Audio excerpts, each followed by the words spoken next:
Sweet Temptation. Written by Cora Reilly.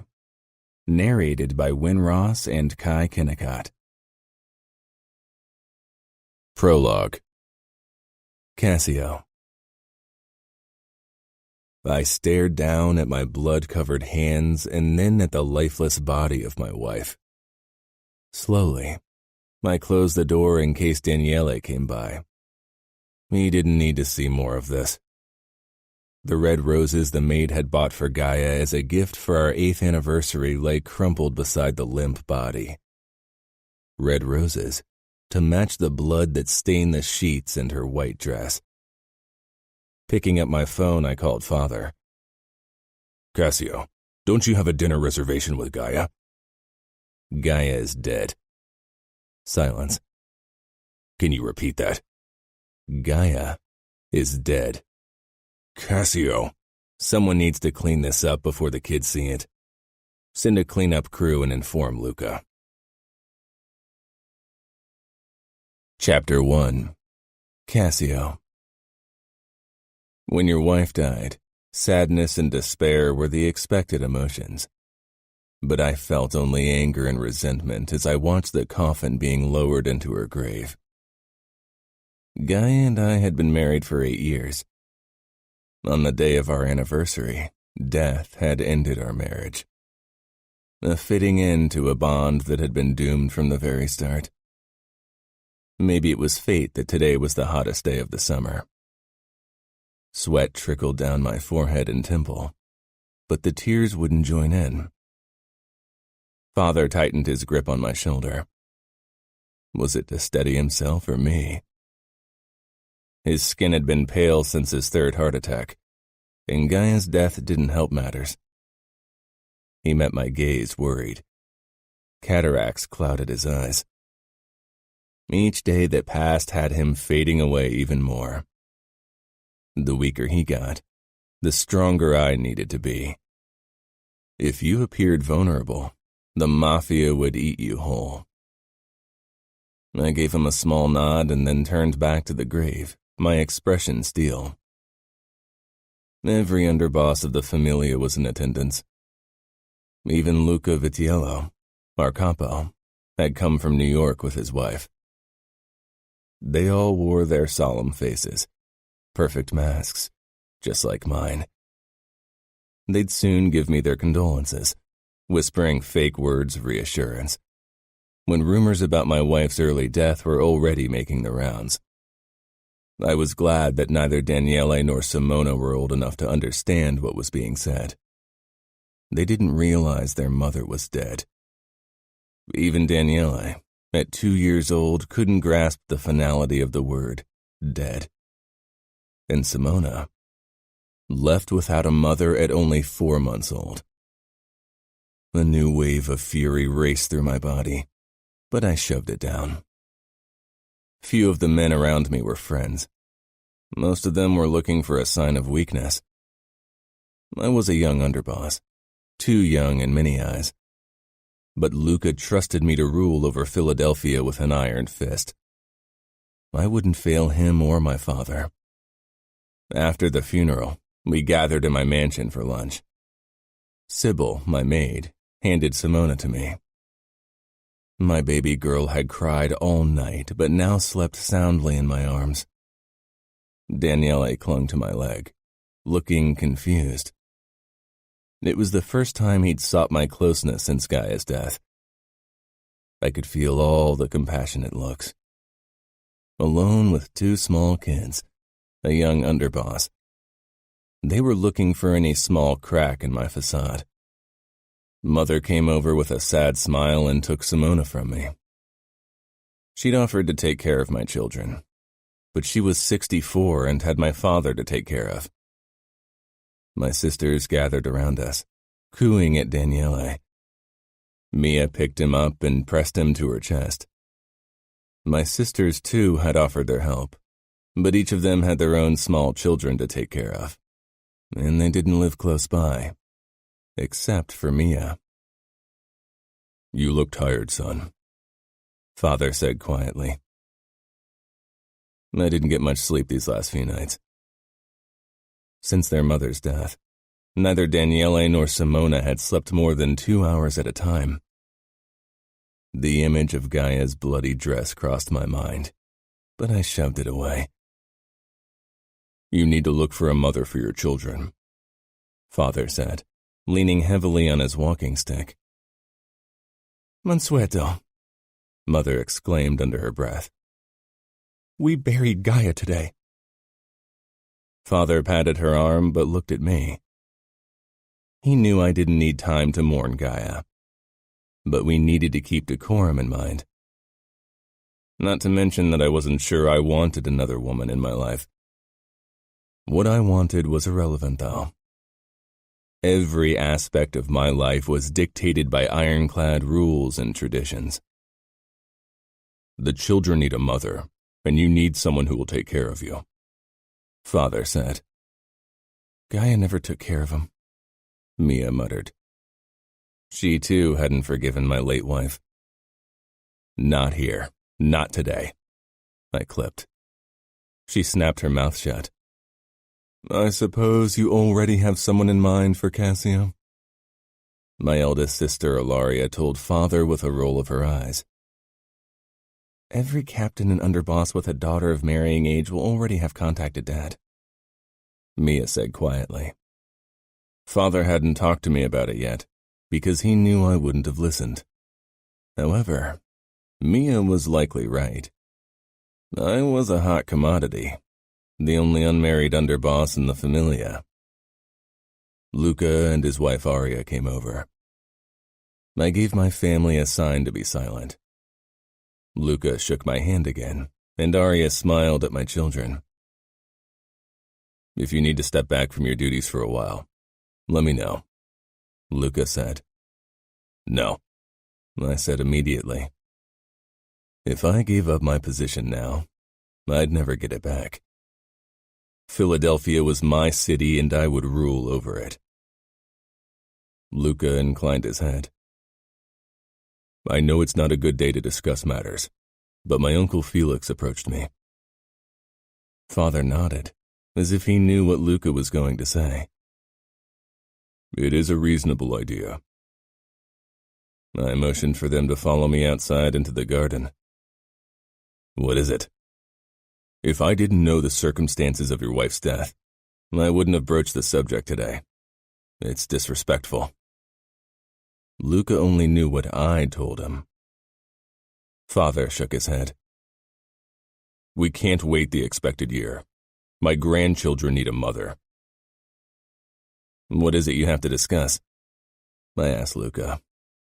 Tired of my father and him knowing what was going on and leaving me in the dark. My Uncle Felix has a daughter who isn't promised. She could become your wife. A union between Philadelphia and Baltimore would solidify your power, Cassio, Luca said. Felix Rizzo ruled as underboss over Baltimore. He'd gained the position by marrying one of Luca's aunts. Not because he was good at the job, but he was a tolerable man. I didn't remember his daughter. Why isn't she married yet? As the daughter of a high-ranking made man, she would have been promised as someone in the Familia for years, unless something was wrong with her. Luca and Father exchanged a look which raised my alarms. She was promised to the son of a captain, but he got killed during a Bratva attack last year. Quickly recognizing my troubled expression, Father added, She didn't know him. She only met him once when she was 12. There was more. You could marry her in early November. That way the wedding wouldn't be too close to Gaia's funeral. Why November? That's when she turns 18, Luca said. I stared at him and my father. Had they lost their mind? The girl is almost 14 years younger than me. Given your circumstances, she's the best option, Cassio, Father said imploringly. All the other available daughters of high-ranking made men are even younger, and I doubt you'd be willing to marry a widow given your past experiences. My expression became hard. Today isn't the right time to discuss this. Luca inclined his head. Don't wait too long. Felix wants to find a match for Giulia as quick as possible. I gave a terse nod, then returned inside. Mother was trying to calm Simona, who'd started crying, and Mia was on her way out of the living room with Daniele in mid-tantrum. I needed a wife. However, today I didn't have the mental capability to make that kind of decision. Faro handed me a martini before he sank down in the armchair across from mine in my office. You look like shit, Cassio. I gave him a tight smile. Another sleepless night. Taking a sip from his drink, he gave me a disapproving look. Say yes to Rizzo. You need a wife. You could have one in less than 4 months. He desperately wants you and his family, saving his sorry ass, or else he wouldn't have waited all these weeks for you to make up your mind. I'm sure he could have found another husband for his daughter by now. I drank half of my martini in one sip. Almost 14 years between us. You realize I'll be waiting for that girl to turn 18. Then you'll have to marry a widow. Do you really want a woman who's hung up on another man after the thing with Gaia? He asked quietly. I grimaced. Most of these days I tried to forget Gaia, and even Daniele had stopped asking for his mother, realizing she wouldn't be coming back. He'd become awfully quiet ever since, never saying a single word. No, I said harshly. No widow. Not only did I not want to risk a repeat performance, but all the widows on the market had kids, and I didn't want my children to have to share her attention. They needed all the care and love they could get. They were suffering, and no matter how much I tried, I wasn't the person who could give them what they needed. For heaven's sake, call Rizzo. What's the problem? The girl will be of age soon. I give him a look.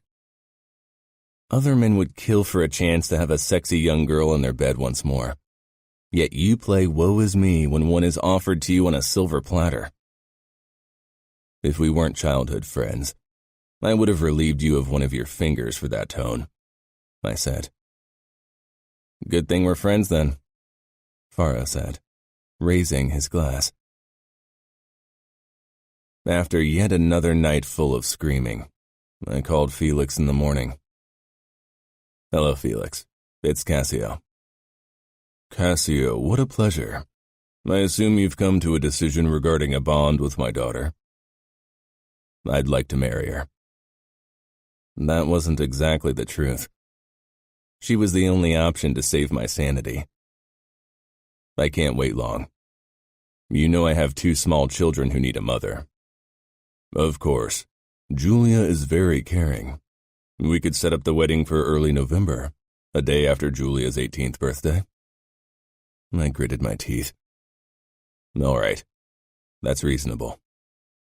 I'd like you to meet her before so we can discuss the details for the feast. It'll be a lot of work to set up a grand wedding on such short notice. You insist on a big celebration? Yes. Giulia is our only daughter, and my wife wants to organize something special for her. With her son, she couldn't really plan as much as she wanted. Not to mention, considering our status, it'll be an important social gathering, Cassio. I can't be involved in the planning. I have enough on my plate as it is, so your wife would have to do everything. That won't be a problem. Let's discuss the details when you come over, shall we? When can you make it?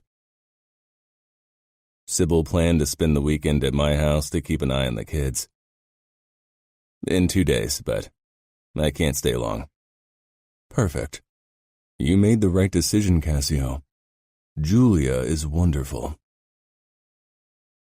Giulia. Dad was acting strange during dinner. He kept staring at me as if he was on the verge of saying something but never did. Mom looked like she'd gotten an invitation to an exclusive Chanel summer sale. When I was done with dinner, I waited for Dad to excuse me. I wanted to finish the painting I began this morning. Now that I was finished with high school, I'd been using my free time to improve my painting skills. He cleared his throat. We need to talk to you. Okay, I said slowly. The last time Dad began a conversation like that, he told me that my fiancé had been killed during a Bratva attack. It hadn't hit me like it should have, considering our planned future, but I'd only met him once, and that had been many years ago. Mom had been the only one who'd cried bitter tears, mainly because his death meant I was left without a fiancé at 17. That was a scandal in the making. We found you a new husband. Oh, I said.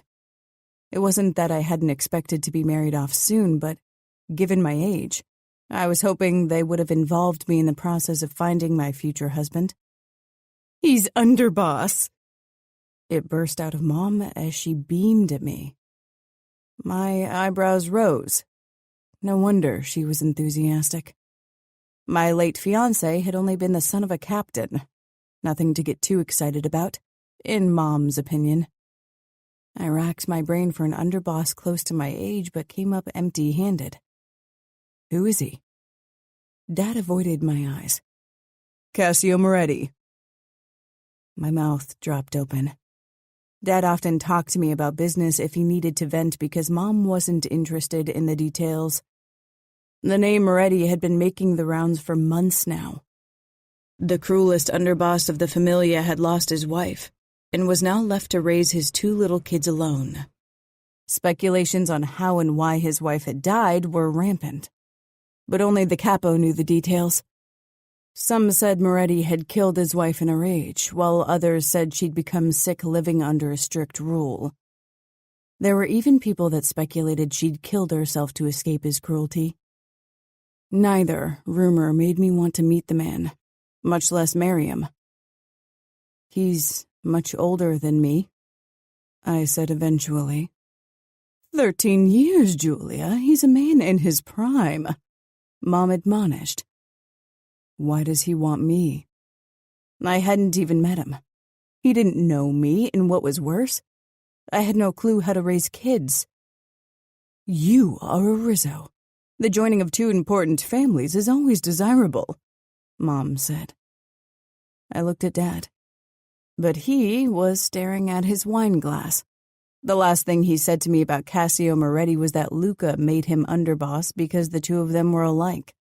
Both irrevocably cruel, pitiless, and built like bulls. And now, he was giving me to a man like that. When? I asked. Given Mom's excitement, all the details must have already been decided. 1 day after your birthday, Mom said. I'm surprised you waited for me to become of age.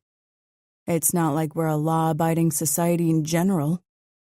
Mom pursed her lips. I hope you get rid of that snappiness before you meet Cassio. A man like him won't tolerate your insolence. My hands curl into fists under the table. Mom was likely the driving force behind the marriage. She was always trying to better our position in the Familia. She smiled, then stood. I better start looking for a location. This will be the event of the year. She patted my cheek like I was a cute little poodle who'd won her a trophy in a dog show. Noticing my sour expression, she frowned. I'm not sure Cassio will approve of your sullenness or your bangs. She looks fine, Ejediah, Dad said firmly. She looks pretty and young, not sophisticated and ladylike. If Cassio wants a lady, he should stop robbing cradles, I muttered. Mom gasped, clapping a hand over her heart like I would single-handedly bring her into an early grave. Dad tried to mask a laugh by coughing. Mom wasn't fooled. She pointed a warning finger at him. Talk some sense into your daughter. You know Cassio. I always told you to be stricter with her. She turned and left with a swoosh of her long skirt. Dad sighed. He gave me a tired smile. Your mother only wants the best for you. She wants what's best for our standing. How's marrying a cruel old man good for me, Dad? Come on, Dad said, standing. Let's take a walk in the garden. I followed him. He held out his arm and I took it. The air was warm and humid and hit me like a wrecking ball. Cassio isn't that old, Giulia, only 31. I tried to think of men his age, but I never really paid attention to men. Wasn't Luca around his age? Thinking of my cousin wasn't a consolation. He scared me senseless. If Cassio was like that. What if he was a disgusting fat brute? I looked up at Dad. His brown eyes softened. Don't look at me like I betrayed you. Becoming Cassio's wife isn't as bad as you might think. Irrevocably cruel, that's what you called him. Do you remember? Dad nodded guiltily. To his men and the enemy, not you. How can you be sure? Why did his wife die? How? What if he killed her? Or abused her so horribly that she took her own life? I sucked in a deep breath, trying to calm myself. Dad pushed my bangs out of my face. I've never seen you so scared, he sighed. Luca assured me that Cassio didn't have a hand in his wife's death. Do you trust Luca? Didn't you tell me he's trying to establish his power? I shouldn't have told you so much. And how can Luca be sure of what happened to Mrs. Moretti? You know how it is. Even a capo doesn't get involved in family matters. Dad gripped my shoulders. Cassio won't lay a hand on you if he knows what's good for him. We both know Dad couldn't do anything once I was married to Cassio. And if we were being honest, he wasn't someone who would risk getting into a conflict he would lose. Luca preferred Cassio to my father. If he had to choose between the two, Dad would find a quick end. He'll come to meet you tomorrow. I took a step back, shocked. Tomorrow?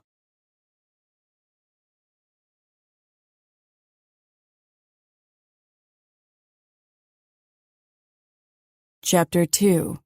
Giulia. Mom had been very clear that I wouldn't meet Cassio until our official introduction during dinner.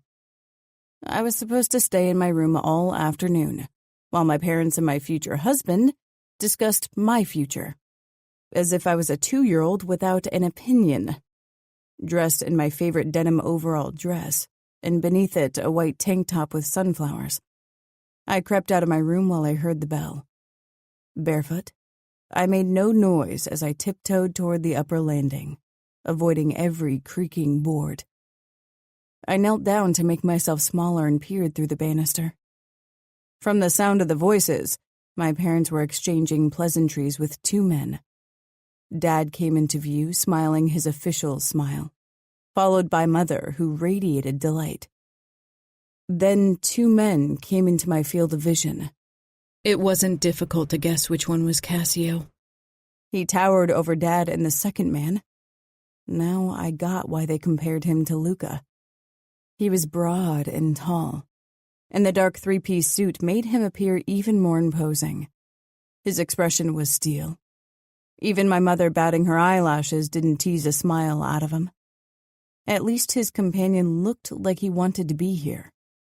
Cassio didn't look old, and definitely not fat. His muscles showed even through the layers of fabric he wore. His face was all sharp angles and dark stubble. It was an intentional stubble, not the one screaming lack of time or care. Cassio was a grown man, a very imposing, powerful man, and I had only finished high school. What were he and I supposed to talk about? I loved modern art, drawing, and Pilates. I doubted any of those things mattered to a man like him. Torture and money laundry were most likely his favorite pastimes. And maybe the occasional whore. Anxiety tightened my insides. In less than 4 months, I'd have to sleep with this man, with this stranger, with a man who might have driven his wife into death. A flicker of guilt filled me. I was making assumptions. Cassio had lost his wife and was left to tend to his children by himself. What if he was a man in mourning? He didn't look it, though. Still, considering that men in our world learn to hide their true feelings from a young age, his lack of emotion didn't mean anything. "Why don't we go into my office for a glass of my best cognac and chat about the marriage?" Dad motioned down the corridor. Cassio inclined his head. "I'll make sure everything goes smoothly in the kitchen. Our chef's preparing a feast for tonight," Mom said enthusiastically. Both Cassio and his companion gave my mother a tight-lipped smile. Did that man ever truly smile? With his eyes and his heart? I waited until they had all disappeared from view before I hurried downstairs and slipped inside the library, which was right beside the office. I pressed my ear against the connecting door to listen in on the conversation. "The union will be good for you and me both," Dad said. "Have you told Giulia about the bond yet?" Hearing my name in Cassio's deep voice for the very first time made my heart speed up. I'd hear him say it for the rest of my life. Dad cleared his throat. Even without seeing him, I knew he was uncomfortable. "Yes, last night." "How did she react?" "Giulia is aware that it's an honor to marry an underboss."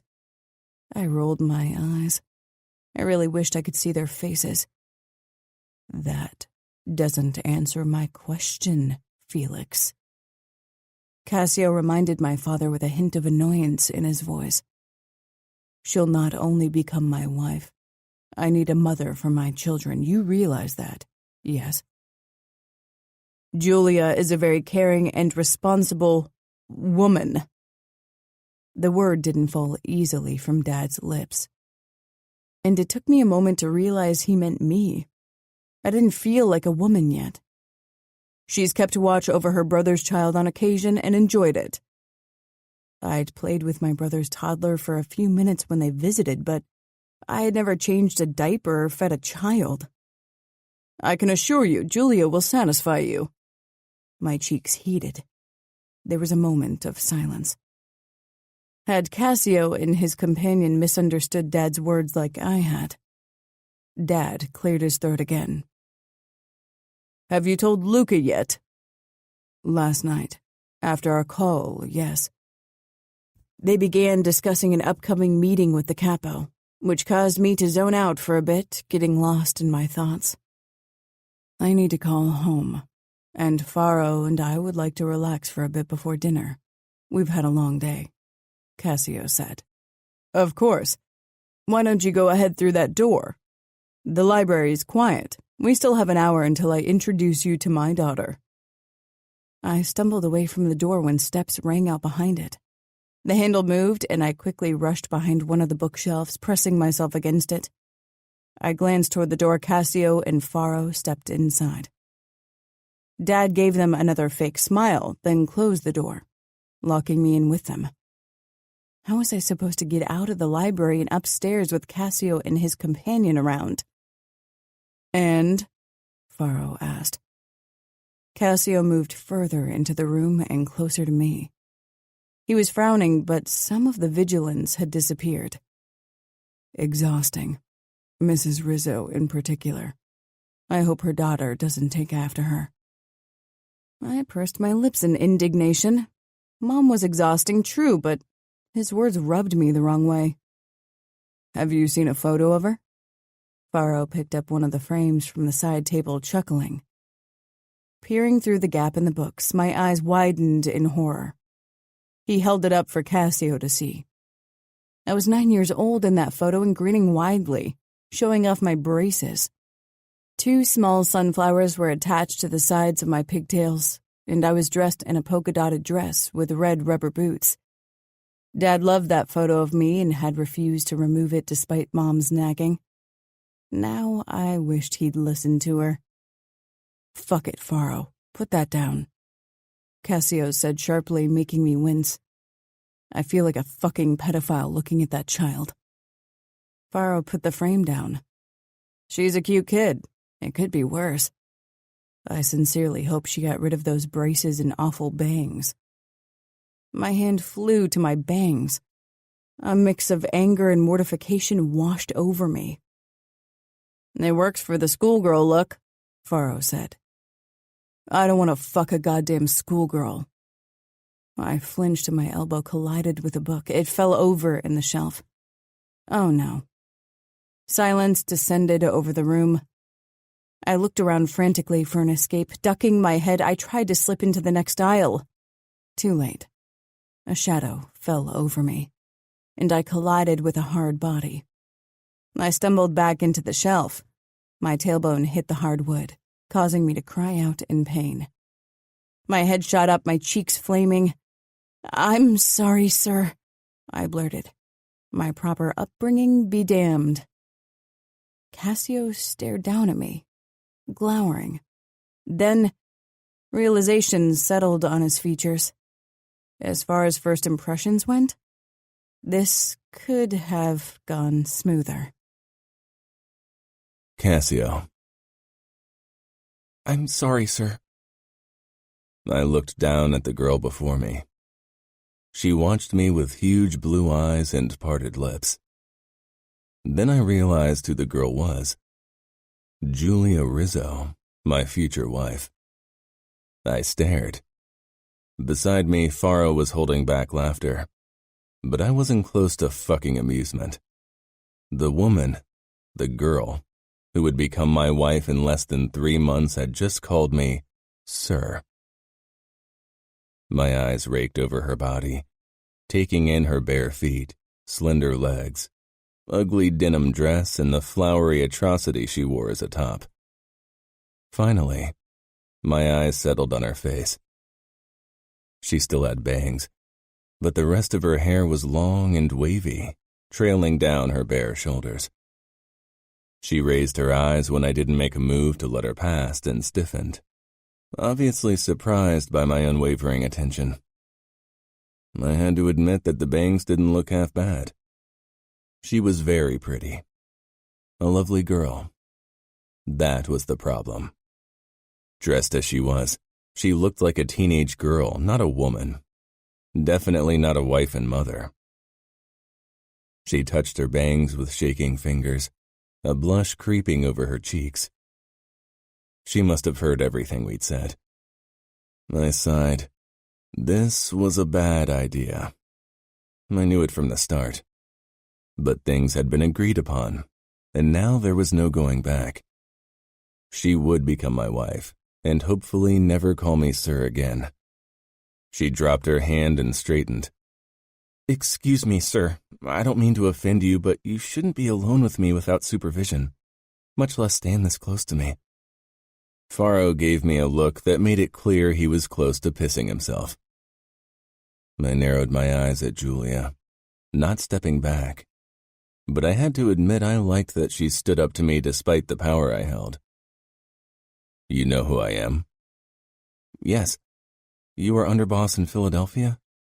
But I fall under the rule of my father, not yours. And even if I did, honor forbids me to be alone with a man I'm not married to." "That's true," I said quietly. "But in less than 4 months, you will be my wife." She tipped her chin up, trying to look taller. Her show was impressive, but her shaking fingers and wide eyes betrayed her fear. "How I see it, you spied on us. We had a confidential conversation that you barged in on without permission," I said in a low voice. She looked away. "I was in the library when you came in and startled me." Faro started laughing beside me. I silenced him with a glare and heaved a sigh. I didn't have the patience for drama. For weeks, I'd hardly slept through a night. The maids took most of the work off my hands, but Simona's crying woke me anyway. I needed a mother for my children, not another child to take care of. "Faro, can you give us a moment?" Giulia regarded me with uncertainty, still backed into that shelf. I took a step away from her, giving her the appropriate space. Faro left and closed the door. "This is inappropriate," she said in a soft voice. I want to have a quick word with you. Later. Your parents will be around and we won't have time to talk. My mother will do all the talking. She's exhausting like that. Was she teasing me? Her face was curious and cautious. That wasn't meant for your ears. I motioned toward the armchairs. Will you talk to me? She tilted her head as if she tried to understand me. Of course. I waited for her to sit before I took my own seat. She crossed her legs, then smoothed her bangs again, but flushed when she saw me watching. Her nose twitched. I'd appreciate it if you didn't tell my mother about this. Don't call me sir, I growled. She winced, stunned. What am I supposed to call you? How about you call me Cassio? I'll be your husband soon. She released a shaky breath. November. Yes, once you turn 18. Does it make a difference? How do a few months make me a viable wife when I'm not now? You're too young either way, but I'll feel more comfortable marrying you when you're of age officially. She pursed her lips and shook her head. I have 2 small children who need taking care of. Daniele is 2, almost 3 then, and Simona will be 10 months when we marry. Can you show me photos? She asked, surprising me. I took out my phone and showed her my background, a photo taken shortly before Gaia's death, but she wasn't in it. Daniele was cradling his 4-month-old sister in his arms. I watched Giulia's face. Her expression softened and she smiled. An unguarded, honest smile. Not like the smiles I was used to from the women in our circles. That too showed how young she was. Not yet jaded and guarded. They are adorable. And how cute he's holding her. She smiled at me, then became serious. I'm sorry for your loss. I don't want to talk about my dead wife. I clipped. She nodded quickly and bit her lip. Fuck. Why did she have to look cute and innocent? There were so many teenage girls who plastered their faces with enough makeup to add 10 years to their true age. Not Giulia. She looked like 17, and she wouldn't miraculously look older in 4 months when she turned 18. I'd have to ask her mother to put lots of makeup on her face for the wedding day. She tugged her hair behind one ear, revealing a sunflower earring. Do you always dress like this? I motioned to her attire. She glanced down her body with a small frown. I like dresses. The blush on her cheeks darkened when she looked at me. I like dresses too, I said. Elegant dresses, fitting for a woman. I expect you to dress more elegant in the future. You have to convey a certain image to the outside. If you give me your measurements, I'll send someone out to buy you a new wardrobe. She stared. Understood? I asked when she remained silent. She blinked, then nodded. Good, I said. There won't be an official engagement celebration. I don't have time for it, and I don't want us to be seen together in public before you're of age. Will I meet your children before we marry? Or see your mansion? No, we won't see each other until November, and you will meet Daniele and Simona the day after our wedding. Don't you think it would be good if we got to know each other before we marry? I don't see how that matters, I said sharply. She looked away. Is there anything else you expect from me, except for a change in wardrobe? I considered asking her to start the pill because I didn't want any more children. But I couldn't bring myself to talk to a girl her age about it, which was ridiculous considering I'd have to bed her on our wedding night. I stood. No. Now you should probably leave before your parents realize we were alone. She stood, then regarded me for a moment, cupping her elbows in her palms. She turned and left without another word. After she'd left, Faro came back inside. He raised his eyebrows. "What did you say? The girl looked like she was going to cry." My brows drew together. "Nothing." "I doubt it, but if you say so."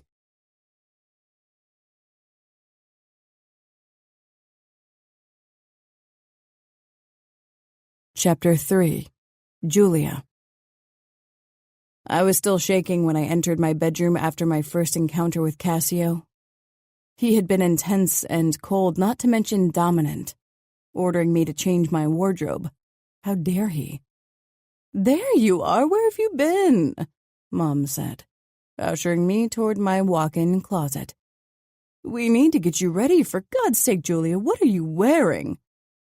She tugged at my clothes until I started undressing, still in trance. Mom gave me a curious look. "What's with you?" "Nothing," I said quietly. Mom turned to the selection of dresses she must have spread out on the bench before I'd arrived. "I can't believe you don't own a single decent dress." I'd always avoided going to official events because I hated the insincere schmoozing and backstabbing attitude of those who attended them. "What's wrong with the dresses I own?" Mom had chosen the 3 least quirky dresses from my collection. All of them were in my favorite retro Audrey Hepburn style. Mom picked up a sky blue dress with white dots. "Don't you have anything single-colored?" "No," I said. Had she never paid attention to my clothes? I had Dad to thank for the freedom to wear what I liked. While he was conservative, he had trouble saying no to me. Mom had no choice but to bow to his command. Mom sighed, then handed the blue dress to me. This matches your eyes. Let's hope Cassio isn't put off by the ridiculous style." I put the dress on without a word, remembering Cassio's words about my clothes and my bangs. "Put on makeup, Giulia. You need to look older." I gave her an exasperated expression, but she was already on her way out. "And wear heels." Taking a deep breath, I blinked to stop the tears from falling. I'd been lucky so far. I preferred to turn a blind eye to the realities of mob life, but I knew what went on behind closed doors. Our world was a cruel one. Dad had been good to me, but I'd seen how many of my cousins had been abused by their fathers, how my uncles treated their wives. My last fiancé had been close to my age, a quiet, almost shy boy that Dad had chosen to protect me. I could have held my ground against him in a marriage. That would be a difficult task with Cassio. I didn't like to give in to negative emotions, but my fear was an acute pain in my chest. Grabbing blue heels, I headed for my vanity. My eyes were glassy when I checked my reflection. I put on more makeup than usual, but still much less than Mom and Cassio probably expected. When I made my way downstairs for the official introductions, I'd managed to calm myself. My eyes still felt too warm from almost crying, but my smile didn't waver when I descended the stairs toward Dad, Cassio, and his companion Faro. Dad took my hand, squeezing it as he led me toward my future husband. Cassio's expression was a masterpiece of controlled politeness as he regarded me. His eyes were dark blue like the depth of the ocean, and gave the impression that they could swallow you just as easily as the bottomless sea. Disapproval flashed across his face when he took in my dress. "Cassio, meet my daughter Giulia." A hint of warning rang in Dad's voice, which bounced right off Cassio's stoic demeanor. "It's a pleasure to meet you, Giulia." His mouth pulled into an almost non-existent smile as he took my hand and kissed it. I trembled. Dark blue eyes flashed up to mine, and I straightened my spine. "The pleasure is all mine, sir. Cassio." Dad glanced between Cassio and me, worried. Maybe he finally realized that he'd thrown me to a wolf. Dad tried to intimidate my future husband with a dark look, but a sheep didn't become a predator by wearing a wolf fur. And Dad had never been more than prey amongst the bloodthirsty monsters in our circles. Cassio straightened, ignoring Dad, and motioned toward his companion. "That's my right hand and consigliere, Faro." I held out my hand, but Faro didn't take it, and only politely inclined his head. Dropping my arm, I shifted closer to Dad, who scanned my face. He looked torn, and I felt sick satisfaction over his obvious conflict. "I'll send over a new wardrobe for Giulia. Please tell your wife to take your daughter's measurements," Cassio said. "I need a woman at my side, not a girl." That was too much for Dad. "Maybe this was a mistake and I should cancel our agreement." Cassio moved in front of Dad, staring down at him with a look that turned my stomach. "We shook hands on the engagement, Felix. We settled matters with Luca. Everything is agreed upon. Given that we decided against a separate engagement, that makes Giulia my fiancée. And I'm telling you now that nobody, least of all you, will prevent this marriage." Maybe Cassio hadn't wanted me, but he certainly wouldn't allow anyone to take me away from him. I held my breath. This was Dad's home, and he ruled over this city. He only bowed down to Luca, certainly not to another underboss. At least, that was how it should have been. Yet, Dad cleared his throat and lowered his eyes. "I have no intention of canceling our arrangement. I was only making a point." "What point?" Cassio's expression asked the same question. Mom barged in that moment, completely oblivious to what was going on. "Dinner's ready." Her smile fell when she saw us. Cassio held his arm out for me to take. I glanced at Dad, but he avoided my eyes. The message was clear. From this day on, Cassio would lead the way. I put my palm on my fiancé's strong forearm. If Dad couldn't protect me anymore, that meant I'd have to protect myself. Cassio led me into the dining room, following Mom, who was babbling about possible color schemes for our wedding. Cassio probably didn't care the slightest bit. As a man, he wouldn't even have to pretend otherwise. Unlike me, the happy future bride. When we arrived at the dining table, he pulled out the chair for me. "Thank you." I sank down, smoothing out my dress. Cassio took the seat across from me. His eyes lingered on my bangs before they moved on to my flower earrings, probably deciding what new haircut he'd order me to get and what jewelry to buy for me. He wanted to turn me into the wife he wanted, mold me like clay. Maybe he thought my age made me a spineless marionette that would bow down to her master at the slightest tug of her strings. I met his gaze. I'd learned the subtle art of getting my way with a smile and kindness. The only way a woman could get what she wanted in our world. Would it work with Cassio? Dad always melted when I batted my lashes. But I had a feeling Cassio wouldn't be easily swayed. A week later, 2 packages filled with dresses, skirts, and blouses arrived on our doorstep. Mom could hardly contain her excitement as she unpacked clothes by Max Mara, Chanel, Ted Baker, and many other of her favorite designers. The dresses were pretty and elegant. They weren't me at all. I understood Cassio's need to portray a certain image to the public, and at official events, I definitely wouldn't have worn my sunflower dress. I just wished he'd asked me to buy a few elegant clothes and not bought them for me as if he didn't value my opinion, which was, of course, the case. Cassio. The 4 months until November flew by. An endless row of sleepless nights, teary tantrums, and hard workdays. On the morning of my stag night, I squatted in front of Daniele. He was staring down at the iPad, watching a series he liked. His hair was tousled in the front and knotted in the back, but he refused to let Sybil comb it. I hadn't had the patience to hold him while she did it. We'd have to buzz it short once the wedding was over. "Daniele, I need to talk to you." He didn't look up. I reached for the iPad, but he twisted around. "Give it to me." His small shoulders rounded in. It was his only reaction. I grabbed the device and pulled it away. "Soon someone will move in with us. She'll be your new mom. She'll take care of you and Simona." Daniele's face scrunched up, and he threw himself at me, pummeling my legs with his little fists. "That's enough," I thundered, grabbing his arms. My anger disappeared, seeing tears running down his face. "Daniele."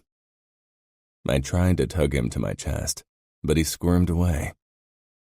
Eventually, I released him. In the days after Gia's death, Daniele had sought my closeness. Now he was back to ignoring me.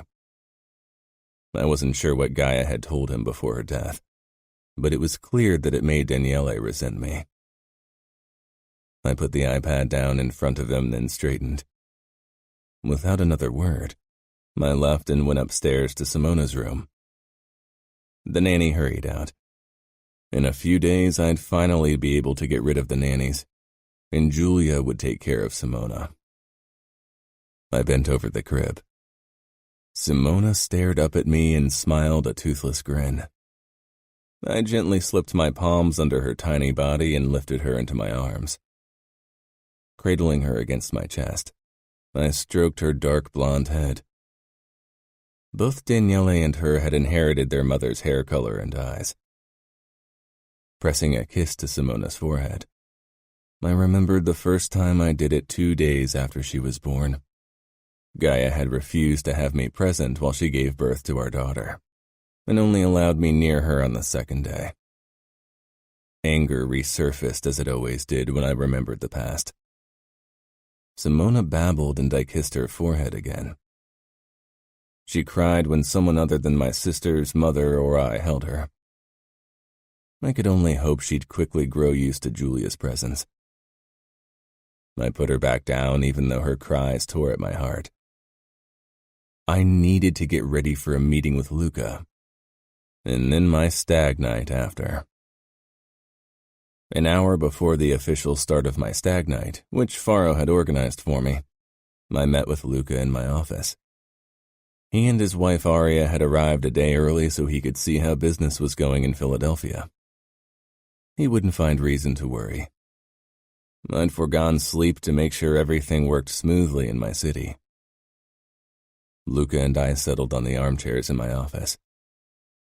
I was surprised he'd agreed to come along to my stag party. Since his marriage to Aria, he'd pulled back a bit. My aunt went all out with the wedding planning, Lucas said as he lounged in the armchair.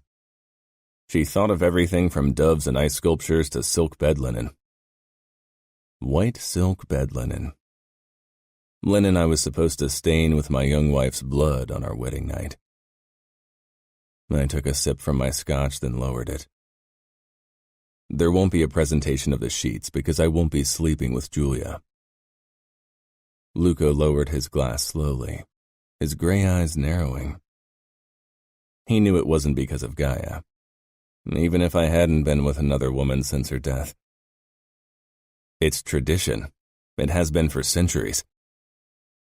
I know, and I honor our traditions, but there won't be a presentation of sheets this time.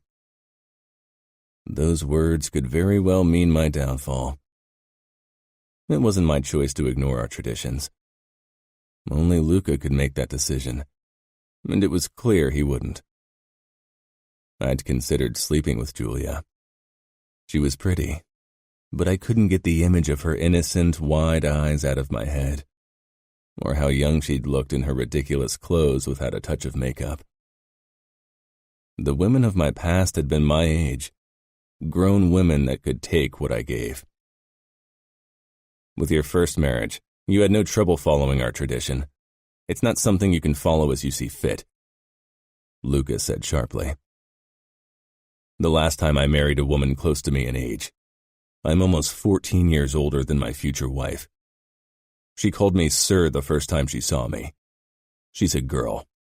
She is of age, Cassio. Today is her birthday. I nodded. You know I do what you ask me to do. You know I rule over Philadelphia without mercy as you expect me to do. But even I have certain lines I'm not willing to cross, and I won't force myself on a girl. She's of age, and nobody says you have to use force.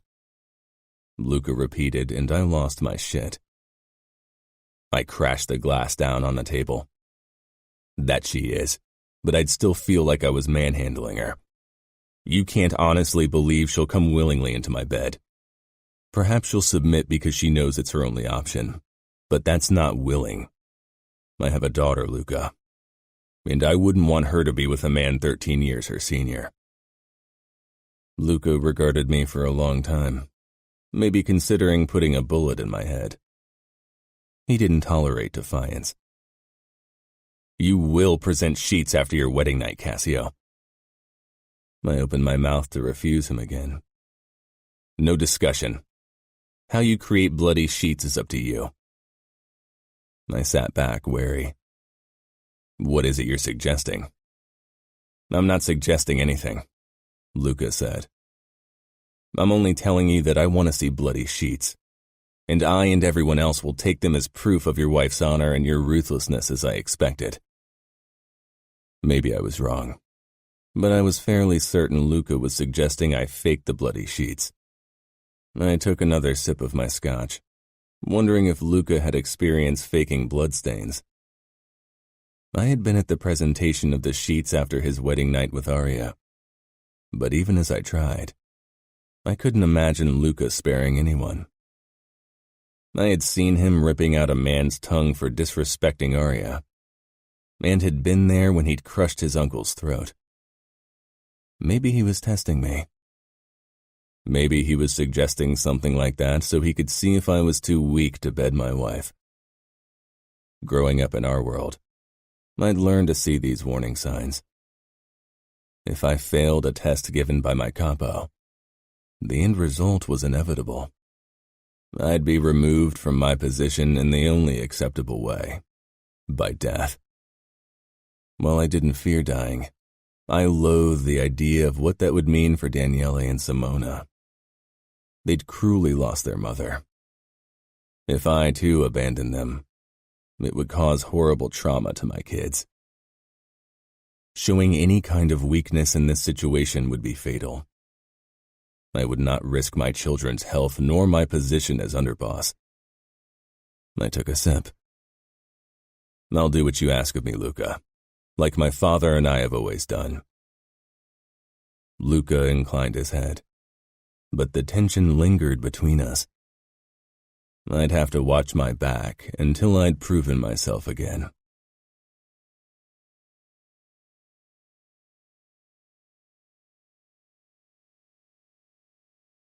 Chapter 4. Cassio. Faro handed me a flask. For you. I tugged my tie into place before taking the gift. I won't drink hard liquor today. I thought you could use it to hit yourself over the head if you consider something as stupid as refusing the bloody sheet tradition again. I shoved the flask into the pocket on the inside of my jacket. Don't get started again. Faro glared. Just promise you don't try this faking bloodstains bullshit. Luca was baiting you. Trust me. He fucked that wife of his on their wedding night, even if she cried bitter tears. That's who he is, and who he expects you to be. And come on, Cassio. You are that man, so stop trying to be a better man only because you feel guilty over Gaia. I gripped his throat. We are friends, Faro, but I'm also your boss, so show some respect. Faro spluttered, his brown eyes watering. I'm trying to keep you alive. Giulia is a grown woman by age. That's all that should matter. I'm going to fuck her, so get off my back. I gritted out, releasing him. I hadn't seen her since our first and only encounter 4 months ago. But I knew she still looked young, younger than I preferred. A few months wouldn't change that. I could only hope that her mother had followed my instructions and put enough makeup on her face to make her look older. Faro grinned. "Do me a favor and enjoy it, will you? Tonight you'll have a tight young pussy around your cock." He left the room before I could grab him again. I waited at the front of the church for Giulia.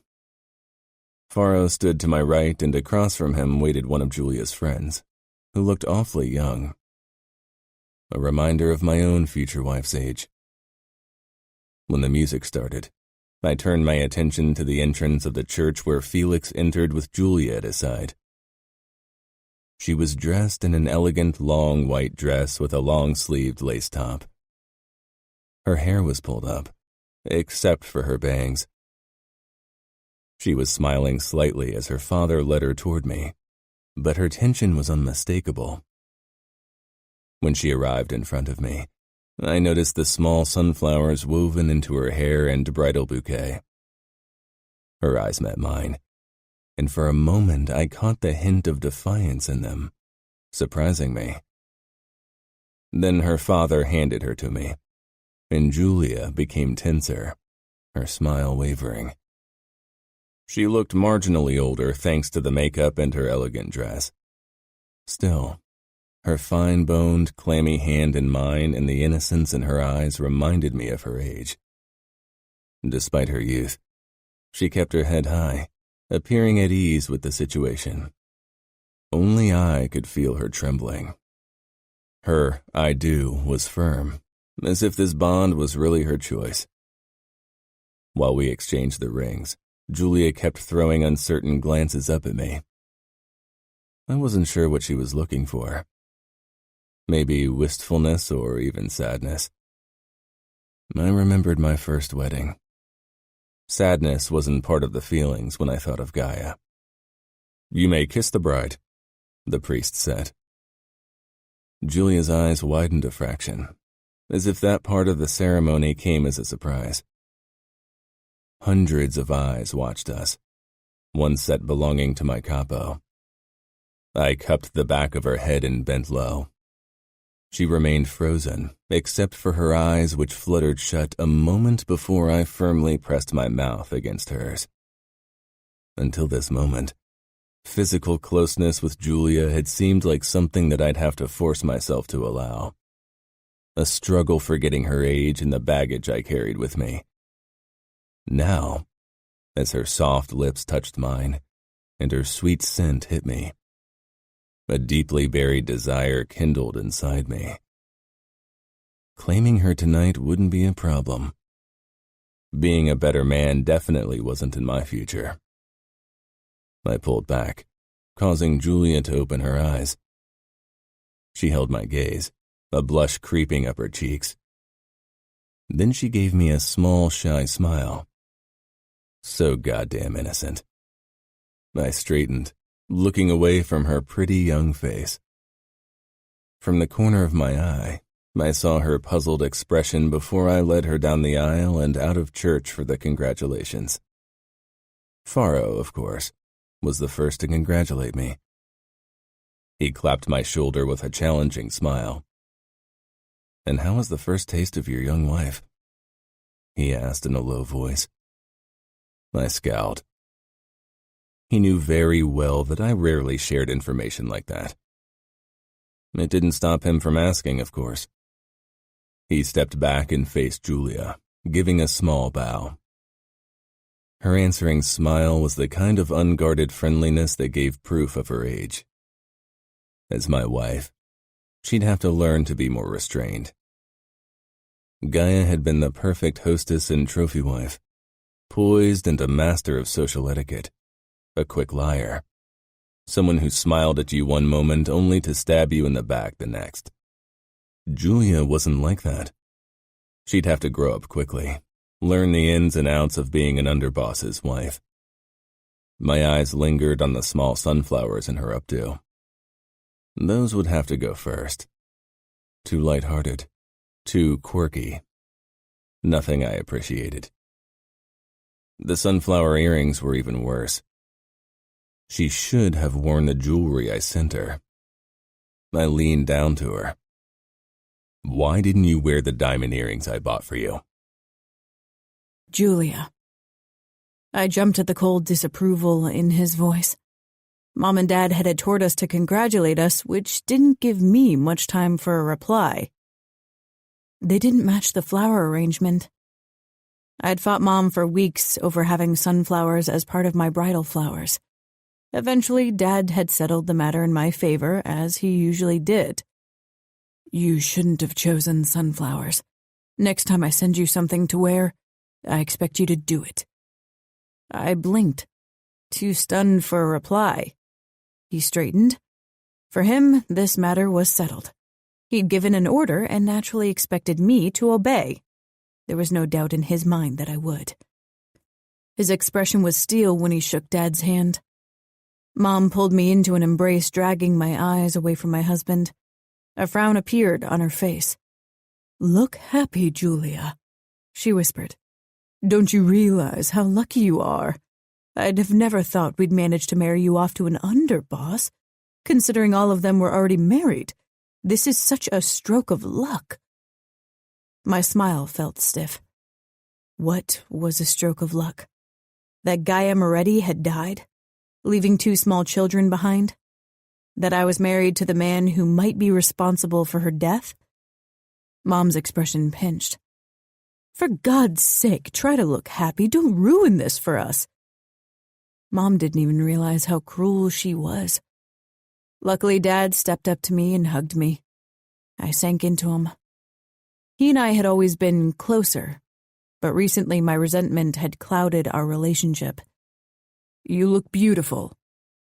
"I don't think Cassio agrees," I muttered. Dad pulled back, searching my face.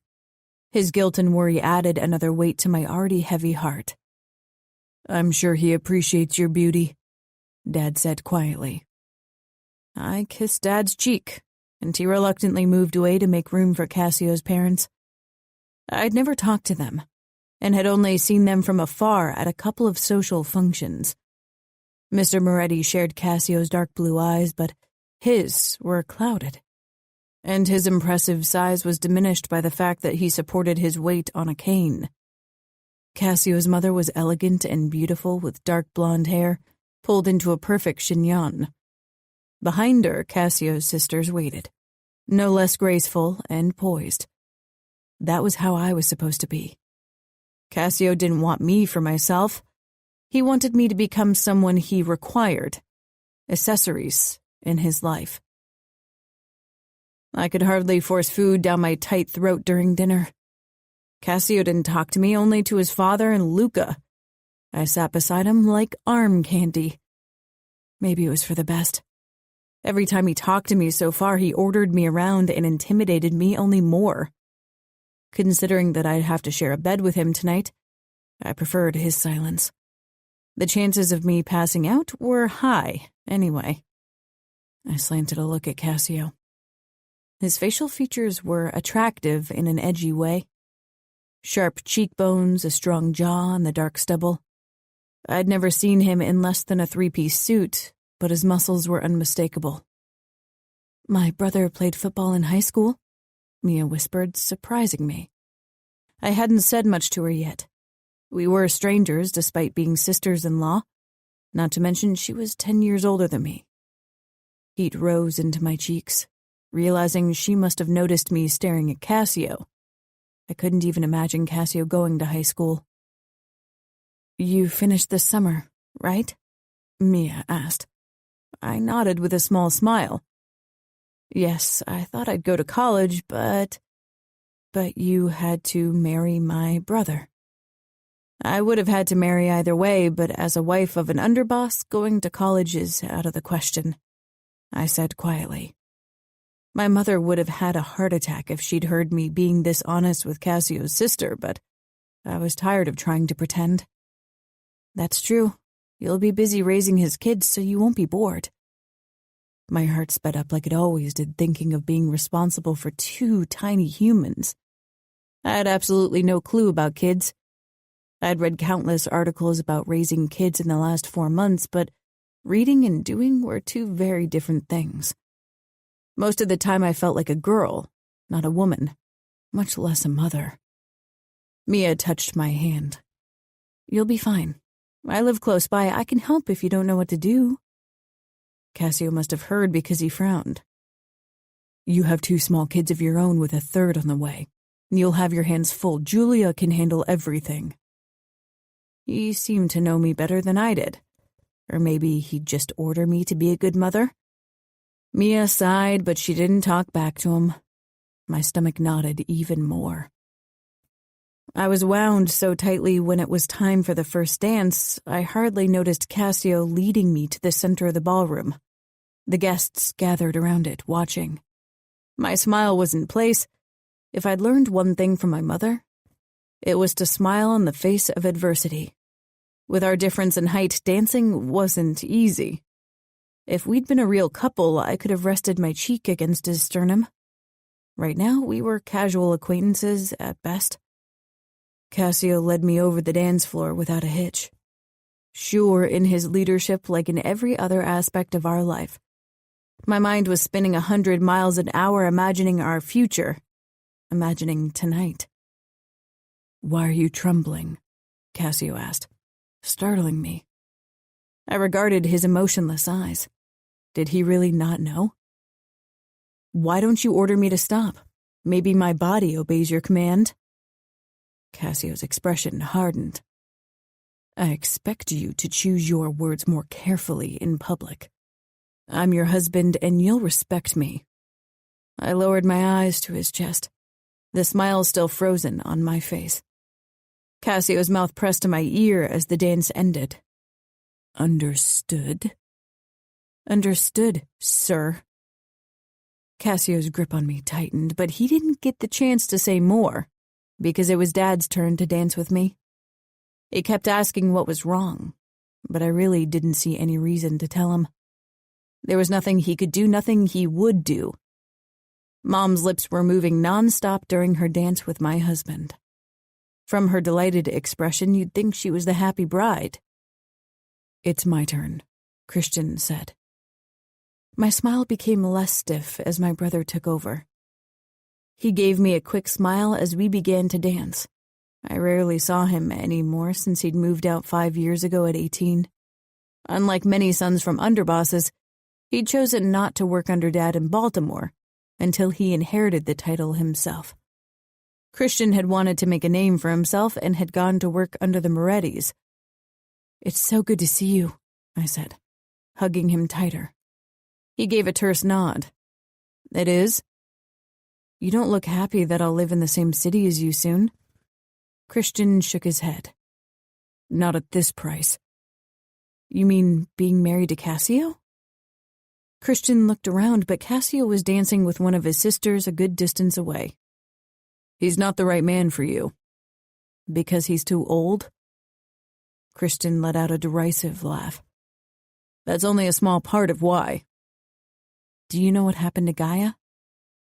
I hadn't seen my brother since I'd found out I'd marry Cassio. Asking that kind of question over the phone was too dangerous. You never knew if the FBI was listening. "Only Luca, Mansueto, and Cassio know." He hesitated. "And?" "The cleanup crew. Both of them died shortly after in a tragic car accident." For a moment I was sure I hadn't heard him right. My vision was starting to tunnel. Dad said Cassio didn't have a hand in his wife's death. Anger flashed across Christian's face.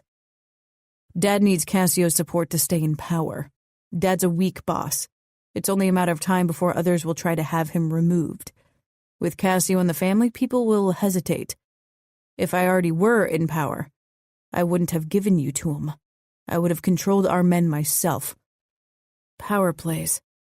It wasn't something I wanted to be a part of, but without my own doing, I'd become the pawn in this deadly game." "You've worked under Cassio the last few years. Is he really that bad?" Christian's expression flickered with regret. I shouldn't have said anything. I dug my fingers into his arm. Tell me, please, I need to prepare myself. Though how could you prepare for that? He's effective and brutal. He doesn't tolerate disobedience. He's got his men under control.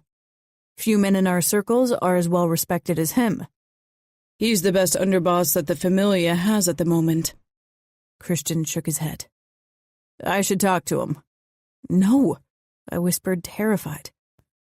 If what Christian had said was true, Cassio wouldn't allow my brother to get involved. Christian was a brave man, and he'd be a good underboss one day. But risking his life for me? I wouldn't allow it.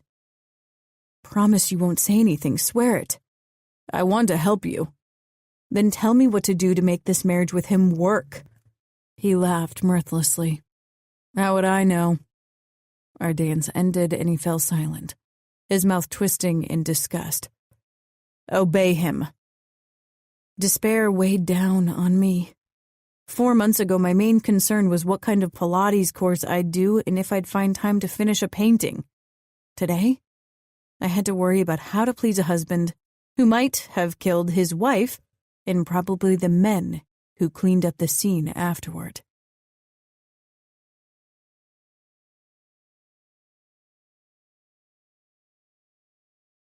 Chapter 5. Giulia.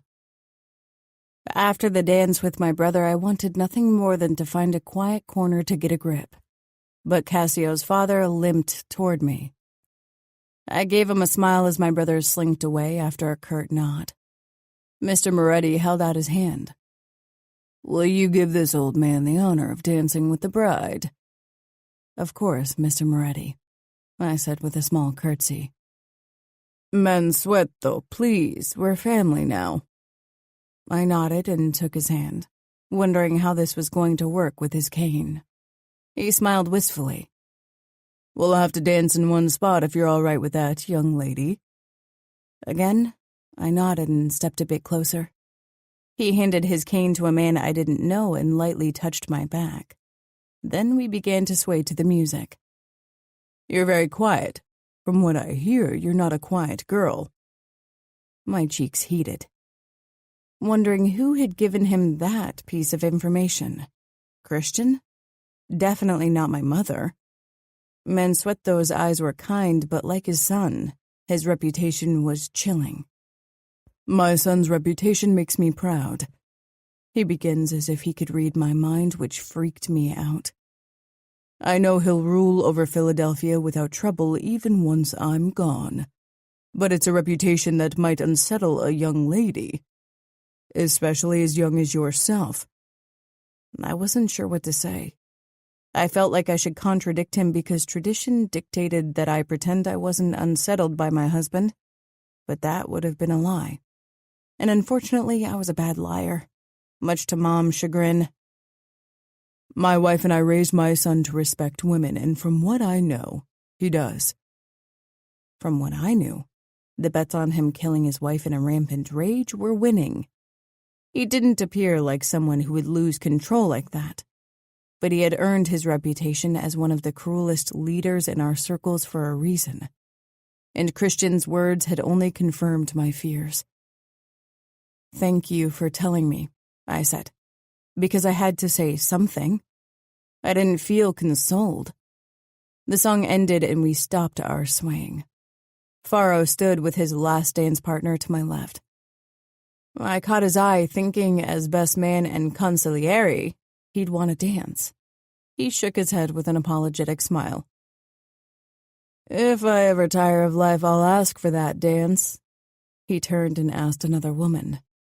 Flabbergasted, I stared at Mansueto. He laughed. Come on, let's head back to the table. What was that? I asked, as I followed his slow progress toward the tables where Cassio was still conversing with Luca, as if this was a business meeting and not our wedding.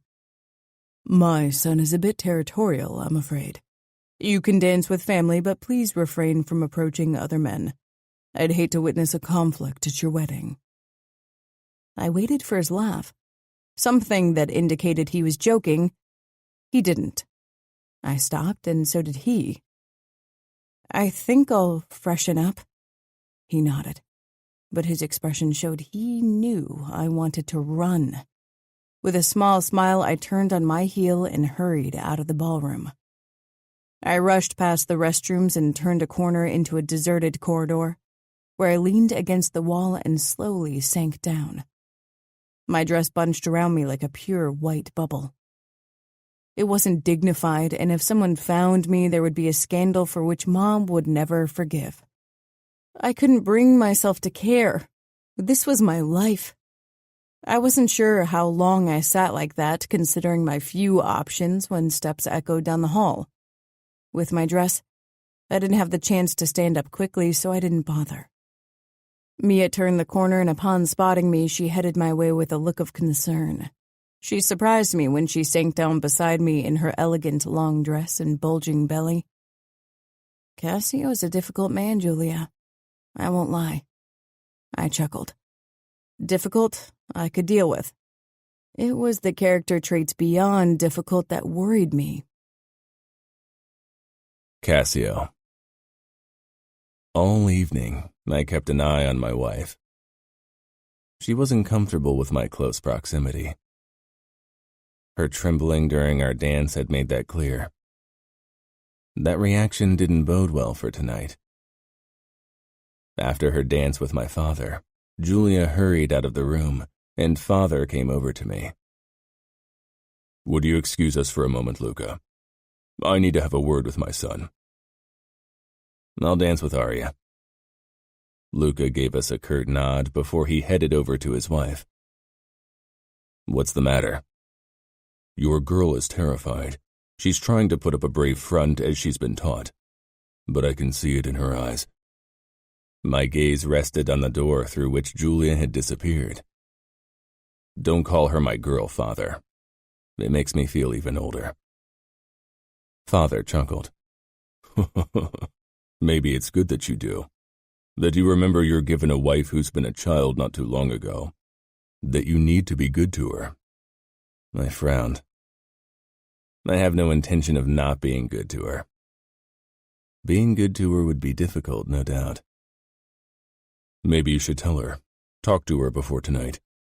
It would be wise to take some of her fears away in advance." My mouth tightened. "Father, I'm not going to discuss my wedding night with you." Father smiled. "I'll thank you for that. Go talk to her, Cassio. Do your old man that small favor. When she returns, I'll have a quick word with her. Cruelty has a place, Cassio. Marriage isn't it." I had enough. "Do you want to have another talk about Gaia? Today?" "My concern is that you forget that Giulia isn't Gaia. It seems you know my wife better than I do." I walked off, even if I was disrespectful. But Father was no longer underboss. I didn't need his guidance in that regard, nor in my marriage. Mia gave me a hard look from across the room and slipped out as well. Giulia had been gone for a while. Sighing, I made my way over to find my young bride. I headed toward the restroom, then followed the sound of low female voices around another corner. I stopped. Mia and Giulia were sitting on the ground, their expensive dresses spread out around them. Seeing them beside each other, Giulia's age became more apparent again. My sister was younger than me, yet still looked so much older than my wife. It was a sobering realization. The moment Giulia spotted me, tension spread in her narrow shoulders. I strode closer. "Let me talk to my wife," I ordered Mia. She glanced between Giulia and me before she held out her hand. I helped her to her feet. "Be a husband, not a mobster for once, how about that?" she whispered under her breath. I ignored her. Once she had turned the corner, I held out my hand. "How about we catch some fresh air?" Giulia put her hand in mine. Her slender, trembling fingers were clammy. I pulled her to her feet, then put my hand on her back. She didn't say anything as I led her back to the ballroom and toward the French doors leading onto the terrace of the hotel. Her mother's eyes widened, and she glanced at the clock as if I was going to pounce on her daughter outside in the garden before the scheduled bedding time. The guests mingling outside immediately went back inside to give us space. I stopped a good distance away from the windows, then looked down at my wife. With those bangs, she looked awfully cute and pretty, both of which would have been fine if they didn't also make her appear innocent and young. My father told me you're scared. Maybe I should have found a more delicate way to broach the subject, but that wasn't one of my strengths. Her eyes widened, those red lips falling open. I'm not. She bit her lower lip and looked away. The moonlight highlighted her smooth skin, unblemished and soft-looking. Will you look at me? She raised her eyes. I ran my thumb over her fingers to the ring, and she shivered slightly. This ring makes you mine. She tensed, and I realized I should have chosen a different wording. Something that didn't sound like I was a Neanderthal about to claim her. Not that it wasn't true. I would claim her tonight, if only to follow traditions we both couldn't evade. And she was mine. But that wasn't what I meant to say. I wasn't sure what to say to set her at ease. Gaia and I hadn't talked much. She'd screamed or cried and sometimes talked sweetly when she wanted something. Tradition binds us, Giulia. Not just you, but also me. I'd sworn to protect her, like a husband was supposed to protect his wife. And I would do my best to do a better job this time. I know of our traditions, she said quickly, embarrassed. I'm not talking about the bloody sheets. She swallowed. What are you talking about then? That, as my wife, you're also entitled to my protection. Giulia tilted her head, regarding me curiously. Okay. I wasn't sure if I got my point across, but I'd never been a man of many words when feelings were concerned. I do my best to treat her right. Silence fell over us. I could tell that Giulia wanted to say something, perhaps even wanted me to say more, but I remained silent. I didn't know my young wife and had no clue what she did all day except for shopping and meeting other women. She was a teenager, and I was not. I hadn't even acted like one when I'd been her age. Let's return. Our guests are waiting. It's almost midnight. She tensed but followed me inside.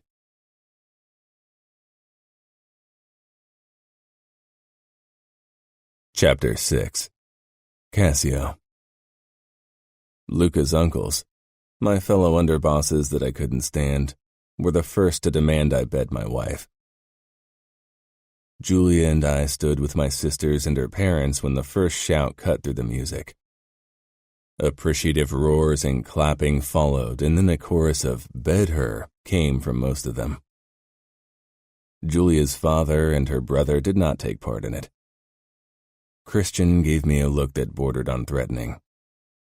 At another time, I would have reacted accordingly to that kind of disrespect. Now wasn't that time, however. He was a braver man than his father. I had to give it to him. Giulia clutched her wine glass and gave my sister Mia an embarrassed smile. Mia hugged me tightly. Don't make me kick your ass, big brother. Be good to that girl. She's such a cutie. I untangled myself from my sister. I would not discuss my sex life with her. Felix gave me a hard look, but we both knew that whatever went on tonight was no longer his responsibility. He certainly loved his daughter, but he also loved power, and if he had to choose between the two... I turned to my wife, tired of everyone shoving their noses into our marriage. Giulia gave me a shy look, her cheeks red. I held out my hand, and she took it without hesitation. Her palms were sweaty. "Are you ready to go upstairs?" I murmured, bending down so only she could hear me. She swallowed but nodded. I turned to our families. "If you'll excuse us." Before Giulia and I could take our leave, Jedediah hugged her daughter once more and whispered something in her ear that drove a fierce blush into my wife's cheeks. Wineglass still clutched in her hand, she allowed me to lead her away. Again, we didn't talk.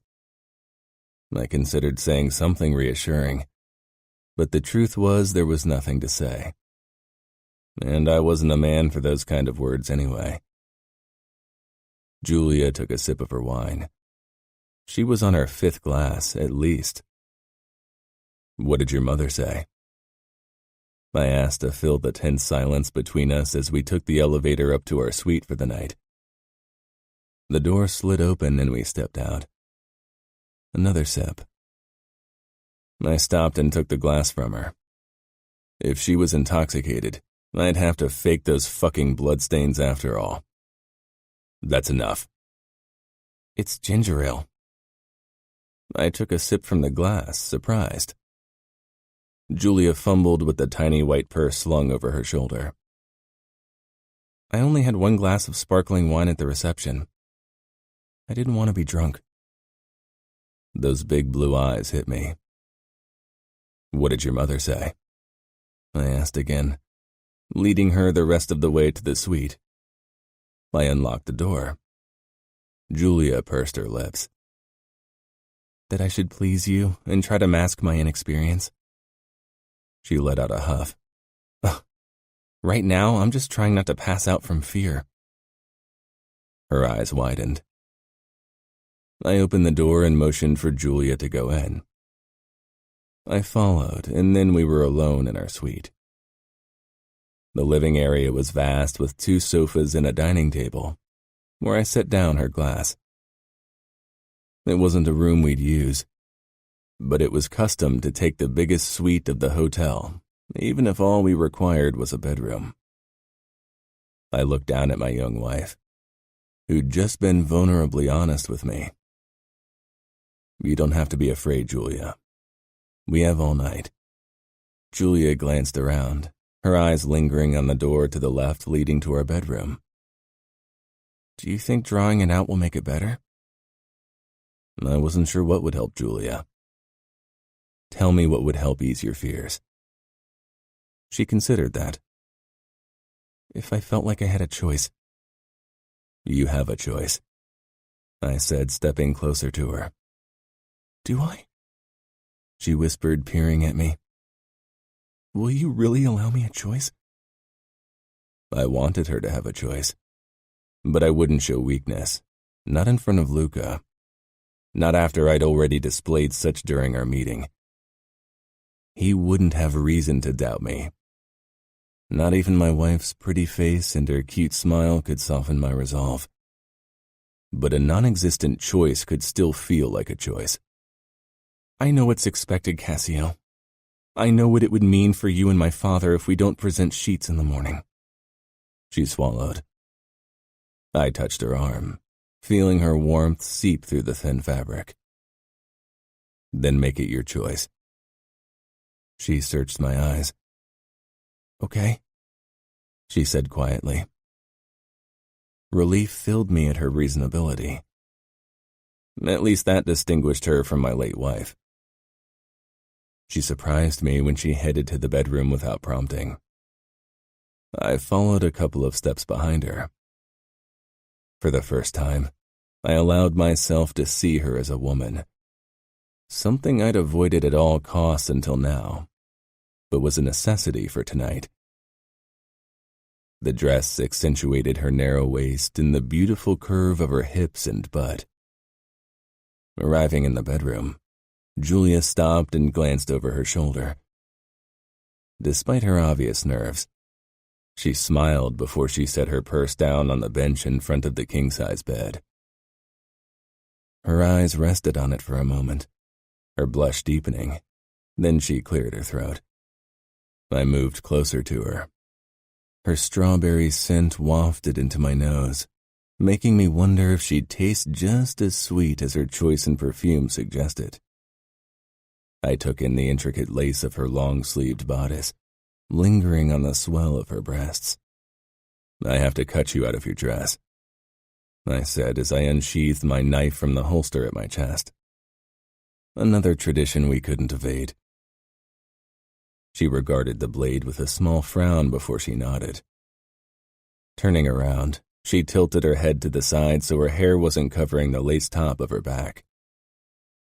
Her throat was long and elegant, perfectly unblemished, and I had to resist the urge to press my mouth to it and mark her as mine. Sparing her, it had appeared easier when we hadn't been married yet. That I had ever considered it an option seemed ludicrous now. She shifted her face and peered up at me through long lashes, nerves in her eyes. "Everything okay?" she asked quietly.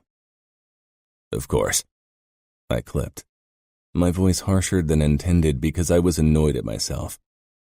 She averted her eyes and stiffened. An apology teased the tip of my tongue. It never passed.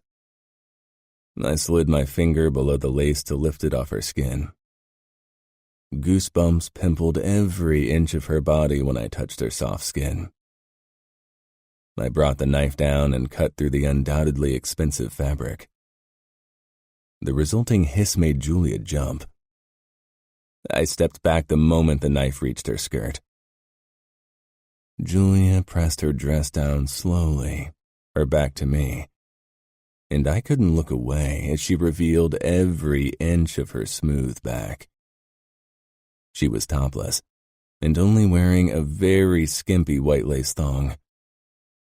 My eyes rested on her perfect ass cheeks, round globes I wanted to sink my teeth into and bury my cock in. A cock that was growing hard watching her. "Is it okay if I freshen up?" Her voice tore through my rising arousal. "Of course." The gruffness in my voice made Giulia risk a glance up at my face. Then she hurried into the bathroom. Terrifying my young wife before I had to claim her was a fucking stupid thing to do. Loosening my tie, I walked over to the bench and sank down. My wedding ring, similar to my last one, seemed to mock me. I set my tie down beside me, listening to the sound of running water. Giulia would need patience and care. I'd never have much of either to begin with. Since the mess with Gaia, even less than before. I propped my arms up on my thighs, trying to reach a state of mind that would allow me to treat my young wife right. I didn't want her to resent me. The door opened, drawing my attention to it and Giulia. She wore a dark blue silk nightgown that reached her knees and hugged her slender frame. Her hair fell down her shoulders in soft brown curls, freed of the two cute sunflowers. Giulia didn't move from her spot in the doorframe and nervously smoothed out her bangs, then traced the floor with her bare foot. "What now?" I met her gaze. She looked to me for guidance, and that was the one thing I had no trouble giving her. I straightened to my full height and held out my hand. "Come here." Taking a visible breath, she moved closer until she stood right in front of me. Without her heels, she only reached my chest. Her strawberry scent was more prominent than before, and even though I'd never been a man for the sweet things in life, I suddenly craved it. I reached up and cupped her head. She held her breath.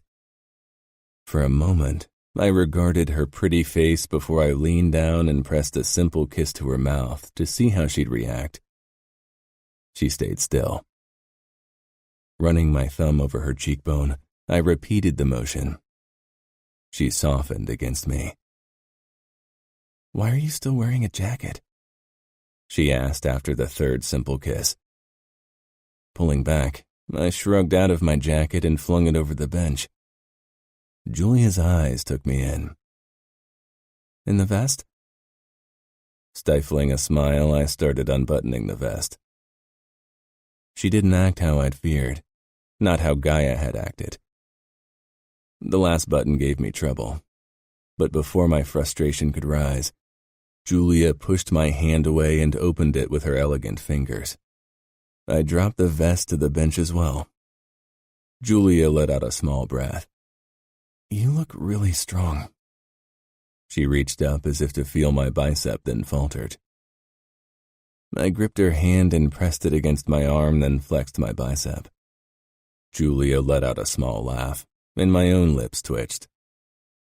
She peered up, then darted her gaze behind me. Taking her hand again, I led her closer to the bed. Lie down. She reclined on the bed, becoming visibly tenser. I pushed off my shoes, then stretched out beside her, still almost completely dressed. Gripping her hip, I dragged her closer to me and leaned over her. A hint of nerves crossed her beautiful face. I focused on her body, not her face, and pressed a kiss to her neck. She was still holding her breath. Not a great reaction, but not too bad. I pressed another kiss to the spot right below her ear, and she surprised me by twitching and letting out a giggle. A teenage girl inside. I paused, then raised my eyes. She bit her lower lip, her expression caught between embarrassment and an uncertain smile. She looked like such a fucking girl. Of age, my ass. She was legal, but her antics, her reaction, her expression, they weren't those of a grown woman, but of a girl on her way to becoming a woman. I pushed up, stifling a sigh.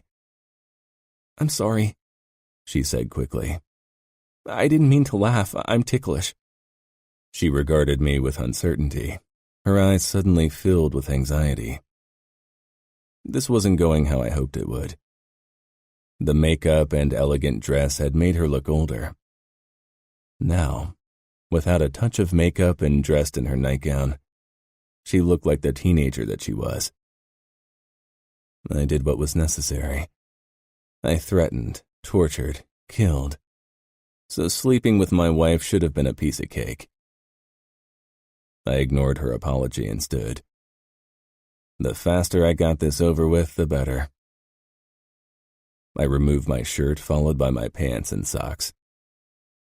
When I reached for my boxers, I noticed Giulia's gaze. Her eyes were huge, which made her look even younger and more innocent. And she stared at me with a mix of fascination and fear. I released my waistband, deciding it was better if I kept my cock covered for now. If she let out a terrified shriek upon seeing it, I'd tell Luca to screw himself on the fucking sheets, and then my blood would definitely tinge them red. Perched on the edge of the bed, I reached for her knee, touching it lightly. She twitched again and bit her lip, trying to hold in another giggle. I'm fairly sure I know one place where you're not ticklish, I said sardonically. She pursed her lips. You can't know. Her eyes widened. You mean? She sucked in a quick breath. At least she understood my comment. If she'd stared at me blankly, I would have lost it. I knelt on the bed. I wanted to relax her enough to keep her pain to a minimum. My first wife had cried through our first time together, an experience I really didn't want to repeat. I pushed up her nightgown enough to reach her panties, and my groin tightened in a familiar way, seeing the valley between her thighs. I touched my fingers to her hips, sliding them into the waistband of her underwear. She was perfectly still, watching me with parted lips and that damn innocence that was going to kill me. Can I take them off? It was a rhetorical question. We both knew what was expected. What if I said no? Would it matter? she asked with a hint of insolence. Would it make you feel better if I continued despite your saying no? It certainly won't help me. I doubt you'd care. It certainly won't hurt you as much as me. Anger surged through me. I moved over her, bracing myself beside her shoulders. Her hands came up as if to ward me off, soft palms pressing against my chest. Her eyes widened, and she darted them to my chest, her fingers shaking against me. Listen up. You're right. You'll be the one who'll experience discomfort. But I can guarantee you that being bratty about it doesn't help. If you work with me, it'll be better. It's not just the pain. Until this moment, men were allowed to kiss my hand or dance with me at social gatherings. Nothing more. And now you're here over me, half naked, and I'm half naked. And soon we'll both be naked and you're going to... She sucked in a deep breath. I know, I said quietly. Don't start to cry. She drew her lower lip between her teeth. After a moment, she said firmly, I won't cry. Then she peered up at me. Why do you care? You've seen worse than someone crying. I had. Far worse. And I hadn't given a shit. But Giulia was young, too young. And my wife, the woman who was supposed to become a mother to my children? Fuck. This was such a mess. She was biting her lip, not looking at me, but at something only she could see. Giulia, I murmured, and her gaze settled on me. Help me with this. She looked at me with those big eyes and nodded slowly. Relief filled me. Bringing my head down, I kissed her lips lightly. Then again. At the third kiss, Giulia's lips moved hesitantly against mine, and I sucked her lovely, plump lower lip into my mouth. She made the smallest sound and closed her eyes. My tongue stroked her open and dipped in, tasting my wife for the first time. Hell, so unbelievably sweet it was going to kill me. Not stopping the kiss, I rested my palm on her ribcage. Her eyes shot open, and she flinched slightly. I drew back from her mouth, watching her as I stroked my palm down her side, then back up. A soft touch, the promise that I'd treat her with care. Will you let me undress you? Again, the silent nod. I sat back on my haunches and helped Giulia into a sitting position. Then I hooked my fingers under the hem of her nightgown and dragged it upwards. She lifted her arm so I could pull it over her head. I discarded the flimsy thing on the floor and turned my attention back to Giulia. Her arms were loosely crossed over her chest. Biting her lip in that cute way, she lowered them slowly, giving me a perfect view of her breasts. God, she was lovely. I reached for her and gently ran my knuckles down the valley between those pretty breasts. Giulia twitched, nose crinkling, holding back one of those giggles. Her cheeks turned red. I'm sorry. No, I said in a slightly lower voice. I'd rather she giggled than cried. And right now, she thankfully didn't appear as if she was close to tears. You're very beautiful, I told her. Because it was the truth. And because I didn't want her to be self-conscious. It would only make her tense more. Thank you. You're welcome, I murmured as I traced the outside of her breast with my knuckles. Her nipples hardened, and the blush on her cheeks spread all over her face. I was glad that I hadn't listened to my conscience and asked Luca to cancel the wedding, because she was too young for me. Right this moment, I knew she'd be mine, forever. I swiped my thumb over her nipple, and Giulia sucked in a small breath. I repeated the motion, stifling a groan at the feel of her perfect nub. Do you like this? Yes, it feels good. I ran my hand down to her panties. Lie back. She did, and her body became visibly tenser. The muscles in her belly flexed, and she held her breath. This is no reason to become tense. I'll only pull down your panties. Slowly, I dragged them down, and relief, followed by desire, flooded me. Most women were waxed completely for the wedding night. And while I enjoyed that, with Giulia it would have only put emphasis on her age. Luckily, she had a small triangle of dark brown hair on her mound. I know it's not what's tradition, but I didn't want to. It's perfect, I rasped. She regarded me shyly, her legs pressed together. I allowed myself to admire her, then bent down and pressed a kiss to her belly as I drew in a deep breath, catching another whiff of the strawberry lotion she must have applied earlier. Sweet all over, my wife. Part your legs for me. Why? I peered up, stifling my impatience at her stubbornness when I saw the anxiety on her pretty face. Giulia. She parted her legs, but only just, and I had to nudge them a bit wider apart so I could climb between them and stretch out. Then, I took in my wife's pussy. Fuck. My desire returned full force. I leaned forward, but Giulia tensed and her hand shot out, pressing against my forehead, stopping me. For a moment, I wasn't sure I'd start laughing. This situation was too much even for my control. What are you doing? I'm trying to help you relax. She glanced down at me. But why? Because most women enjoy this very much. I think you might too. Her nose wrinkled as if I was going to do something nasty. So you're going to kiss me down there? I chuckled. Couldn't help myself. Yes, I'm going to kiss you down there. And lick you and suck you. And hopefully you'll enjoy it as much as I will. Her eyebrows shot up. I lowered my head to her thigh, stifling another chuckle.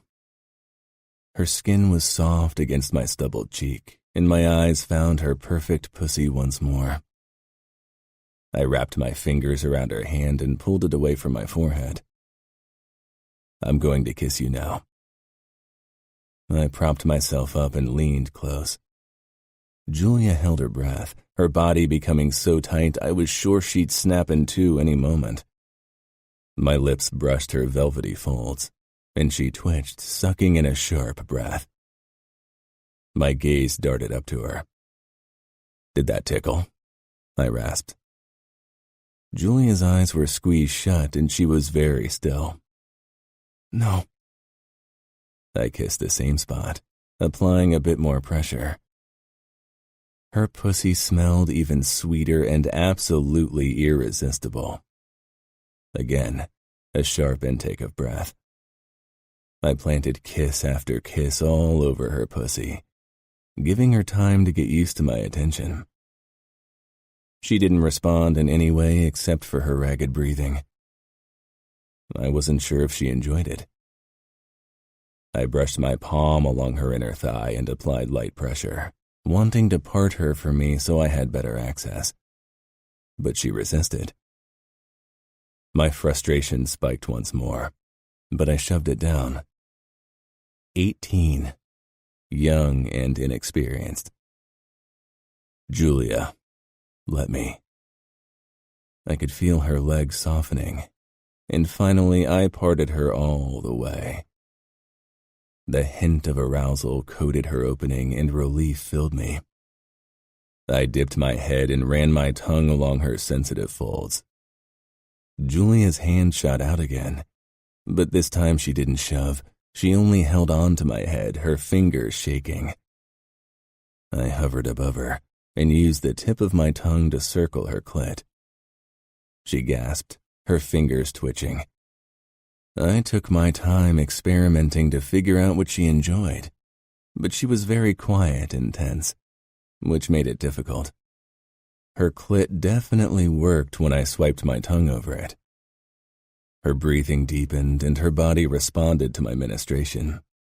But after 15 minutes, it became quite clear that she was too nervous to come.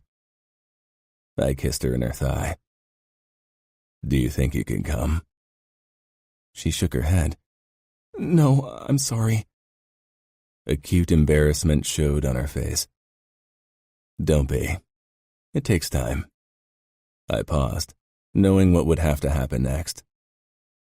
"Are you ready?" I knew she wasn't, and not because she hadn't come. She was wet, definitely as wet as I'd get her tonight given the circumstances. Giulia swallowed, then gave a small nod. I got off the bed and slid out of my boxers. My cock was definitely ready. Smelling, tasting, seeing her had sent a flood of blood right to it. "Oh, shit," Giulia whispered. My eyebrows shot up, and for a second right there, I was sure I'd start roaring with laughter. I stifled the impulse and knelt on the bed. "You're going to stretch." Her expression remained doubtful and worse, fearful. Fuck it. We had to get it over with. If she started worrying about all the ways this would hurt, she'd only grow more tense.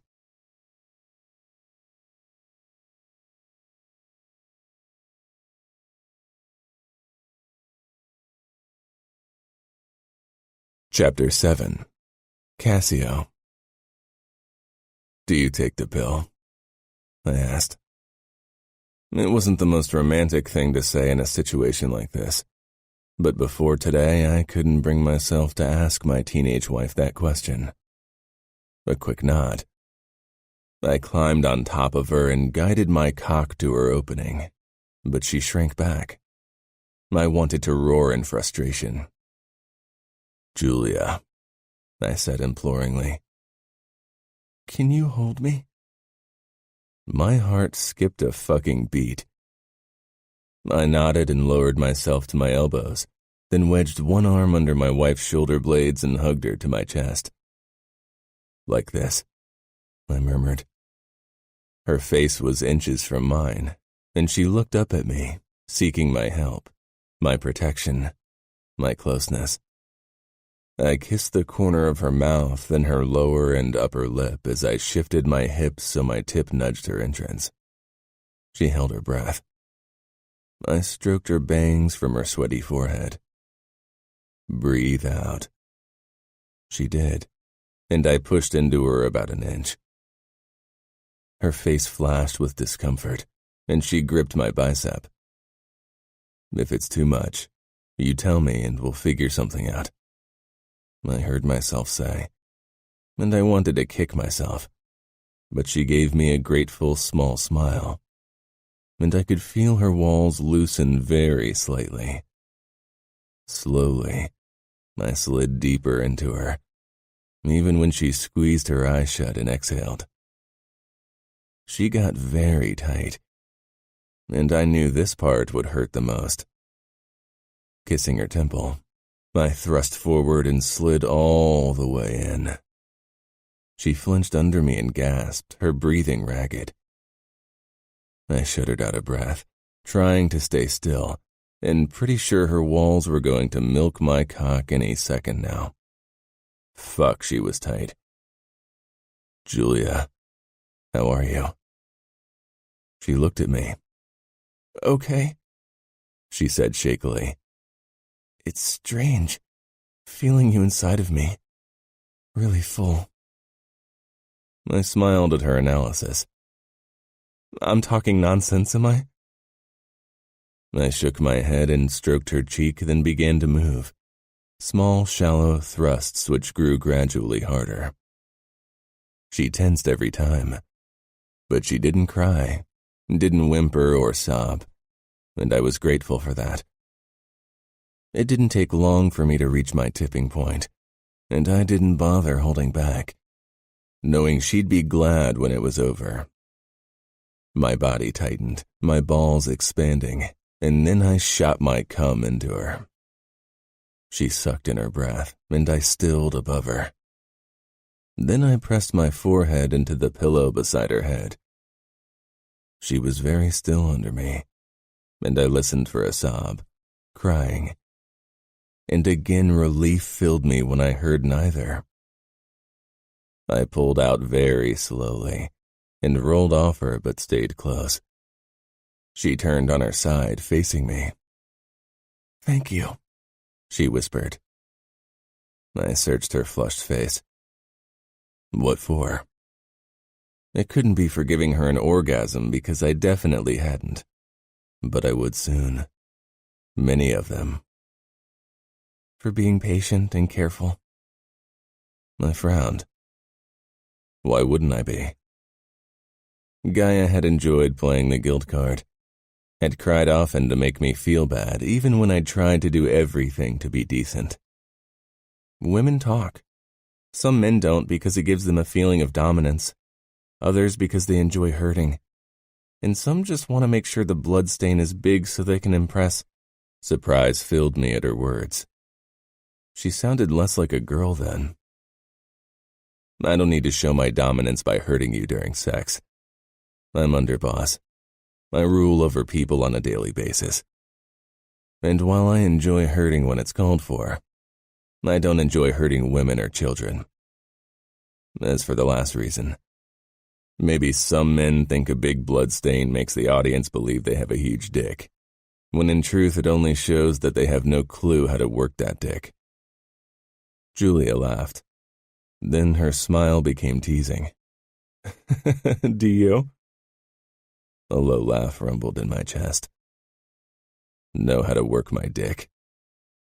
She blushed but nodded. I think I do. I know today wasn't pleasurable for you, but soon it will be. She tilted her head in consideration. Okay. I glanced down the length of me. My cock was smeared with blood. I sat up, then held out my hand to Giulia. Can you sit up for a moment? With a small frown, she did. Why? Then her eyes widened and her gaze darted down her body. Oh. Just wait a couple of seconds. Her nose wrinkled. That's kind of disgusting.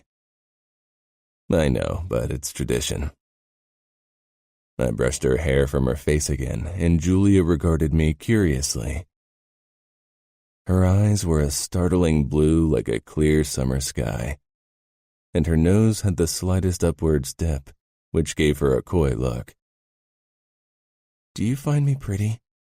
She asked, drawing in that plump lower lip between her teeth. Yes, I do. My thumb stroked along the back of her hand, which I hadn't even realized I was still holding. Oh, she said. I wasn't sure. You didn't act as if you cared much. It was a good thing that I'd perfected my poker face over the years, and a necessary evil in my line of work. I did, and do find you very attractive. I'm usually good at telling those things. Most men are really obvious about their interest. They get that intense look as if they want to devour you. Something angry and dark curled in my chest. Did it happen often? That men looked at you like that, as if they wanted to devour you? Despite my best intention, my voice held an edge it hadn't before. Giulia tilted her head, considering me in that quiet way of hers. Occasionally. Sometimes men who visited my father. Sometimes strangers when I was out with my bodyguards. It's not like anyone ever approached me. Good. I growled. Her eyebrows darted up. Are you jealous? Possessive. I don't share well. Or at all. She laughed. That's funny to you. I'm dead serious. She rolled her eyes. Rolled her eyes.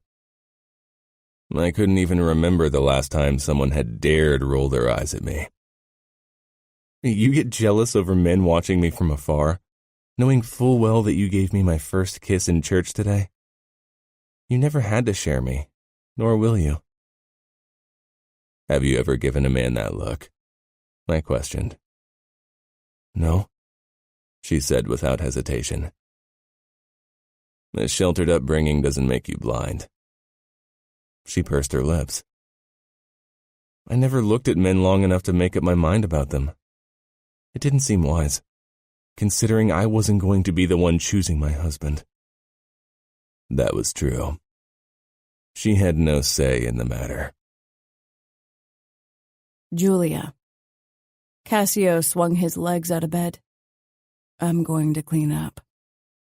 My eyes raked over his muscled body, mesmerized by the hard planes, the ridges of his six-pack, the narrow V of his hips.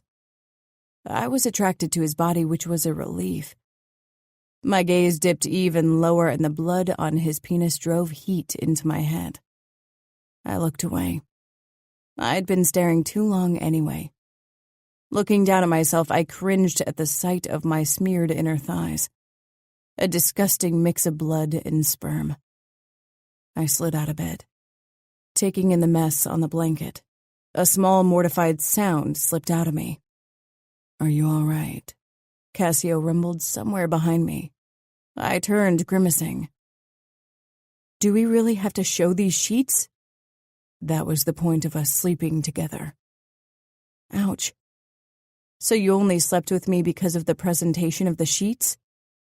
Now that we were married, I wanted Cassio to be attracted to me. It seemed a horrible fate to spend your life with someone who couldn't bear touching you. I definitely enjoyed the sight of his body. His touch was still unfamiliar and sex had been painful, but it hadn't been the ordeal my mother and a few of my aunts had made it out to be. I could imagine enjoying it very much, especially Cassio's lips between my legs. Cassio regarded me strangely as if I was an unknown creature. Then he shook his head with a chuckle. I'm a man. I headed toward him, also in need of a shower. I felt sticky and sore between my legs. Is that a reply? I asked curiously. Cassio stepped into the bathroom and I followed him. His eyes traveled over my body, sending an unfamiliar shiver down my back.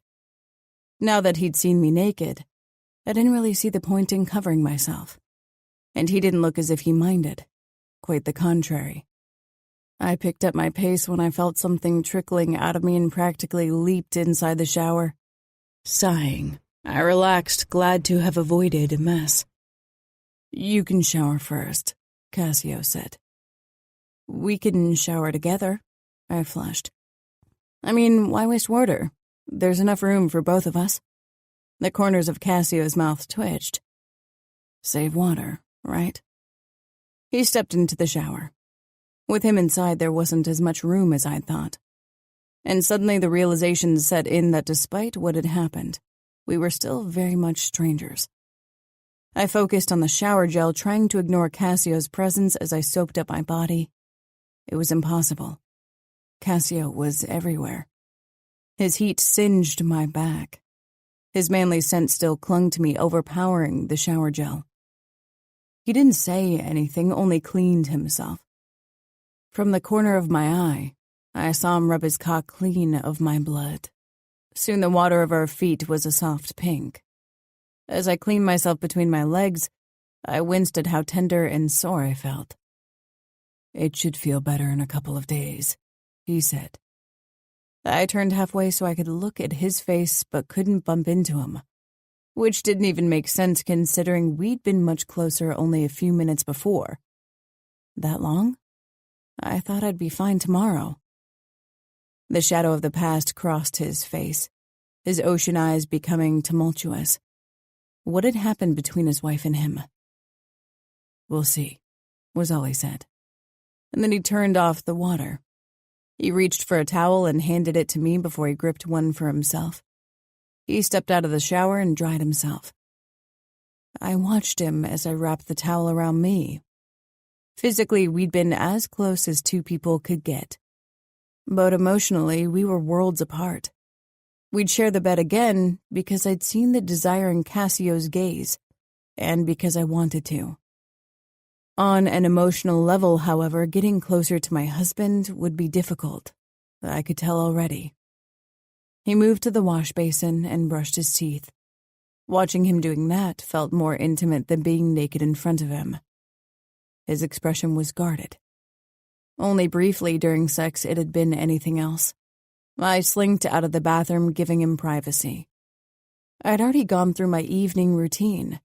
I'd mostly managed to keep my hair dry during our shower and didn't want to blow dry it with him in the room. How could all these mundane activities feel too personal after what we'd just done? Dropping the towel on the bench, I grabbed my nightgown from the floor and pulled it over. Trying to ignore the stain on the sheet and still seeing it, because I simply couldn't not see it, I slipped under the covers. I'd been tired before, I wasn't now.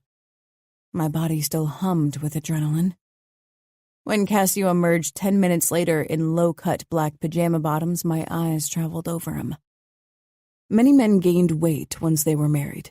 Not enough to be frowned upon by their capo, but enough to cover up whatever muscles they'd worked hard for in their younger years. Cassio hadn't. Every inch of him was pure muscle. Nothing soft about this man, not his body, expression, or eyes. If he noticed my silent scrutiny, he didn't comment. Instead, he got into bed, but with enough room to fit another person between us. Weren't we going to snuggle against each other?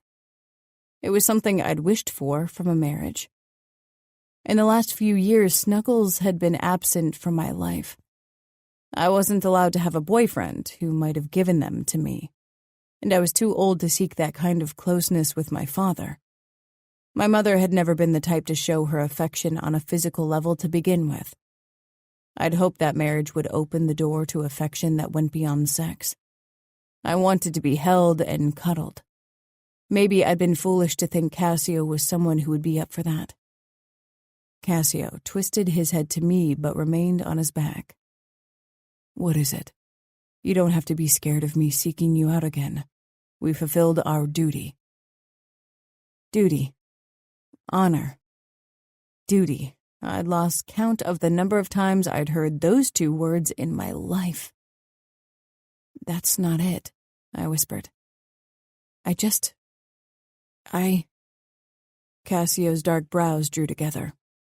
I'm not a mind reader, Giulia, and I don't have the patience to guess your thoughts. His voice was rough. Tears stung in my eyes at his rebuff. He let out a small sigh, pushed up on his elbow, and peered down at me. Are you in pain? Did I hurt you more than I thought? Of course he'd think it had to be something physical bothering me. Giulia. His strong hand touched my bare shoulder, and I shuddered under the gentle touch. Misunderstanding my reaction, he pulled his hand away, but I grasped it. Can we? I couldn't ask a man like Cassio to snuggle. Instead, I moved closer until I could sense his warmth, my fingers still clutching his hand. Be close like this for a little while? For a moment, he didn't react, only regarded me with those ocean blue eyes. Then, without a word, he lowered himself to his back, but this time he raised his arm, opening up a spot for me. I slid even closer until I was pressed up to him, my face on his strong chest, one of my legs thrown over his muscled thigh. He smelled good, so good, strong, warm, and manly. I held my hands awkwardly pressed against my breasts, unsure where to put them. Cassio curled his arm around my body, loosely at first, but then more tightly when I let out a small sigh. Gathering my courage, I rested one hand on his chest. Soon my fingers grew restless, curious. Until this day, I hadn't been allowed to touch a man, to discover his body. I idly traced the smattering of hair on his pecs, realizing that I liked the feel of them. In the media, I'd only ever seen guys with smooth chests and tried to imagine how they would feel. Cassio was all man, strong and with body hair. Not that he was overly hairy, he wasn't.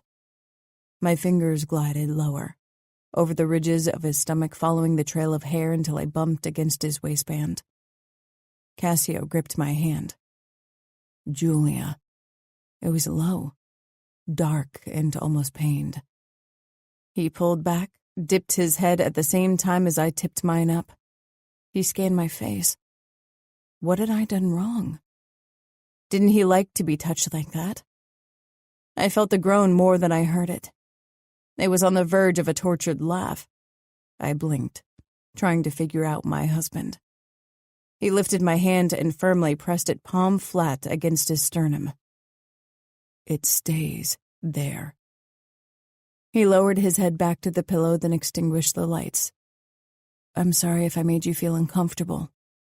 I didn't mean to make you feel that way. Cassio grunted almost a chuckle. I'm not uncomfortable, and I know that you don't mean to make me feel the way I feel. That is the problem. Now sleep. The last was an order. I gave up trying to figure out the meaning of his words. I wasn't a mind reader either. Yawning, I settled more firmly against him and closed my eyes. Silence settled over us, and my breathing eventually slowed as tiredness overcame me. Cassio tensed. Are you going to fall asleep like that? You wanted me to sleep. I do, on your side, not in my arm. My stomach dropped. This shouldn't have hurt as much as it did. Cassio was my husband, but only by name. I didn't have strong feelings for him or even knew him at all. Not saying anything from fear of giving away more than I intended. I scrambled as far away from him as I could. My side of the bed was cold, not warm like Cassio's. I swallowed my hurt and longing, trying to breathe evenly. Still, tears fell from my eyes. I could make out the outline of Cassio's head and knew he was watching me. The knowledge that the dark hid my expression from him gave me little consolation, because I had a feeling he knew I was crying from the way my breathing had sounded. I can't sleep with someone close to me. Anyone, he murmured. I nodded, because words were out of the question. I guess it's fitting that my second wedding night ends the same way my first did, with my crying wife in bed beside me.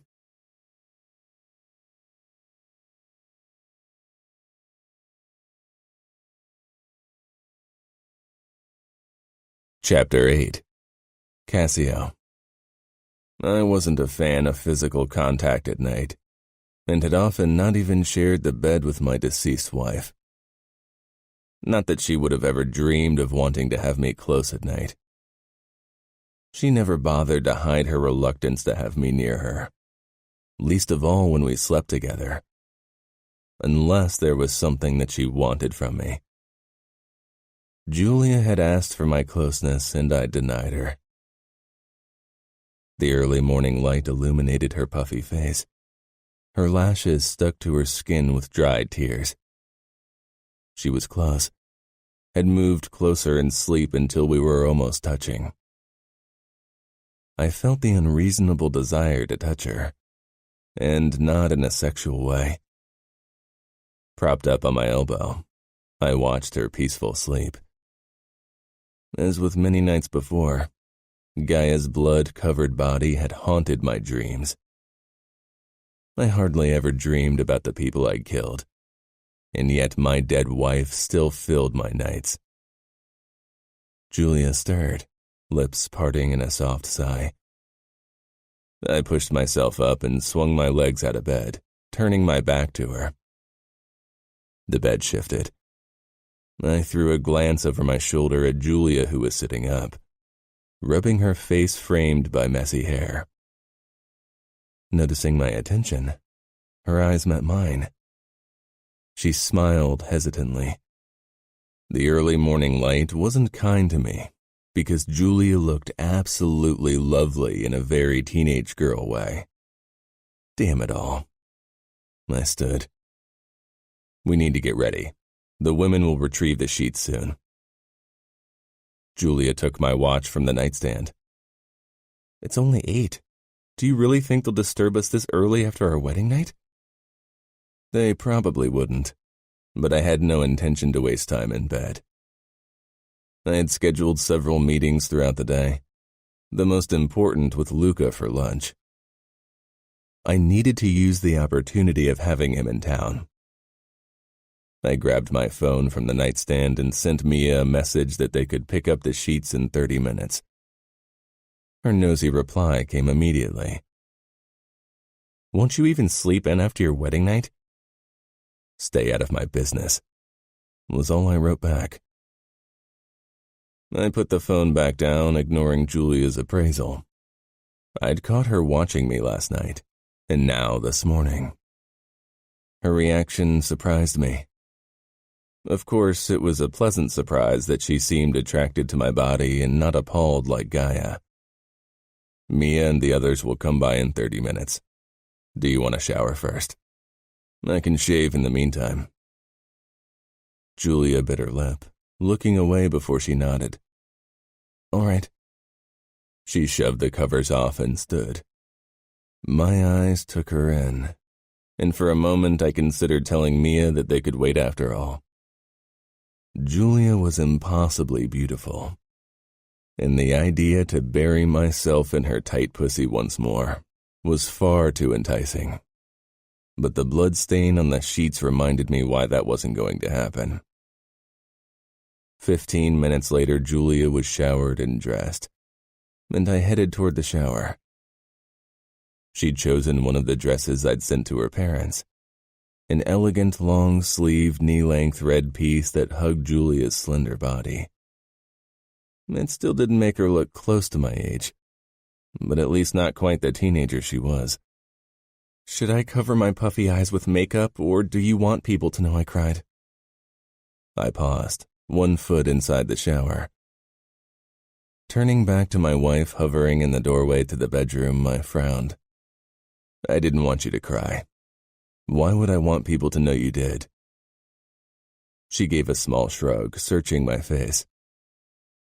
I thought maybe you'd want people to think you hurt me enough to make me cry. I considered it. The men downstairs would draw the wrong conclusions and fear me for it. It wasn't a decent thing to consider. But the men downstairs weren't decent, and I wasn't either. I'm feared as it is, and for good reason. I don't want my sisters on my back like they'll undoubtedly be if they see that you cried. So cover it up with makeup. She regarded me a moment longer, and I couldn't tell why. It was unnerving. Okay. I don't want to keep you from showering. I know how busy you are today. The hint of disapproval rang in her voice. She hadn't reacted when I told her I was going to spend the day in business meetings until we'd head to my mansion and children in the late afternoon. I work a lot, Giulia, and I won't explain myself to you. As a woman, your only job is to raise my children, but I can't afford that luxury. Anger flared in her eyes, but she turned and left. I wasn't in the mood to consider her teenage antics. She'd better get rid of them soon. When I emerged fully dressed in another dark three-piece suit 15 minutes later, I found Giulia on the sofa in the living room of our suite, typing on her phone. She was smiling softly.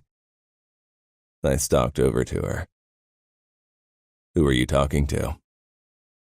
Her head shot up, her brows drawing together. Excuse me? Who are you talking to? Anxiety crossed her face, but I didn't care if she was bothered by me towering over her. Who? I growled. Your sister Mia. I took the phone and Giulia released it without a protest.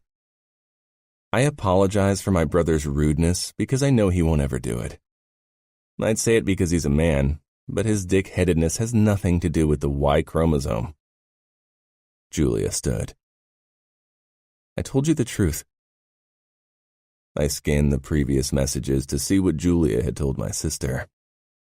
But she'd only written that she still had to get used to me after Mia had asked if she was all right. Giulia shook her head, then sighed. Trust is the base of a marriage. How would you know? Was she really trying to tell me something about relationships? I think I know more about the workings of a marriage than you, girl. Her expression flashed with hurt. I wonder if Gaia would agree. She snapped her lips shut, her eyes growing wide. Fury burst through me at the same time a knock sounded. Swallowing my anger, I headed for the door, glad for the distance this put between Giulia and myself. I ripped open the door, feeling my pulse pound in my temples. Mia's smile fell when she spotted me. Her eyes darted to something behind me. Everything okay? She whispered. I opened the door wide. Behind Mia, Ilaria, Giulia's mother, Aria, and other women waited for the ceremonial retrieval of the sheets. Go in, grab the sheets. I don't have all morning.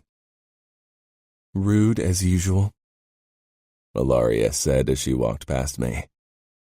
Mia hesitated, which was just as well. I pulled her to the side. I saw what you wrote my wife. Mia huffed. Are you spying on her? You will stay out of my marriage, Mia. I'll only say this once. Remember your place. And most of all, don't talk to Giulia about Gaia, understood? She shook my grip off, then nodded. Of course. Giulia smiled at the women who gave her compassionate looks. I walked over to my young wife before one of the women, especially Mia, could involve her in a nosy conversation. Giulia touched my forearm lightly. I'm sorry for mentioning your late wife, Cassio. I didn't mean to upset you. Surprise filled me.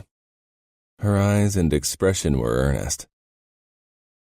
I gave a curt nod and put my hand on her lower back. Come on. Let's head down to the banquet room where breakfast will be served. Shouldn't we wait for them to be done? She nodded toward the bedroom door. The women's voices were a low buzz of gossip. I don't need to see this. She smiled sheepishly. You're right. I hesitated, on the verge of saying more. Then I steered Giulia out of our suite. Our elevator ride passed in silence, but Giulia's tension was palpable. The worst is over, I said. Her head shot up and her lips twitched. Are you talking about our wedding night? I tilted my head, considering her. She was obviously fighting amusement. You don't have to pretend the night didn't harbor great fears for you. I felt you trembling. It scared me, true. But it's over, and it wasn't as unpleasant as I thought it would be. My eyebrows shot up, not sure what to make of my wife's honesty. Even though we were married, the unguarded way she spoke to me took getting used to. That's good, I suppose. She leaned into me with a small laugh. Yeah, I suppose so too. The elevator doors opened, cutting our strange conversation short. I led Giulia toward the biggest banquet room, which was already filled with the men of my and Giulia's family, as well as the most important members of the familia. Let the meat show begin, Giulia said under her breath. I squeezed her side in warning, even as I had to stifle a smile.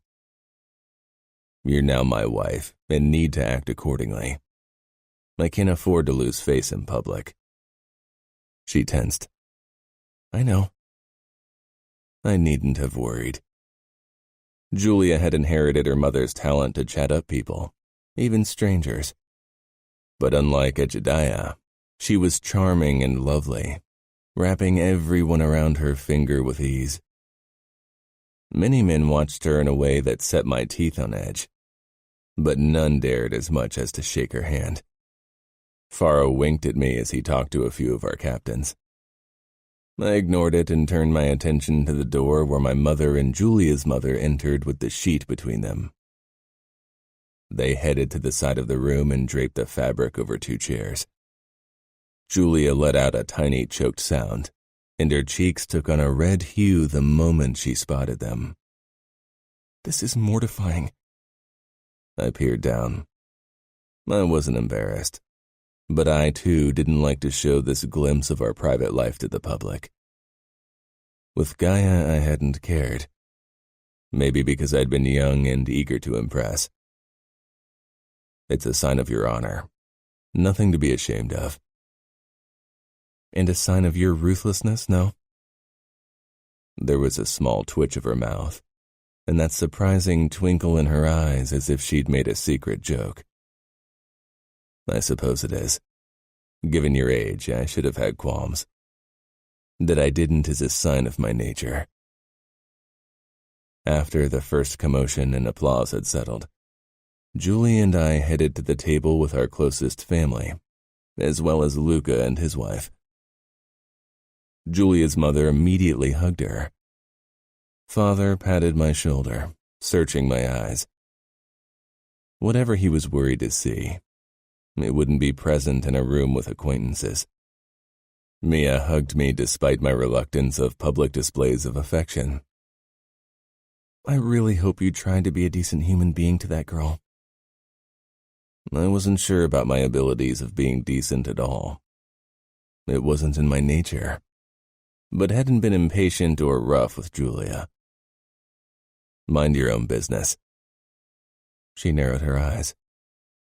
I had lost count of the times I'd told her this, but she failed to comply with my wishes. Everything all right? Giulia whispered as we took our seats at the head of the table. I leaned closer. My sister worried I wasn't decent to you. Because of the sheets? Horror rang in Giulia's words. Because of my nature. Giulia tilted her head in that curious way.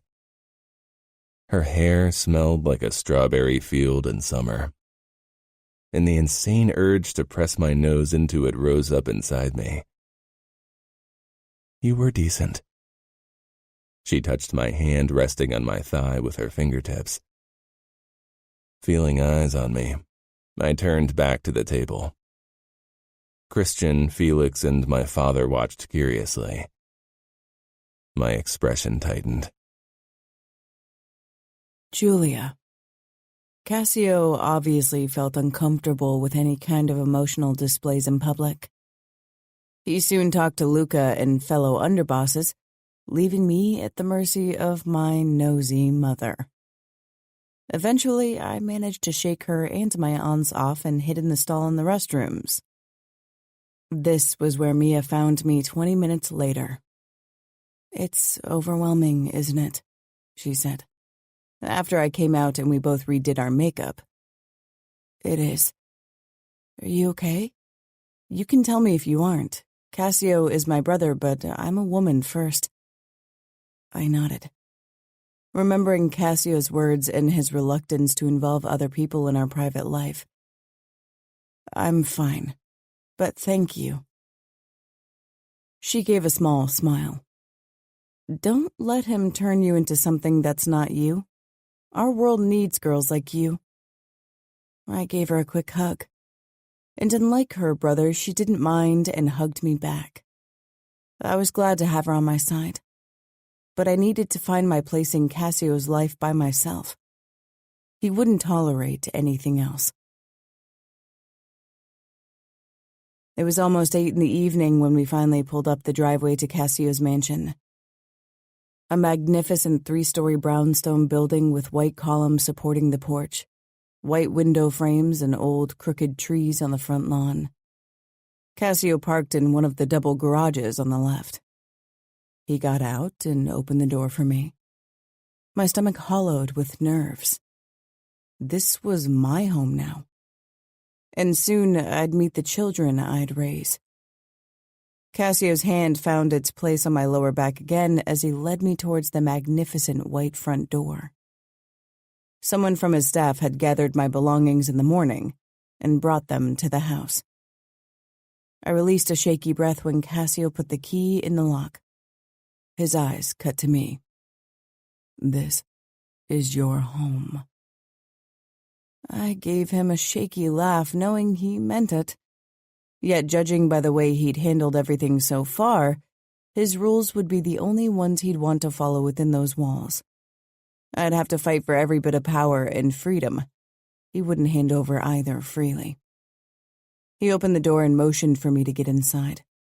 I did, trying to figure out what I was smelling as I scanned the white and gray granite floor. High-pitched barking almost gave me a heart attack, and a small ball of reddish-brown fluff stormed through the hall and latched itself onto Cassio's trouser leg.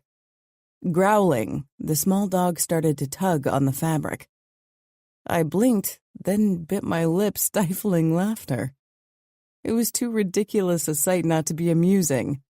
"Fuck," Cassio snarled. "Sybil, didn't I tell you to keep the goddamn dog locked away?" My smile died. He bent down and tried to grab the dog's neck, but the tiny thing snapped its teeth and bit his finger. Flurry flickered across his face, and he finally managed to grab the dog and lifted it into the air. The dog squeaked once, then fell silent and hung in Cassio's grasp. My husband looked as if he considered putting it down with his gun or strangling it with his strong hands. I touched his arm, terrified for the helpless animal.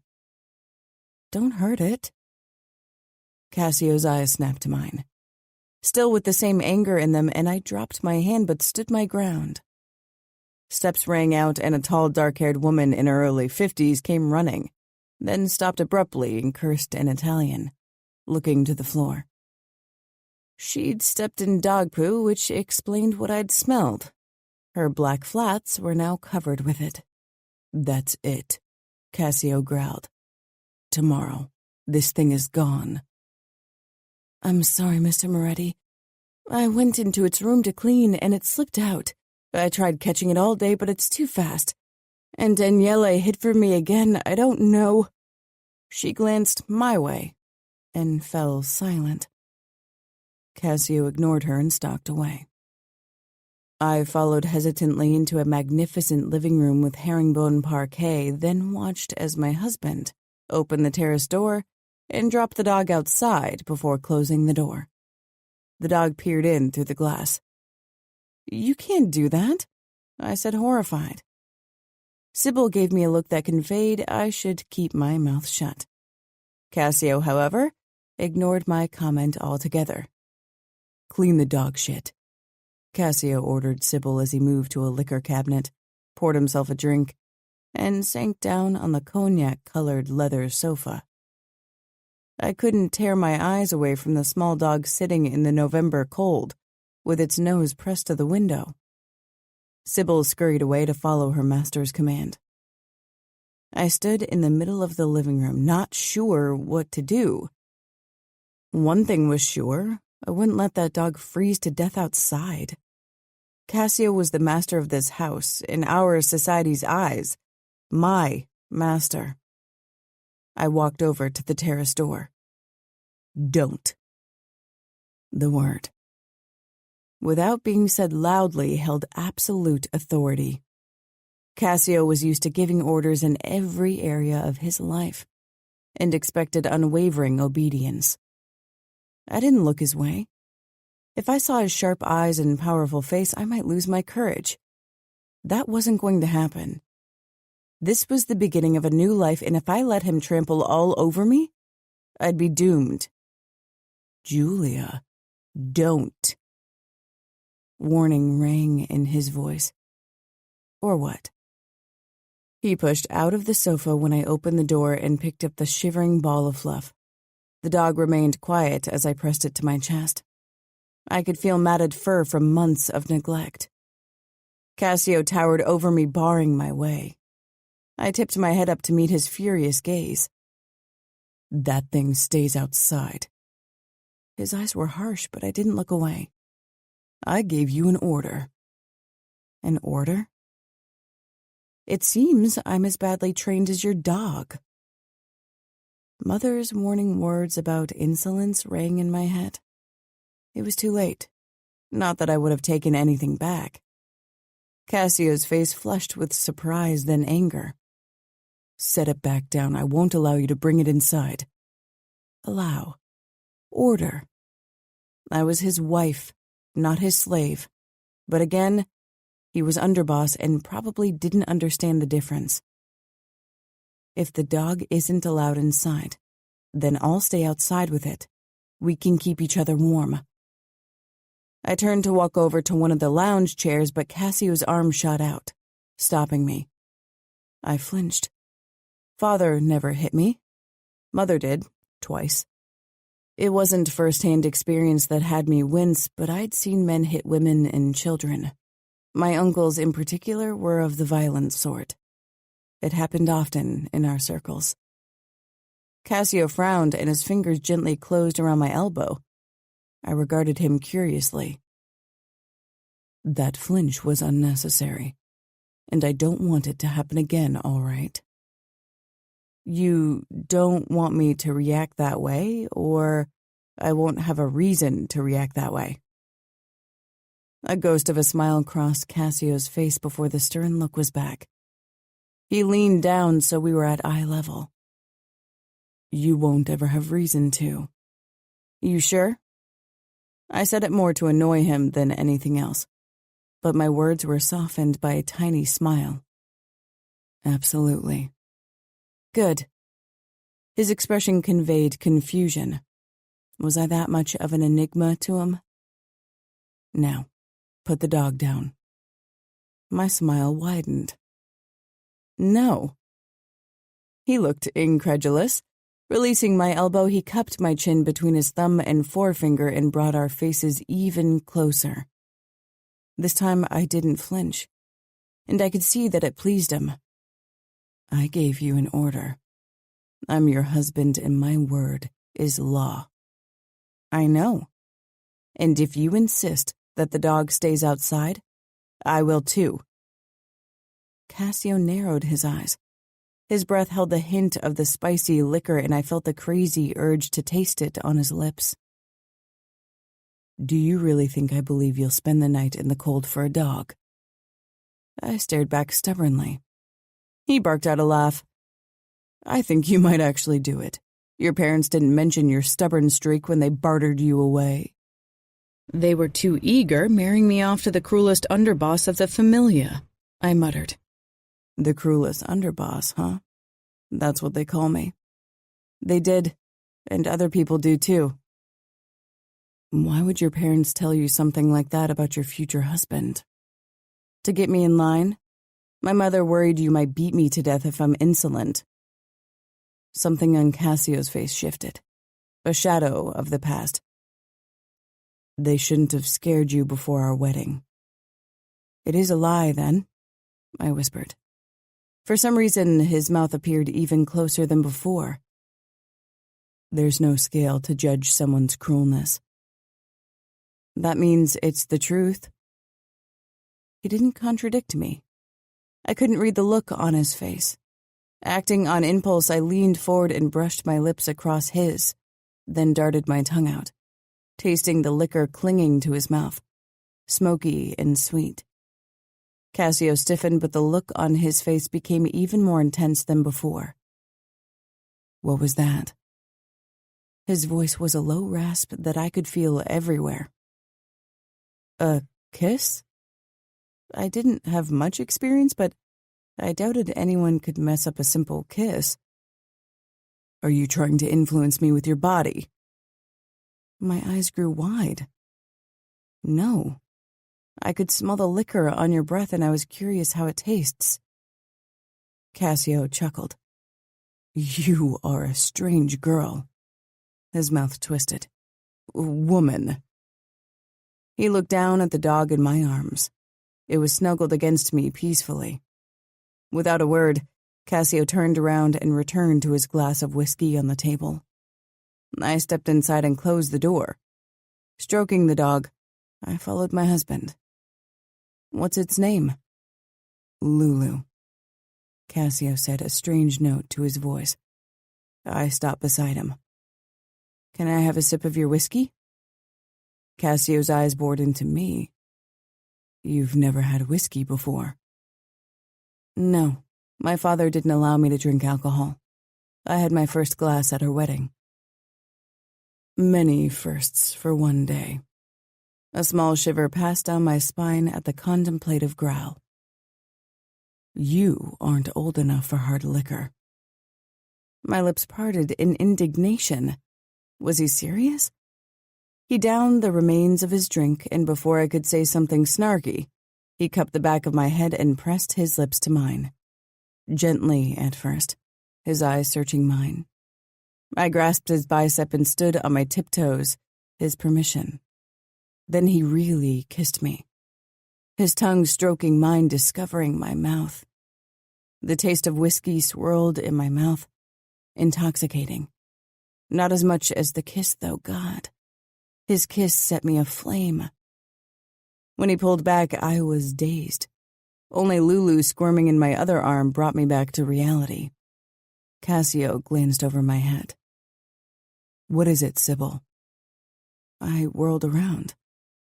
Sybil hovered in the doorway, wringing her hands and looking anywhere but at me. She must have caught us kissing, and even though we hadn't done anything indecent or forbidden, considering that we were married, acute embarrassment washed over me. "The children are asleep and I cleaned up.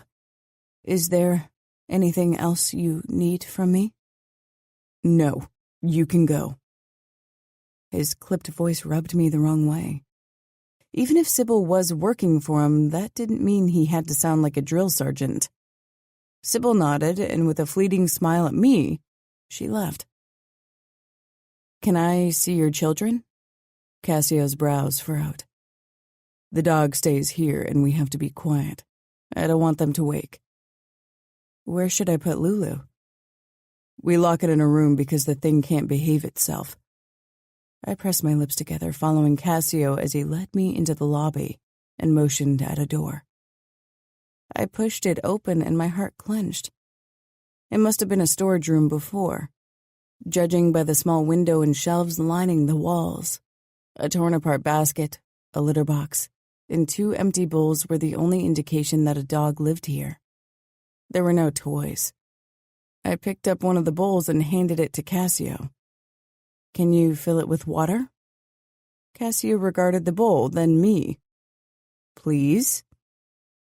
Lulu's living arrangements had to change, and they would change, but today was only my first day.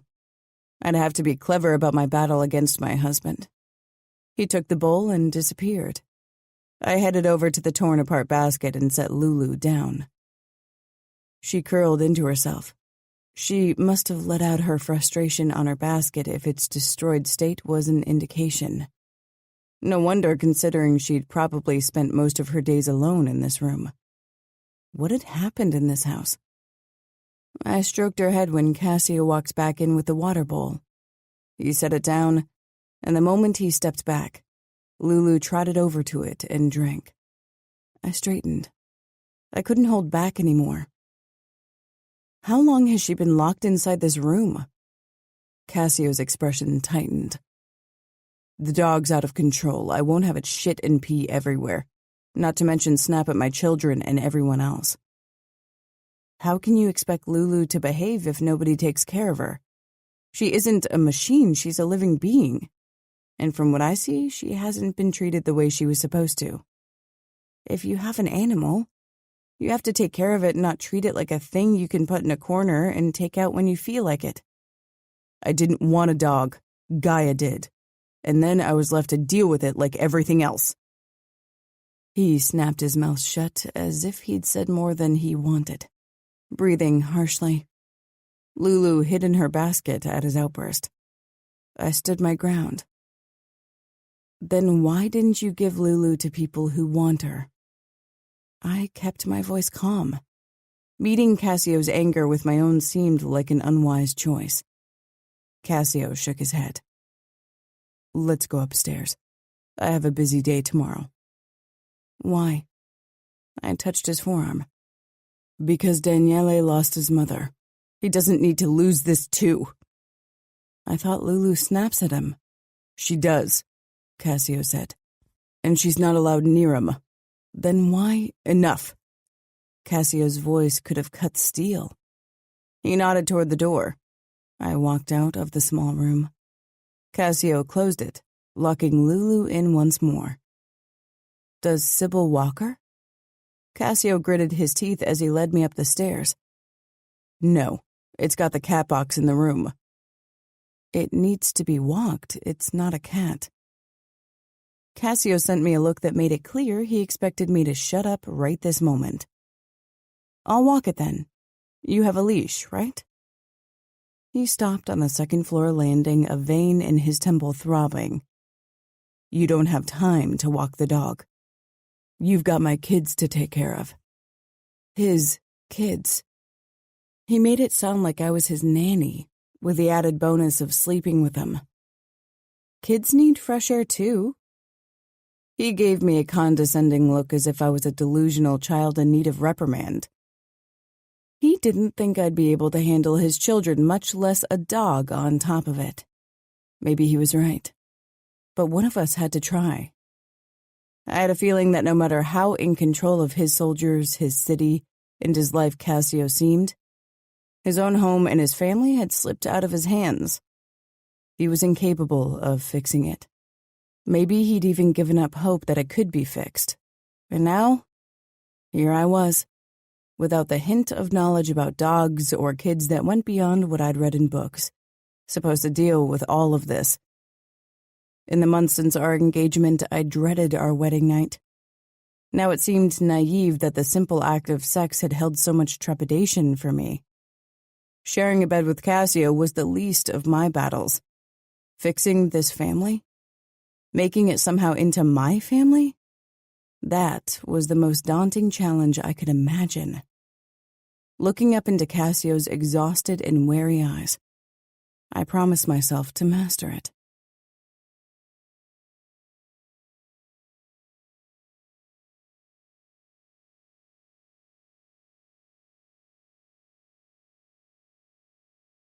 Chapter 9. Cassio. Annoyance hummed under my skin. Giulia peered up at me calmly, thinking she knew everything. It was the advantage of youth, believing you knew how the world ran and convinced you could shape it to your ideals. She'd soon realize that ideals were just teenage foolishness. Come now, I gritted out, not wanting to release the frustration of the last few months on her. Ultimately, it was my fault for allowing this marriage, for thinking an 18-year-old girl could be a wife and mother. The idea that Giulia could become Gaia 2.0 turned my stomach over. Giulia opened her mouth as if to say more, but I sent her a warning look. She'd need to learn when to shut up. She pursed her lips but remained quiet. I led her to Daniele's room first. I opened the door but didn't turn the lights on. Daniele's bed was empty. "Where is he?" Giulia whispered, worried, as she crossed the room toward the bed. My heart clenched. Turning on my heel, I walked out and strode down the corridor.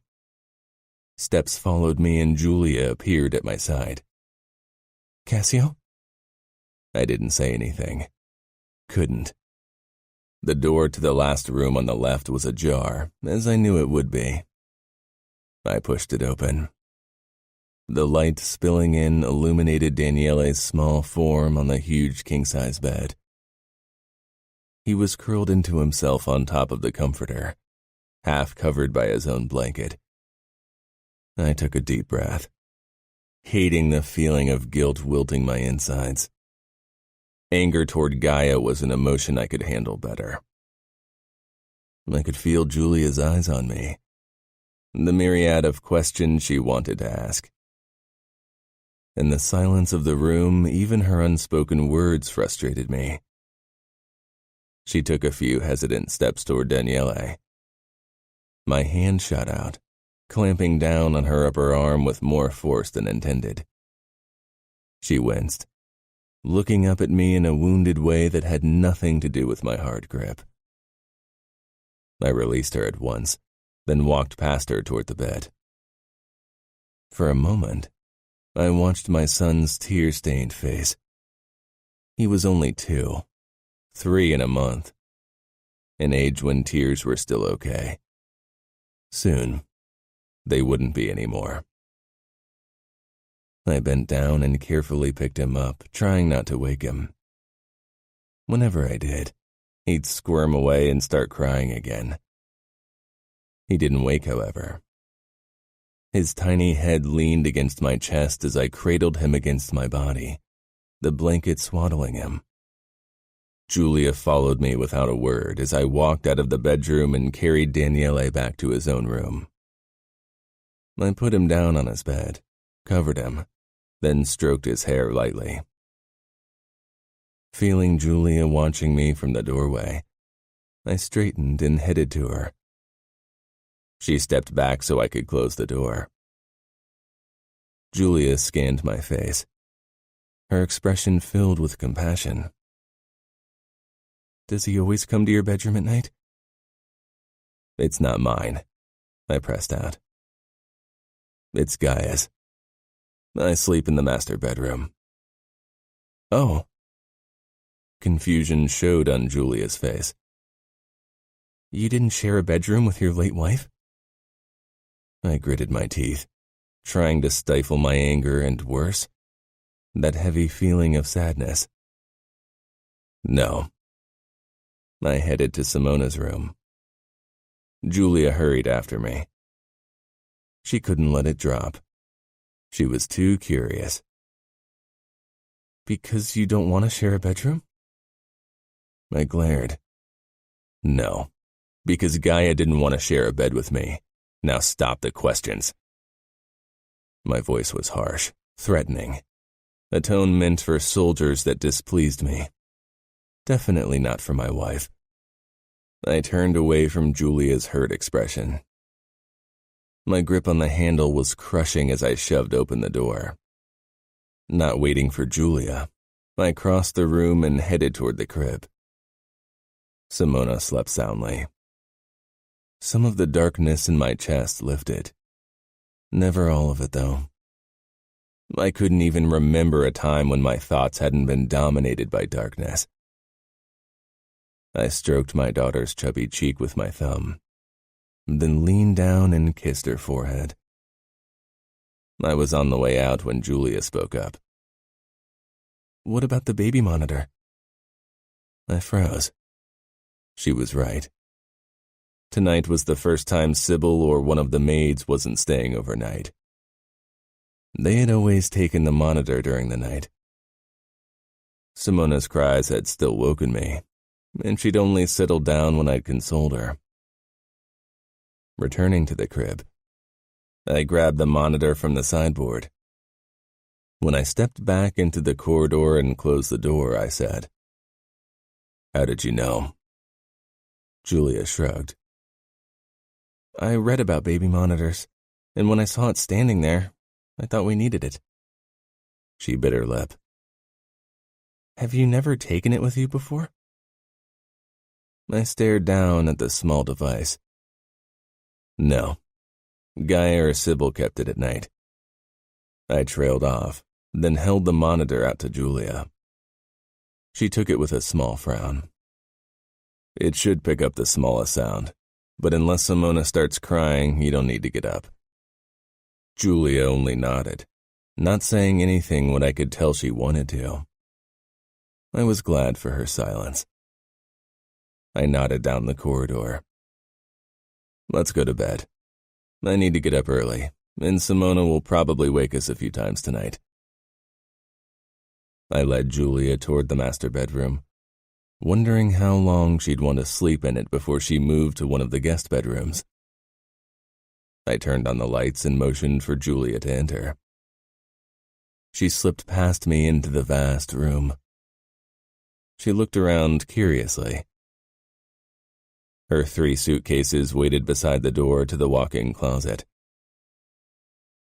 I told Sybil that you'd probably want to put in your clothes yourself. Yes, thank you. That way I'll know where everything is, she said absent-mindedly, as she walked toward the window, peering outside. It was too dark to see much but the general outline of the gardens. She looked petite, and I had to resist the urge to walk up to her and touch her shoulders.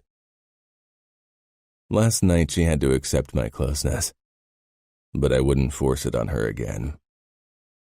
I cleared my throat, causing Giulia to turn. Her gaze fell on the king-size dark wood bed on the left. Her expression tightened ever so slightly. I'll get ready. I gritted out and headed for the in-suite bathroom. I wasn't even sure what had me on edge tonight. I had been wound tightly for almost a year now. It was getting harder and harder to suppress the flood of emotions. Only once I'd released my frustration, and it had felt good. So fucking good. It had led to this point, had ultimately cost my children their mother. Trying to stop this dangerous train of thought, I started brushing my teeth and getting ready for bed. A bed I'd have to share with another woman who didn't want me. Giulia still hid her resentment better than Gaia ever did. Yet she didn't feel anything but resentment, considering she was forced to marry me. Her feelings toward sharing a bed with me again tonight had been clear as day. Trepidation. She needn't have worried. Despite the dark hunger for my young wife's lovely pussy, I was a man who could control himself. I abhorred the idea of sleeping with a woman again who didn't want me. The years with Gaia had been enough. Even when she'd approached me for sex, which only happened when she had ulterior motives, she never wanted to sleep with me. She didn't even think of me when I fucked her. A new wave of fury twisted my insides. I spit the toothpaste into the sink, then washed my face and changed into my pajama bottoms. My anger didn't lessen as I stepped back into the bedroom. Giulia had changed into a silken nightgown with tiny sunflowers all over it. She stared at a picture of the white beach taken from my summer house on Long Beach Island on a beautiful spring day. A picture meant to call to the calm within me. In vain. It was unreasonable to be furious over her choice of wardrobe, especially when she looked exceptionally pretty in her gown. But I was. Didn't I tell you to get rid of those sunflower atrocities? Giulia jumped and whirled around. Her hair settled in smooth ringlets on her bare shoulders. Her eyes were wide, as blue as the sky in the photo above her head. Excuse me? More anger, which wasn't even directed at Giulia. Still, it roared louder inside my chest since I'd seen Daniele on his mother's bed. Every night he went there, no matter how often I told him not to. I sent you new clothes. I expect you to wear them. Giulia raised her chin. While I understand your need for me to look like a lady in public, I can't see why I can't wear the clothes I love in private. Only because I'm your wife now doesn't mean I'm not still me. I won't become someone else only because you don't like who I am. You chose to marry me. You can't form me into the wife you want. You can't control everything, even if you think you have to. What did she know? I stalked toward her. She tossed her head back to meet my furious gaze. Goosebumps flashed across her skin and her nipples hardened, straining against the thin fabric of her nightgown. Is that so? I control hundreds of men and an entire city, but you think I can't control you? I stepped closer, backing Giulia into the wall. Stop intimidating me. she said, trying to step past me. I thrust my arm out, bracing my palm against the wall beside her head, caging her in. You will obey me. She regarded my arm, then looked up. She stepped closer until we were almost touching, throwing me off. What will you do if I don't obey? That goddamn strawberry scent filled my nose. Wrapping an arm around her waist, I jerked her toward me and lowered my head for a harsh kiss. She stiffened in my hold, gasped into my mouth. What the fuck was I doing? Giulia. I froze, caught off guard by his sudden closeness. How could he kiss me when he was angry? He turned around with a sharp exhale and stalked a few steps away before he slanted me a cautious look. You don't have to be scared. I won't force myself on you. Last night was necessary, but I won't seek you out again until you want me. He sounded tired again, as if he were certain that I'd never want him to. What had happened between his wife and him? I pushed the thought of her to the back of my mind, and with it the accompanying uneasiness. I should have said something, but I was overwhelmed. By the situation, by the kiss that still echoed in my lips, by the look in Cassio's eyes. I felt like I was caught up in the current, which spun faster and faster, leaving me disoriented. Yesterday morning, I'd been me, an 18-year-old girl who loved art and Pilates. Now I was a wife, a stepmother, the society lady at an underboss's side. With all my new roles, was there still room for me? Cassio looked at me, nodding slowly, as if my expression gave him an answer to a question he hadn't even uttered. He walked over to the bed and sank down. His broad shoulders and back were covered by long, thin, vertical scars that I hadn't noticed before. Many of them. I approached him to get a better look. Cassio didn't say anything, only looked at me. I pointed at one of the scars, then lightly touched it by pulling my hand away after a moment. You can touch them, Cassio said calmly, but his voice had an edgier note to it. I brushed my fingertips over the scars on his shoulder blades and back. Some fathers tortured their sons to make them strong. Cassio was strong and brutal. Was his father the reason for it? You did this? Your father? Cassio shook his head. The way he was watching me made me blush. I wasn't even sure why. When I was your age, a few of my men and I got captured by the Bratva. They whipped me before they moved on to the other torture methods. My mouth ran dry at his clinical tone. My God, that's horrible. I sank down beside him on the edge of the bed. His musky scent made me want to lean closer, to run my nose along his skin and taste it. What a ridiculous thought. Why did you think my father did it? Because that's how many made men make their sons strong. You know, my uncles, abusing their children is their favorite sport.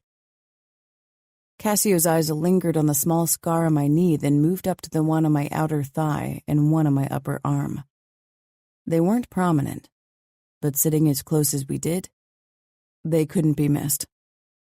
I have one on my shoulder, too, I said, twisting to show him the scar there. 4 scars. Not much in comparison to yours. Something in his gaze made my pulse pick up. Something dark lurking in its depths. Those scars, he murmured. Did your father create them? Oh, now I understood the look. No, I said quickly, and without thinking put my hand on his.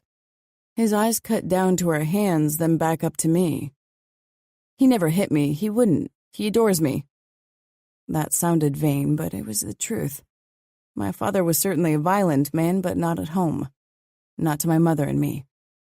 Cassio chuckled. I can see why he does. I bit my lip, surprised by his words.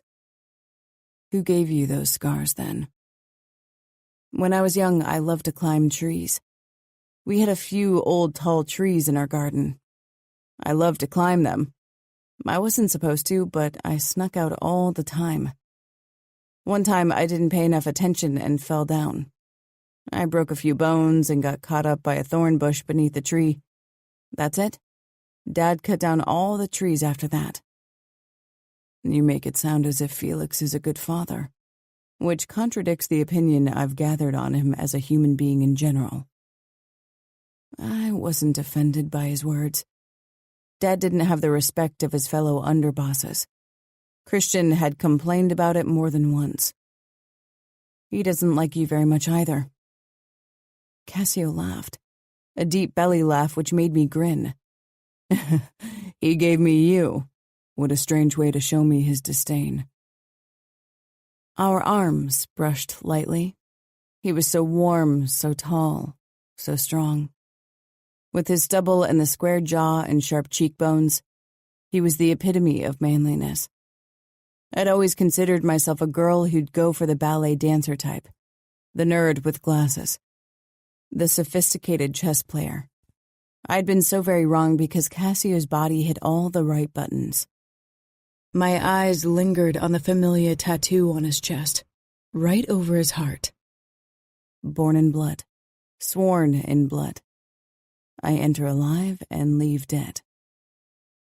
I traced the intricate letters, not even thinking about it.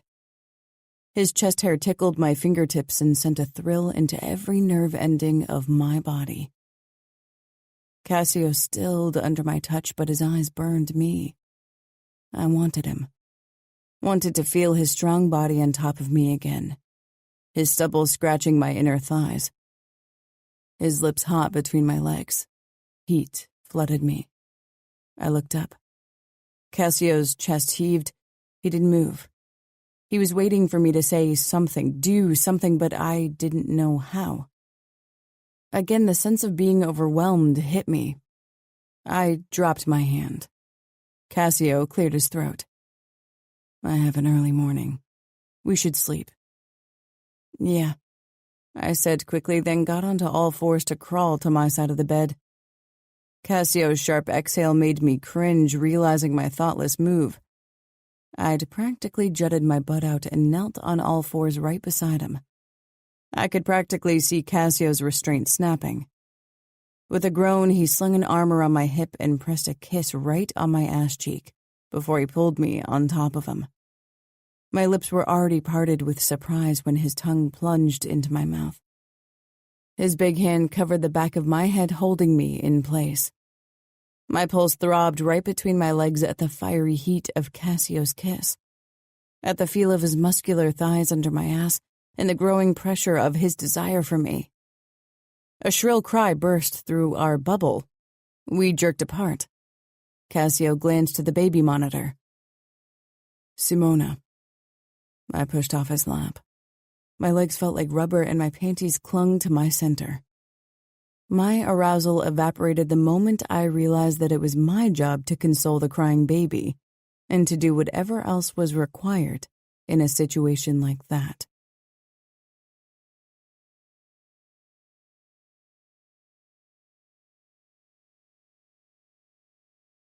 Chapter 10.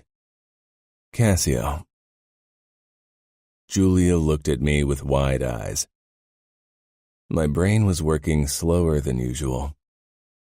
Her taste lingered on my tongue, and my thighs were still warm from her pretty ass. Despite my promise to keep my distance, I'd practically dragged her onto my lap the first chance I got. She hadn't resisted. Because she'd wanted me or because she feared to refuse me. Simona's cries grew in intensity. She's probably hungry. Okay. Giulia looked like a deer in the headlights. I sighed and stood, rearranging my dick so it wasn't as obvious. Come on, I'll show you everything. Giulia pulled a robe over and followed after me. I was on the way downstairs to prepare the bottle but Giulia froze. Shouldn't we console her first before going down into the kitchen? I considered that, then nodded slowly. Sybil had prepared the bottle while I took care of Simona. Once Sybil fed her, I returned to bed. Giulia and I went to Simona's bedroom and walked in. I turned the lights on. Simona's face scrunched up with her cries, her skin already turning red. Her cries tore at me. She'd always been a crier, but since Gaia's death, it had become worse. Now every one of her cries seemed to ring with an undertone of accusation, and my guilt weighed heavy on my shoulders. I walked over to the crib and picked Simona up, cradling her in my arms. She quieted only briefly. Sighing, I headed back to the door where Giulia was hovering with an uncertain expression. You don't know anything about children, right? She hesitated. Only what I've read. That was what I'd suspected. Her parents made it sound like she was a practiced babysitter. But of course that had been tactic. Rocking Simona gently, I headed downstairs, Giulia close behind me. I could only hope Daniele wouldn't wake as well. I couldn't comfort them both. Not that he would let me console him. Stifling my frustration, I entered the kitchen. It had been a while since I'd prepared a bottle, but Sybil had set everything out in preparation. I nodded toward the bottles and formula. You have to prepare the bottle. Giulia's eyes snapped to me. I've never done it. I sighed, then held Simona out to her. Then you'll have to hold her while I show you how to do it. Giulia glanced at my daughter, swallowing. Embarrassment filled her face as she met my gaze, and I knew what she'd say before she did. I've never held a baby in my life. For a moment, I felt the urge to lash out at her verbally, but I shoved it down. Giulia had even less say in marrying me than I did. It wasn't her fault that she didn't know the first thing about being a mother. It's not difficult. Just hold out your arms and take her.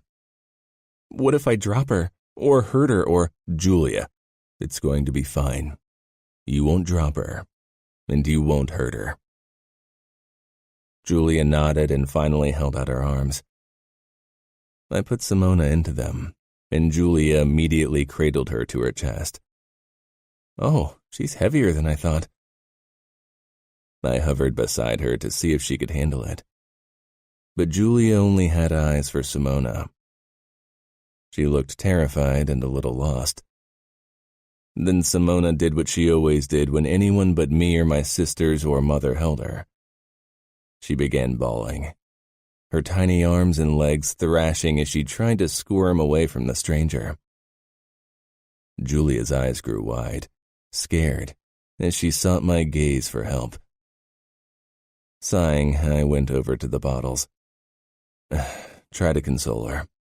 She needs to get used to you. Simona had never taken to Sybil or the other maids. If the same happened with Giulia, months of sleepless nights would turn into years, and my daughter would remain without a mother figure in her life. It was an option I didn't want to entertain. Shh, shh. Giulia rocked Simona, but even from afar I could see her anxiety, and Simona could probably feel it too. The crying didn't cease. If possible, it got even more intense. I moved faster preparing the formula, trying not to let the cries snap my patience. I wanted to call Felix right this moment and tell him that he'd regret lying to me, that I'd find a way to make him pay. The best way, of course, to pay him back would be to nullify our marriage because he'd cheated me of a promised mother figure. With the bottle, I walked over to Giulia, who looked close to tears herself. but it would be absolutely dishonorable to cancel the marriage at this point. And not just that. Nothing in this world would make me give up Giulia now that I had her. Maybe she wasn't the mother my children needed, but fuck, she was what I craved. The moment I took Simona from Giulia, her shoulders sagged with relief. Simona quieted in my hold and accepted the bottle, watching me with teary eyes, her chubby cheeks blotchy. "I'm sorry," Giulia said. Guilt filled her expression. I didn't say anything. Slowly, I made my way back upstairs and into Simona's room.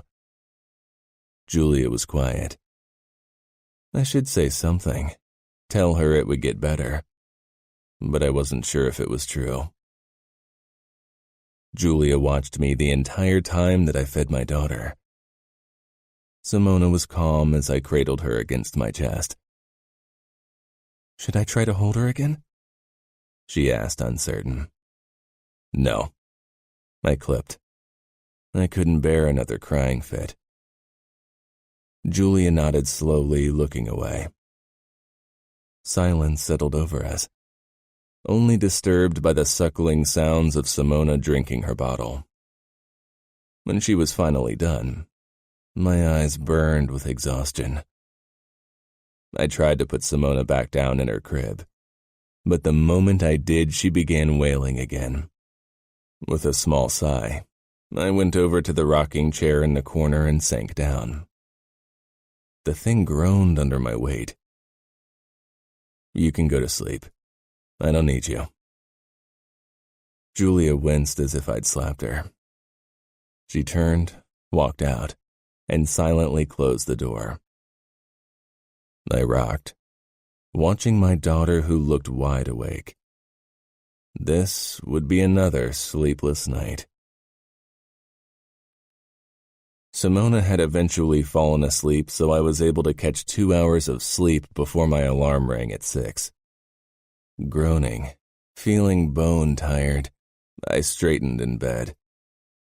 Giulia sat up too. Just like after our first night together, her eyes were puffy from crying. Maybe our bond was doomed the same way my bond with Gaia had been. "Good morning," she said, tugging a strand of hair behind her ear and straightening her bangs. "I didn't hear you come to bed." It was late. Simona wouldn't fall asleep. Giulia bit her lip. "Sybil's going to be here today, right?" I nodded. "You don't have to worry. You won't have to be alone with my children yet. Sybil will show you how to take care of them until you know what to do. But Sybil's main job is to clean and cook."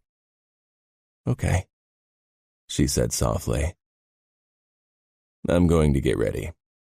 Your bodyguards are coming over at 7 so I can introduce you before I leave for work." "Are they your late wife's bodyguards?" Fury burned in my chest. No. Which was mostly the truth. Giulia got out of bed, but her eyes were on me. "When will you be home tonight?" "I don't know." I headed into the bathroom and closed the door. The hot shower did nothing to dissipate the heavy sense of exhaustion. While Giulia got ready, I dressed in my usual 3-piece suit before I headed to Daniele's room. As expected, he wasn't inside. I found him on Gaia's bed, still in his PJs, staring down at his tablet. "Daniele, you know you aren't supposed to be in here." He didn't react, except for rounding in his small shoulders and jutting out his chin. I went over to him and picked him up. He squirmed in my hold, but I didn't set him down. "It's enough," I snapped. My patience was running thin after last night. He only struggled harder. My chest tightened in a mix of despair and frustration. "Daniele, stop it now!" He froze, and so did Giulia, who was watching from her spot in the doorway to our bedroom. Simona began wailing in her room. Seconds later, the dog began barking up a storm downstairs. I stopped, and for a moment, sure I'd lose it. Swallowing hard, I went over to Giulia and set Daniele down in front of her. Get him dressed and don't allow him to spend all day on the tablet. I'll take care of Simona. I didn't wait for her reply. Turning my back on her and my son's accusing little face, I headed to my daughter. Once in her room, I rested my forehead against the cool door for a couple of heartbeats before finally, I felt in a state of mind to console my little girl. Giulia. I stood frozen, staring down at the little boy. What had just happened? Daniele had struggled against Cassio's grip as if he was terrified of him. And for a moment, Cassio had appeared as if he was on the verge of losing control. Lulu kept barking downstairs, but Simona quieted eventually, probably because Cassio had taken her out of her crib. Remembering last night's mess, I squared my shoulders and squatted before the little boy. "Hello, Daniele. I'm Giulia." Daniele looked at me with miserable milk chocolate brown eyes. His caramel blonde hair was a tousled mess and even looked knotted in places, as if it hadn't been combed properly in a long time. "How about we get you ready for the day?" He didn't react, only stared. My stomach tightened. This kid was hurting. His mother had died only a few months ago, and his dad was obviously overwhelmed by the situation. I didn't know what had happened, didn't know the extent of Daniele's trauma, but it was obvious that he needed help. He looked thin, too. I straightened and held out my hand. "Will you show me to your room?" Nothing. He looked down at the tablet clutched in his hand and turned it on. A sort of game with colorful balloons popped up. I didn't want to forcefully carry him into his room like Cassio might have done. That wouldn't help me get the boy's trust. "Daniele, please help me. I'm new here, and I need you to show me your room. Will you help me?" I waited with an extended hand. Daniele didn't take my hand or look up from the tablet, but he moved towards his room. I followed him inside. He sank down on his bed, the tablet on his lap. Looking around, I spotted a wardrobe on the right side. Everything was in neutral tones, the walls, furniture, rugs, except for the colorful stuffed toy dinosaurs on the shelves and on his bed. I'd have to do something about that. In my research about children, I'd found images of beautiful hand drawings for nurseries. After some rummaging, I finally found a pair of jeans and a sweatshirt. Most of the clothes inside the drawers were for warmer temperatures, and most of the winter clothes that I'd found looked too small for Daniele. I headed back to him and knelt down in front of him, tilting my head to see his face. He was focused on the screen, but briefly, his lashes fluttered up. "Can you dress yourself?" I don't know when kids learn things like that. When Daniele didn't react, I reached for his tablet. He let out an enraged cry and turned away. "Daniele, we need to get you dressed." I took the tablet and Daniele threw himself at me, completely catching me off guard. The way I was kneeling, I had no chance to brace myself. I fell back and landed on my back with Daniele on top of me as he fought me for the tablet. His nails scratched my cheek. "Enough," Cassio roared, and Daniele's weight lifted off me. I jerked into a sitting position, still stunned. Cassio stood over me, clutching Daniele against his side, restraining the little boy's thrashing arms. "I said enough." Daniele froze in Cassio's hold. Cassio's expression was thunderous. I swallowed and slowly scrambled to my feet. Cassio's eyes slanted to my cheek, which was throbbing. I touched the spot and my fingertips came away stained with blood. "God damn it," Cassio said harshly. his voice shaking with an emotion I couldn't place. He looked down at the now motionless boy in his arms. Daniele wasn't the only one who was hurting. He went over to a changing table I hadn't even noticed before and set Daniele down on it. I picked up the tablet from the floor and put it on the bed before I approached Cassio. I held out the clothes I'd chosen for Daniele. Cassio nodded at the table. I put the clothes down as I watched Cassio undress Daniele, who was still wearing nappies. Surprise washed over me. Shouldn't he be potty trained by almost 3? "Can you change a diaper?" Cassio asked, but his voice held an edge that suggested he knew the answer was no. I shook my head. "I can learn." Cassio's mouth thinned into a line. He changed the diaper quickly, and Daniele didn't as much as twitch, stubbornly stared off to the side. After that, Cassio got his son dressed. As suspected, the clothes were on the verge of being too small. Not too wide because he was thin, but definitely too short. Cassio lowered Daniele to the floor and the boy went over to his tablet at once. For a while, he didn't need a diaper, then Cassio fell silent. Then Gaia died. Is that why he's so thin and not talking? Cassio swallowed and his expression hardened. Yes. See if you can get him to eat more than a few morsels of food. Cassio scanned my face, his eyes lingering on my scratched cheek once more.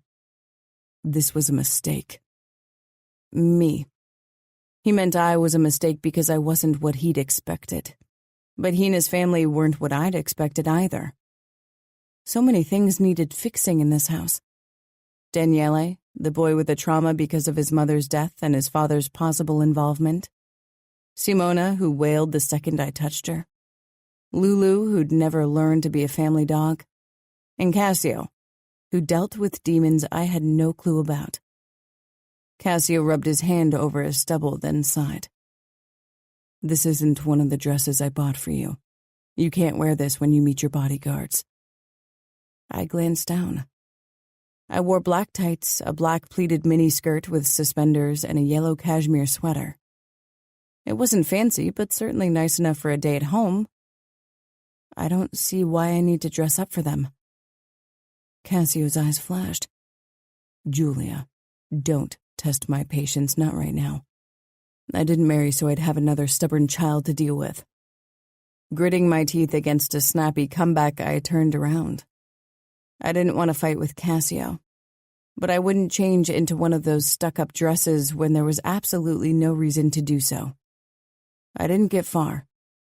An arm wrapped around my stomach and sharply pulled me back so I was pressed to a hard body. Cassio's palm pressed flat against my belly, holding me in place as he leaned down. You will change now. The low command vibrated through my body in a way that thrilled and scared me. What's your problem? My problem is that you keep disobeying me and that your skirt is far too short when I'm not around. I laughed. I couldn't help it. Even my mother had never considered my clothes too daring or sexy, and she was conservative. The miniskirt might be short, but the tights were opaque, and my sweater certainly didn't scream sexy vamp. I'm not joking, Cassio growled. I laughed again. You're being unreasonable. Cassio turned me around, one arm around my waist, the other cupping the back of my head. It wasn't an intimate, loving gesture, it was dominant. Don't fight me on this. Not this. I won't have you around my men in that skirt when I'm not with you. Understood? His eyes burned with angry possession. I probably would have said more, but the sound of Daniele's game reminded me that he was in the room behind us. Understood, I said. Now let go of me. He stepped back. I turned and went into our bedroom to change.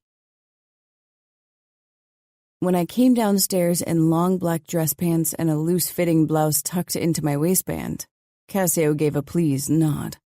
I felt as if I was wearing a costume. The clothes were uncomfortable. They weren't me. My men are waiting in my office to meet you.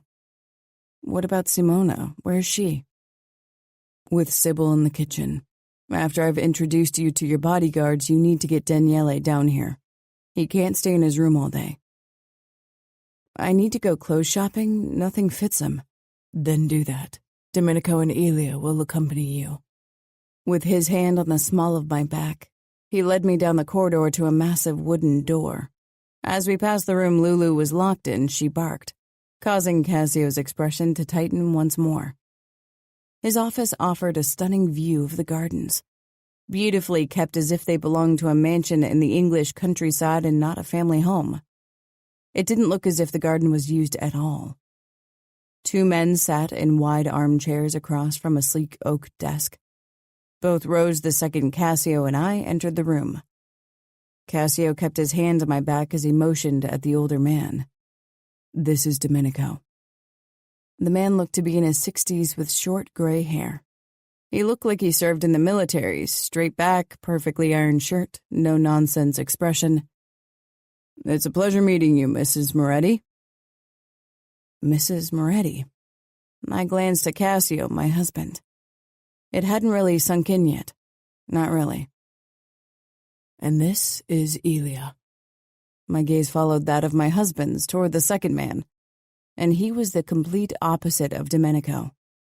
For one, he was young, mid-20s tops. He had wavy light brown hair that was loosely styled back.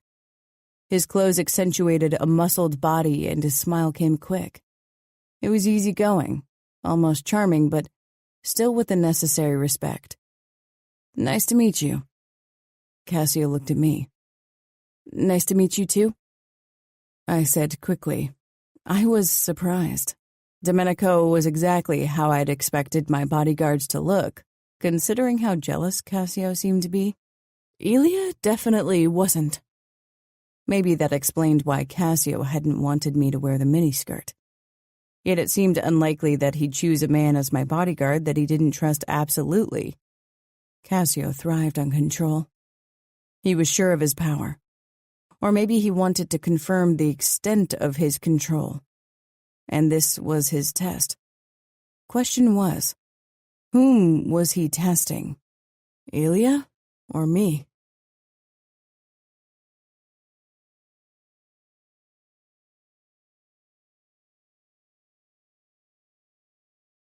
Chapter 11. Giulia. Cassio left shortly after introducing me to my new bodyguards. I thought he might have breakfast with the children and me, but apparently he never did. He startled me when he bent down for a goodbye kiss. I didn't think he was the type of man for public displays of affection, but maybe that kiss was meant to show dominance. Still, his lips on mine felt nice. When the front door shut after him, I stood in the lobby, feeling a little lost. I could feel Elia's and Domenico's eyes on me as they hovered a few steps beside me, waiting for orders. I was the mistress of this house now, responsible for 2 small children and a dog. Trying not to panic, I smiled at my bodyguards. A smile almost always saved the situation. I'll have breakfast with the children first. After that, we can go shopping. Would you like to join us for breakfast, or do you have a room where you'd rather rest until I need your services? Domenico nodded. There's a guard on the premises. We'd like to join you for breakfast. Elia interrupted him. Domenico frowned but didn't say anything. Elia established eye contact with me. He was friendly and open. Domenico definitely had the surly bodyguard act down. All right. Why don't you go ahead? I trailed off. Do you know where breakfast usually takes place? Elia smiled. Domenico only shook his head. I gave an embarrassed smile. Okay then, I'll head into the kitchen to find Sybil. Gaia used to eat in the dining room, but the room was too big, too formal for my taste. The kitchen, however, had a white country house style with big windows and a long wooden table that showed traces of use. Simona rolled around the kitchen in her baby walker, while Sybil cooked a sort of breakfast bake with sausage and eggs. Simona eyed me critically, but she was busy turning colorful wheels on the tray at the front of her walker. "Why don't you go ahead and sit down while I get Daniele?" I said. Domenico and Elia sank down in the chairs at once. "He doesn't eat breakfast. He usually hides when I try to get him." Turning around to Sybil, I said, "I'll get him down. Don't worry. Did you walk Lulu yet?" "No, I never do. She's got the box. I'll let her into the garden then until I have time to walk her later." Sybil turned to me wide-eyed. "The master doesn't want the dog in the garden." "He put Lulu there last night, so he doesn't seem to mind." No, that was to punish the dog. But it's not supposed to pee in the garden." "Well, that's going to change now." Elia and Domenico regarded me curiously. I gave them another smile before I headed upstairs. I had a feeling I knew how to draw Daniele out of his room. When I stepped inside, he was gone. I didn't find him in his mother's old bedroom either, but I heard a sound from under the bed. "Daniele, I'm going to let Lulu out into the garden so she can run around a bit. Do you want to join us?" I waited, and after a couple of minutes, a dark blonde head poked from under the bed. He scrambled to his feet and regarded me suspiciously. The tablet clutched to his chest. I held out my hand. "Come. I'm sure Lulu can't wait to see the garden." He didn't take my hand, but he followed me downstairs. I stepped in front of him when I opened the door to Lulu's prison. She waited right in front of it. The floor behind her was covered with pee and poo. Sighing, I bent down and scooped her up. Daniele watched me open-mouthed. I stroked Lulu's fur and his face filled with longing. Remembering Cassio's words about her snapping, I decided not to let him touch her for now. Both needed to heal before they could really become friends. Daniele fell into step beside me as I crossed the living room to the French doors. The cold November air wafted into my face. Staying inside, I set Lulu down on the terrace. For a moment, she didn't move, only raised her nose and let the wind tug at her fur. Then she stormed off. My heart skipped a beat, thinking she was trying to run away. Instead, she just ran, twisting and turning like a hare. She ran and ran and ran as if she was delirious with her newfound freedom. Daniele stood close to me, following everything with childish wonder. I squatted beside him even as the uncomfortable fabric of my pants made it difficult. "She's happy, see?" He nodded but didn't take his eyes off Lulu. Daniele and I stayed like that for almost 10 minutes, and Lulu only stopped once to pee before dashing off again. But I was getting cold. Straightening, I pushed 2 fingers between my lips and let out a whistle. Daniele's head snapped to me, his little mouth falling open. I whistled again, even though Lulu was already trotting my way. "Do you want to learn how to whistle like that?" Daniele nodded slowly. "Then I'll teach you." Lulu wagged her tail hesitantly, but she kept a few steps between Daniele and her. I didn't know if something had happened, or if she'd just never learned to deal with children, but I hoped I could fix them both. Daniele and I entered the kitchen. The room smelled of bacon and freshly brewed coffee, and my stomach tightened at once. I hadn't eaten much last night, too nervous before coming to my new home. Now I was starving. Lulu was a couple of steps behind us, her tail tucked between her legs, obviously overwhelmed. I knew how that felt. Sybil shook her head. "That's not good. The master won't like it." I only smiled. "Thank you for making us breakfast." Simona already sat in her high chair, but there was a second one beside it. Sybil set the breakfast casserole down on the table, then grabbed Daniele, who started screaming. Despite his struggling, she took the tablet from him and tried to push him into his high chair. Domenico got up as if to help her restrain him. "No," I said firmly. Both of them gave me looks. Elia remained, watching me. "He won't eat if he's not confined to his chair," Sybil said. I took Daniele from her, which wasn't easy due to his struggling. Then I set him down on a chair.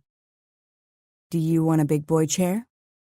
He quieted, then his eyes darted to the tablet. "No," I said softly. "You can have your tablet after breakfast, but none of us are playing games while we eat. You're a big boy, Daniele. That's why you can't play during meals and why you're allowed to sit on a grown-up chair."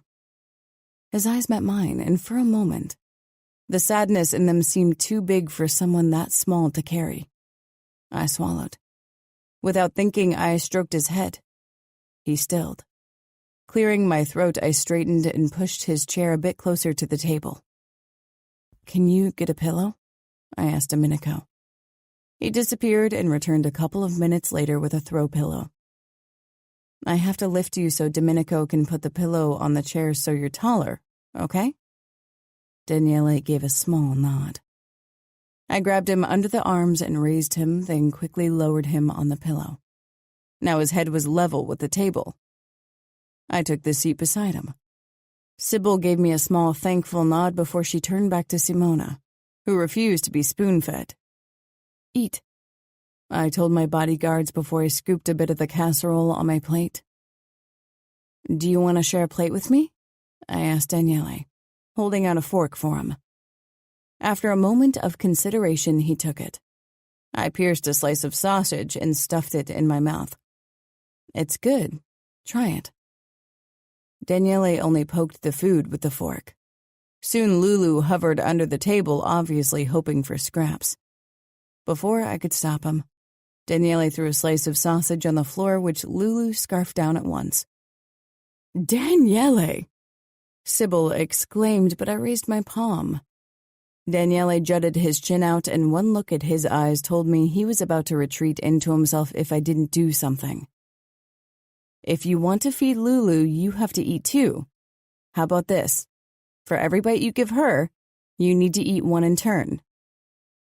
Daniele considered that for a moment before he gave a quick nod, then speared the smallest slice of sausage on the plate and pushed it into his mouth. He chewed and swallowed, then tossed another scrap down for Lulu. Sybil sighed. "The master won't like that. The dog isn't supposed to be in the kitchen, much less get food from the table." It wasn't ideal, but if this bargain got Daniele to eat, I'd take it, until I could figure out why he acted the way he did and could fix it. I almost laughed. How was I supposed to fix traumatized children, a neglected dog? By trying. That was all I could do. And I would try because Simona, Daniele, and Lulu, and maybe even Cassio, needed me. After breakfast, Lulu, sated by more sausage and eggs than a small dog should have, curled up under the table to sleep. Domenico and Elia went ahead to prepare the cars for our shopping trip while Sybil was busy cleaning Lulu's room, which wouldn't serve as that from this day on. I wanted her to be part of this family. I was left alone in the kitchen with Daniele still perched on the pillow, now with the tablet on his lap, and Simona who squirmed in her high chair. These two kids were now mine to take care of. The weight of my responsibility sat square on my shoulders as I watched them. I didn't feel like a mother. Would they ever accept me? Maybe I should lower my expectations and start by becoming their friend. That was the first step. I approached Simona and smiled. She eyed me curiously. "Hello, Simona. I'm Giulia." Some of the banana oatmeal she'd had for breakfast stuck to her cheek. I reached for a tea towel and wetted it with my spittle before I wiped at Simona's skin.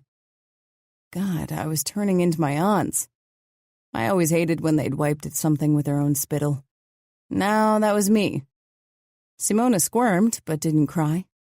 I marked it down as a small victory. "All done," I declared. "Now we need to get you out of this chair and ready for a shopping trip."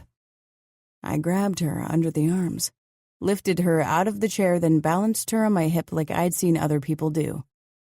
Simona was silent, but her eyes had become big. She wasn't convinced of me yet. For once, Daniele wasn't looking at a screen. His intense look was fixed on me and Simona. You don't have to be worried about your sister, Daniele. I'm going to take care of you two. Sybil sighed from the doorway. They're too young to understand everything you're telling them. Maybe you should explain less. You're the adult, and you don't need to justify your actions to them. I frowned. It was obvious that she thought I was another child to take care of. I was young and inexperienced when children were concerned, but I was also supposed to be the new mistress of the house and a role model for these children. I had to put my foot down. Thank you for your input, Sybil, but how we raise Daniele and Simona is only Cassio's and my business. After a moment of stunned silence, Sybil gave a curt nod. Of course. Disapproval oozed from her every pore, and I didn't really blame her. It must be strange to have someone as young as myself as your boss. The breakfast casserole was absolutely delicious. Thank you for that, I said as a peace offering. I didn't want Sybil as my enemy. I needed all the help I could get. Surprise crossed Sybil's face, then she nodded and a hint of pride flickered in her eyes. Simona on my hip, I held out my hand for Daniele. Come, let's go shopping. We'll get you new shoes and cool shirts. Daniele looked down to his tablet. Searching for a way to convince him, my eyes settled on Lulu, who slept under the table. We're going to buy new things for Lulu, too. Do you want to help me choose the best toys for her? Daniele's head shot up and he hopped off the stool at once. The tablet has to stay here. You need to really pay attention so you can check out all the toys. Daniele hesitated, the tablet pressed to his chest. Then slowly he put it down on the chair and came toward me. Simona was tugging at my bangs curiously. Daniele didn't take my hand, but he followed me out into the entrance hall where Elia was waiting for us. Do you need help? He motioned at Simona. Actually, yes. I can't put on my shoes and help Daniele with his jacket when I'm holding her. Elia smiled and came toward me. As he took Simona from me, his fingers brushed my hand. And for some reason, it didn't feel like an accident. Simona began wailing the moment he held her, and even if her cries bothered me, I was secretly elated that she hadn't cried while in my arms. I quickly got dressed and found a jacket for Daniele before we finally set out. I was wedged between the two child seats in the back of the Cadillac, while Elia and Domenico sat in the front. When I'd gone shopping in the past, it had taken 2 or 3 hours tops. But with 2 small children, things were very different. Eventually, I gave up on having them try on the clothes and just held the pieces in front of them, hoping they'd fit. Despite the crying fits, it was enormously fun buying kids' clothing. There were so many cute pieces that even my ovaries exploded. I couldn't wait for Cassio to see them, even if I was a bit worried regarding his reaction to the cute overall dresses that I got for Simona. One of them had sunflower buttons. For Daniele, I got a few sweatshirts with Big Brother quotes which, when I told him what they said, made him smile a tiny bit. 6 hours, 10 crying fits, 3 changed nappies, which proved to be extraordinarily tricky, and 10 shopping bags later, we returned home. Both children had fallen asleep on the drive to the mansion and didn't even wake when we carried them inside. Simona in my arm and Daniele in Elia's. After we'd brought them to bed, Elia followed me back downstairs. You have a knack for kids. Thank you, I said. I still wasn't entirely sure if he was being friendly or more. Something was definitely off. Lulu, I called. A scratching sounded behind the storage room door, followed by barking. Sighing, I opened the door. Sybil must have locked her in again. It was already much later than I'd planned. Maybe Lulu had peed inside the house again. I needed to figure out a schedule that allowed me to take care of the children and Lulu. I let her out into the garden, Elia always by my side. I slanted him a curious look. Have you been working for Cassio for long? As a bodyguard, less than a year, but I've been working other jobs for him for close to 10 years. Did you guard Gaia too? Elia's face closed off at once. He nodded toward the garden. Is the dog supposed to dig a hole? My head twisted around. What? Lulu was indeed digging a hole, half of her small body disappearing in the ground already. I rushed outside. No, Lulu, don't. She peered up, then continued as if nothing had happened. I snatched her up, grimacing when I saw how dirty she was, and now I was too. I moved back into the house. Dirt rained down on the floor and me. Lulu's fur was beyond saving, that much was clear. It's bath time. To my surprise, Lulu didn't fight me when I put her in the tub. She just stood there and let it happen. After the bath and towel drying her, I grabbed the trimming scissors I'd bought and settled on the floor of the entrance hall with Lulu in my lap. It was the room that seemed the easiest to clean. There weren't any rugs. At first, when I brought the scissors near her body, she squirmed. But eventually, when she realized I was trying to help her, she relaxed and let me cut her fur. The matted fur had to make her skin itchy. When I was done, she was half her previous size and looked impossibly adorable. Done, I said, and released her. For a moment, she didn't move. Then she sprinted toward her new basket that I'd set up in the living room and threw herself inside before she began to wiggle happily. Her tiny legs in the air as she enjoyed the feeling of air on her skin. Only an inch of fur remained, but I had a feeling it would grow soon. Looking down at my clothes covered in fur and dirt, I decided to clean up too. I rushed up the stairs and changed into more comfortable clothes. Black over-the-knee socks, pleated skirt, and the yellow sweater. At once, I felt more like myself. Cassio. After checking on our newest drug lab in one of our underground casinos, I headed to my parents' house because Father had asked me for a meeting. Of course, I knew what it would be about. Giulia. Before I got out of the car, I sent Elia a text. He called me shortly after. How's it going? She's insecure about me. She seems to notice that something is off, but I don't think she knows what to make of me just yet. She's good with the kids and dog. She is? Very patient. Just really lovely. Everyone used that word for my wife. And damn it, she was indeed lovely. Don't come on to her too fast. It might make her suspicious. All right, boss. I hung up and left the car. The door to my parents' house opened before I got the chance to ring the bell. I gave my mother a look. Have you been looking out the window? She shrugged. I was just wondering what you were doing in the car. Working, Mother. I'm always working. Even so shortly after marrying that girl? That girl's name is Giulia, and stop calling her girl. It makes me feel old. Mother touched my cheek. You're not old. I stepped out of her reach. Where's Father? In the cigar lounge. He won't listen to me. Can you tell him to drop this awful habit? He's already had 3 heart attacks. The smoking doesn't help. Father won't listen to me either. The cigar lounge was filled with the thickly sweet aroma of Cuban cigars. Father sat in the armchair in front of the fireplace, a glass with whiskey in one and a cigar in the other hand. He smiled, the wrinkles in his face deepening. Good to see you, Cassio. Take a seat.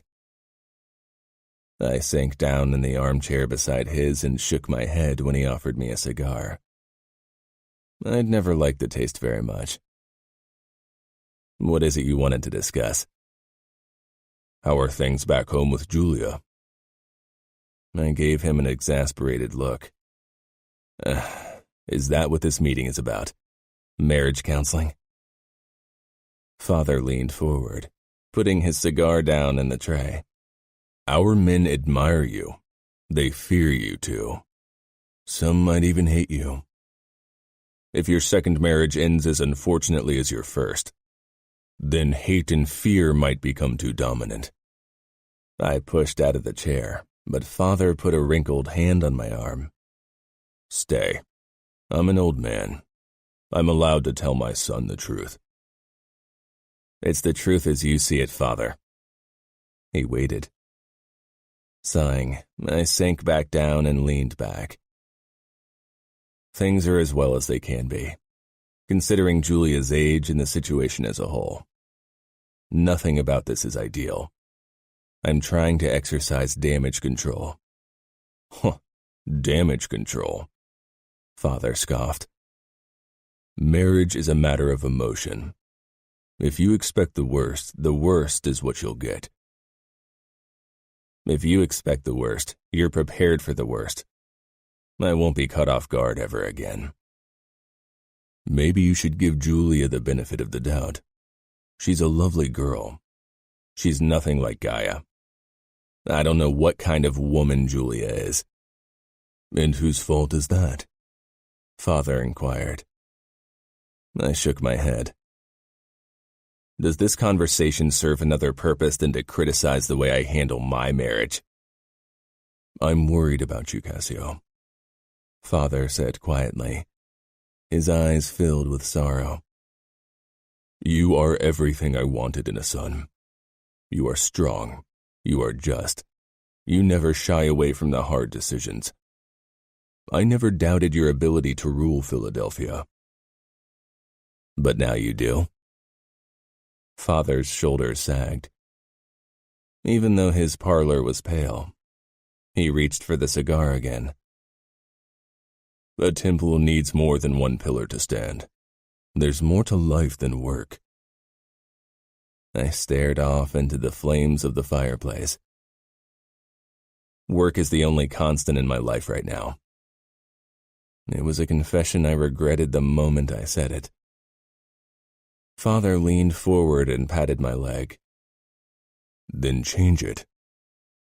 I glanced at my watch. I need to go now. I'm meeting Christian to discuss his findings about that new chapter of the Tartarus MC. They're popping up like weeds.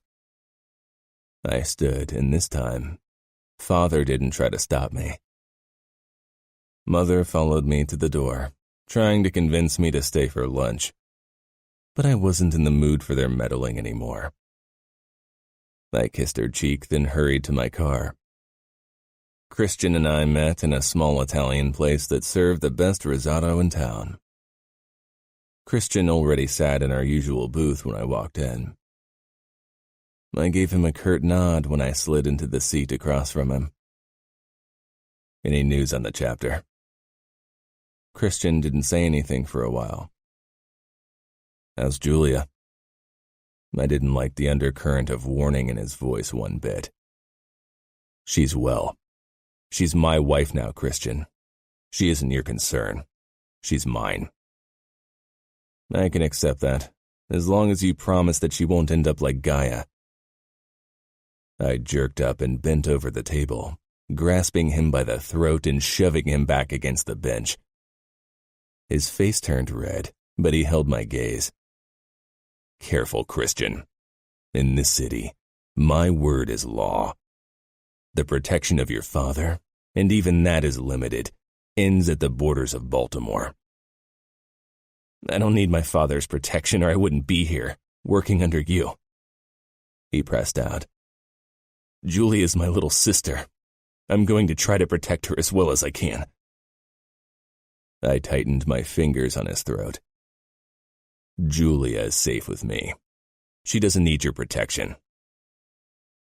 I released him and sat back, pushing my tie back under my vest and smoothing my jacket. Christian massaged his throat. No wonder that Luca likes you so much.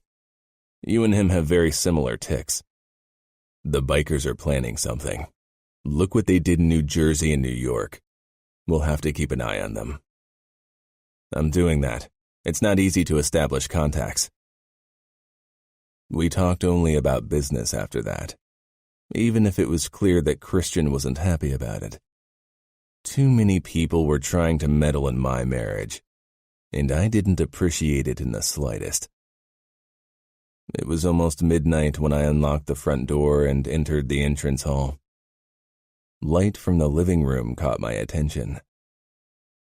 Elia wouldn't be waiting in there. The guards had their own small house on the premises where they could spend the night. Something darted toward me. It took me a moment to understand that it was the dog. She yapped and I braced myself to grab her again before she destroyed another pair of my pants. "No, Lulu, come here," Giulia ordered. She appeared in the doorway to the living room, only dressed in a silken nightgown. She was barefoot and her hair was tousled as if she'd fallen asleep on the sofa. To my surprise, the dog stopped its attack and trotted over to my young wife. She bent down and patted it. That was when I realized that most of its fur was gone. "You took it to a hairdresser?" Giulia laughed, her eyes sparkling with mirth as she straightened. "No, I don't know any dog stylists. I cut her fur. She had too many knots. I couldn't brush it out." I nodded, not really interested in the dog. If it wasn't for Daniele, I'd have given it away a long time ago.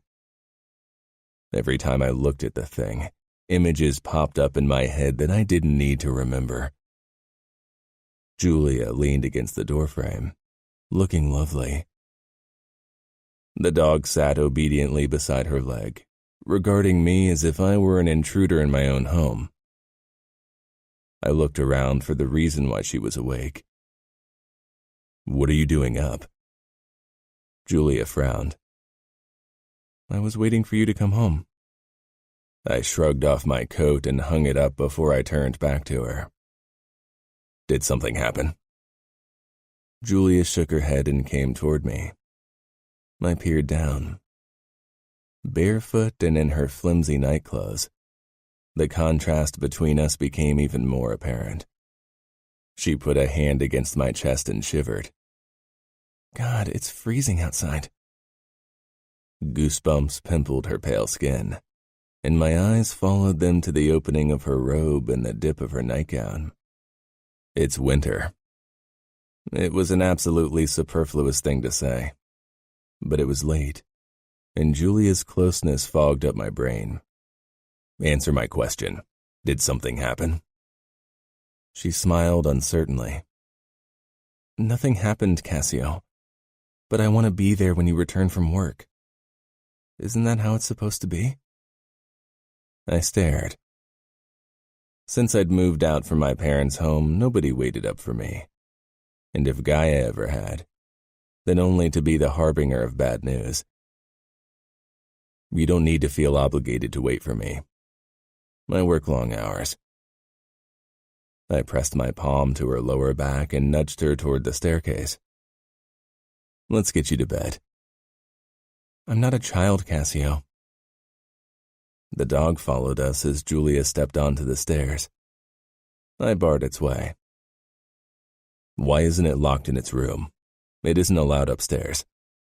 "It won't stay in that room anymore." My eyebrows rose.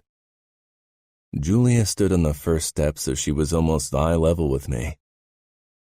"I didn't realize I made that decision." "You didn't, but I did." I grabbed her hip. "I'm the master of this house." God, that sweet strawberry scent was driving me insane. "Do you expect me to ask your permission for every little thing? I can handle Lulu, so let me handle her." "It won't go upstairs," I said firmly. She nodded and gave the dog an order. To my surprise, Lulu trotted back into the living room. "She's got her basket in there. It's supposed to be her safe haven." Shaking my head, I walked up the stairs. I was too exhausted for this nonsense. Giulia followed quietly, but I could practically feel her need to talk. We stepped into the bedroom and I closed the door. "How did things go with my children?" "Good. I went shopping with them. We're getting to know each other. I'm trying to become their friend. They don't need a friend. They need a mother figure. They need guidance and someone who leads the way. If that was all they needed, you wouldn't need me since you're so good at leading, she said. I paused at her insolence. Most people showed me respect without me having to do anything. But Giulia kept defying me in the most infuriating way possible. I'm taking a shower. Go to bed and try to sleep.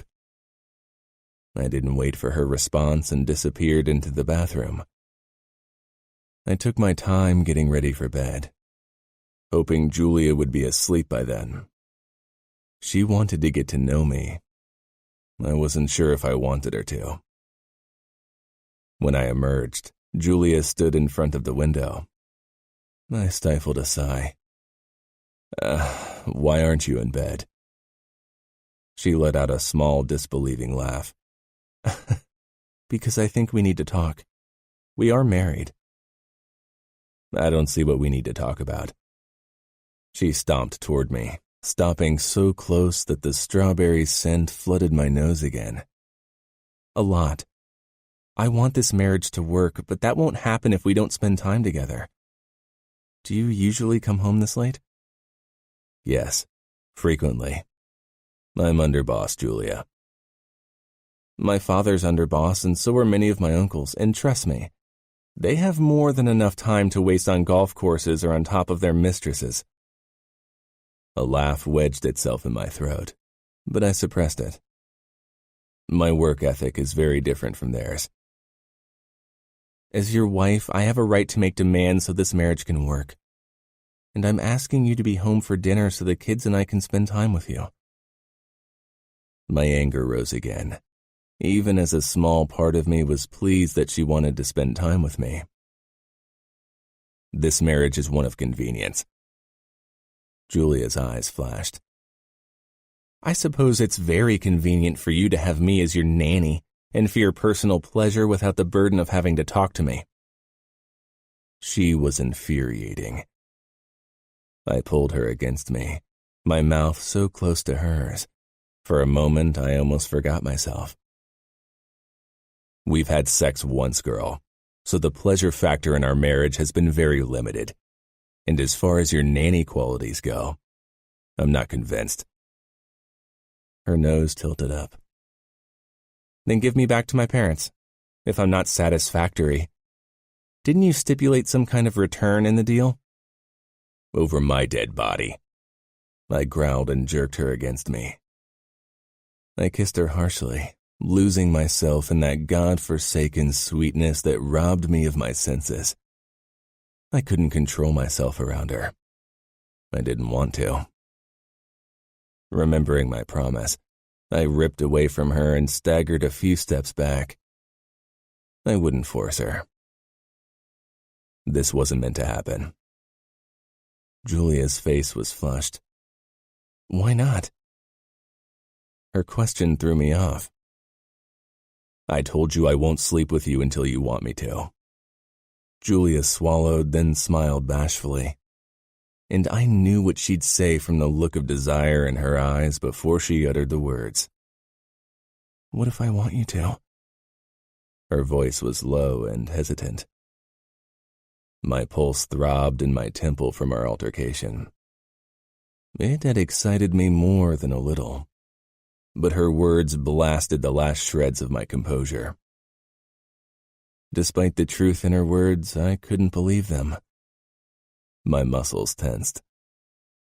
When I'd exited the bathroom, I felt exhausted weariness.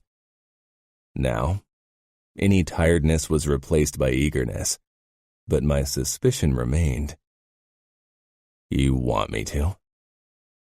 My voice was low, drenched with desire and warning. I took a step closer. Giulia shivered and her nipples puckered. Was she aroused or scared? Probably both. She nodded. I want you to. Another step closer. Blood pooled in my cock at her words. Still my doubt remained. Why? Last time was painful for you. Not everything, she admitted, blushing. Not your mouth. My eyes darted to the apex of her thighs, hidden by her nightgown, remembering her taste, her scent. Fuck.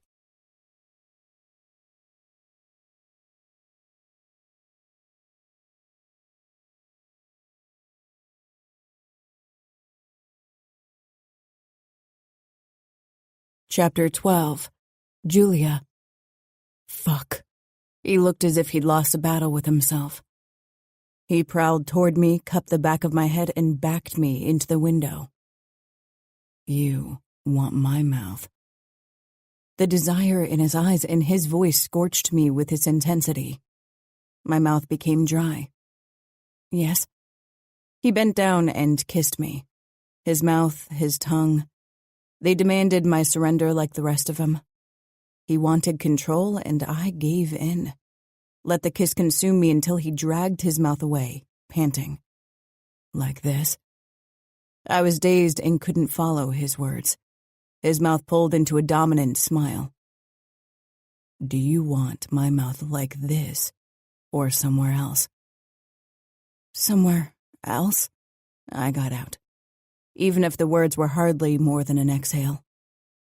On your pussy, he rasped, before he prevented me from replying by kissing me again. Maybe the fight had lowered his protective walls. I didn't care, because Cassio saying that word was incredibly sexy. He lifted me into his arms and carried me over to the bed, where he laid me down carefully, then followed suit, his strong body pressing me into the mattress. He kept kissing me with silent urgency as his hand shoved down my panties. My nightgown was next. He stopped the kiss to drag the garment over my head. I lay back, allowing him to admire me, and he did. His hungry gaze slid over my body. He was already hard in his pajama bottoms, and his muscled stomach heaved with every breath. I felt the unreasonable urge to follow the trail of hair disappearing into his waistband with my tongue. I'd admired attractive boys from afar, and appreciated them in an abstract, curious way. None of them had left enough of an impact to feature in my fantasies when I touched myself. My body's reaction to Cassio was on another level. Despite his age, or maybe because of it, the sight of his strong, all-man body sent thrills of desire through my body even before he touched me. You're so fucking lovely. He groaned before he hovered over me, engulfing me with his manly scent. The warm, comforting aroma was like a drug to my system. His lips found mine for a possessive kiss before he moved lower. I watched as his mouth closed around my nipple, and at the first hug, I gasped, my hand flying up to clutch at his head. Yes. The word slipped out without intention. He looked up, holding my gaze as he sucked. His mouth was hot around my sensitive skin. I felt the shock wave between my legs and clenched. I should have done this last night. God, he should have. This felt amazing. He lowered himself between my legs, and I opened them for his strong body without hesitation, loving the feel of his powerful, warm body on top of mine. He cupped both of my breasts with his big hands, squeezed lightly, never taking his eyes off me, nor did I take mine off him. The sight of this man touching me turned me on.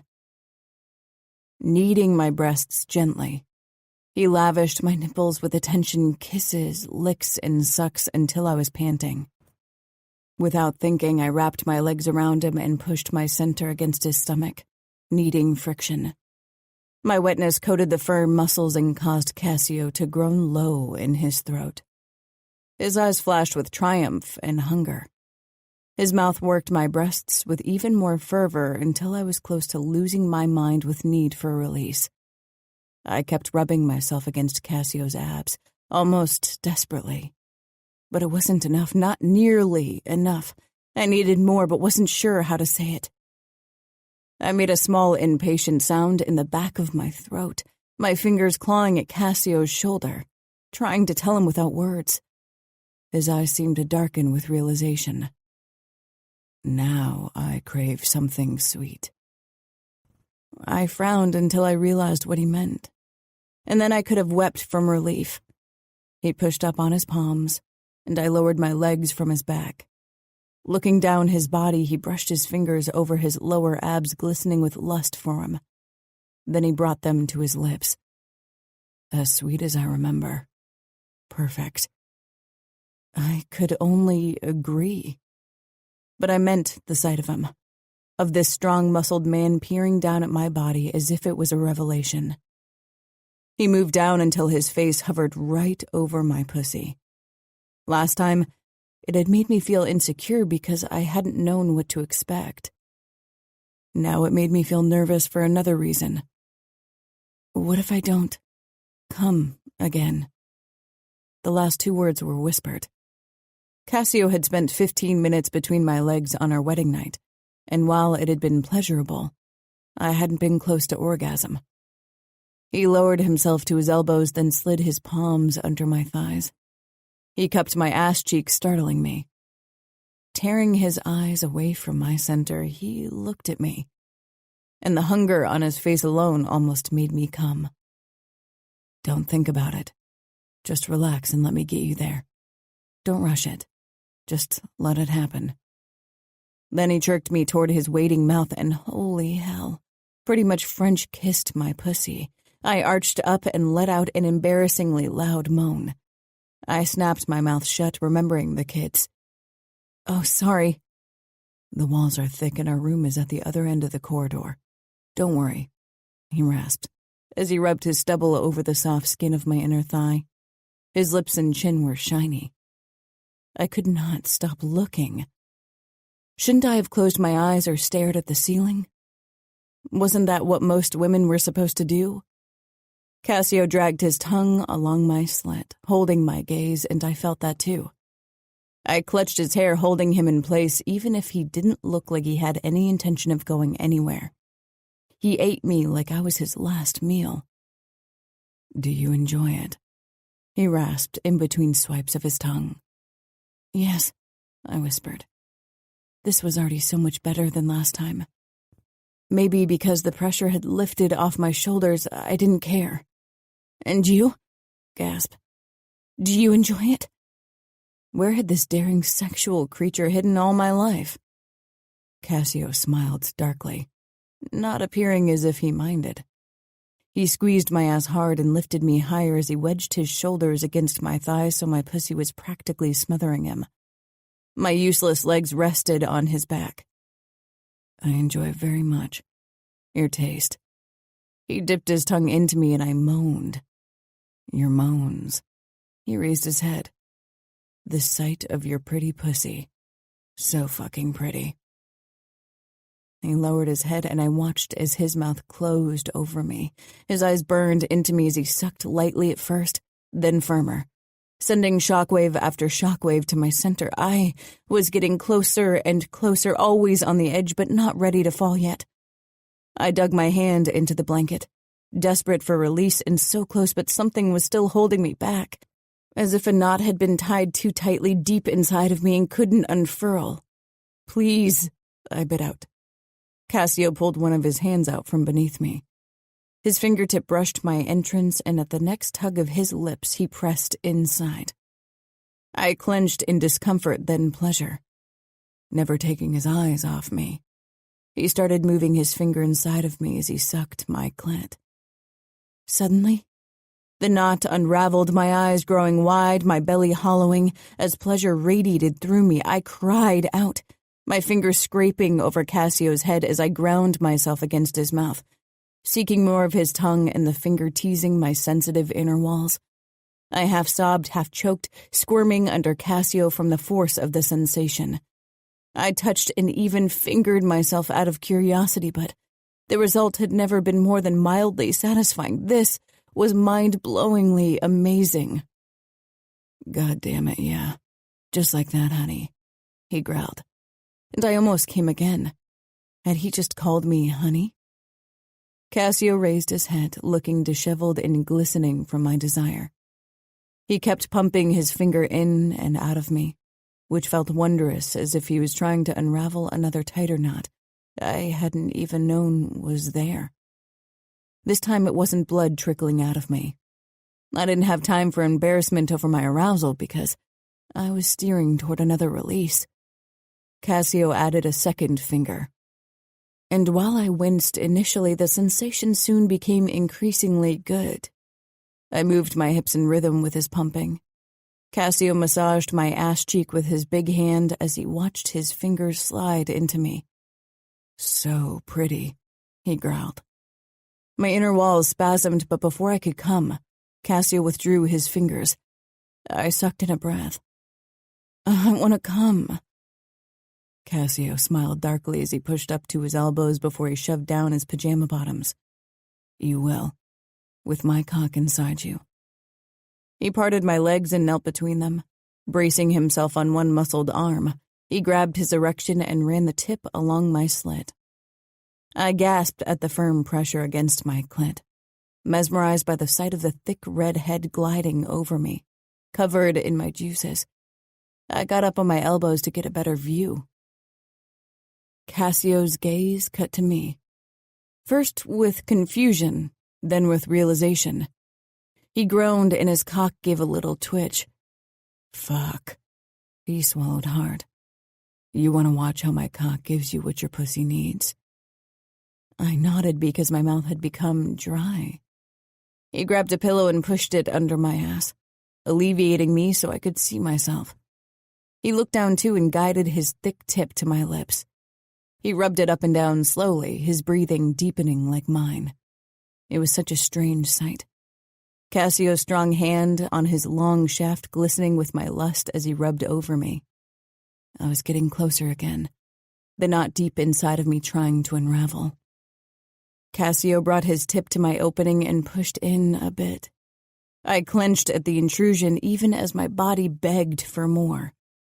Watching me, Cassio licked his thumb and pressed it down on my clit, beginning to draw small circles as he began to thrust into me with shallow, gentle thrusts. There was a small scar on the thumb stroking me. Round and round his fingers swirled, tugging at that knot inside my core. My gaze dipped lower to where Cassio's cock sank into my pussy. He was halfway in by now and pushed deeper with every new thrust, until he finally filled me completely. Without thinking, I grabbed his firm ass, feeling it flex with every thrust. The feel of it and the sight of this primal act of Cassio's pelvis pressing up to mine. His hips parting me for him, his abs tensing, and the harsh lust on his gorgeous face blasted my knot to shreds. I cried out as pleasure radiated through me with a force that had me clenched so tightly that Cassio exhaled sharply from my pussy's grip on him. He slammed harder into me as I sunk my nails into his backside, lifting my hips almost frantically to meet his thrusts. Cassio gripped my hips in a bruising hold, jerking me faster against him until the slapping of our bodies and his grunts filled the room as he pounded into me. Soreness thrummed through me, battling the low hum of pleasure. Cassio fell forward, bracing himself on one elbow. He gripped my leg, pushed it up, and drove harder into me. I gasped, then moaned. His eyes burned into me as he breathed harshly. His moves became uncoordinated, his eyes wild. I held on to his back desperately, overwhelmed by the sensations of pain and pleasure, by the feel of his heavy weight pressing me into the bed, by the scent of our mingled sweat and sex. "Who's fucking you?" I panted, confused by his question. "Who?" he growled, accentuating the word with a hard thrust that hit a delicious spot deep inside me. My eyes almost rolled back at the sensation. "You," I said. "You, Cassio." "Yes." He thrust harder, and then he tensed with a sharp exhale. I, too, froze at the feeling of utter fullness, not sure if I was going to come apart at the seams or have another orgasm. I felt his release deep inside of me and moaned. This felt so good. Cassio kissed my mouth, then my throat, panting, Yes, you are mine, honey. Your body, but most importantly, that pretty head. He pressed a kiss to my temple, then rolled off me and onto his back.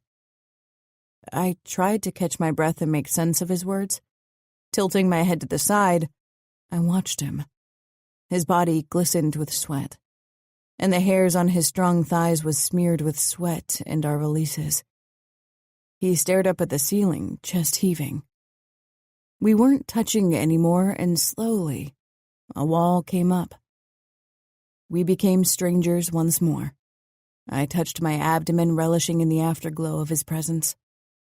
Did I go too hard? I didn't mean to take you like this so shortly after your first night. I looked at him. The hint of concern in his gruff voice warmed my heart in a way I couldn't explain. No, I'm fine, I smiled. I really enjoyed it. Cassio let out a short laugh. I could tell. He shook his head as if this was an impossibility. He shifted to his side and ran his palm along my side, then swiped his thumb over my nipple. Why would such a lovely girl want to have an old, cruel man? He said it sarcastically, but I caught the underlying truth. I huffed. You aren't an old man. I didn't mention his cruelness. I didn't know him well enough to give a testament to that. And you are sexy. He chuckled, his eyes taking in my face. Slowly the smile disappeared and he pulled his hand away. I didn't want us to become strangers again. Why could strangers be close during sex, feel connected, even cared for, when right after, nothing was between them? I wanted that feeling of connection all the time. I rolled over closer to Cassio and pressed my palm to his chest, then slowly let it glide lower, down his ripped stomach, following the trail of hair to his pelvis until my fingertips brushed his base. Cassio let out a low groan that might have been on the verge of laughter. I don't have the virility of a teenage boy, Giulia. I looked up, his expression contradicting his words, and so did his half-erect cock. To me, it looks like you're virile enough, I said teasingly. That barrier that he'd begun building between us mere seconds ago, I could feel it crumbling again. Emboldened, I touched him. His stomach hollowed with a deep breath, those delicious abs becoming more prominent. He regarded me, one arm behind his head, with an expression as if he couldn't make sense of me. I pushed up and straddled his thigh, delirious with the way he admired my body. His strong, hairy thigh pressed up to my still sensitive center, and I ground myself against him, biting my lip at the sensation. Cassio shook his head slowly, disbelievingly, but the look in his eyes spurred me on. I curled my fingers around his base, feeling him fill with blood under my touch. Cassio didn't want to relinquish control, but I wanted to see him give it up and hand it over to me, at least for a moment. I bent down and took his tip into my mouth. He hissed through his teeth and cupped the back of my head, his fingers raking through my hair. As with everything else, I'd done my research on this matter. The internet offered endless possibilities for the curious mind. I hollowed my cheeks as I sucked him lightly, trying to accommodate his girth in my mouth as my hand worked his base. It was still more fumbling than practiced moves, but it got the desired results. Cassio panted, his hips shifting, his fingers flexing against my scalp. I cast my eyes up, finding him watching, his expression gloriously unguarded. Yes, something shifted. His fingers tightened in my hair, not tugging but close to it, as he guided my head down. His hips thrust up. He was taking his control back. I yielded to his pumps, taking as much of him as he demanded, his hand firm on my head. He didn't go deep, never once hitting my throat, perfectly controlled. At every upward thrust, I ground myself against his thigh, seeking my own satisfaction. I wasn't sure why I didn't feel self-conscious. There wasn't room for it. I was too aroused, too drunk on Cassio's hungry expression. Enough, he growled. He grabbed my hips and hoisted me on top of him. I didn't have time to get my bearings before he pulled me down onto his length. If I'd thought sitting on top of Cassio would allow me control, I'd been sorely mistaken. Cassio played me like a master controlled his puppet. His hands clamping down on my hips, he held me fast as he slammed into me from below, forcing me to take whatever he gave. Every thrust hit deeper than before, nudging a point I hadn't known existed. I gave up my fight for control, surrendered to Cassio's demands. Today, he'd get this. There was still tomorrow. Cassio. I lay awake long after Giulia had fallen asleep, curled up on her side, facing me. This time she'd accepted it quietly when I'd pulled back after sex to sleep. I could still feel her warmth, smell her sweet scent, sense her closeness, and briefly I considered pulling her toward me. Instead, I stared up into the dark. Giulia had surprised me again today, in more regards than one. She was stubborn and kind. She stood up for herself without being bitchy. Then the sex. That had caught me completely off guard. I'd expected her to avoid the physical aspect of our marriage as long as possible, until I eventually approached her because my desire couldn't be suppressed anymore. I didn't want to cheat, and I wouldn't. The clusterfuck with Gaia. It had ruined everything. I didn't want something like that to happen again, and it wouldn't. I would not allow it. I didn't know Giulia, and she didn't know me, but in bed we worked well together. When she'd finally come for the first time, it was the sweetest triumph I could imagine. Eating her sweet pussy was wonderful and rewarding in its own way. Gaia hadn't wanted me to do it to her, so I hadn't.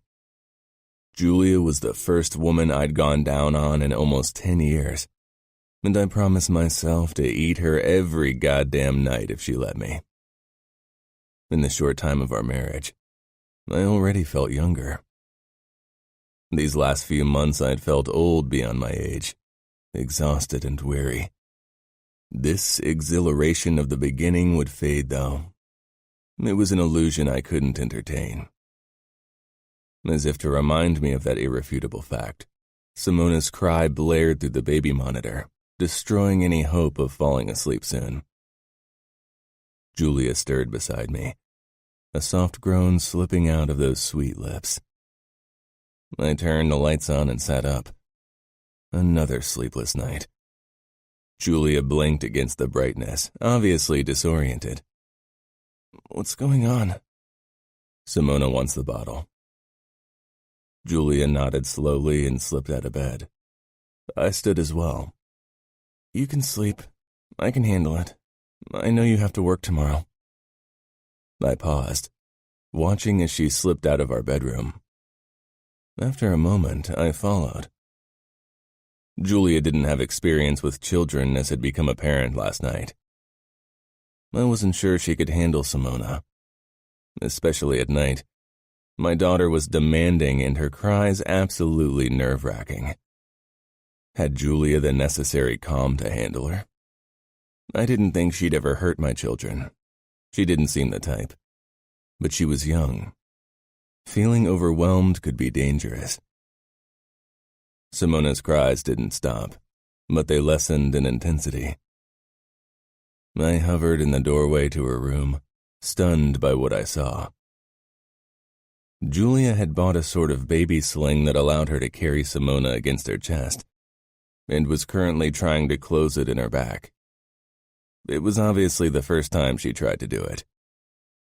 I walked toward her and helped her. I'd never seen such a thing, so it took us a couple of tries to close it. "Thank you," Giulia said. "I bought this today. The sales lady told me that it helps calm babies, so I thought I'd give it a try. It allows the child to feel connected to their mother." She trailed off. Simona peered up at me, her head resting against Giulia's chest. Let's go get you something to eat, all right? Giulia said softly and stroked Simona's head. Then she smiled at me. You can go back to sleep. My hands are free to prepare the bottle. See? She raised her hands. I nodded slowly.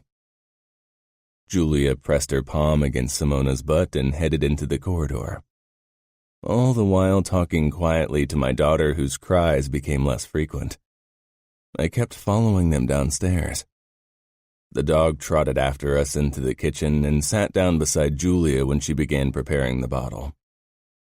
She swayed gently from side to side, humming, which seemed to have a calming effect on Simona, even if she still whined occasionally. Giulia threw a glance over her shoulder at me.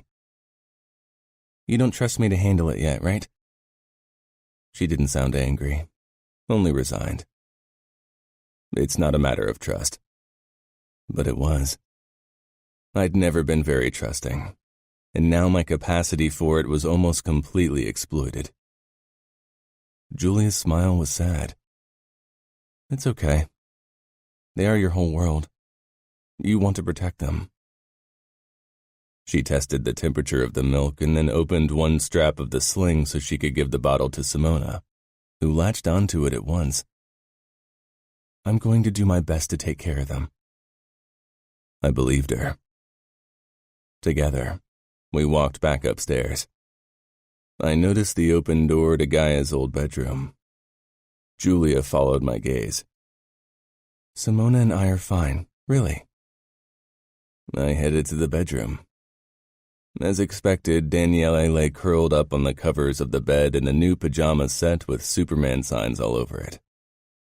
My heart felt heavy seeing his small form. Whenever I looked at this bed, all I saw was blood. But he sought comfort here. I picked him up. He snuggled against my warmth, and I held him tighter. I wished he'd allow this closeness when he was awake too, like he used to do in the past. I took him to bed before I went to Simona's nursery once more. Giulia sat in the rocking chair and fed Simona. Her expression became stern when she spotted me in the doorway. Go to bed, Cassio. I mean it. I can handle this.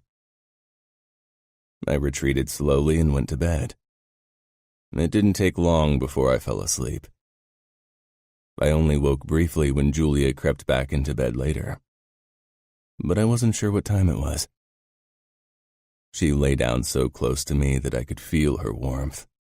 But I didn't mind. I was already drifting off again when her fingertips lightly brushed my hand.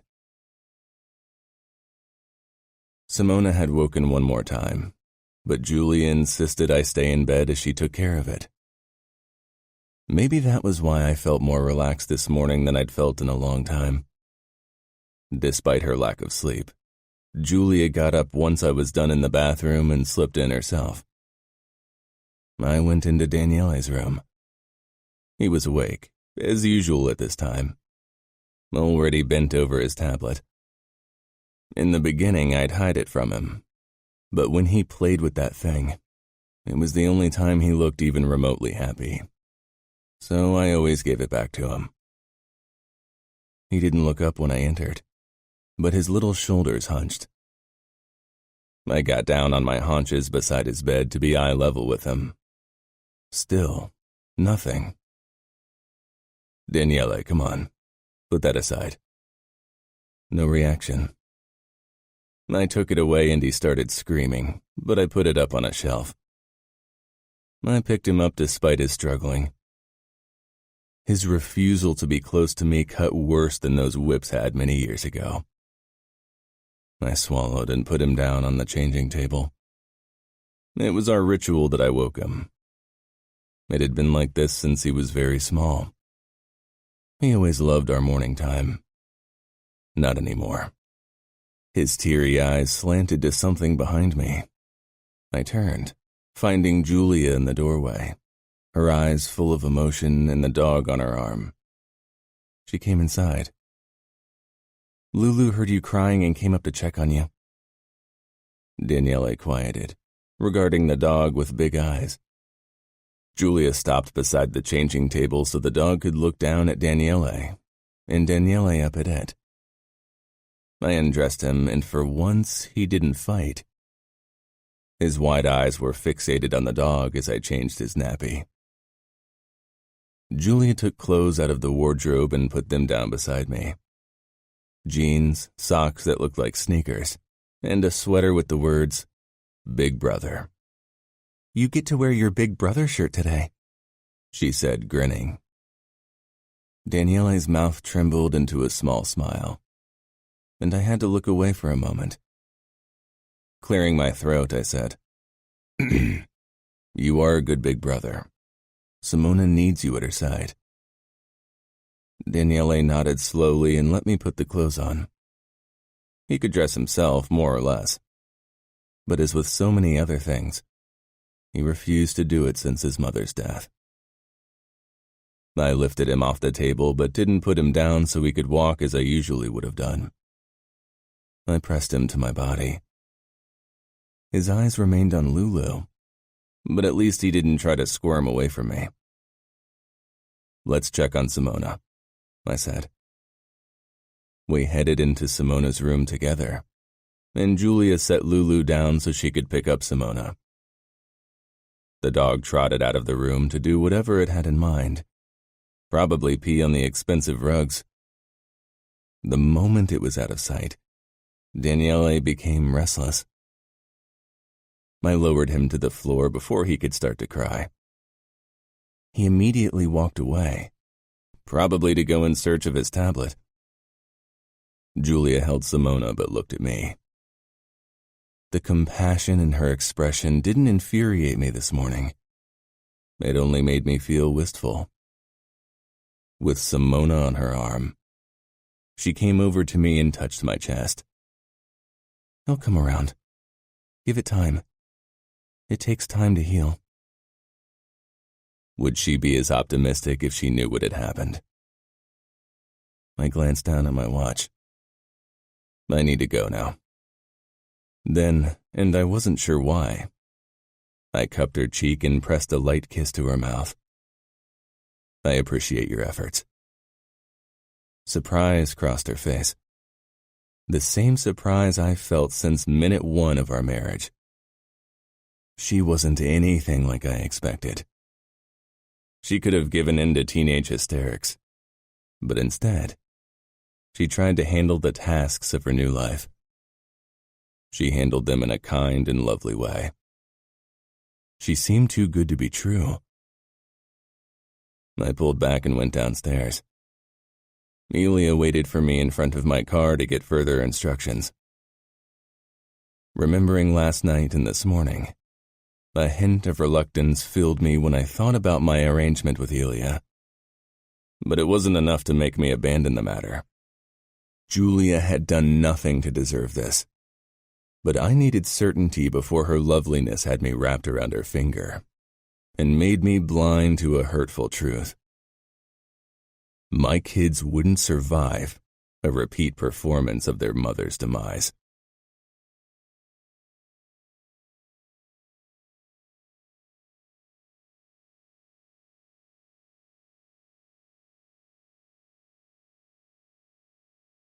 Chapter 13.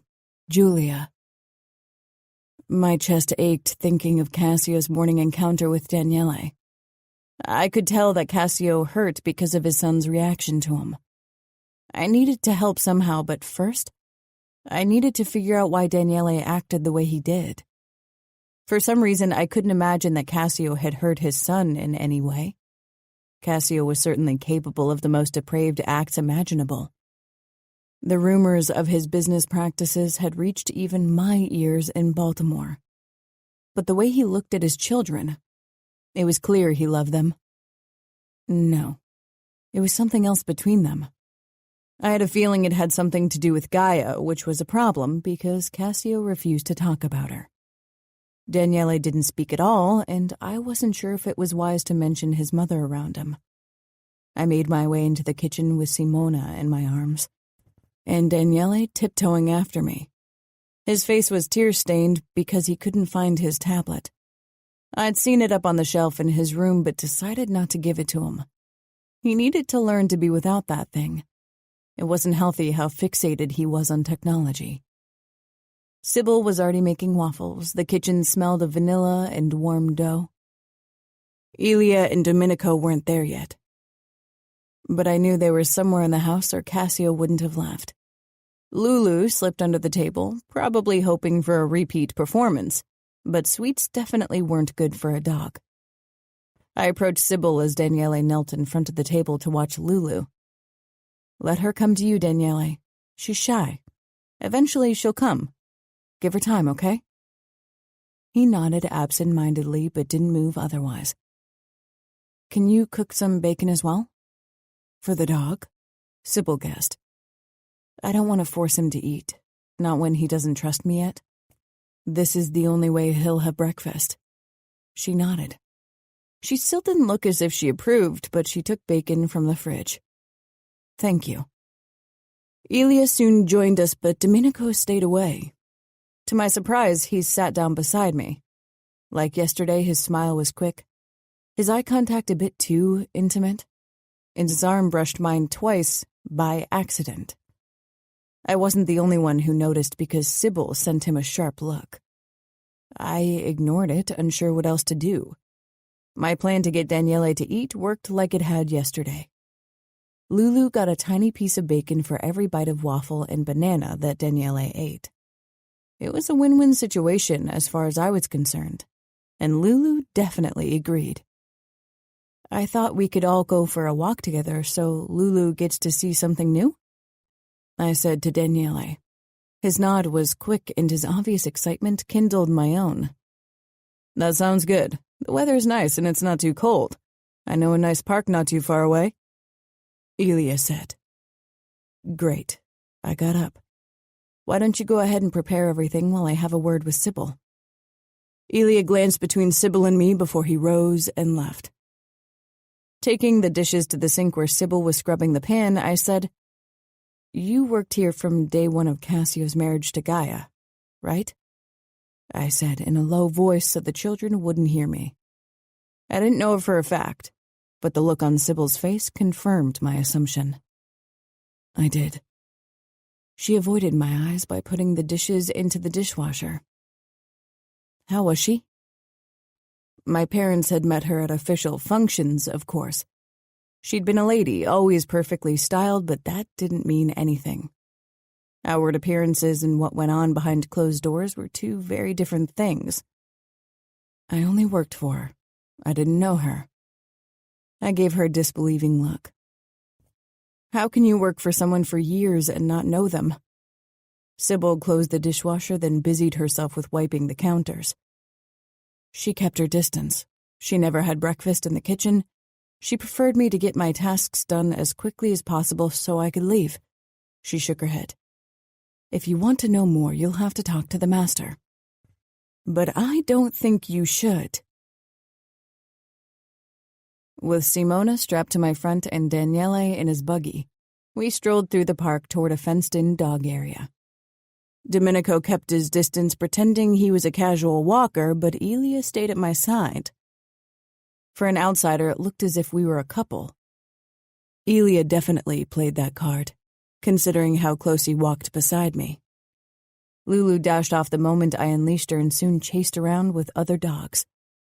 "Must be strange," Elia began, sitting down beside me on the bench. "To live in a foreign city with a man you hardly know?" Daniele followed the playing dogs with his eyes. That fascinated look usually only managed to appear on his face when he stared at the screen. Simona, too, watched with big eyes. I've been prepared for that kind of life since I was a little girl. The rules in our world have been the same for a long time. They are, but that doesn't mean it's always easy to stick to them. I turned to Elia.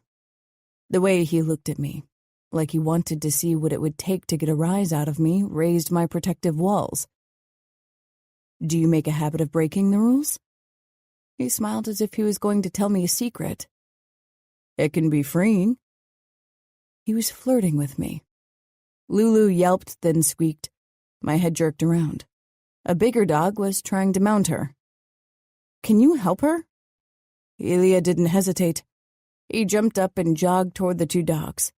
The owner of the other dog, a young man with glasses and a hipster beard, did the same. They managed to separate the dogs. To my surprise, they began to chat. Ilya smiled the same smile he'd given me all day, but this was less expectant, less challenging. It was naturally flirtatious, one he didn't have to force. The hipster guy laughed, still holding his small bulldog by the collar. Ilya grinned, but then he noticed my gaze and his demeanor shifted. He said something else, then hurried back to me with Lulu on his arm. I searched his face. For a moment back there, he looked like I'd caught him. Maybe Ilya was breaking the rules, but not in a way he'd insinuated to me. Now it made sense why Cassio had chosen such an attractive man to guard me. Ilya wasn't a danger in his eyes.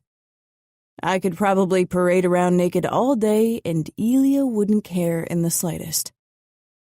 We returned home much earlier than planned because Simona had a never-ending crying fit. She wouldn't let me calm her no matter what I did. Daniele, too, got cranky because of it. But Lulu's presence prevented his meltdown, at least. When I finally managed to have Simona settle down for a nap after what felt like hours, I felt drained. I'd considered calling Cassio to ask for his help, but unlike Daniele, Simona quieted as soon as her dad was close. Now I was glad that I managed without calling him. I didn't want him to think I couldn't handle the situation. My clothes were drenched with sweat when I sank down on the sofa minutes after Simona had fallen asleep. Daniele sat on the floor, his tablet on his lap. I'd given in and returned it to him. If he also had started wailing like Simona, I would have started crying too. Ilya came toward me carrying 2 cups. "You look like you need a coffee." "I need a drink and a shower." Despite my lack of experience with alcohol, I suddenly got why people craved a drink after days like this. He laughed, then handed me the cup. "Coffee is a start, don't you think?" He sat down beside me, again closer than was appropriate. This time it didn't bother me now because I knew the truth. I took a sip of the black coffee. Usually I drank mine with milk and sugar, but this felt good now. I regarded Ilya openly, not bothering to hide my attention. He wore a tight white shirt that accentuated his muscles and a black gun holster over it. I wondered if he was good with weapons, if that was at least part of the reason why Cassio had chosen him. Or maybe his presence was only as a trap. Cassio had set Ilya up to do this. I had no doubt about it. Cassio was jealous. He had admitted it himself. And Faro and Mansueto had confirmed it too. I hadn't expected him to be jealous enough to trick me like that, though. It infuriated me. But beyond that, it made me really sad. If Cassio trusted me this little, we had a long way to go for this marriage to work. I set the cup down on the table, then faced Ilya. I leaned closer, gauging his reaction. I've been asking myself a question. His eyes shifted to caution, but the smile remained plastered on his face. "Does Cassio know?" I murmured. His smile became less honest. "Know what?" "That you like men." For an instant, Ilya's expression slipped before he could control it again. "I don't know what you're talking about." "Oh yeah?" I said. "I saw how you checked out that guy in the dog park. You were flirting with him like you've been pretending to flirt with me. I'm not blind. Maybe the men in our world don't notice because they prefer to see what they want to see, but I don't care if you like men or women. Love is love." Ilya shook his head. "I didn't check anyone out. You can't go around saying something like that. You know what would happen to me if those rumors spread?" "I have absolutely no intention of telling anyone. It's your personal business," I said. Officially, there weren't any gay-made men. It was ridiculous. Boys learned to hide it if they liked other boys or they got killed. That was the only reason why there weren't any gay men in our circles. But Cassio knows. I could practically see Ilya's thoughts racing as he tried to get me off track. If he thought I was gay, he'd kill me. The Mafia doesn't tolerate fags. I smiled. The insult was a nice touch. It didn't work. Not unless you don't make it public, and sometimes it comes in handy to have gay soldiers, especially if someone's as jealous as Cassio seems to be. Ilya didn't say anything. I could see that he was completely thrown off. This is ridiculous? Yes, it is. Did Cassio ask you to come on to me to see if I would bite? Ilya ran his hand through his hair. I'd backed him into a corner. It was obvious that neither he nor Cassio had expected me to catch on to them. This made me even more furious than the fact they'd tried this trick at all. I'm your bodyguard. I meant to protect you. You should talk to Cassio if you think I'm doing a bad job. I rolled my eyes. Maybe you should go to the staff room now. I really don't feel like being lied to at the moment. Ilya inclined his head and left. He'd call Cassio the second he was in the back room. I leaned my back against the headrest, closing my eyes briefly, feeling drained. My shirt stuck to my sweaty back. A hot snout nudged my arm. I opened my eyes to find Lulu on the couch beside me. Was she trying to console me? I'd read that dogs could pick up on human emotions, but I hadn't expected Lulu to act on it. She probably wasn't allowed on the sofa, but I didn't care if Cassio would approve or not. I patted my lap, and she curled up there. Daniele put down his tablet and approached me. He climbed on the sofa and sat beside me. His little legs didn't even reach the edge. I smiled at him. His eyes conveyed questions that he didn't voice. I'm fine, just tired. Lulu is trying to console me because she can feel that I'm tired. Daniele nodded slowly. I stroked his head carefully, seeing if he'd pull back, but he didn't. I felt the knots at his back. I'd seen how he struggled when Sybil or Cassio tried to comb his hair. From the way it felt, I doubted combing would work. Lulu looks cute with her short hair, right? Daniele gave a nod. Will you let me cut your hair a bit? Not much, just a bit, so Lulu doesn't feel alone with her short hair? An even smaller nod was his response. I gently put Lulu down on the sofa and went to get the scissors. When I returned, Lulu was curled up on the sofa and Daniele was sitting very close, but he wasn't touching her even though I could see that he wanted to. Can you sit on my lap while I cut your hair? Nod. I lifted Daniele and positioned him on my knees as I sat down. I stroked his head gently before I cut the hair at the back of his head. He didn't move, only looked at Lulu. I shortened the hair on the sides too, only left the hair on top as it was. You look really cool now. Daniele remained seated on my leg, and I kept stroking his little head. I hope you'll talk to me one day. I'd love to hear your voice. You can talk to me about everything. I can keep secrets if you need me to, okay? He looked over his shoulders, really looked me in the eye.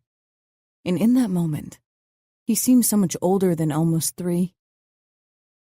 Your dad loves you. Daniele looked away and slid off my leg. He sank down on the floor with his tablet once more. Cassio wasn't home in time for dinner. It was a little past 8 when I settled in my comfortable armchair in front of the fireplace in the living room, reading one of my favorite books. I'd considered doing Pilates or finishing my recent painting, but then I hadn't found the energy to do it. My phone lay on the small side table, hoping for a message from Cassio.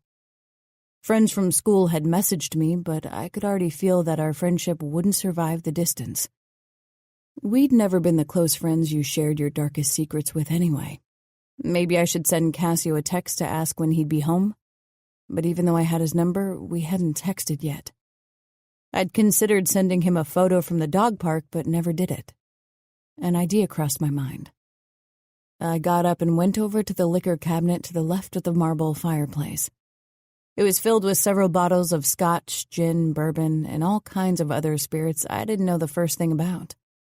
Remembering Cassio's words that I wasn't supposed to drink, I picked the most expensive-looking scotch bottle with a name I couldn't even begin to pronounce. Laprahareg? A limited edition? I poured myself a generous amount and took it back to the chair with me. Settling back down, I took a whiff and coughed. Surprised at the smoky aroma of the alcohol, I sipped at it, then coughed even harder, tears springing into my eyes. Oh, God. Why would anyone drink this by choice? Maybe it was a man thing? After I'd composed myself, I took my phone, lifting the tumbler to my lips, smiled challengingly, and took a selfie. I sent it to Cassio. Lapfroig is keeping me company while you work. He saw my message almost instantly. He didn't reply. Annoyed, I set the tumbler and my phone back down. 15 minutes later, the front door opened and closed. Lulu, who'd been curled up in her basket, stormed into the lobby, followed by Cassio's disapproving voice. "Lulu," I called, grabbing the tumbler and taking another, bigger sip. Lulu trotted into the living room and curled up in her basket once more. I quickly tossed my legs over the armrest so Cassio would see my over-the-knee socks he hated so much. Then Cassio appeared in the doorway, dark and imposing, looking every bit the deadly businessman he was. He scanned me from head to toe, lingering on the glass still pressed to my lips, my flowery overall dress, and the black socks. His anger was quick, morphing his face into a mask of even sharper edges. Briefly, my stomach clenched with fear, with the knowledge that I didn't know anything about Gaia's death. But I didn't allow this emotion to take over. Cassio hadn't done anything to me. Still, when he shut the door, my adrenaline spiked. It burned a trail down my throat, and heat began to bloom in my belly. Not only from the alcohol. Something about the primal disapproving in Cassio's face awakened my body in ways I couldn't use right now. We had to talk about Elia, and I wouldn't let sex get in the way of it. I don't have time for games, Giulia. Was that photo meant to provoke me? He stopped right in front of the armchair, tall and foreboding. He looked breathtaking and terrifying. No, I said lightly. I only wanted to keep you updated on my evening activities, considering how eager you are to control every aspect of my life. He bent over me, his muscled arms braced on the armrests. The expensive fabric of his jacket brushed my calves, and the friction, albeit distant, sent a thrill through me. Maybe it was the alcohol that made me so sensible to Cassio's aura. He oozed dominance and primal sexiness. His eyes slid over my crossed legs, lingering on the sliver of naked skin on my upper thighs. Then he cast his gaze up. I swallowed at the intensity of his expression, as if he wasn't sure if he wanted to devour me or spank me. What is that supposed to mean? Elia, don't tell me he didn't call you today. I bet you expect status updates on his mission every hour. His strong palm had somehow found its way onto the small patch of naked skin between the hem of my skirt and my over-the-knee socks. I felt the touch between my legs.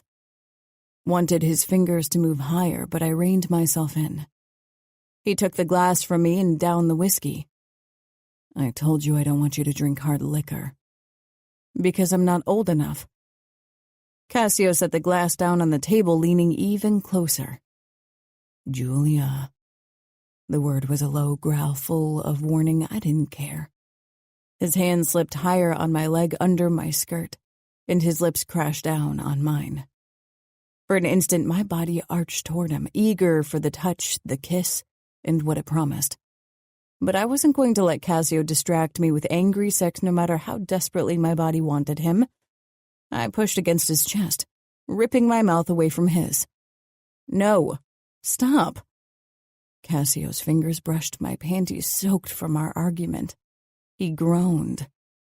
What are you doing to me? Me? What I was doing? I pressed harder against him. Cassio, stop. His eyes focused on me, and his expression smoothed, becoming guarded and aloof. He straightened, robbing me of his warmth, his touch, his scent. We need to talk about Elia. I got out. Cassio stepped back and brushed out the crinkles in his jacket as if nothing had happened. There's nothing to talk about. You let your imagination run free.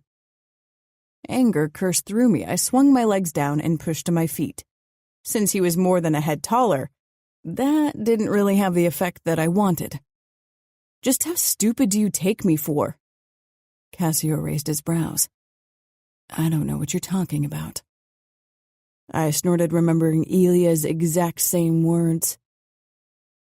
You know exactly what I'm talking about, Cassio, because the moment I confronted Elia, he called you. Cassio's face remained a mask of stoic calmness, and it infuriated me even more. You're being unreasonable and childish. Whenever I tried to talk to him or have him relinquish control, he accused me of being a child. But when he wanted to sleep with me, that fact didn't cross his mind. As your wife, I deserve the truth. I don't deserve being tricked and spied on. What was the purpose of this charade? Did you think I'd throw myself at the first attractive man who smiled at me? Cassio narrowed his eyes. So, you find him attractive. I had enough. I walked up to him and glared up. Are you serious? Cassio didn't deign me with a reply. He unbuttoned his shirt with infuriating nonchalance. Look at me. He raised his head, but his eyes were hard. No sign of guilt. Did he think his actions were okay? I can't believe you used Elia as a trap to see if I'd cheat on you. We're married. Marriage never stopped anyone. Is that so? I asked curiously, trying to figure out if he was referring to himself. I'd never cheat. Oh, so I'm supposed to take your word on it? But you can use my bodyguard to test me? Don't you realize how wrong that is? I do what's necessary. Necessary? So you admit you ordered Elia to flirt with me to see how I'd react. You should trust me. Hurt rang in my voice. I don't trust anyone. My first impulse was to react with anger. With a snappy comment because this day had been hard and I didn't have a shoulder to unload on. Only a husband who treated me like a child and didn't trust me. But my anger wouldn't change anything. It would only lead to more resentment. I don't know what happened between Gaia and you. Maybe you worry I'm like her. I don't know her, so I can't promise you I'm not. What I know is that if you don't allow yourself to get to know me, you won't ever trust me. And if you don't trust me, then this marriage will fail either way. I swallowed, turning away from his harsh expression. Maybe you need more time. You obviously don't want my closeness except for when we have sex. I won't push you, but I'm not sure I can do this. Not right now. I'll give you the room you need and move into the bedroom beside Simona's nursery. That way you'll have the bed for yourself. Cassio. Giulia walked out of the living room. I was frozen. Not because Giulia had caught on to Elia. No, because she wanted to move out of our bedroom. This time it was definitely my fault. I hadn't fought Gaia when she'd insisted on her own room many years ago. I'd accepted it. I wouldn't make the same mistake. Not only because I feared a repeat performance. I wanted Giulia in my bed, close to me. I chased her and caught up with her on the staircase. Cupping her elbow, I turned her around to me. She almost lost her balance and had to grab onto my shoulders to steady herself. Her eyes swam with tears. This was at least the third time I made my young wife cry. Marriage wasn't the place for cruelty. That was what Father had said, and I'd been certain I wasn't guilty of it. Yet cruelty came in different shapes and forms. Giulia had done nothing to deserve my suspicion, my coldness, and yet she'd been punished for another's crime. I will not let you move out of our bedroom, Giulia. You'll stay. Giulia searched my face. Why? You don't even want to hold me at night. Fuck. The look of hurt in her eyes made me long for those whips again. Stay. I cupped her cheek. She leaned into the touch. I brushed her cheekbone. Why? Because I tell you to. She shook her head. Give me another reason. Because I want you close. Because I liked falling asleep with your strawberry scent at night. Her mouth twitched. Strawberry scent? I bent down, pressing my face into the delicious spot where her throat met her shoulder, soaking in that sweet aroma before pressing a kiss to her skin. Like a goddamn strawberry field. I don't even like strawberries. She giggled, twitching under my mouth. Who doesn't like strawberries? Me. They're false packaging. They promise sweetness, but most of the time they're sour and watery. Giulia tried to squirm away from my lips that I ran over her throat, relishing in her choked laughs. Cassio, that's tickling. I lifted my head. Her eyes lit up with amusement, and just looking at her unguarded joy dispersed some of the heaviness from my soul. Nobody can resist a sweet strawberry. Yeah, I murmured. I can see that. Giulia shook her head. I can't smell like strawberry. My shampoo is cherry. I chuckled. It's strawberry for me. Sure. If you order the cherry to be a strawberry, that's what it'll be. I shut her up with a kiss. Not the harsh ones beckoned by anger. A gentle kiss. She kept her eyes open, not letting me off the hook. You want me close at night? I do. Okay. No mind games, just a simple, okay. I lifted her into my arms and carried her upstairs. Cassio. Shh. We'll talk afterward. She didn't argue. The moment I laid her down on the bed, she molded her body to mine. Would I ever tire of her scent and taste? She was sprawled out on top of me afterward, my hands splayed out on her firm ass. Her bangs stuck to her sweaty forehead. Now we talk, she said when I hadn't even caught my breath. Giulia, you promised, she said, and her eyes stopped any protest I might have had. I did. She waited, for an admittance for my plea of guilt. You're right. I asked Elia to test your loyalty. Giulia pushed into a sitting position, straddling my stomach. I loved that she wasn't shy about her body, and I loved admiring her. Her expression made it clear that she wasn't trying to go for another round. She wanted the higher position to feel more in control. I give it to her. I grasped her hips, needing to touch her. Test my loyalty? You told another man to come on to me to see if I was willing to cheat. Bitterness twisted my thoughts. I don't trust anyone. Not just you. I'm your wife, Cassio. We have to trust each other. I don't want us to be strangers living under one roof. I want this marriage to work. Not just for us, but for Simona and Daniele, too. They need a happy family. Happy family, I repeated. My children had never experienced a happy family. For a while, Guy and I had managed to hide our resentment for each other. But in the last couple of years, things had turned for the worst. I want that, she whispered fiercely, lowering herself until her face hovered over mine. So do I said. But I was a realist. And in a few years, Giulia would be too. But you don't believe it. Looking up into Giulia's hopeful, kind face, I really wanted a happy family. It's not a matter of belief. It is. If you don't believe in it, if you don't work for it, then it won't become reality.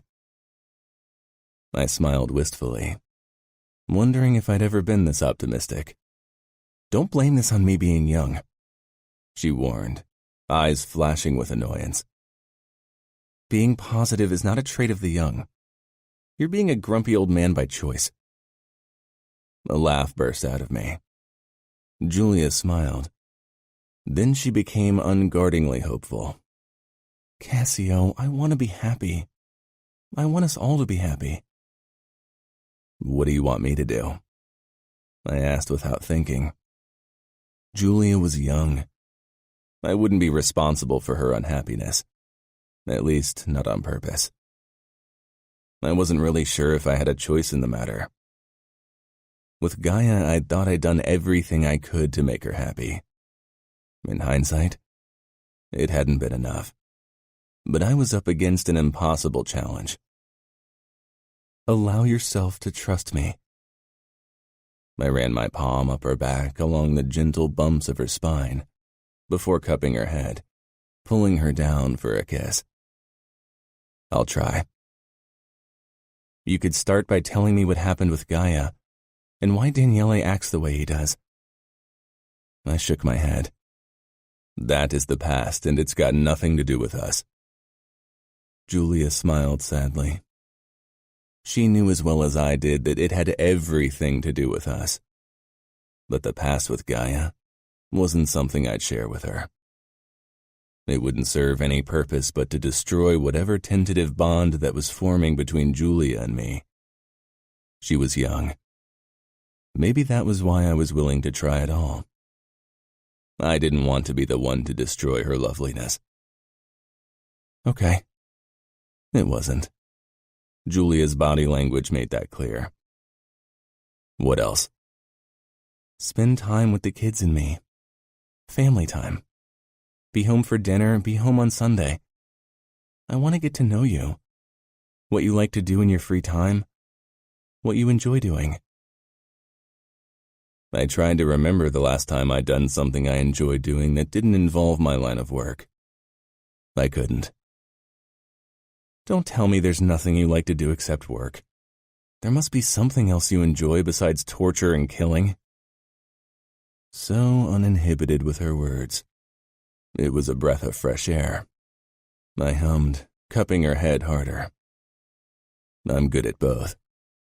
I don't doubt it, she whispered, shivering. I love to paint and do Pilates. My fingers on her neck loosened. Paint? Yes, canvases. Still lifes, landscapes, animals. I'm not so good with the human body, but I'm trying to improve. That's what was in this huge package. My canvases. I hadn't paid much attention to Giulia's belongings. Maybe I should have shown basic interest in my wife's life before I dragged her into the mess that was my own. And Pilates helps me stay fit, and it's good for my mental health too. She fell silent. You look at me as if I'm talking nonsense. You're not, I said.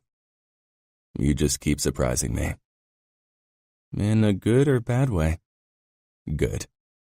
She shrugged. That's good. It was. But good things always came with a price. Have you painted since you've arrived here? No, I was busy settling in, and the kids and Lulu keep me on my toes. She tilted her head thoughtfully. And I need a room to paint. The fumes need to be contained. There's a vacant room beside my office. It's got a nice view of the garden and direct access to the terrace. Giulia's face lit up. She lowered herself and propped her chin up on her crossed arms on my chest. Thank you. How are things between you and my children? Her mouth thinned, but I wasn't sure why. What's wrong? Nothing, she said, even though there obviously was. The kids and I are getting to know each other. I think I can gain Daniele's trust through Lulu. And today Simona let me carry her without crying. About the dog. Giulia jerked into a sitting position again. I don't want to give Lulu away, and I won't lock her inside a room. It's not fair to her. What's your problem with her anyway? Apart from the fact that she's not trained very well. That's hardly her fault. Did Gaia never work with her? I tensed. The dog came at a difficult time.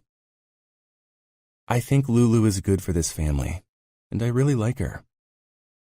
Then keep her, but train her. Will Elias stay my bodyguard? Of course, he's a good choice. Because he's not interested in women? I narrowed my eyes, wondering how exactly she found out. She misunderstood my expression. Worry tightened her face. You knew, right? Of course. That's why he's allowed to be your bodyguard. Giulia huffed. Trust? I smiled darkly, then wetted my thumb and pressed it to that little pink button, which teased me from its prime spot between those pouty lips. We'll work toward that. But even if I trust you, that doesn't mean I'll trust any man around you. I dipped my thumb between her folds, gathering her wetness before I swiped it over her clit again. Giulia leaned back, bracing herself with her hands against my thighs, giving me better access and a beautiful view. Her smile turned teasing when my cock brushed her lower back. Not such an old man after all, I circled my thumb faster, enjoying how Giulia's hips moved, chasing my finger. I was in my early 30s, definitely not old, even if I'd felt it in the last few months and especially in comparison to Giulia. I've got a lot to make up for. Curiosity flickered in her gaze, making me regret my words.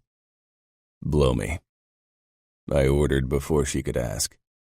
She cocked an eyebrow, her mouth pursing in mock indignation. Fuck.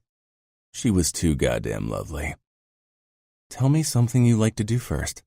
A hobby. Apart from eating your pussy. She shook her head, opening her mouth for an undoubtedly insolent comeback. But I grabbed her by her thighs and flipped her around. She cried out in surprise, her breath hot on my cock, and her ass propped up in front of me. I slapped her ass cheek in warning, then bit down. Giulia jerked with a choked gasp. I make the rules in this house, honey, especially in this bed. A shiver worked its way down her spine. I massaged her ass, enjoying the sight of her arousal. She gripped my cock and sucked me sharply into her mouth, causing me to twitch with a groan. As unexpectedly as she'd sucked me, she released me.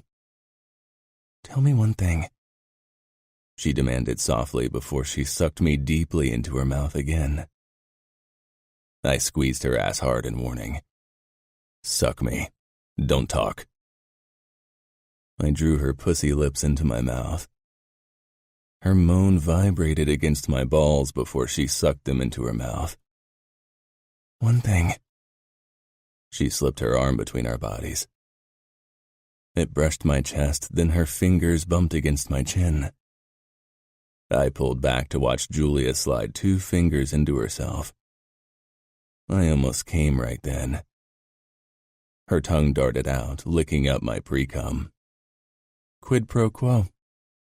I chuckled, then exhaled sharply as her teeth grazed the sensitive underside of my cock, and her fingers kept pumping into her pussy. I used to play pool, I growled. I was so desperate for her mouth, so desperate for her fingers to keep fucking that sweet pussy. I would have told her everything in that moment. She threw a triumphant smile over her shoulder. I wouldn't have it. I pressed my mouth against her pussy, my tongue fighting her fingers for dominance. She moaned loudly, which died when I pushed her mouth back down on my cock, my fingers tangling in her silky hair. I thrust up, deeper than before. She struggled to take me in but didn't back down. Her fingers pumped into her pussy, and my tongue teased them in her folds, her clit, every delicious inch I could reach. She started to spasm on top of me, moaning around my length. I kept thrusting into her mouth. I wanted to prolong this, but with her body coming apart on top of me, her fingers chasing her orgasm, her taste on my tongue, I couldn't hold back. I tightened, my fingers on her neck twitching and my thrusts becoming jerky as I came harder than ever before. The feel of her hot mouth around my cock as she tried to swallow was perfection. Giulia slumped down on top of me, her fingers becoming slack. And I too lay drained on the mattress, my heart speeding in my chest. After a moment, Giulia pulled away and coughed. Fuck. I'd held her down when I'd come in her mouth. I hadn't even asked if she was okay with it. I sat up slightly, but Giulia still only lay there with her cheek against my thigh, breathing hard. I brushed her hair to the side so I could see her face. Her eyes were closed, her cheeks red. Are you all right? Her eyelids peeled open and the corner of her mouth drifted up. Yeah, you? I stared at the girl on top of me, the woman, my wife, marveling at her strangeness. It wasn't something I'd ever appreciated, and yet here I was, unable to resist her body and charm. I rubbed my thumb across her ruby lips. She nicked my skin with her teeth and gave me a coy look. You need to teach me how to play pool. I have a pool table in the cigar lounge. Please don't tell me you smoke cigars. My father and uncles do, and my grandfather did too. It'll remind me of them if I smell it on you. That was the last thing I wanted. Reminding my delicious young wife of the old creepy men in her family. And I was fairly sure she knew. It was a good thing I didn't like cigars anyway. If you don't like this scent, I won't smoke them. She narrowed her eyes, then smiled. Why do I get the feeling you never liked them to begin with? She pushed up and crawled back up to me, nestling against my chest, her cheek on my shoulder. Will you teach me? It won't be the first thing I'm teaching you, so why not? I said in a low, possessive voice. She rolled her eyes. I wished I could say it annoyed me. We could play around now? It's late. I have an early day. Come on, it's not even 11. Entertain your young wife. All right, I said to my own surprise. Giulia was playing the right cards, and she knew it. And yet I didn't feel played by her. She wasn't doing it to better me, or for even less noble reasons. She was just her quirky self. I knifed up, taking Giulia with me. She pressed a thankful kiss to my mouth and slipped out of bed. So full of energy it was admirable. It was hard to resist her enthusiasm. I swung out of bed and straightened, stifling a smirk at her appraisal. Giulia never tried to hide that she liked my body. I picked up my pajama bottoms from the floor and dragged them over my hips. Giulia slipped into her nightgown and grabbed the baby monitor, then rushed toward the door, holding out her hand. Shaking my head with a chuckle, I took her and let her drag me down. I couldn't remember if I'd ever been this spontaneous. Maybe as a teenager, but that time seemed like a lifetime ago. Giulia's eyes widened when we entered the cigar lounge, which rarely functioned as that. Only when my father or business acquaintances insisted on cigars. The faded smell of smoke lingered, but it wasn't very prominent, because Sybil always worked her magic with air freshener. In the beginning, I'd occasionally played pool by myself or with Faro, but even that seemed like forever ago. Work had filled every waking second of my days recently, as I tried to stop people from talking about Gaia by creating new incidents to talk about. But my brutality in the job hardly drew the necessary attention to take away from the gossip surrounding my wife's death. It was old news after all. Giulia took everything in. Apart from the 4 armchairs in front of the fireplace, there was a professional pool table. Giulia rushed over to the cues and took one. Show me? Fuck yes. I'd suffered sleepless nights with less entertaining things than teaching Giulia how to play pool. Giulia was bent over the table, trying to hit the 8-ball. Her tongue was wedged between her lips in concentration. My chest was pressed up to her back.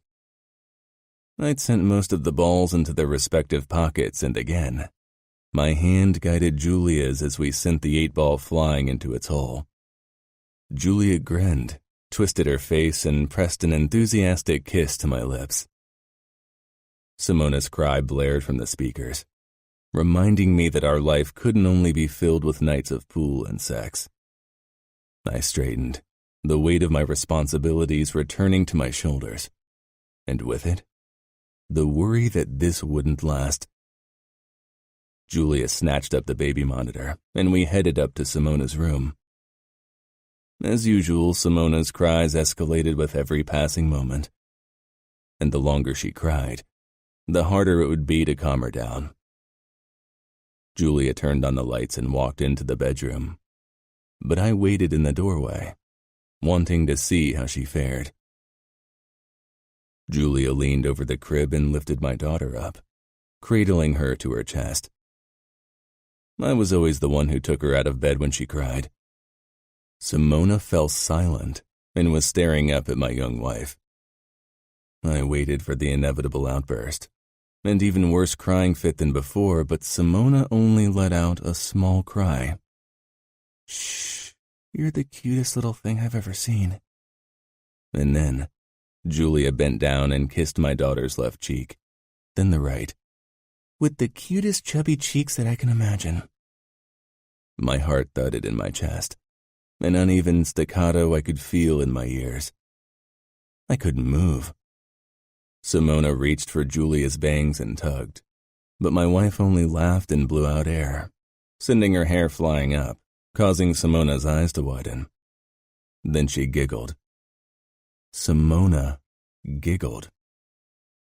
Giulia looked up and smiled, unguarded, happy, hopeful. I turned around and stalked out. I'll prepare the bottle, I pressed. Even though I wished she wouldn't, Giulia followed me downstairs. She watched me the entire time as I prepared the formula. I could feel her questions hovering in the room between us. She didn't ask, only kept cooing at my daughter. When the bottle was ready, I went over to her. She leaned into me. Why don't you feed her while I hold her? I stared into those blue eyes, feeling reminded of the way I felt when I stood on the dunes in front of my beach house, peering toward the ocean.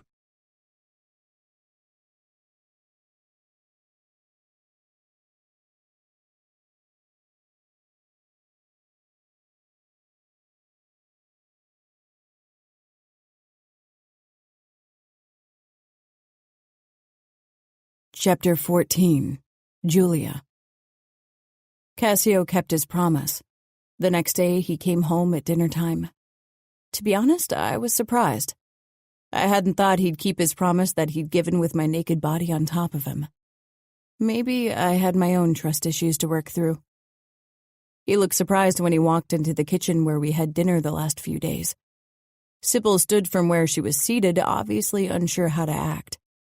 Elia stood as well and inclined his head before he grabbed his plate and headed through the back door, probably toward the guardhouse. He and I'd cleared things up in the morning after Cassio informed him that I knew what was going on. Elia had been awkward after that, obviously embarrassed, but I told him that he'd done his job and that I wasn't angry. He couldn't have told Cassio no, after all. "Why don't you eat in the dining room?" he asked. Simona grinned when she spotted her dad. Her fingers and cheeks were smeared with smashed peas, but Cassio didn't seem to mind. He walked up to her, pressed a kiss to her forehead, and barely escaped her dirty, grabby hands before she could ruin his suit. Daniele didn't react in any way, only clutched the fork with a speared carrot slice in his little fist. For a moment, I caught the longing in his eyes, though. He wanted to be close to his dad, but something stopped him. Cassio turned to Daniele and kissed the top of his head before he walked up to me. Daniele watched us closely. Cassio touched my shoulder and squeezed lightly before he took a seat across from me. I couldn't deny it. I was disappointed. I wish he'd have kissed me. Maybe he worried how Daniele would react.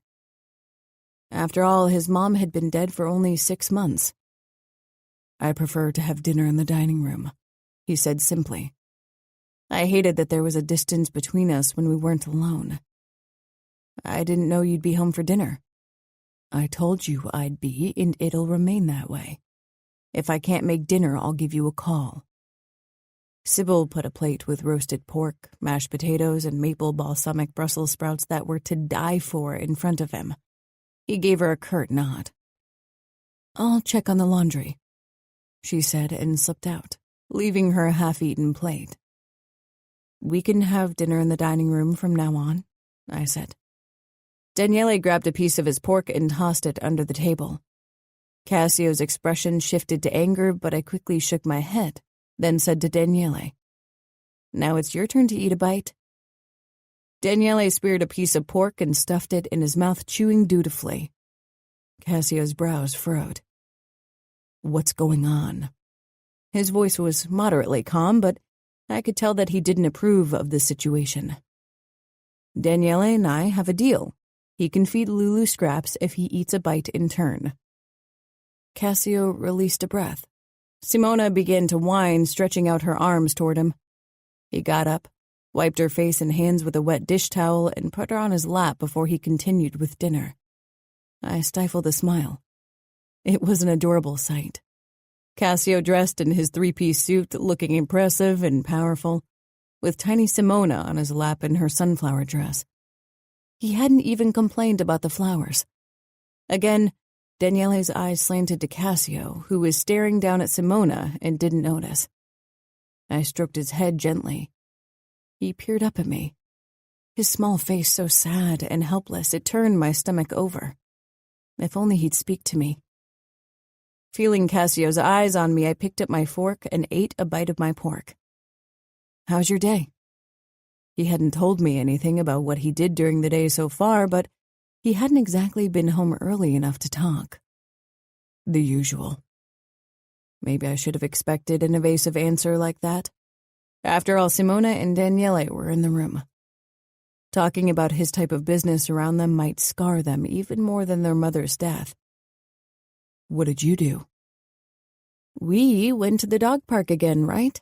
I said to Daniele, who gave a small nod before dropping a piece of pork on the floor. "And Elia helped me set up my painting room." I couldn't wait to paint again, to lose myself in my art.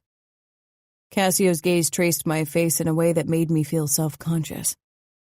I straightened my bangs, wondering if he hated them. They were part of me, had always been. "I was thinking we could spend the weekend down at my beach house." My eyes widened. It had been a while since I was at a beach. Cassio tried to catch Daniele's eyes. The boy had definitely perked up hearing about the beach. "What do you think, Daniele? We can build sand castles like last time." Daniele gave a small shrug, which was something. Cassio and I took the children to bed after dinner. Cassio put Simona down in her crib while I helped Daniele change. It was easier that way. Daniele didn't get as upset, and so shortly before he was supposed to sleep, that was for the best. I covered him with his blanket when he lay in bed and tousled his hair. "Lulu will love the beach." Daniele's mouth tugged into a small smile. Then his gaze darted to something behind me. He bit his lower lip, a shadow fell over us, and a moment later, Cassio bent down and kissed Daniele's forehead. "Sleep tight." I stood, and with a last wave at Daniele, I extinguished the lights and closed the door. I followed Cassio down the hallway. But before we could reach the staircase, he turned to me, grabbed my neck and kissed me deeply, stealing my breath. My body sprang to life immediately as he pressed me into the wall. his big palm on my breast, kneading, his hips grinding against me. He was hard, digging into my belly insistently. "Bed," I whispered. "Fuck no." I blinked, but Cassio didn't allow me to get my bearings. His mouth on mine, he grasped my upper thighs and hoisted me up. Right here, against the wall. My eyes widened. Cassio bit down on my throat, then lavished the spot with his tongue. What about Sybil?" "Gone." His growl vibrated against my skin. Holding me up with one muscled arm and the pressure of his strong body, he slipped his hand between our bodies. The hiss of his zipper sent a shiver down my spine in a moment, before he shoved my panties aside and entered me in one hard stroke. I arched, half in pain, half in pleasure. It was the first time he took me without much preparation. His mouth pressed against my ear. "Didn't I tell you to stop wearing those over-the-knee socks and ridiculous dresses?"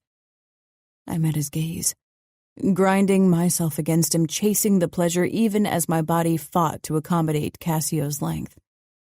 "Is this my punishment?" My lips teased up into a challenging smile. Cassio's grip on me tightened as he thrust up again. Driving me against the wall, I dug my heels into his lower back. "No, honey," he rasped, and that word warmed me like hot cocoa. "It's a warning." I laughed. It wasn't a good one. The words never left my lips because Cassio started pounding into me harder and deeper than before, forcing my body to yield to him, and it did.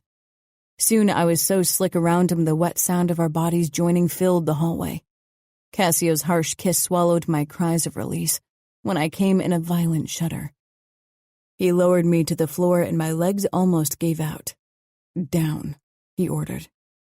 My eyes flashed up in indignation at the demand, but his dominant expression and the primal hunger in his eyes spoke to a part of me that definitely didn't mind his commanding attitude. I dropped to my knees. His fingers tangled in my hair as he took my mouth. I kept my eyes on his face, loving to watch him let loose. Afterward, he pulled me up to my feet, tilting my head up. "Okay, or too hard?" I stood on my tiptoes and pressed my face into the crook of his neck, touched by the consideration in his tone. I was slightly sore and would probably continue to feel that way until tomorrow, but it felt good in a naughty way, as if Cassio had left his mark inside of me. "Giulia." The low rumble of his voice penetrated my thoughts. "Too hard?" I shook my head with a small sigh. He cupped the back of my head, then pressed a kiss to my crown. The gesture was so loving. It kindled emotions in me I was scared to allow. After all, this was a marriage of convenience before all else. I didn't want to love him before he loved me. What a silly thing to think. As if you could postpone your love until it was convenient. I pulled back and allowed him to lead me into the bedroom. Later, in bed, I snuggled against Cassio, my cheek on his chest, his fingers tracing my upper arm. We had already extinguished the lights and were trying to fall asleep. From the lingering alertness in Cassio's body, I knew he wasn't anywhere close to sleep. "You can't with me in your arms, right?" I didn't want to sound hurt, but I did. Cassio paused in his stroking, his ribcage expanding under my head in a sigh. "Let's see. I promised you I'd try." "Okay. Like you'll try to trust me?" Silence followed. He was trying. I couldn't ask for more. "Did Daniele say anything yet?" "No," I said. "He communicates with nods. His birthday is in 2 weeks, right?" "Yeah, 3 years.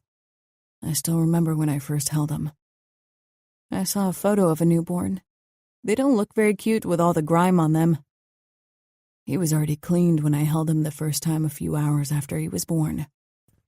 "Don't the nurses hand the baby over to their parents right after birth?" "I wasn't there when Daniele was born." "Oh, work?" I guessed. Tension radiated from Cassio, and I knew it hadn't been that. Gaia preferred to give birth alone. I was glad the darkness hid my expression. Why would a woman not want her husband with her when she gave birth to their child? Oh. Silence filled the dark. What about Simona? Cassio shook his head. Isn't it unfair toward you not to let you experience the miracle of birth? Wasn't that what everyone called it? Even though I couldn't see the magic in squeezing something that big out of my vagina. I have a busy morning on Friday, but I want us to head out to my beach house in the afternoon, so we'll have all of Saturday to enjoy our time there. Why won't you talk to me about the past? I said softly. Cassio shifted, his mouth hot against my ear. Stop prying, Giulia. You won't like what you'll find. Now sleep. His words stung. I began to roll over to give him space so he could sleep, which obviously wasn't going to happen with me close. But his arm around my waist tightened. He lodged me against his body once more. I swallowed. You're young, he said. I worry about all the ways I'll hurt you before you've grown into a jaded adult to survive in our world and at my side. I don't believe that. I know. But eventually, you will. Cassio. I hadn't been to my beach house in 3 months. The last time I went, I longed for peace and quiet after Gaia's funeral. I'd come alone without Simona and Daniele because every look at them reminded me of the woman I wanted to forget. Giulia's eyes widened in awe when we pulled up in front of the splendid white bungalow on the beach. Mia owned the house beside it, but we rarely visited this place at the same time, even if she'd been insisting on a family vacation for a while. Simona had fallen asleep in her seat, but Daniele's face flashed with recognition. He'd loved this place in the past. I worried even that had changed. The wind nipped at our clothes. November wasn't the best time to spend time outside around here, but I wanted to show Giulia this house. I wasn't even sure why. It would have been more impressive in spring or summer. Another gust tore Giulia's black cowboy hat from her head. My hand lashed out, snatching the thing out of the air. Giulia let out an astonished laugh. That's an impressive show of reflexes. I held the hat out to her, and she took it with a sweet smile. Quick reflexes are required to survive if you have as many enemies as I do. But I don't know why I caught this thing. It's ugly. Giulia had once more chosen an outfit I decidedly hadn't chosen for her. Cowboy boots, black shorts with suspenders, a bright pink sweater, and an oversized coat that would have fit me as well. It was a fashion nightmare. Worry tightened her face, her hand frozen on the door. How many attempts at your life have you survived? I tried to remember. It was difficult to say. There had been so many. Only a couple had gotten close. Giulia shook her head. Never mind. If you have to think about it this long, I probably don't want to know. Just promise to be careful, okay? I walked around the car and opened the back door, then lifted Simona out. Giulia and I had already fallen in a sort of routine where my children were concerned. She handled Daniele, and I handled Simona. It made our life easier, even if it turned my heart to ice that my son refused to be close to me. Can you take Lulu's transport crate? I took it from the trunk. Giulia had insisted we take the dog with us, even if I'd have preferred to let Sybil watch it. Refusing Giulia was more difficult than it should have been. Pressing Simona protectively to my chest to shield her from the cold, I led Giulia toward the front door. She had trouble carrying Daniele on her hip. Even though he was a thin boy, he was tall for his age, and Giulia was petite. It would have made more sense for me to carry him. She set him down the moment we were inside and looked around in wonder. The interior, like the outside of the house, was white.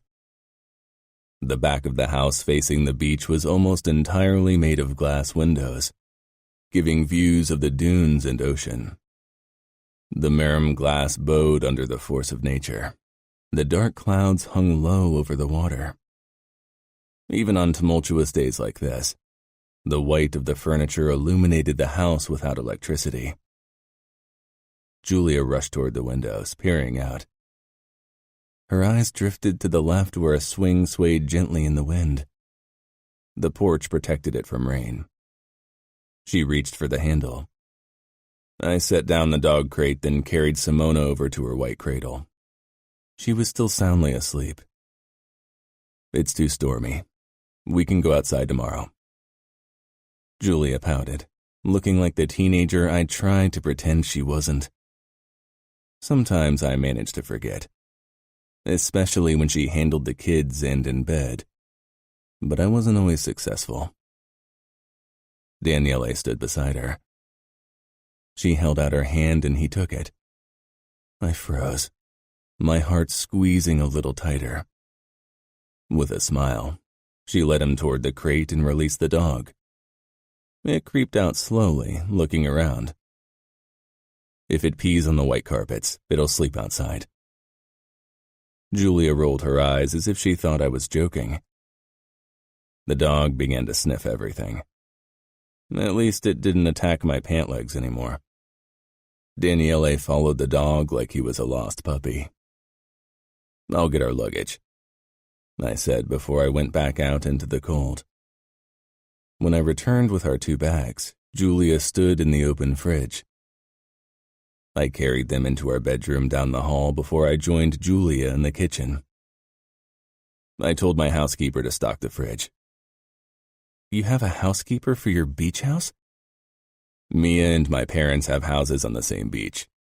The housekeeper takes care of all 3. What about Ilaria? Too far.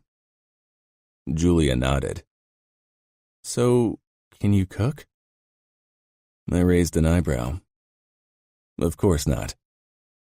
Of course not, Giulia said quietly, looking into the fridge as if it were her demise. I guess I'll just have to try my luck then. I watched her assemble an array of vegetables, rice, and chicken on the counter. Do you like Asian? I leaned against the counter, crossing my arms over my chest. Depends. Do you like it spicy? My mouth twitched. Giulia gave me an indignant look before her gaze darted to Daniele, who squatted in front of the window, the dog beside him. I moved toward her, touching her hips. I can handle the burn, don't worry. Giulia swallowed. I headed toward the window as she began to prepare whatever dinner she had in mind. Daniele briefly looked up when I stopped beside him and the dog before he focused on the ocean once more. Tomorrow we can spend the afternoon on the beach. He didn't reply, but I hadn't expected him to, so I just stared out like he did. After dinner, we brought Daniele and Simona, who'd woken halfway through it, to bed. They shared the room beside ours, even if there were 2 more bedrooms in the house. Can we sit on the swing? Giulia asked when I wrapped my arms around her. It's cold. You can keep me warm. Please? All right. She grinned and grabbed our coats from the rack while I gathered a couple of thick wool blankets. The wind had settled, but it was freezing when we stepped onto the porch. Despite her coat, Giulia shivered when we huddled on the swing. I swaddled her in the blankets before I wrapped an arm around her. She curled up like a cat beside me. In the past, I'd spent many late nights on the porch alone, seeking solitude. Gaia never joined me. Having Giulia beside me didn't feel like an intrusion, though. You're not what I expected. Not how? Our breath fogged up the night air, and the roar of the waves drifted up to us. I thought I'd have to coerce you into sex, that you'd shy away from the physical side of our marriage. She lifted her head. I really like sleeping with you. The moonlight lit up her eyes. You make me feel really good. I chuckled. That's how it's supposed to be. Do I make you feel good too? Her tone was playful, but I caught a hint of uncertainty. Yeah, you do. I pulled her closer for a languid kiss. Not just because of the sex either. As if to remind me, I slid my hand under the blankets and her clothes, brushing my knuckles along her side. Her resulting twitching giggle lit up my insides. Did you ever? No talk about the past. She fell silent, and we stared off toward the ocean.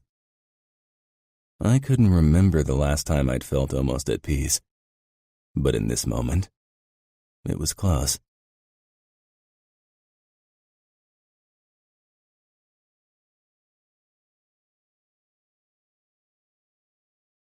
Chapter 15. Cassio. Despite the cold weather, we took a stroll along the beach the next day. Simona was strapped to Giulia's front in the sling while Daniele and Lulu jogged along the edge of the water. The dog barked at the waves, trying to snap at the frothing water. What a stupid thing. But it made Daniele and Giulia smile, so it could stay for now. Seagulls roared over our heads. Giulia held out her hand, and I linked our fingers after a moment of hesitation, worried about Daniele's reaction, but he didn't seem to care. His attention was on the dog and the ocean. My phone vibrated in my pocket. I took it out to find a message from Faro. Call me ASAP. Frowning, I pushed the phone back into my pocket. The wind roared too loudly for a phone conversation. What is it? Giulia asked. We need to head back to the house. I need to call Faro. Her face fell, and for half a second I considered ignoring Faro's message. But I told him not to bother me unless it was important. Oh, sure. I squeezed her hand. We can head out tomorrow morning again. She nodded, then called, Lulu, Daniele, come here. Both the dog and my boy turned to her and skipped toward us. For a moment, Daniele's face reminded me of the past, almost as childishly innocent as back then. The moment we were back in the beach house, I called Faro while Giulia cleaned sand off the dog and Daniele. Simona crawled on the floor, chasing a ball that rattled in the most annoying way. What is it? I hope it's important. I didn't want to be disturbed. While you were busy banging your young wife, Luca went berserk. He killed his uncles Gottardo and Amarno, and that cousin of his whose brother's throat he crushed. I leaned back, shocked. What the fuck happened? Nobody really knows. Matteo's not very forthcoming with information. It's rumored Luca chopped up the entire new chapter of the Tartarus MC in Jersey, too. Simona tugged at my pants and slowly pulled herself up. I reached out to steady her as she grinned toothlessly up at me. There are rumors that he's on the hunt for traitors. Some suspect it's got something to do with his wife. This is hush-hush, but she went to Chicago where she met Dante fucking Cavallaro. I braced myself on my thighs, my thoughts spinning out of control. Do you think Aria was in on the betrayal? She's still alive. Luca and Aria had appeared happy on the outside, or as happy as a marriage in our world could be, especially if the husband was a man like Luca, or myself. Giulia appeared in the living room, worry clouding her face as she looked at me. Slowly, she walked closer. I'll be back tonight. Arrange a meeting. My father needs to be there as well. If Luca went on a major killing spree like that, I needed to make sure my own city was cleaner than clean. Will do. I hung up. Giulia sank down beside me. What's wrong? Nothing for you to worry about. Your face says something else. It's business. Luca killed 2 underbosses, his uncles Gottardo and Hermano. She jerked, eyes filling with shock. I realized how inconsiderate I'd been. They were her uncles too, but I'd never gotten the impression that she liked either of them very much, which wasn't surprising. They had been sadistic egomaniacs. Are you sad about your uncles? She looked as if I'd pulled her out of her daze, then gave a sharp shake of her head. I'm worried about you. What if Luca gets rid of more underbosses? He won't get rid of me. Not unless I give him reason to, and I haven't. She nodded slowly, then her eyes widened again. Chiara. Who? My cousin Chiara. She's Hermano's daughter. What about her and my aunt? I don't know. Faro didn't mention anything. She gripped my arm. Cassio, please find out. Chiara is only 12. What if she got hurt? I doubt Luca would hurt a child. Her worried expression compelled me to pick up my phone again. Usually I would have called Luca directly, but that seemed unwise in the current situation. Pack our bags and get Simona and Daniele ready. We need to leave in 30 minutes. I'll ask my father about Chiara.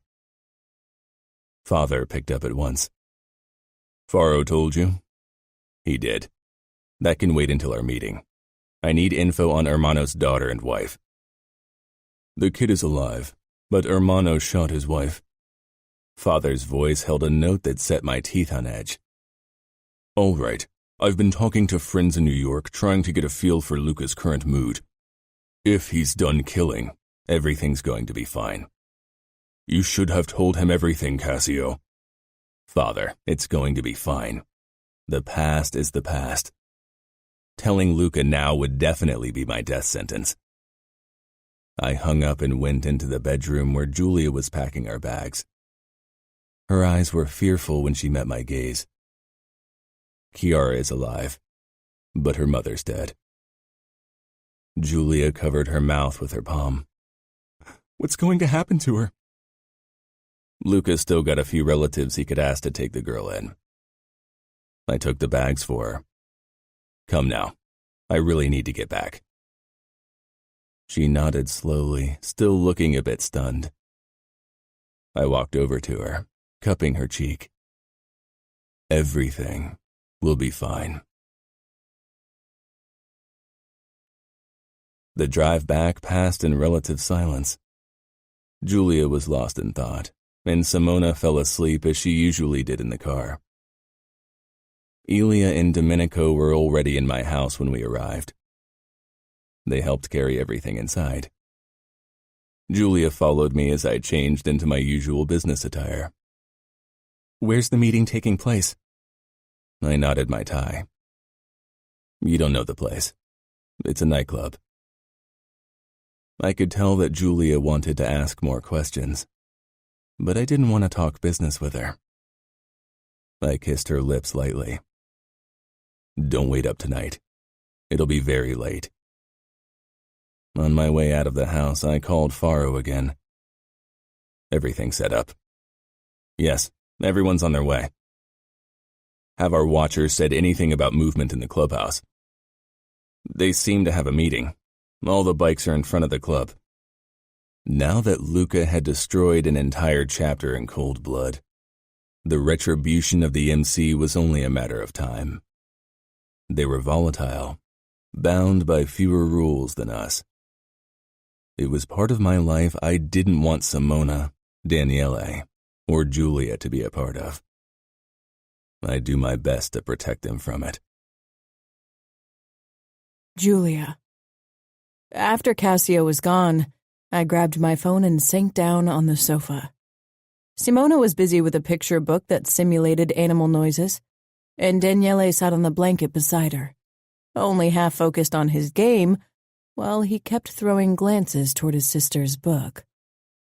Lulu curled up beside me, and I began stroking her soft fur at once, hoping it would calm me. Since Cassio had told me about my uncles, my heart had been beating faster than usual. In the mob, falling from grace usually meant your death. I wasn't sad about the death of my uncles. They had been bad men, even by our very twisted standards. But I was worried what it meant for Cassio, for us. And I couldn't stop thinking about my poor cousin Chiara, who is now an orphan. I called Dad's number. He didn't pick up for the first few rings, which was unusual for him. He always made time for me. What if Luca had decided to get rid of him too? It wasn't a secret that Dad wasn't his favorite. Marrying me off to Cassio was supposed to guarantee Dad's position, but would Cassio really protect him? They didn't like each other very much. Maybe for me, Cassio would put a good word in about my father. Finally, Dad took the call and I slumped in relief. "Giulia, tonight's not the best time for a call." "Are you all right? I heard what happened." Dad sighed. "I'm fine, I can't deny it. It's been disturbing to hear about Luca taking down one family member after the other, but I've never done anything that could be construed as betrayal." "What's going to happen with Chiara? Have you heard anything?"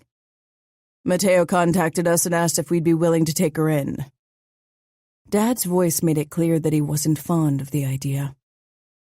"She needs a home, and we're family. Your mother and I have worked hard to improve our family's standing. Taking in a trader's daughter could ruin all our efforts." "Dad," I said, shocked. "She's 12. She's innocent. Please don't tell me you'll refuse to take her in because of something her father did. That would be exceedingly cruel." Dad was silent for a moment. It wasn't that I didn't think him capable of cruelty, but he preferred not to appear that way in my eyes. "Luca might not give us much of a choice anyway. With the way things are going, disappointing him could be too risky." "Then don't risk it and give Chiara a home." "How are things between Cassio and you?" "Good." "They are?" Dad asked as if he didn't trust his ears. It saddened me, knowing that he'd expected the worst from Cassio and had still given me to him. "They are. Promise to call me as soon as you know more about Chiara, okay?" "I will. Your mother wants a word with you." I stifled a sigh. Knowing Mom, she was probably alarmed the recent development with Chiara might kill her social standing, and that meant she was already planning how to take countermeasures, ones that involved me or Christian. "Giulia, how are you?" The forced cheer in her voice confirmed my suspicions. "Okay, a bit worried about Chiara." "When can your father and I expect a grandchild from you?" All right, that was her plan. "Simona and Daniele are both young. Taking care of them takes up all my time and energy." "They aren't yours, Giulia. You have to make clever decisions.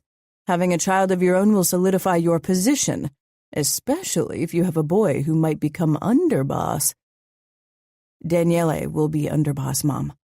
And if I ever want a child, it won't be for tactical purposes."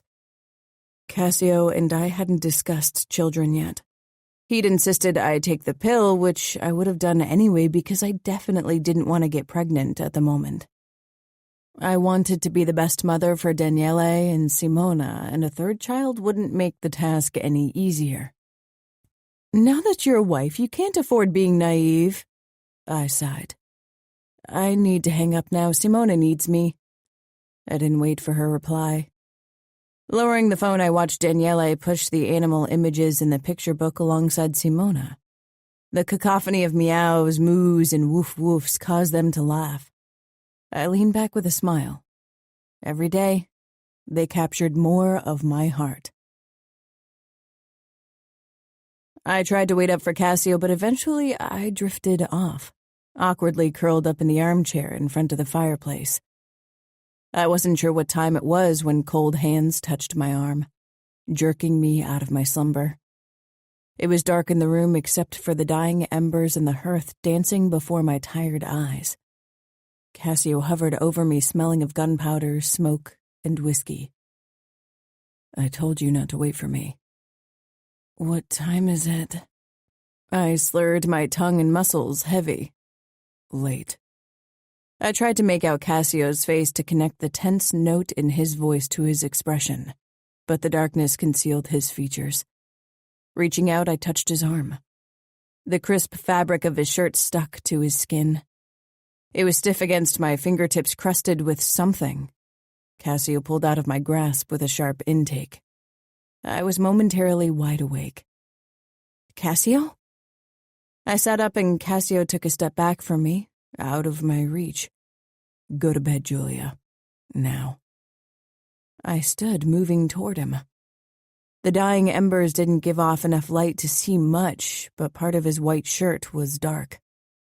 What happened? Are you hurt? Giulia, to bed. Now. No, I'm not a child. I'm your wife, and I'm not going anywhere until I know you're fine. Your insolence is driving me to the brink. I think you like my insolence. He sighed and walked out. I followed after him. The foyer was dark, too. My worry increased with every step in Cassio's continued silence. When we finally arrived in our bedroom, I turned on the light switch.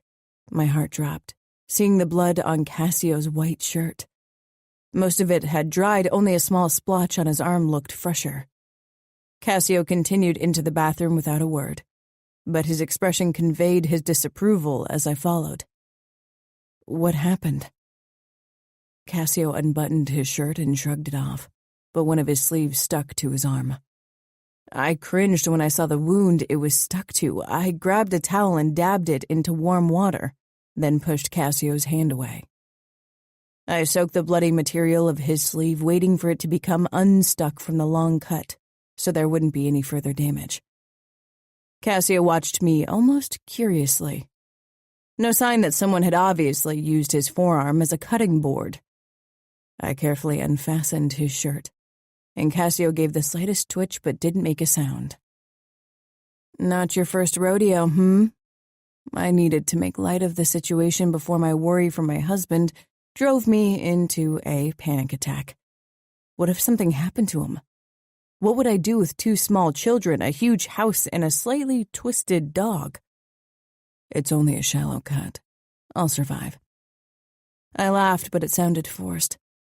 Once the wound was freed from the confines of his shirt, Cassio dropped the ruined garment on the floor. I can handle this. He took a first aid kit from a cupboard beneath the sink.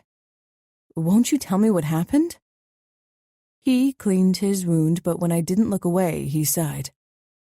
I'm not sure you should know the details of my business. I'm part of your life, so let me be part of it. The hesitation remained in his eyes. He looked down to his wound and patched it up with butterfly strips. Luca's been dealing with traders as well as an MC that's been giving us trouble. At the confused look on my face, he added, Motorcycle Club. They're stronger in the South, especially Texas, New Mexico, and Florida. But chapters have been popping up around here. Luke asked me to see what the local chapter was up to. We captured one, a strong fighter. He got me with his knife. Why would you get involved in this? Why don't you send your men to deal with this? My father would never risk his life in an attack. Cassio smiled ironically. That's why your father isn't the best underboss. If you want your men's loyalty, you have to show them that you're willing to fight at their side. I shook my head. That's how people get killed. Are you worried about me? I wrapped my arm around his middle and pressed my cheek to his chest. Promise me to be more careful. I'm always careful. The wound tells a different story. Let's get you into bed now. It's... Simona's cry rang from the speakers. No bed for me. Cassio pressed his palm to my lower back and nudged me toward the bed. You go to sleep, and I'll handle Simona. You need to rest. No, let me handle her. I realized he needed to do it, to hold his little daughter. Maybe it was his way to remind himself of the good in this world. All right. I sank down on the bed feeling completely drained. Cassio kissed me briefly before he headed for the nursery. I had grown up in the Mafia world. Death and danger were constant companions, but Dad had never come home injured. He knew how to stay out of trouble and let others risk their lives for him. I admired Cassio for his bravery. Yet, at the same time, I wished he were a coward like Dad so he'd be safe. For his children and me.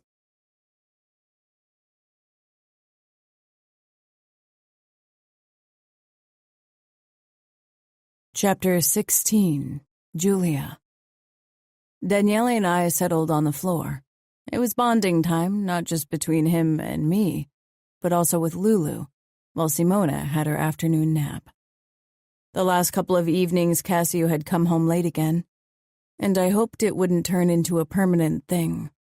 For now, I focused my main attention on Daniele, Simona, and Lulu. They kept me distracted enough. Lulu trotted closer with a ball in her muzzle as she usually did when I sat down on the floor. I took the ball from her and rolled it over the floor. Daniele followed everything with curious eyes. After 2 tosses, I held the ball out to him. He took it and flung it away, then smiled widely when Lulu chased her toy. We did this for a couple of minutes before I put the ball away and patted the spot in front of me. Lulu came closer, her pink tongue lolling about adorably. I stroked her gently, then crossed my legs and motioned for Lulu to come even closer. She curled up in my lap, and I stroked her ears gently, amazed at how silky this spot of her felt to the touch. Daniele moved closer until his knees bumped against my thigh. I could tell how much he wanted to touch Lulu. I regarded her for a while to see if she was ready for more closeness. In the last few days, she hadn't tried to avoid Daniele anymore. Now she seemed completely relaxed, her eyes half closed as she watched Daniele. "Do you want to touch her?" Daniele gave a quick nod. "Try to move slowly, so she can get used to your presence, all right?" Another sharp nod. "She's shy. She needs to get to know you and see that you're her friend." I took Daniele's hand and put it on Lulu's back. Her ears twitched in curiosity, and her eyes opened a bit more. Slowly, I moved Daniele's hand along her side, staying away from her head for now because I'd read that dogs often felt threatened by a touch there. Lulu's eyes dropped once more as she enjoyed the caresses. "See? You have to be careful. Lulu is small. Don't tug at her ears or tail, all right?" Daniele nodded, watching his hand on the fur, mesmerized. I pulled away, allowing him to do this on his own. Maybe we were on the right path. Even Cassio had stopped complaining about Lulu. Simona allowed me to calm her at night often now, which gave Cassio the chance to sleep more. I smiled, feeling a wave of optimism. I was half asleep when Cassio returned home that night. A week had passed since the killings, and the kids and I had barely seen him. I watched him get ready for bed. Then he stretched out beside me. "When will you be home for dinner again?" Cassio touched my hip, pulling me closer. His lips found mine, but despite the rush of heat, I drew back. Our only interactions apart from a few exchanged words had been sex. He sighed. Work is important. I have too much to do. I'm tired. I only want to take my mind off things when I get home and not argue with you." He kissed me again, and this time I pushed him back, angry. "You treat me like a nanny and whore, Cassio. I deserve better." "I would never treat you like a whore," he growled. "You are my wife, and I want you. If I remember correctly, you always enjoy it." I did. Cassio made sure I came before and during intercourse. "That doesn't mean I don't need us to form an emotional bond as well. I thought we were on a good path, but now you're pulling back again. Is it really just because of your workload, or is it something else?" He was silent for a moment. "I'm trying to make sure you and my kids are safe. I need to be in absolute control of my city to guarantee your safety." He kissed me again, softer this time, but I could feel the urgency lurking just beneath. "I'll try to be home around dinner time." Was it to appease me? I allowed him to deepen the kiss. to slide down my nightgown and awaken my body with his lips. The next day, I browsed party ideas for third birthdays. Daniele's special day was in a week, and I wanted to surprise him with a cake and a themed birthday party. Clutching the edge of the sofa, Simona pulled herself up to her legs beside me, grinning proudly. "Good," I cooed, while I kept an eye on Daniele and Lulu. He was throwing her ball, and she dropped it in front of him every time. It was beautiful, and I wished Cassio could see. My phone pinged with a message. Surprise rushed through me when I saw it was from Christian, telling me he was in the area and wanted to visit. I hadn't seen him since the wedding. In the past, I would only see him every 2 months because we lived in different cities, but now that had changed, at least until he returned to Baltimore to rule at Dad's side, whenever that was going to be. I hurried into the kitchen to tell Sybil to prepare a few sandwiches and coffee. 15 minutes later, his car pulled up in front of the house. "Your uncle's coming to visit," I told Daniele, who'd been following my every step all day. I carried Simona on my arm, despite her squirminess. She wanted to crawl, but she was quick, and it was difficult to keep an eye on her in the vast house. Daniele's eyes grew wide, a mix of shock and hope marking his face. His reaction surprised me. Cassio only had sisters. Had Gaia had a brother? I don't remember. The bell rang. Lulu stormed out of the living room barking. She jerked to a stop in front of the door, scratching it. "I'm getting the door," I called before Sybil could come forward from the kitchen. Elia and Domenico could see the front step with the surveillance cameras surrounding the house, so they'd know it was only my brother. "No, Lulu," I said sternly as I carefully pushed her to the side with my foot before I opened the door. Lulu tried to squeeze past me, but I nudged her back again. Christian wore a thick coat against the bitter cold December air and gave me a curious look. "Of course you'd keep the dog." Daniele stared at my brother, then turned around and rushed upstairs. Puzzled, I smiled at Christian as I kept Lulu away with my foot. She growled at Christian. We really needed to work on her treatment of guests. "What's with the kid?" he asked, indicating Daniele, who disappeared from view. I shrugged and opened the door wider so he could enter. Christian came in and hugged me with one arm, trying not to crush Simona, who made a sound of protest at his closeness. The cold clung to his coat and seeped into me. I quickly pulled back and closed the door. For a moment, I didn't pay attention, and Lulu dashed past me, jumping at Christian with angry yaps. He glared down, not impressed. "Go away," he said, shoving her away with less gentleness than I had done. "Lulu." She finally stopped and trotted a few steps away.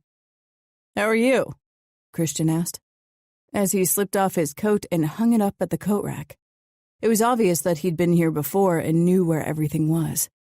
The worry in his voice was unmistakable. I touched his arm. "I'm fine." His eyes narrowed. "I can tell that you're lying." "I'm fine, really, just a bit overwhelmed. Daniele won't talk and barely eats. I'm trying to break through his walls to find out what happened, but I don't know how." I led Christian into the living room, even if I worried about Daniele. I'd check on him later if he didn't come down soon. Lulu followed close behind, never letting Christian out of her sight. She was brave. I had to give her that. We settled on the sofa where I'd had Sybil set up cake, sandwiches, and cookies as well as coffee. "The kid lost his mother. Of course he's traumatized." "I know, but it's more than that. He's avoiding Cassio." "Maybe you should let the past rest, Giulia." The way he spoke, it was more of a warning than advice, and his worried expression only affirmed my suspicions. I set Simona down on the floor when her squirming got too much. She crawled off at once, heading for her blanket with her toys. "What do you know that you're not telling me?" Christian's mouth thinned. "I know that Cassio doesn't want people to rummage in his past, especially where Gaia is concerned, and I think you should respect his wish. To protect him or me." Christian took a cookie and bit it, obviously biding his time. Both. And those kids, too. He motioned at Simona, who squeezed a stuffed unicorn that laughed shrilly every time she did, causing her to giggle too. Her eyes flashed with joy as she gazed at me. How can I help Daniele if I don't know what happened? The boy will come around. He's going to be an underboss one day. His mother's death won't be the last trauma he suffers. My stomach tightened at my brother's cold assessment. You're worried Cassio will hurt me if I try to find out what happened to Gaia. Christian picked up his coffee cup and took a sip, contemplating his next words if his expression was an indication. I don't think you need to worry. Cassio's been good to me so far, and he's good to his children. Christian touched my hand, looking at me the same way Cassio sometimes did, as if I was a naive child. Let me tell you something about men like Cassio that I know because I'm that kind of man. Like him, I'll be underboss. Like him, I've survived and done horrible things to make me strong enough for that task. To get into a position of power in the Mafia, you need a dark side. The stronger that dark side is, the more likely you'll get into a position of power and stay there. Nobody threatens Cassio's power. I know you all have a dark side, you, Dad, Cassio, but none of you have ever hurt me, nor do I think you will. Christian laughed bitterly. Sometimes the dark comes out when it shouldn't. Elia appeared in the doorway. Everything all right? My brows snapped together. Sure. I glanced at the clock. It was almost 5. Why don't you leave early? You've been working long hours these last few weeks. Christian will stay and protect me. Elia peered at my brother. I couldn't read the look in his expression, but it definitely held a hint of suspicion. Cassio ordered me to keep an eye on you. The way he said it sounded less like protection and more like surveillance. Did I need to have another talk about trust with Cassio? Christian narrowed his eyes. I can protect my sister, don't worry. Leave, I ordered. Elia nodded, but it was obvious that he didn't like the idea. Still, he turned and left. After a moment, the front door opened, then closed. Would he report back to Cassio again? Christian shook his head. Cassio keeps you on a short leash. I couldn't talk about my marriage with him. It would only prove Cassio right that he had trouble trusting me.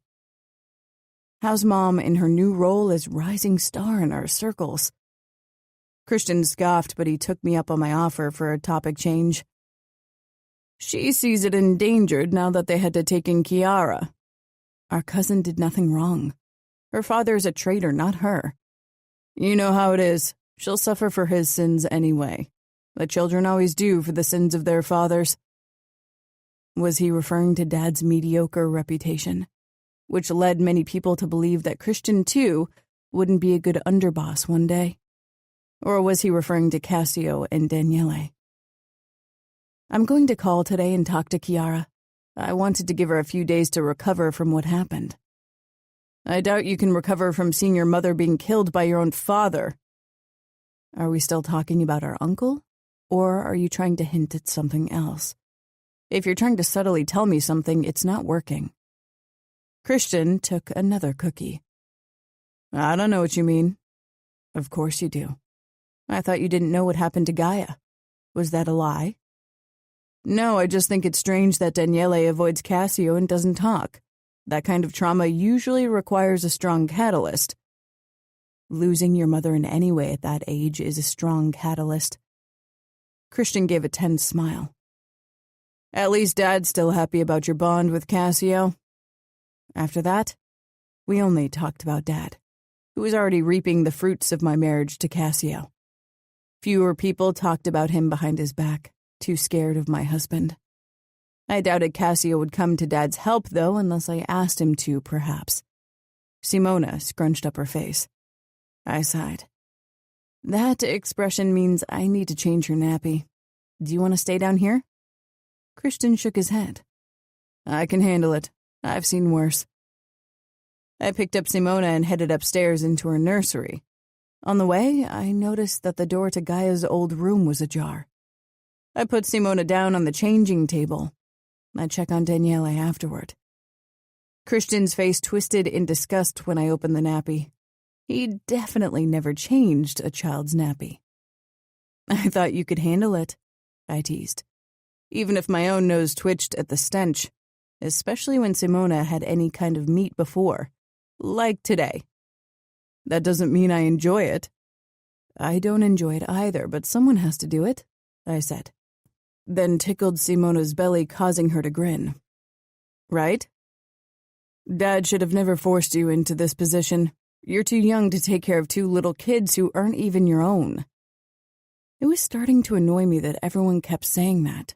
Mom, now Christian, and even Cassio kept calling them his kids. We hadn't been married long, but I wished he'd see how much I already cared about them. I can handle it, Christian, I snapped. It's not easy, but I'm stubborn. True. I threw him an indignant look and couldn't really stay mad at him, seeing the grin that had accompanied my childhood. Once I was done with Simona, I put her into her crib. I could tell that she was tired.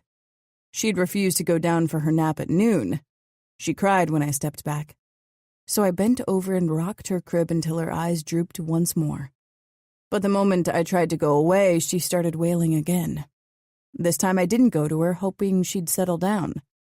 Some people say you needed to let the kids soothe themselves and let them cry, but I found that impossibly hard to do.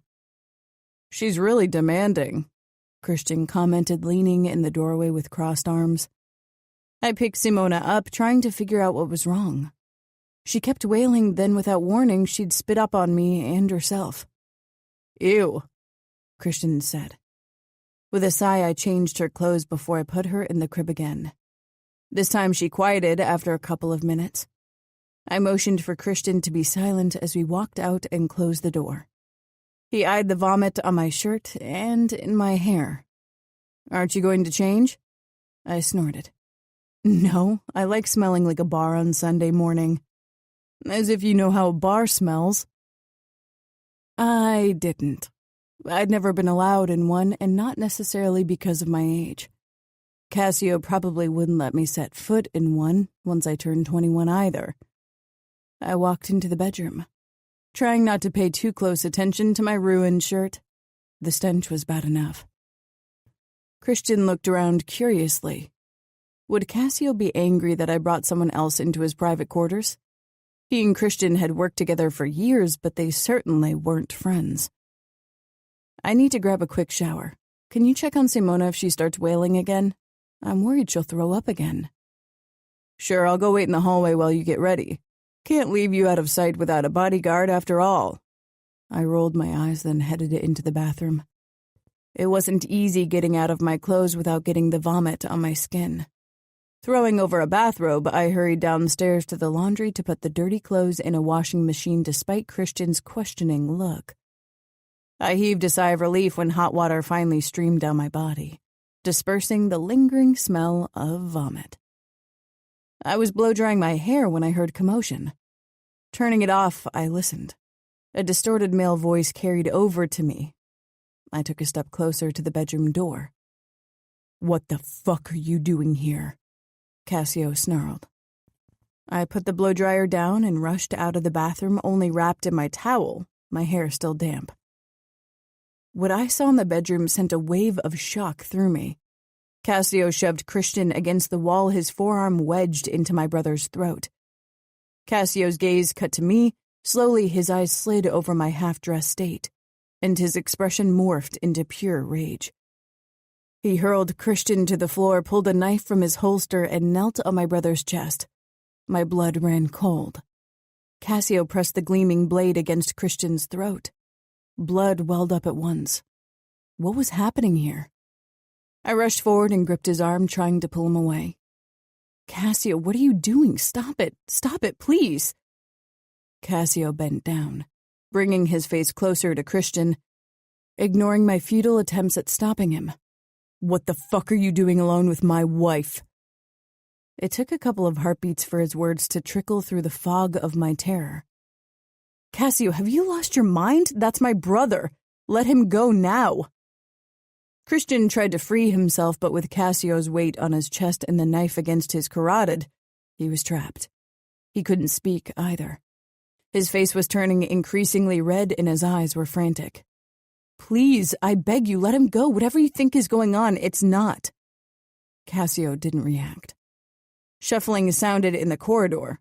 I glanced toward the door but didn't see anything. Cassio froze, following my gaze. It had to be Daniele. Cassio released Christian abruptly and shot to his feet, hiding the knife behind his back a moment before Daniele appeared in the doorway. His hair was tousled and his face sleepy. He looked from Christian on the floor to me, who knelt beside him, up to Cassio. Christian was pressing his palm to his bleeding throat, so Daniele couldn't see anything. Cassio kept the hand with his knife behind his back as he approached Daniele. The previous terrifying fury was hidden behind a pleasant mask. He crouched before his son. Daniele regarded me, obviously unsure what was going on. That made two of us. My heartbeat raced in my chest and terror clogged my throat, but I managed to smile.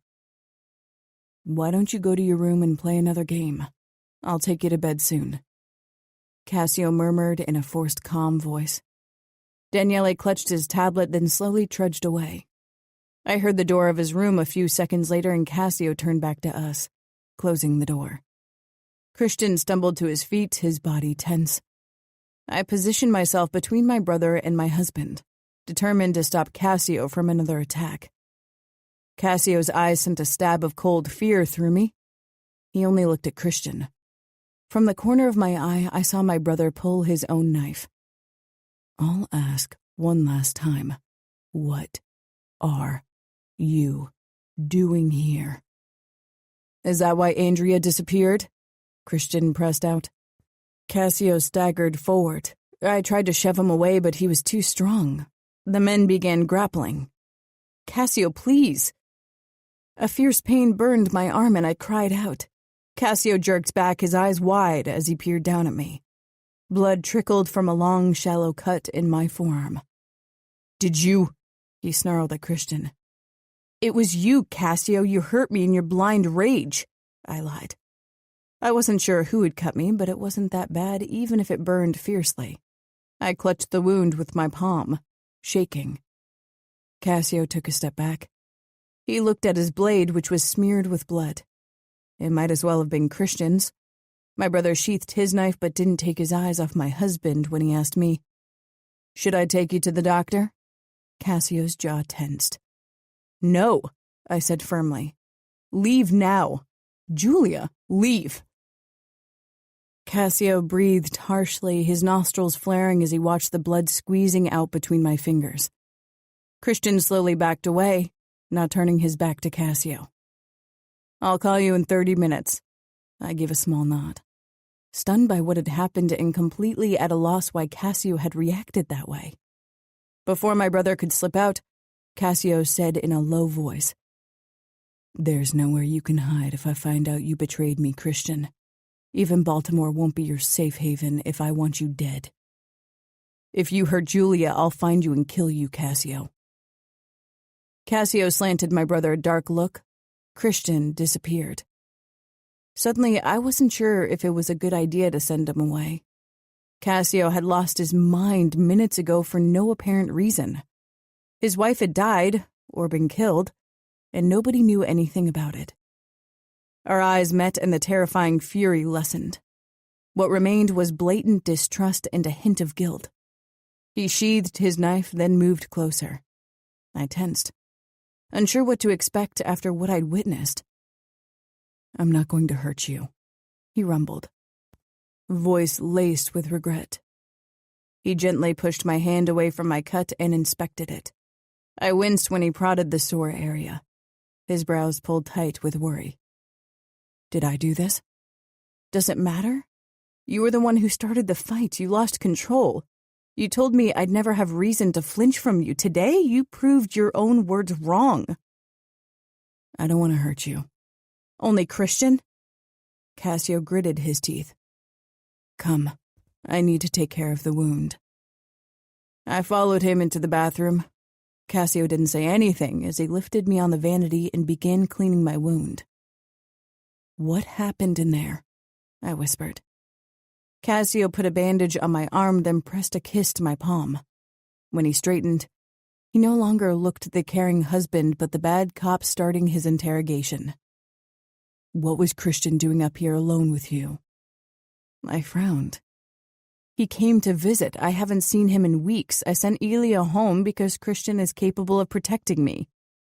Cassio cupped my neck. "Why did you shower before I came home?" Was he serious? "I wasn't aware that I had to ask you for permission to shower." He looked furious. "Why did you shower? Answer me." "No, this is ridiculous." "If you don't tell me why, I'll have to assume you had to wash away proof of what you did before." I flinched, then grimaced when I realized what he was insinuating. I shoved against his chest. He didn't budge. "Are you really saying what I think you're saying?" I was so horrified by the mere idea. I wasn't sure how to handle the situation.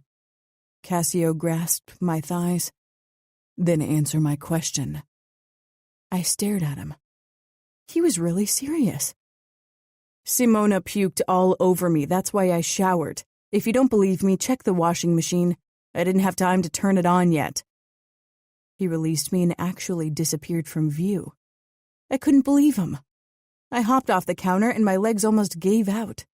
The shock rested heavily on me. Seeing Cassio lose control like that over something this ridiculous had shaken me completely. I walked into the bedroom not sure if I wanted to spend the night here. When Cassio returned, he'd calmed visibly. I shook my head slowly.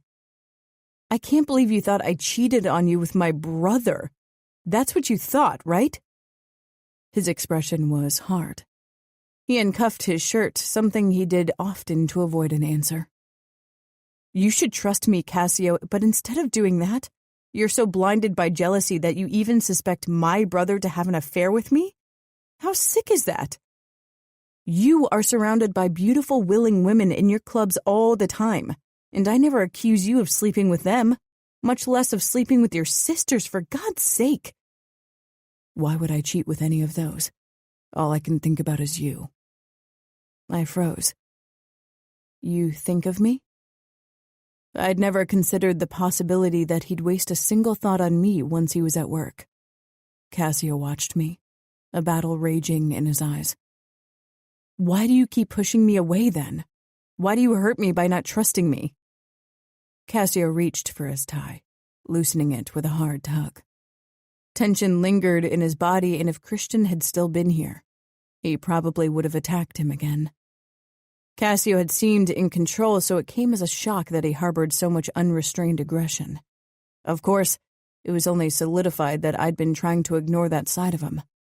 His reputation was there for a reason. "I don't push you away.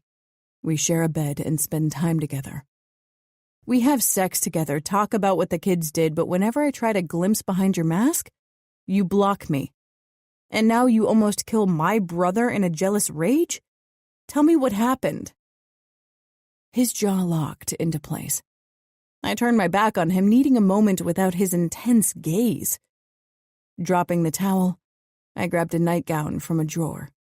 Cassio's steps echoed behind me. "No, don't touch me, not now. I need answers. If you refuse to tell me the truth, then I can't have sex with you." I slanted him a look over my shoulder. Cassio began to unbutton his shirt, so calmly and precisely that for a moment, I too wanted to roar and rage. I was glad when he moved to the door. "I'll take Daniele to bed." I sank down on the bed. I'd promised Cassio I wouldn't move into another room. But right now, I wasn't sure if I wanted to keep that promise. I wasn't sure if I could stay, not as long as he left me in the dark over what happened. I didn't want to be scared of my husband, but right now, I was. Daniele's cries rang out, and I stood then hurried into his room. Cassio tried to change him into his pajama bottoms, but Daniele fought him. Eventually, Cassio released him, and Daniele hurried towards me, hugging my legs. Cassio appeared like a wounded animal as he straightened. Can you? His voice was rough, his jaw tight. I nodded and lifted Daniele into my arms. Cassio watched with sorrowful eyes as I dressed Daniele in his PJs, then put him in bed. Cassio pressed a brief kiss on Daniele's forehead before he and I headed out and turned off the lights. Silence tightened around Cassio and me as we stood in the hallway. Tell me the truth. If you want this marriage to work, if I mean anything at all to you, tell me what happened, I begged. Cassio looked at my bandaged arm. His shirt was half-buttoned, and he looked exhausted. I need a drink. Will you join me? He held out his hand. I hesitated. But seeing the tortured look on his face, I took his hand and followed him downstairs. Sybil lingered in the lobby, her expression worried. I prepared minestrone. It's in the kitchen. I wasn't sure if you were going to have dinner. She trailed off. She probably heard the fighting and saw Christian flee the house. We're not hungry. Go home, Cassio clipped. Sybil sought my eyes. I smiled. Thank you for making us dinner. Have a lovely evening with your husband. She hesitated, then grabbed her purse and coat before slipping out. Cassio squeezed my hand and pulled me into the living area. A fire burned in the hearth as it did every evening. Usually the sight warmed me from the inside. Now it did nothing to dissipate the cold feeling of dread. He released me to head for the liquor cabinet. I sank down in one of the armchairs, stretching out my bare legs, relishing in the warmth the fireplace put out. Fix me a drink as well? Cassio made a low sound, voicing his displeasure. But after a couple of minutes, he held out a tumbler with about an inch of amber liquid. I took it and sipped at it. Cassio sagged down on the armchair beside mine, rolling around the ice cube in his glass. His eyes were on me. I knew it would come to this. It couldn't be any other way. It had to end like this. This isn't the end of anything, I said. Not if you don't let it. Do you want to lose me? Cassio took a gulp, then smiled bitterly. Haven't I already? No. But you will if you don't stop hiding the truth from me. What happened today? I can't get over it unless you tell me what made you act that way. Help me understand. Cassio put down the rest of his drink. He stared into the flames and smiled bitterly. My phone rang, making me jump. Cassio's expression darkened, but I picked up. I didn't have to check the screen to know who it was. I'm fine, Christian. I contacted a few of my loyal men in Baltimore. Dad won't interfere, but will if you need me to. Just say it and I'll free you of him. That was betrayal. Considering how bad things were in the Familia at the moment, and how volatile Luca was, I couldn't allow Christian to entertain these ideas. No, I'm fine, honestly. We can talk tomorrow. Giulia, tomorrow. I hung up. That look needs explaining, Cassio. He raised an eyebrow as if he didn't know what I was talking about. I didn't believe that for 1 second. His eyes practically burned with angry jealousy when I talked to Christian. It was something I couldn't even begin to comprehend. How can you even consider that I'd have something with my own brother? Downing half my drink, I got up and knelt before him, touching his clenched fist resting on his thigh. He opened it so I could link our fingers. Behind the anger and suspicion in his eyes lingered a deep pain and vulnerability. It was the latter that hushed my own fury over what he'd done. Please, tell me the truth. Cassio bent down and kissed me sweetly. I frowned. This wasn't the moment for physical closeness. I wanted answers. I needed that last kiss before you'll always look at me the way you looked at me when I attacked Christian. He leaned back, looking off into the flames once more. I killed my first wife. The ground dropped away under me. Slowly, I pulled my hand away from his, wishing I had misunderstood him and terribly certain that I hadn't. Cassio smiled darkly. He took his time tracing my horrified expression with his eyes. Not with my own hands. She killed herself, but she did it because of me. Relief almost knocked the breath out of me. If Cassio had actually killed his wife, I couldn't have stayed with him. Not that he'd ever allow me to leave him. I knew suicide was more common than people like to admit in our circles, but usually it was the result of abuse and despair. What had Cassio done to his wife? He was good to me and to his kids. I couldn't imagine him abusing his late wife, unless her death had made him change his ways. Even the cut on my arm. Even if that hadn't been Christian's doing, it hadn't been his intention. He looked guilty afterward. Why? I asked, half scared to know the truth, but I wanted to be rid of the past's dark shadows, and shedding light on what happened was the only way to do it. Cassio smiled without humor. The flames created shadows on his sharp face. Because I killed the man she loved. I was shocked into silence.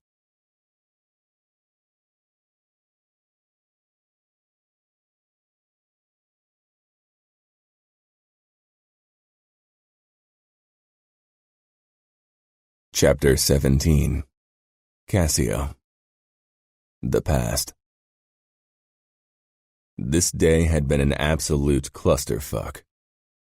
Losing 2 men to those fucking bikers was bad enough. Losing them because we had a rat was worse. I wasn't sure who he was, not with certainty. Many things had pointed to Andre. He hadn't been at Christmas dinner 2 days ago, but he was supposed to watch Gaia today. It was close to midnight when I entered our home, expecting everyone in bed as usual. Light streamed into the foyer from the living room. Following it, I found Daniele on the sofa playing on a small tablet, his brows puckered in concentration. I went over to him. "Why are you still up?" "Can't sleep. Uncle Andre gave me this." "Where is he?" "Upstairs with Mom. They're playing." He didn't even look up, completely mesmerized by the colorful screen. It was exactly why I hadn't wanted him to have one of these things. "Playing?" Daniele nodded distractedly. "Yeah. Uncle Andre gave me this to play too." "Stay here and keep playing," I said firmly and walked toward the stairs, drawing my gun. I crept up the stairs, making sure I didn't make a sound. In front of the door to Gaia's bedroom, I stopped, listening. Behind the door, someone grunted and a woman cried out. They weren't sounds of torture. I shoved open the door. It smashed against the wall behind it. Fury slithered through my veins at the sight before me. Gaia, my heavily pregnant wife, straddled her half-brother, both of them naked. My wife was fucking her half-brother. For a second, neither of us moved. Gaia let out a shriek, covering her breasts as if I had less right to see them than her fucking half-brother. A look passed between them, and I knew this had been going on for a long time. Maybe longer than she and I had been married. The bitter taste of betrayal bloomed in my mouth, followed by the irresistible thirst for revenge. I closed the door. Andre pushed Gaia off him and lunged for the gun on the nightstand. I pulled the trigger. The bullet tore through his palm, blowing it apart. Blood and flesh splattered everywhere. He roared in agony. "No!" Gaia shrieked, stumbling to her feet and moving toward the gun. I was by her side in 2 large steps, wrapped my arms around her ribcage above her belly. "No!" she shrieked, struggling in my hold. I covered her mouth with my palm and dragged her toward the bathroom. "Stop screaming," I growled. "Daniele doesn't need to hear this." Her muffled screams didn't cease. She didn't care if our son heard this. I pushed her into the bathroom and locked the door before I turned back to Andre, who was coming out of his pain-induced haze. Gaia hammered against the door. Andre tried for the gun again. I shot his other hand too, feeling sick satisfaction at his cry of agony. He fell back with a choked cry, holding his ruined hands in front of him.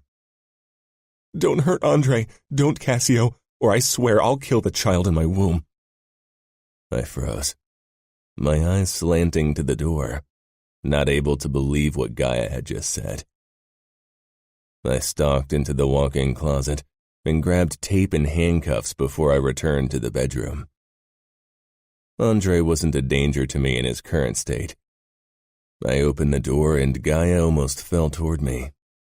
The second she saw what I was holding, she stumbled back and grabbed my cutthroat razor, pressing it to the underside of her belly. "Don't hurt him, or I'll cut Simona out of my belly." "You'd hurt your daughter for that, man." "You wouldn't understand," she croaked. "I've loved him all my life. He's all that matters." "Put the razor down, Gaia, and we can talk." "You'll never let him live. I know you. It's either him or you." "And you want me dead?" "Yes." There wasn't a hint of hesitation in the word. "I've wanted you gone for so long. I want nothing more." I lunged, grabbing her wrist before she could hurt herself and the baby. Despite her struggles, I managed to tie her feet and hands together and carefully put her down on an array of towels. I covered her mouth with tape so her screams wouldn't alert Daniele. "I can't allow you to kill our child." Her eyes were frantic as I straightened and left the room. I closed the door with a soft click. Andre had stumbled to his feet, but I got to him before he could flee. I chained him to the heater with the handcuffs, then taped his mouth as well. We'd talk later. Taking a deep breath, I checked my clothes for blood, then changed my shirt before I went downstairs.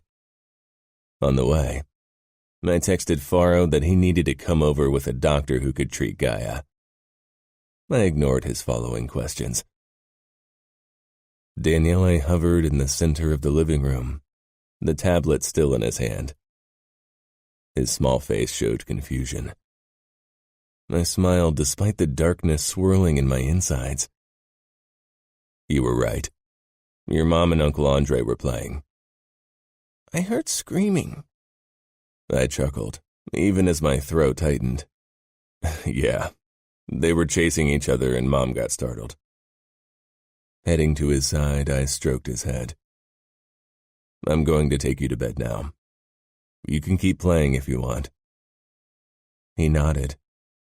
I lifted Daniele and carried him upstairs, relishing the feel of his warm body. He called to the good part of me, a part Andre wouldn't get to see today. After I put Daniele to bed, I left and locked his door. I returned to Gaia's bedroom. Before I dealt with Andre, I checked on Gaia again. She still lay where I'd left her. Her eyes begged me to spare Andre, the man she'd been fucking behind my back for 8 years. I turned my back on her, not able to bear the look in her eyes, and went to Andre. After unfastening the handcuffs, I grabbed him by one wrist and dragged him after me, enjoying the sound of his muffled cries. He struggled like a madman. I pulled him down the staircase when Faro entered the lobby with his keys, our most trustworthy doctor behind him. Faro's eyes dipped to Andre's bleeding form, widened, then shot back up to meet my gaze. The doctor's face remained unmoving. He knew the rules. None of what he saw would ever leave this house. "Gaia's upstairs," I said. "Treat her. Make sure she and the child are all right. And don't leave her out of sight for a fucking second." She threatened to hurt the baby. I didn't wait for a reply. Instead, I wrenched Andre toward the basement door and shoved him down the stairs. The sound of his fall ended with his muffled cry when he landed at the base. I followed after him. Steps rang out behind me. I didn't have to turn to know it was Faro. Andre lay in a crumpled heap at the base of the steps, groaning. I grabbed him again and dragged him toward a soundproof room where I hoisted him onto a chair. Faro regarded me cautiously. Is he a rat? Maybe, I said. But he is a man who fucks his sister. Faro's eyes shot open wide as he scanned Andre's naked body. Cassio, don't, I growled. I didn't want compassion. It was worth less than the dirt under my shoes. Compassion was for the weak and stupid. Maybe I was the second, but definitely not the first. Fuck, Faro said, shaking his head. He knew what would have to happen, what I needed, wanted to do. I stepped close to Andre and ripped the tape off. Now we'll talk. Andre spat against my chest. There's nothing to talk about. Oh, there is. I grabbed his throat. How long have you been fucking my wife? Andre smiled grimly. She's been mine before she was yours. What does that mean? I shook him hard. His eyes rolled back briefly before they met mine. He'd lost a lot of blood, was losing more with every passing second. He wouldn't leave this basement alive. We've been together since Gaia was 15. We've been fucking since she was 16. Rage boiled up in me like an unstoppable wave. You're lying. Why? Because she bled your first time together? He laughed nastily. There are doctors for everything. Almost 8 years. That was how long Gaia had been cheating on me. I'd been faithful even when she hardly tolerated my presence most days, and only slept with me once or twice a month. I didn't care. I kept my marriage vows, and she trampled on them from day one. I trusted her and Andre. Had let him become her only bodyguard because she asked me to. I didn't give a fuck about what had happened before our wedding night, if she'd been a virgin or not.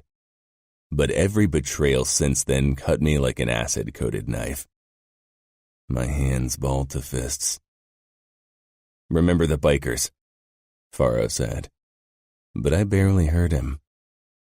We need info. Andre swallowed. If you want an heir, you need to keep Gaia alive, because Daniele and Simona aren't yours. They're mine.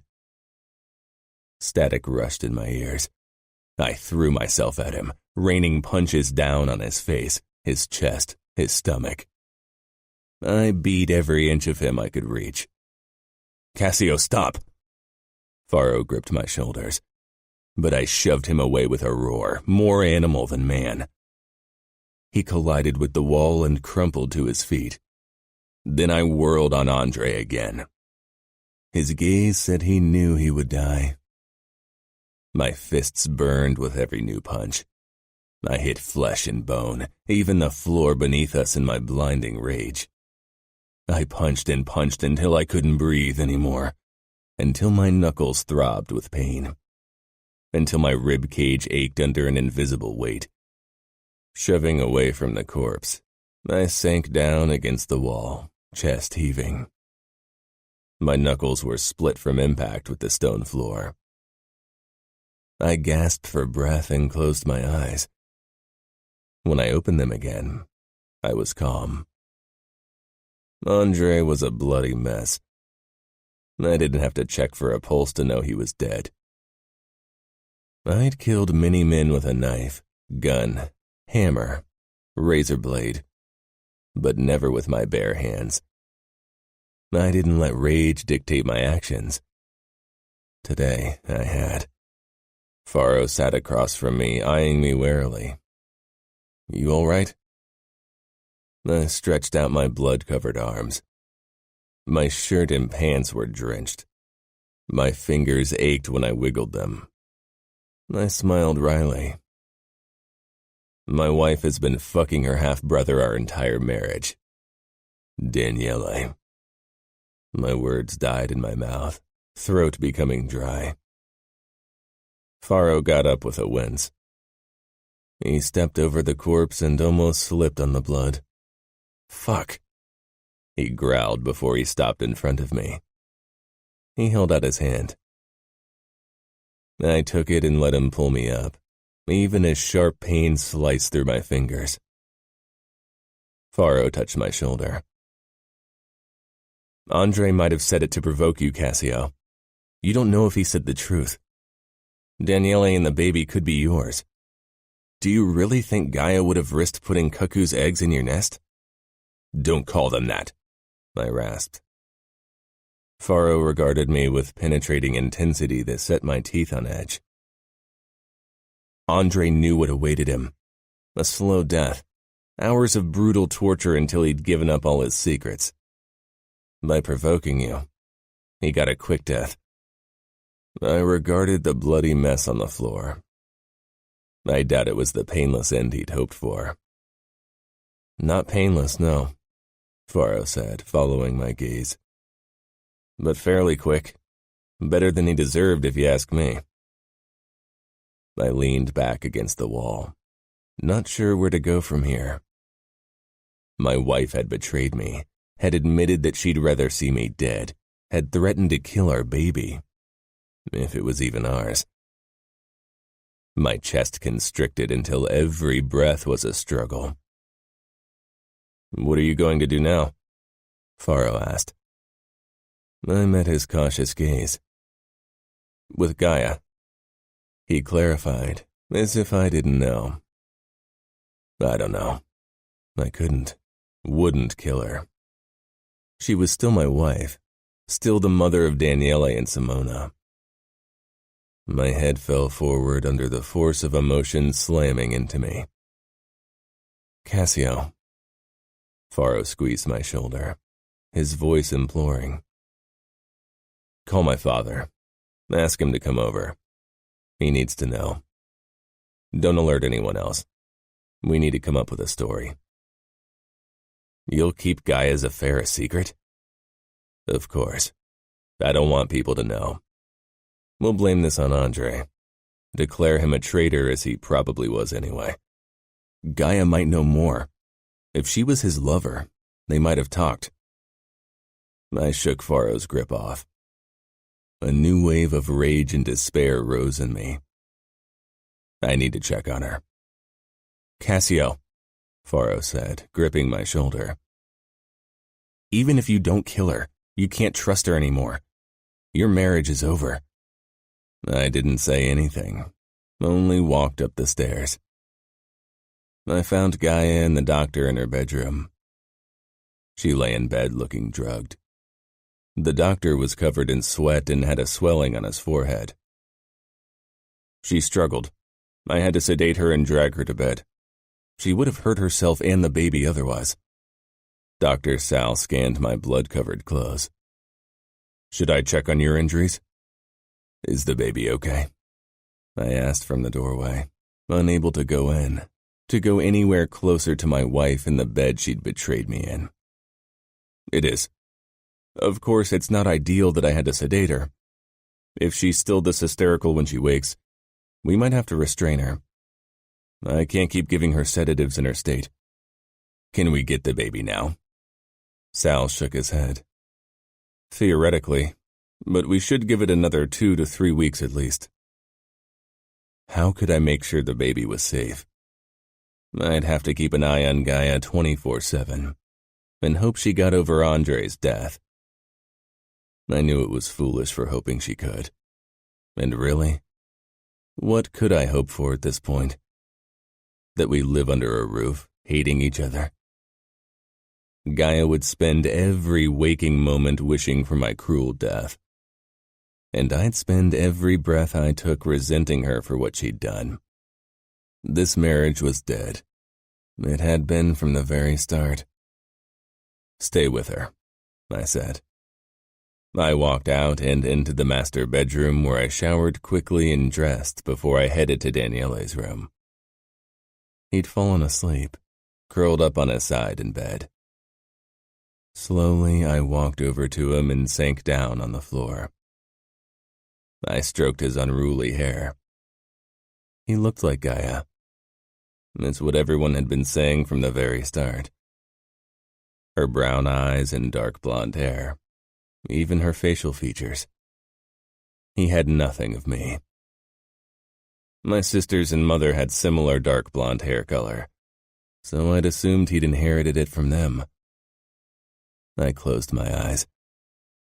Andre and Gaia shared very similar looks. If Andre was Daniele's father, that explained why he had nothing of me. Acute pain sliced through my chest. I looked at the little boy I loved more than anything in the world. I'd never loved Gaia, not for herself. I'd respected and cared for her because she'd given me the purest gift in the world, a child. I stood abruptly. Voices sounded in the corridor, one of them belonging to Father. I stepped outside, finding Faro and my father talking in urgent whispers. The moment Father looked at me, I wished I could have kept this from him. He limped toward me, looking pale and weak. He gripped my shoulder, his eyes searching mine. If you want to make Gaia disappear after the baby is born, nobody would blame you. Least of all me, my son. I nodded. It wouldn't be the first time a made man killed his wife for cheating. Would things have been different if Gaia hadn't been pregnant? Would I have killed her like I had Andre? I'd killed women before. The whores the bikers kept around to suck their dicks. But they'd been armed and trying to kill me and my men. Gaia was still a woman. Still my wife. Still the mother of Simona and Daniele. I wouldn't kill her, unless it was her life against that of my children or mine. I don't want her to disappear. Father looked puzzled. Faro told me everything. How do you want to keep her around? She's a danger to you. I'm not worried about my life, but those of my children. Father glanced at Faro, then back at me. You don't know if they even are your children. You need to have a test as soon as possible. And then? I growled. Father shrugged as if the matter was easy. If they aren't yours, we can send Gaia and them to live with her family, and you can find a new wife who can give you children. Giving away Daniele. Even our unborn baby girl had already lodged herself into my heart since I'd first heard her heartbeat and seen the ultrasound image. Father clutched my shoulder more tightly. Cassio, be reasonable. You need an heir. You can't want to raise the children of another man. For God's sake, those kids might be the result of incest. It's sin.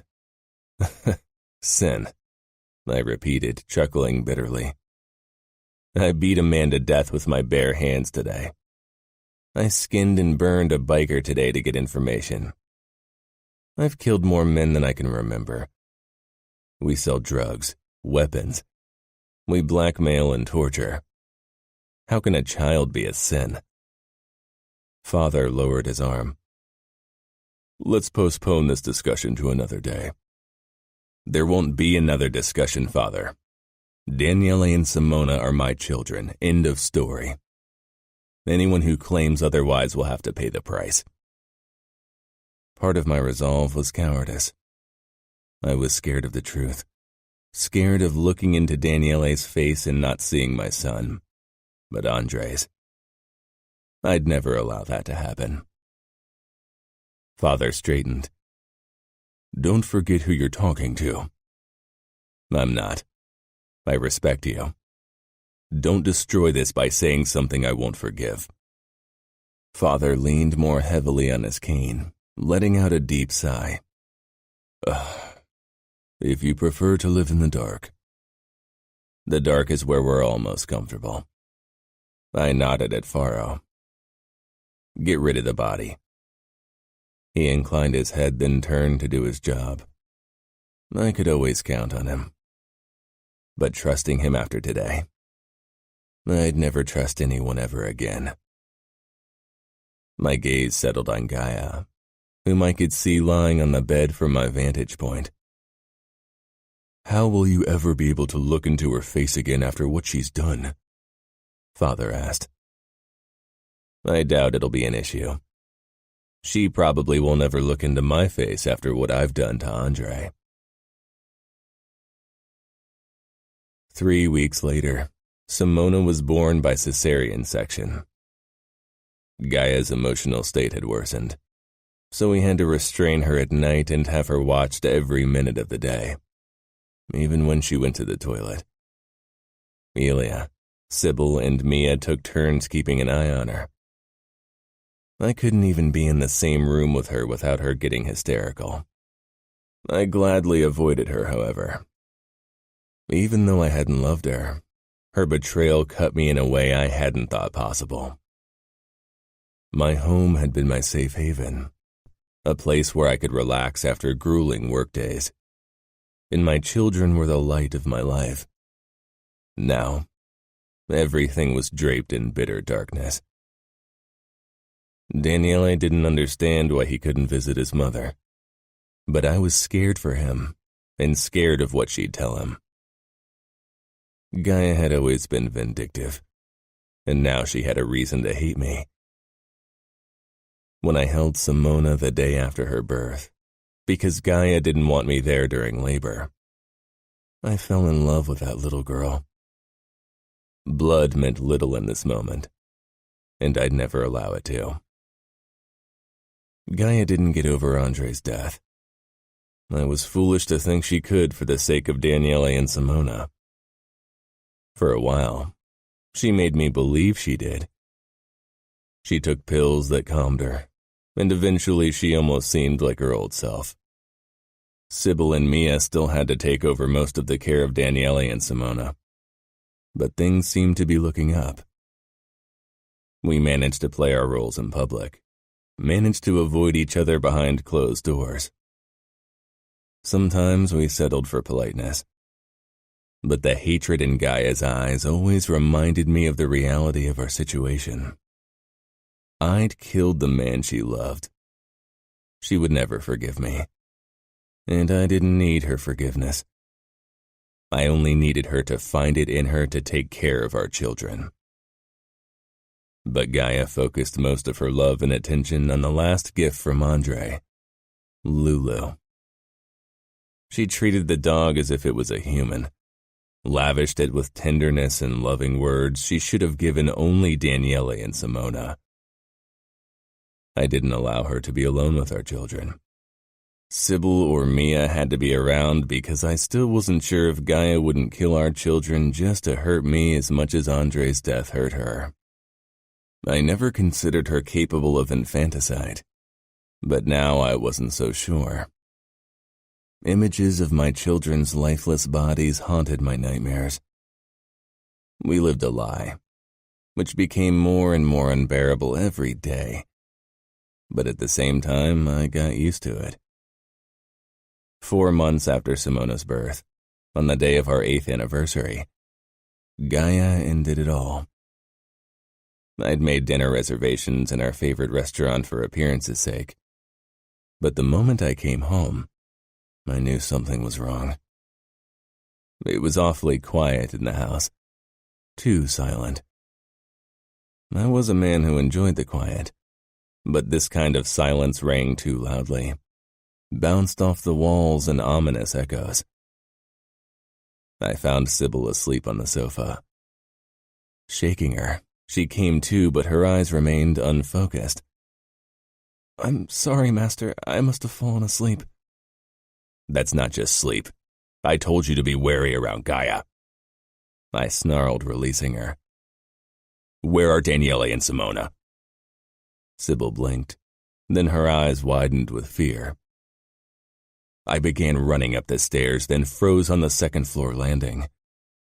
Small, bloody paw prints covered the beige carpet. My heart clenched so tightly, For a moment, I was sure I had a heart attack. It ran in our family after all.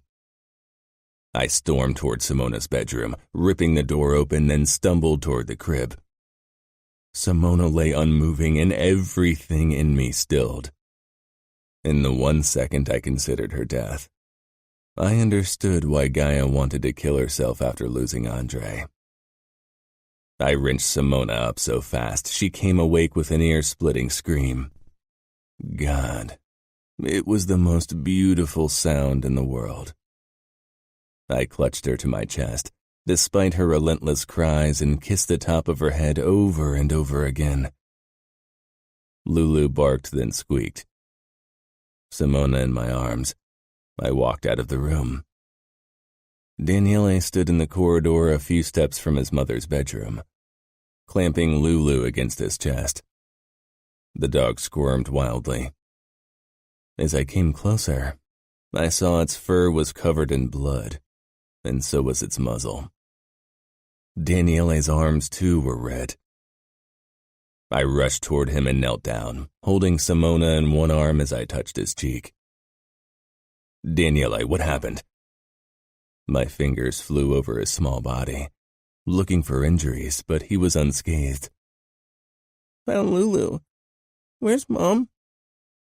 The dog snapped wildly until Daniele finally dropped it.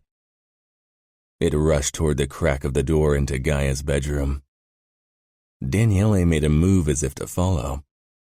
I grabbed his wrist. Cold dread pierced my every bone. No. Were you in there? Mom was asleep. Is she awake now? My throat clogged up. No, she's still sleeping. Go downstairs to Sybil. She needs to clean you. Daniele jutted his chin out. I want Mom. Daniele, go downstairs.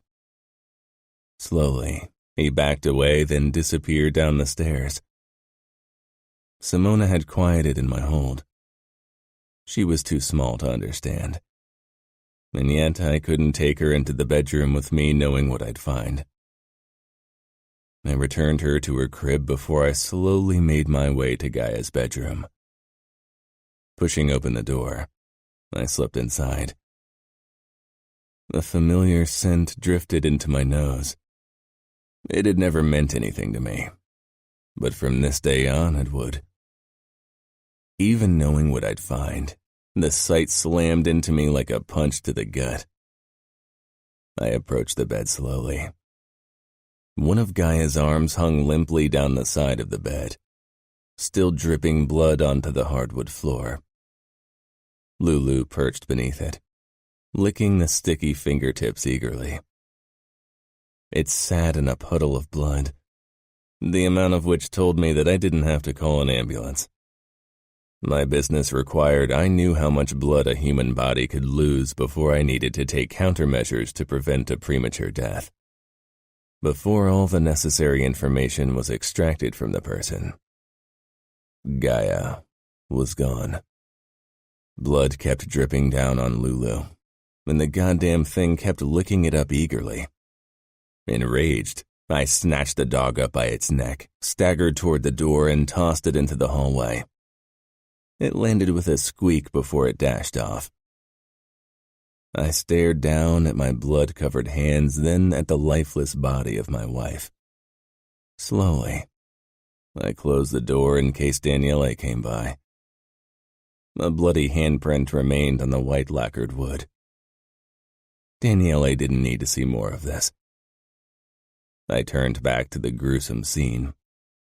The red roses one of the maids had bought for Gaia as a gift for our 8th anniversary lay crumpled beside the limp body. Red roses to match the blood-stained sheets and her white dress. A desperate attempt to mend a marriage that couldn't be mended. Proof of my own failure. Seconds ticked by as I regarded my wife. Even lifeless, she was still beautiful. She'd chosen to wear her wedding dress when she killed herself. It still fit her perfectly. The crystals on her bodice glittered in the glow of the lamp. A few of them were sprinkled with blood, making them appear like rubies. They matched the gemstones in her necklace. She'd even curled her hair the same way she'd worn it on the day we made our vows. How long had she planned this? Picking up my phone, I called Father. I rarely called him after dinner time. He and Mother spent their evenings watching classics or playing backgammon. Now that he'd retired, they had time for it. Their love had been something I strived for as a young man, before marriage, before Gaia. Cassio, don't you have a dinner reservation with Gaia? A dinner to flaunt our failed marriage in public. Gaia is dead. Silence. Can you repeat that? Gaia is dead. Cassio. Someone needs to clean this up before the kids see it. Send a cleanup crew and inform Luca. I hung up. A sheet of paper on the bed beside Gaia's body caught my eye. I crept toward the bed. Death didn't bother me, not when I was the harbinger of it so often. But every fiber of my being revolted against going anywhere near the corpse of my wife. The opposite arm that wasn't hanging off the side of the bed was draped over her chest. The blood from the slit wrist had soaked the fabric of her wedding dress. Her lifeless brown eyes fixed on the ceiling. Even in death, they were full of accusation. I closed her eyelids, then picked up her last letter with shaking fingertips. Her elegant handwriting and the expensive stationery promised a love letter. But of course, it was nothing like that. Part of me died on our wedding day. You took everything from me. Every time you were inside of me, I imagined it was Andre. It was the only way to make your touch bearable. And then you took that too. You took away the one thing in my life I loved more than life itself. I thought I hated you from the start, but now I know what real hate feels like. Every day since you killed Andre, I tried to find a way to destroy you. And then, I figured out a way. I knew it would destroy you if I killed Daniele and Simona. You loved them as much as I loved Andre. I wanted to kill them to hurt you. I wanted to kill my own children to cause you the same agony I feel every day since Andre's death. That's how much I hate you, Cassio. Part of me still wants to kill them. But today, as I stood over Simona's crib, I couldn't do it. Not because of you, because of Andre. They might be his children, and I can't destroy that last part of him. Not even to destroy you. I hope they are his. I hope you'll find out for sure and it'll destroy you. I wish your guilt over what you did will eat you alive. But knowing the man you are, I can't even hope for that. My parents knew of Andre and me. They forced me into a marriage with you. They lied to you and destroyed my life. Even if I can't hope for your guilt, I know I can trust in your vengefulness. My breathing had slowed as I read Gaia's letter to me. I couldn't move, could only stare down at her last words. I wasn't sad about losing her. I'd never had her to begin with. She'd been Andre's, even after his death. I felt a deep sadness over what this meant for Daniele and Simona, and a raging madness toward the people who were responsible for this mess. Toward her parents who'd forced her into a marriage with me, even though they'd known the truth. It was incest. Their love had been doomed like ours, but her parents had let me run into an open knife, hadn't warned me when I allowed Andre to spend every day alone with my wife. A knock sounded, but I didn't react. The door opened then. Faro slipped in and appeared beside me. He said something, but his words were muffled. He took the letter from me. I let him. It didn't matter if he read it. "Cassio!" He shook me hard, and finally my focus snapped to him. Behind him, my father leaned heavily on his walking stick, looking furious as he scanned the letter. "Don't you dare feel guilty, Cassio," he muttered. "That's what she wanted. She cheated on you, probably helped her brother leak information to the bikers. Tried to kill your children. She's not worth a flicker of your guilt." Faro met my gaze. "You didn't choose to marry her either. You both were thrown into this marriage for tactical purposes. You aren't any guiltier than she is." And yet I felt it. I don't know how much Daniele saw of this. Father grimaced. "He won't understand either way." "I locked that damn dog into the storage room. It was covered in blood," Faro said. I nodded distractedly, but my gaze returned to Gaia. My wife had killed herself because of me. I'd been the final nail in her coffin, but her parents had built the fucking thing. "Take care of everything," I said. "I need to deal with something." Father gripped my arm. "Son, tell me you won't do anything foolish." I rarely saw fear in his eyes, but there it was. "Not the kind of foolishness you fear. It's an act of cowardice and a crime toward the ones left behind." I ripped away from his grip and stalked away. Faro hurried after me. "Do you need my help?" "No." I took the car. 20 minutes later, I knocked at my in-laws' house. When they opened the door, I pointed my gun at them. "Let's talk about Andre and Gaia." The next day, their maid found them dead in their bedroom. They'd shot themselves, unable to bear the death of their son and daughter. That was the official statement.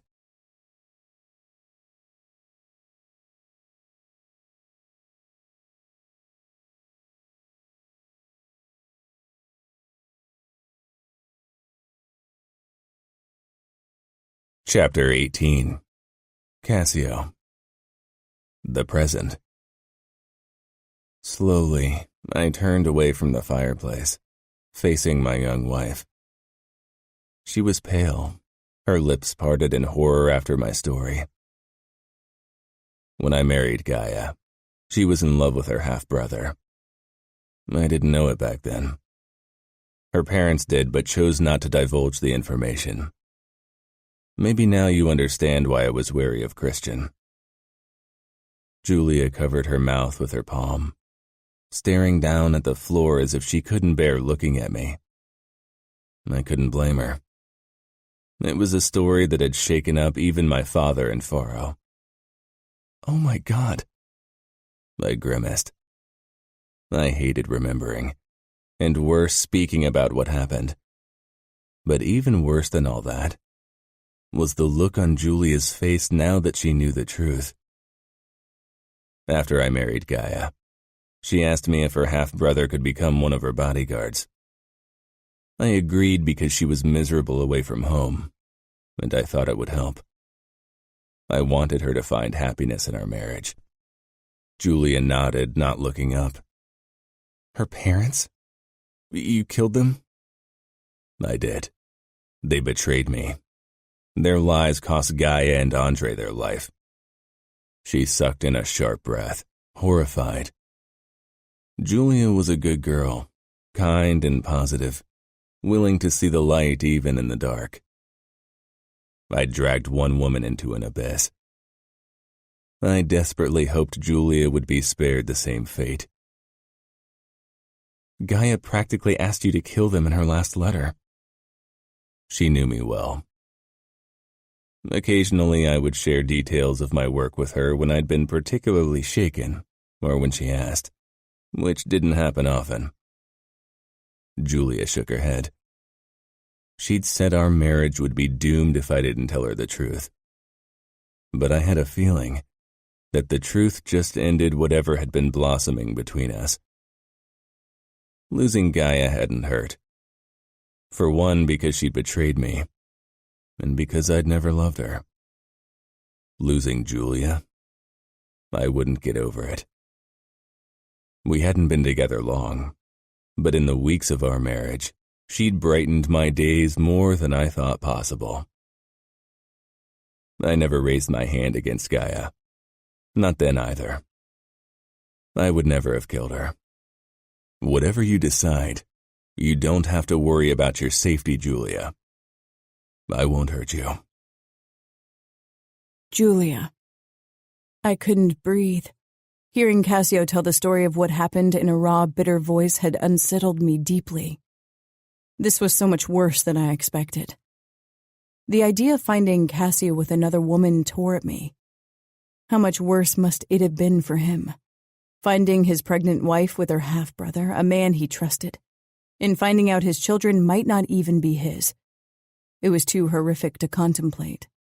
Even if I wasn't sure what I would have done in a situation like that. Probably not killed someone, but I wasn't a man raised to survive in the Mafia.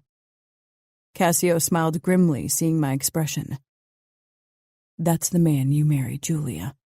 I understand if you're scared of me now.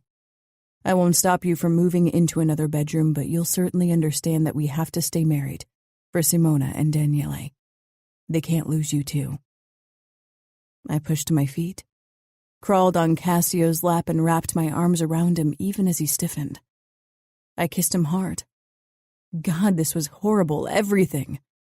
It wasn't okay that Cassio had killed a man in a jealous rage, but he was a killer. And he, like all the men in our world, had killed for less. Part of me understood. Confusion mingled with hesitant hope in Cassio's eyes. What are you doing? I pressed my face against his throat. He wrapped an arm around me lightly. Giulia, say something. I'm not scared of you. I wasn't. Maybe I should have been, but I'd always known Cassio was capable of brutality for something as trivial as power and money. That he killed because someone hurt him. It only showed he wasn't an emotionless killer. Cassio slipped a finger under my chin and nudged my face up. You heard what I said. I did.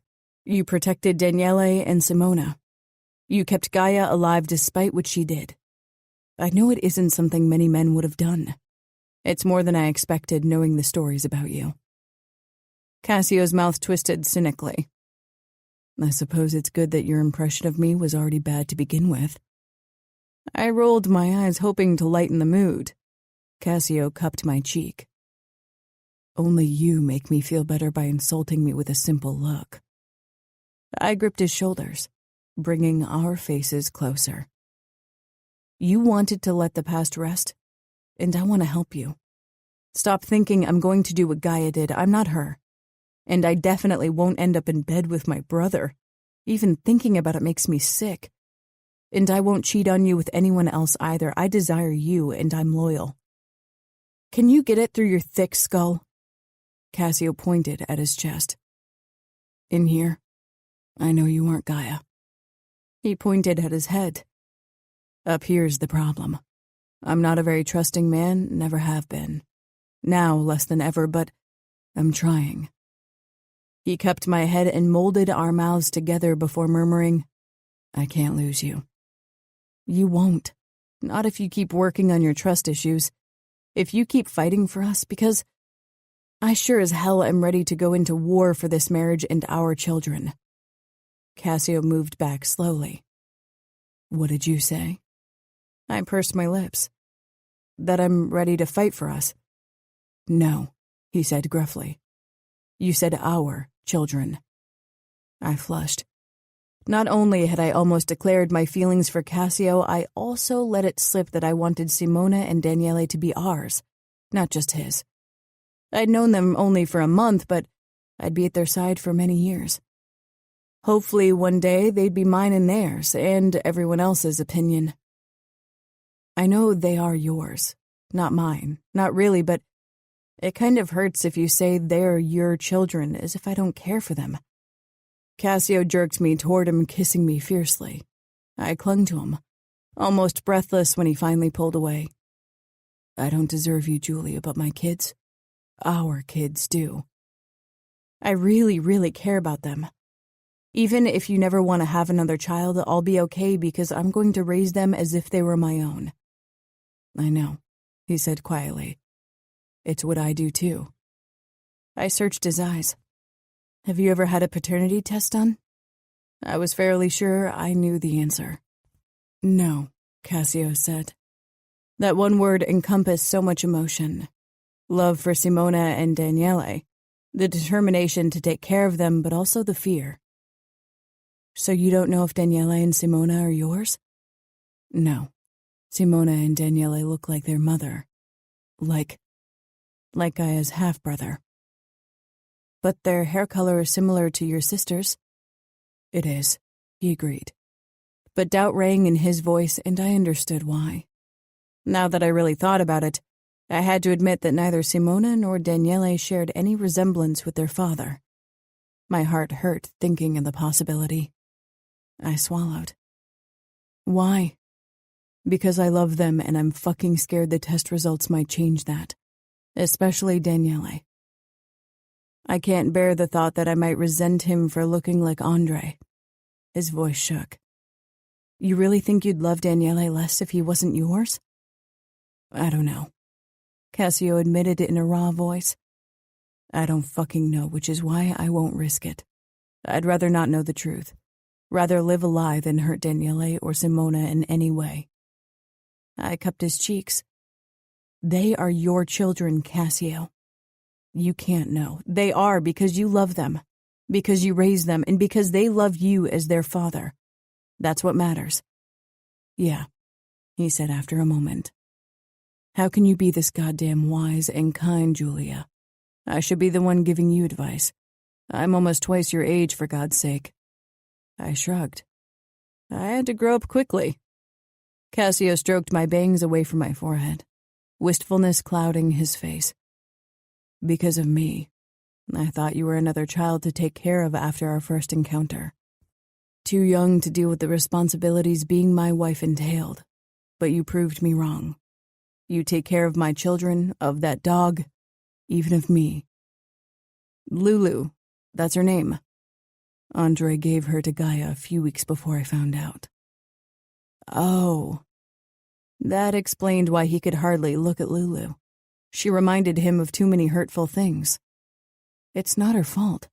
She licked up Gaia's blood. I cringed, not wanting to ponder that disturbing image. She's a dog. She doesn't mean any harm. Cassio tilted his head to the side with a tired smile. You can keep her, but don't expect me to bond with that thing. I stifled a comeback. Some things took time.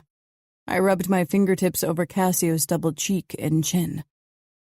Do you know why Daniele avoids you? Did he see anything? He wasn't present when I killed Andre and during my fight with Gaia. He reached for his glass, took a long sip.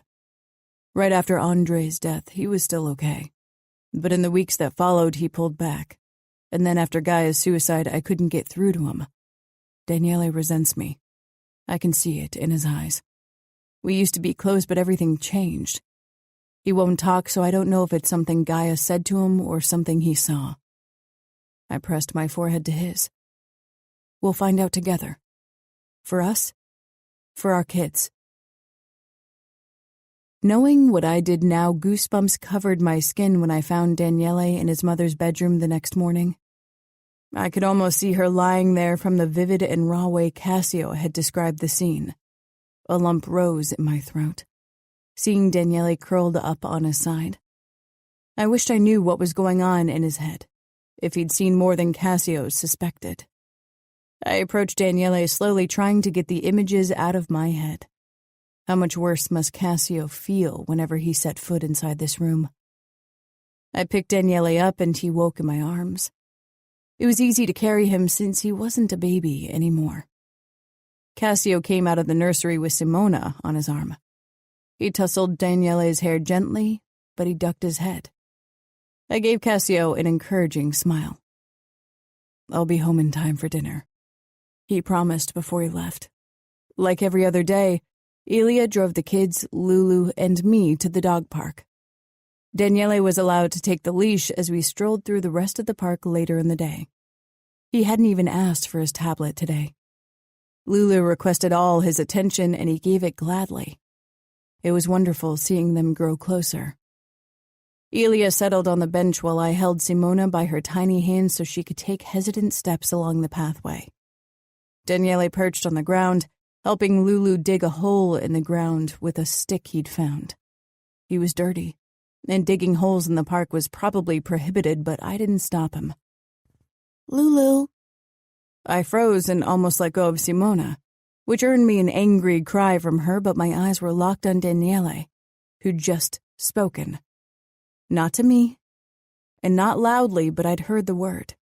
I swallowed hard, trying to decide if I should try to coerce more words out of him. He had a small, soft voice, and I wanted to hear it all day. I decided against pushing him, even if it was difficult. Instead, I peered down at Simona. "Good girl." She grinned and took a couple more shaky steps. The moment we were home and I had a bit of free time, I picked up my phone and called Cassio. I couldn't wait. He answered after the first ring. "What happened?" The tight worry in his voice made me regret my decision. "Everything's fine. I just wanted to tell you that Daniele talked to Lulu today." Silence. "You sure?" Every syllable rang with doubt. "Yes. I heard him say her name. Isn't that great? We're making progress." "Why would he talk to a dog?" Many children develop close bonds to their pets because they can share everything with them without judgment or punishment. They're their best friends. It doesn't explain why he's so obsessed with that dog. And then it clicked. For Gaia, it reminded her of Andre. But for Daniele, it only reminds him of his mother, and that's natural. If he finds comfort in Lulu, that's good. Cassio sighed. Maybe. I need to return to work now." "All right. Will you still be home for dinner?" I promised, so yes. "Thank you. I enjoy having dinner with you." I quickly hung up, not wanting to get too mushy. Cassio asked me to put Daniele to bed that night. He looked exhausted and as if he couldn't bear his son's rejection one more time. After tucking Daniele in, I picked up one of the picture books I'd ordered and began to read it to him. But his focus was on Lulu, who'd curled up in front of the bed. I patted the mattress. "Come on, Lulu." Her ears perked, and she jumped up onto the comforter between Daniele and me. His tiny fingers found her fur, and he kept stroking her as I read the book to him. "Do you want Lulu to stay with you?" Daniele nodded. "But if you walk around the house, you'll wake her. Can you stay in your own bed?" He considered that, his head tilted to the side, then he gave a decisive nod. I smiled before pressing a kiss to his forehead. Turning on the dim nightlight, I walked to the door and extinguished the lamp. "Good night, Daniele." I began to close the door when a soft voice rang out. "Good night." I froze. Slowly, I turned around, but Daniele hid under his covers. I swallowed and left. As if in a trance, I headed down the stairs, finding Cassio in the cigar lounge, setting up the pool table for our game. One look at my face, and he came toward me. "Hey, what's wrong?" Daniele said good night. Cassio took a step back. "He talked to you?" Surprise mixed with disappointment in his voice. First Lulu, now me. "He only said good night, but it's a start, right?" He nodded slowly, but I could tell it hit him hard that Daniele spoke to me first. I wrapped my arms around his middle. "You're gone a lot, so Lulu, Simona, and I are the people he relates to. You should make some time to take a walk in the dog park with us or have lunch. When you see him, he's always tired and not in the right mindset to bond with you. We could spend his birthday at the beach house. Daniele loves it there." I grinned. "That's perfect. I want to bake a cake and decorate everything with dinosaurs. We can invite Mia and her family so Daniele has someone to play with. Her daughters are close to him in age, right? One's a year younger, the other is 2 years older. And that sounds like a great plan. He brushed my bangs away from my forehead. Do you still hate them? I remembered what he'd said about my hair the first time I met him. It had hurt back then, but not so much now. Our tastes were very different. At least Cassio had by now mostly given up dressing me the way he wanted. There's nothing I hate about you, he murmured. My heart thudded wildly. I scanned his face, trying to determine what the tone in his voice meant. His lips found mine, halting my thoughts. His kiss became forceful as he gripped my hips and hoisted me on the pool table. I squealed in surprise. Cassio positioned my butt right on the edge and pushed my legs apart. It was horribly uncomfortable, and I'd be damned if I said anything. My short plaid skirt rode up. What about my skirts? You don't hate them either? Cassio licked a hot, wet trail up my inner thigh. I squirmed, stifling a giggle. Part of me wanted to shove him away, but the other wanted more. Not as long as they allow me quick access to your sweet pussy. He kissed me through my panties. You're really into oral. I pushed up on my elbows to see him between my legs. He always went down on me before sex, and sometimes just because. He didn't rush it either. He took his time, and it was amazing. Seeing him enjoy it as much as I did was a major turn-on. Fuck yes. I could eat you all day. He dipped his tongue between my folds, my panties still between us. Is that a complaint? I grasped his short hair, trying to push him back down so he'd lick me. Talking was the last thing on my mind. Absolutely not. Your tongue is magic. He chuckled, and the deep rumble caused another flood of wetness to trickle out of me. He hooked his fingers in my panties and dragged them down slowly.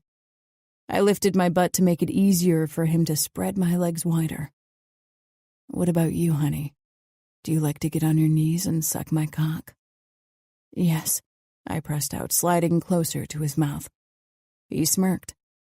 Instead of his tongue, his index finger began to tease me lightly.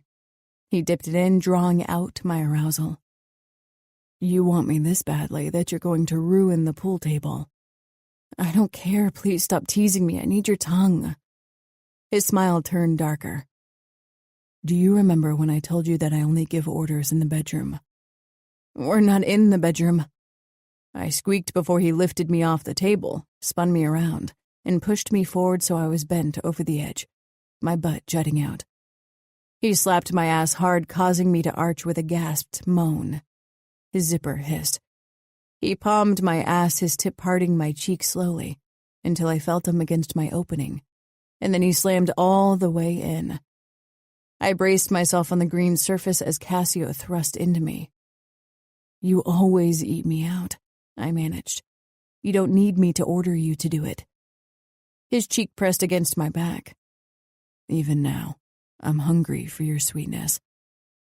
He slammed harder into me, causing the balls in front of me to clank against each other. He drove himself even deeper into me, and the triangle of the balls actually jerked. And that was all it took. This visual of Cassio's visceral taking of me to send me over the edge, spinning me out of control so fast my vision tunneled, focusing on the bright green fabric as my nails scraped over it. My release hit me like a wrecking ball, and I dropped my head on the table, trying to draw in breaths as my body quaked. Cassio pulled out of me. I gasped and my walls constricted from the unexpected loss. I could feel cold air hit my wet flesh. Then his tongue was against me, heating it up. He lapped at me carefully, knowing I was still overly sensitive.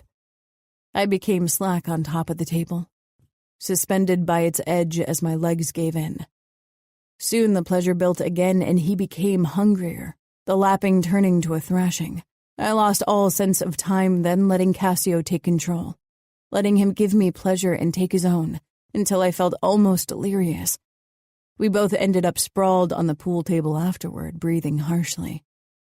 I was fairly sure I'd have rug burn and a few bruises tomorrow, but I couldn't care less. Sometimes I wonder what I'll tell Daniele once he's older and demands answers. He'll wonder why half his family died. I turned toward him, then rolled over and propped myself up on his chest, my chin on my linked fingers. You sound guilty. Sometimes I feel guilty. You had to kill Andre. Even if you hadn't killed him in a fit of rage, you'd have to kill him for being a traitor. I never got confirmation. I didn't question him nor Gaia. I should have. But I killed him before I could torture the truth out of him. And her? I simply couldn't press information out of her like that. She wouldn't have told me anything anyway. I gnawed on my lower lip. Andre was a traitor. Everything pointed to it, so his death was inevitable. Gaia's death was a result of their forbidden affair, and thus was inevitable too. It was her choice, and you couldn't do anything to stop it. I killed Daniele's and Simona's grandparents also. Daniele is going to ask questions one day, and we'll answer him. We'll tell him Andre was a traitor who ran away. His betrayal broke his sister's heart, so she killed herself, and their parents couldn't live having lost both their children. It's a story few people could challenge, and those that could, won't. His palm caressed my back. I didn't think you'd be someone who'd opt for a lie. If it protects you and the kids, Cassio sighed, his strong chest rising under my chin. First, he'll have to forgive me for whatever it is he holds against me.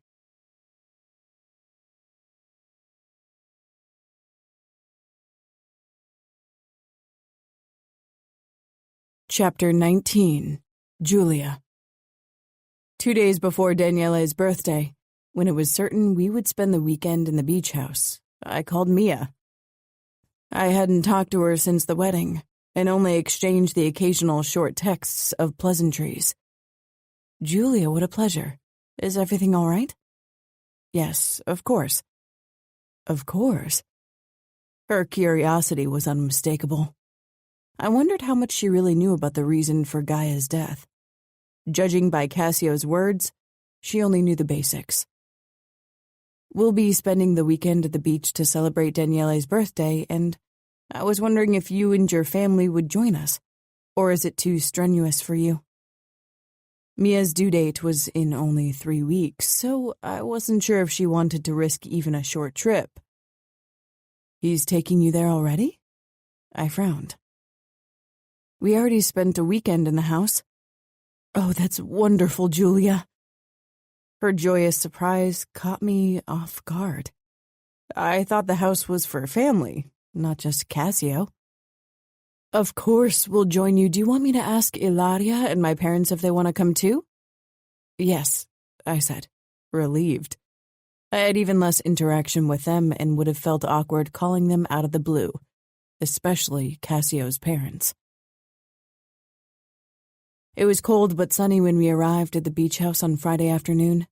Cassio had gotten Daniele's present, which surprised me. My mother had always taken care of buying us things, but I was glad that he was trying to be involved with his kids. After we settled in, I began assembling the ingredients for the birthday cake. Cassio scanned the display as he came up behind me. He was dressed in chinos that accentuated his long, muscular legs, and his sweater did nothing to hide his broad chest. His aftershave, a spicy scent that always filled me with astonishing warmth, reached my nose, and I had to resist the urge to lean back into him. So far, we hadn't shared any kind of intimacy in front of the kids, and I wouldn't initiate anything. What's all this for? Cassio asked. With his body shielding me, he brushed his hand along my side, coming to rest on my hip for a brief squeeze before he stepped back. A funfetti rainbow cake? I could see his confusion. Before doing online research, I hadn't known such a cake either. I smiled. You'll see. Daniele hovered in front of the terrace door, peering out toward the beach. Lulu sat beside him, her gaze locked on the seagulls roaming the sky. Maybe you can take a walk on the beach with him, so he doesn't see his cake before tomorrow? Cassio's dark brows snapped together. I can try. Simona crawled toward us then, using my leg to pull herself up. After her initial suspicion of me, she now barely left my side. I didn't think Daniele and Simona would take to you so quickly. I suppose it's an advantage they're so young? Too young to really understand what had happened, especially Simona. Yeah, Cassio regarded Daniele. Why don't you take Lulu with you? Cassio's expression morphed to reluctance at once. Hear me out, I said before he could argue. Daniele loves her. If Lulu trusts you, maybe Daniele will too. I think it's why he started trusting me. That dog won't let me anywhere near it. It's a miracle the thing stopped snapping at me. Lifting Simona up, who kept tugging on my skirt, I faced Cassio. He peered down at me and his daughter, and his expression became softer. You could start by calling it Lulu. Give it a try, please. He frowned, shaking his head, then leaned down and kissed me, catching me by surprise. Simona made grabby hands for his chin, and he snatched her fingers up with his mouth, causing her to giggle. When he pulled back, my gaze found Daniele, but he still stood with his nose practically touching the window. All right, but Lulu won't run off when she's outside with me. She might. Keep her on a leash. I grabbed the leash on the way to the window front. Cassio followed close behind. It was strange seeing a man as tough and as used to ruling over fellow mobsters at a loss at how to handle a small boy. I suppose it was easier keeping dangerous men in line than gaining back the trust of a little boy. It wasn't something he could force, coerce, or demand. I put Lulu on the leash, and Daniele looked up at once. You and your dad take Lulu out for a walk. Daniele's head rose even higher, peering up at Cassio. Come on, it's cold outside. Let's put on your snowsuit, he said. He picked up Daniele, who remained quiet. 5 minutes later, Daniele was dressed in his warm suit, and Cassio had tossed on a coat. I held the leash out to him. He took it in a way that made it clear he'd never held one in his life. The moment I opened the door, Daniele and Lulu slipped out. Cassio followed them, ignoring Lulu's tugging toward the beach. I watched them for a moment, until they reached the ocean. It was a beautiful sight. Cassio's enormous frame, and beside him, a tiny fluffy dog and a small boy. I didn't have much experience baking, so I could only hope everything would work out. At least I had experience painting, so maybe food coloring would literally be a piece of cake. Simona sat in her high chair so she could watch me. Usually she preferred to stay mobile, but watching me bake a cake seemed to grab much of her attention. I split the dough into 3 parts and colored each differently. After covering it with buttercream, I sprinkled everything with funfetti. Simona was obviously fascinated by the colorful sprinkles and made grabby hands, but I didn't want her to choke on the tiny pieces. I put the finished cake in the fridge, then grabbed Simona, wrapped us both in a thick wool coat, and walked out onto the porch. Despite the blistering cold, Daniele played in the sand. Cassio sat on the edge of a lounge chair right beside him, typing on his phone and darting the occasional glance at his son. Lulu perched right beside Daniele, her nose lifted into the breeze. I walked down the wooden steps to the beach. Cassio's head swiveled around, alertness brimming in his body until he leveled his gaze on me and Simona. He relaxed and put his phone back in his coat jacket. Done with the cake? I nodded with a smile as I took in the heaps of sand around Daniele, who looked completely concentrated on the task ahead. Your sister and her family will be here in an hour. We should get ready. Looking at Daniele's sand-covered state, cleaning would probably take a while. Cassio straightened and squatted before Daniele, who briefly glanced up. Aunt Mia comes to visit. We need to clean you up. He grabbed Daniele gently and lifted him to his feet, then began to brush the sand from his thick snowsuit. Daniele didn't protest, his lips pressed together.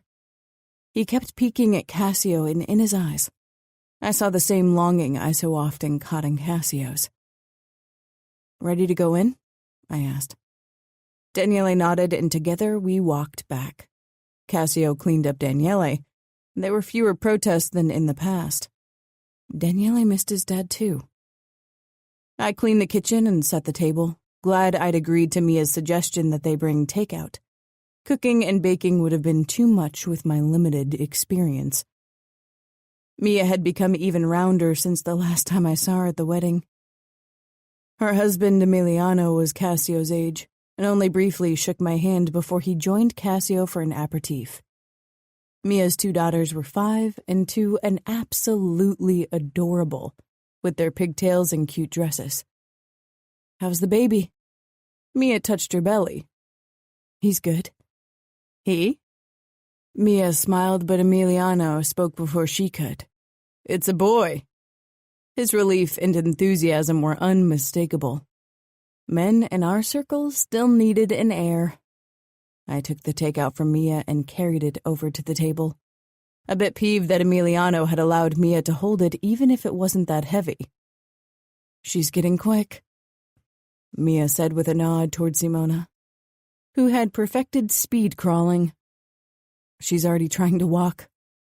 Mia touched my shoulder, lowering her voice. "You look good.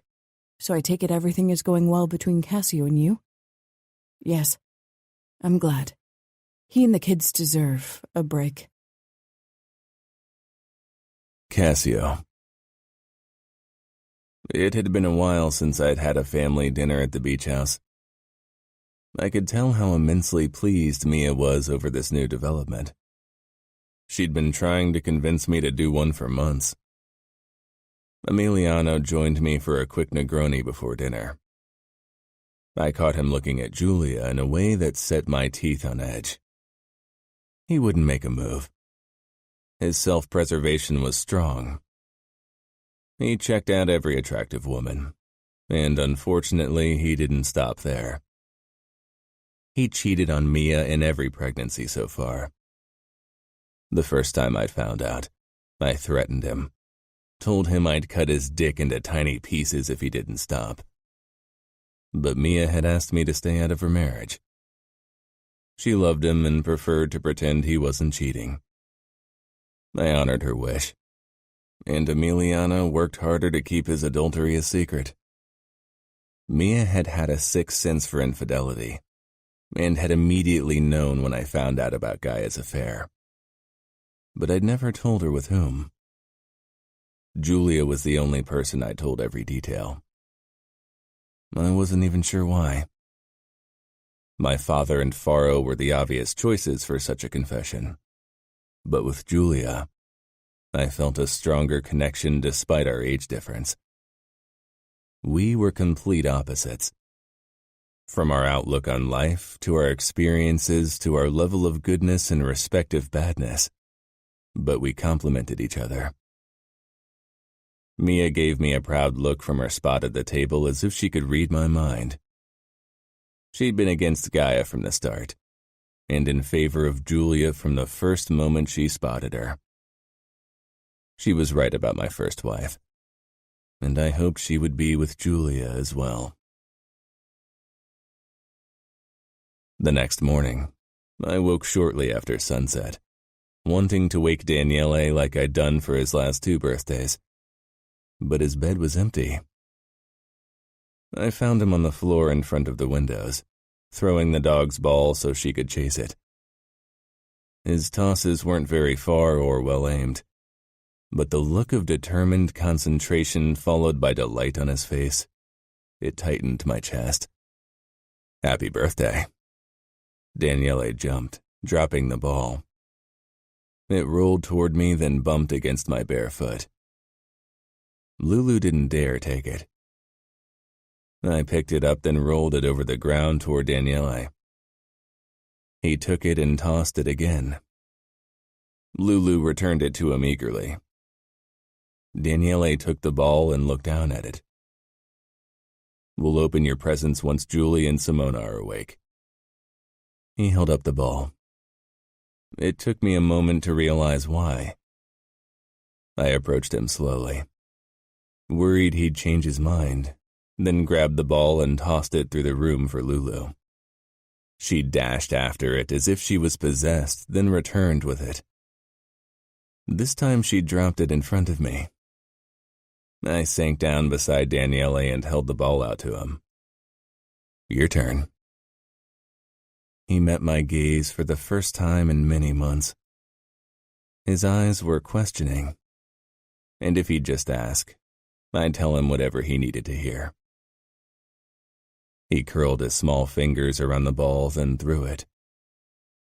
We spent a long time like this, until Lulu was panting and eventually carried her ball over into her basket, done with chasing. That was when I noticed Giulia half hidden in the doorframe, her eyes so soft my own heart skipped a beat. She cradled Simona against her chest, who still looked sleepy. "Happy birthday, birthday boy," she said as she walked in. "How about cake?" Giulia lit 3 candles on top of a cake, which was sprinkled with what I learned was funfetti. Daniele's eyes became wide as he took in the cake. I lifted him on one of the chairs so he could get a good look at it. You have to blow out the candles and make a wish. Simona tried to lean away from Giulia to touch the candles, and her face scrunched up in frustration when she couldn't. "Do you need help?" Giulia asked Daniele as he blew out only 1 candle with his first attempt. You're 3, big boy. You can do it, I told him. He gave a small nod and blew even harder. Both candles snuffed out this time. Good. Giulia beamed as she cut the first piece of cake. When she pulled it out, its colorful layers became visible. "Wow," Daniele breathed. I froze, unable to believe what I'd heard. One simple word. The first word Daniele had spoken in my presence in months. Wow, indeed. I had to agree with him, not just because of the rainbow funfetti cake. Giulia set down a plate in front of me and sank down on a chair with Simona on her lap, who used the moment to shove her fingers into Giulia's cake slice. Giulia's laugh rang out like a bell as she snatched up Simona's tiny hand and put it in her mouth to lick away the buttercream, before wiping the remains off with a napkin. I couldn't stop staring at her. She noticed, her expression morphing from embarrassment to confusion. She felt her face, as if she expected there to be more cake, then brushed at her bangs in the nervous gesture she often expressed. I couldn't believe I'd focused on what I perceived as wrong with Giulia, like her bangs, her quirky dresses, her age. When I first met her, instead of realizing what was good. And there were so many things that even the small annoyances faded into the background. Giulia was perfect for my kids and me. Maybe because of her age, because she was still youthfully optimistic, naively reckless, and daringly unconventional. She wasn't what I'd wanted in a wife, but hell, if she wasn't exactly what I needed.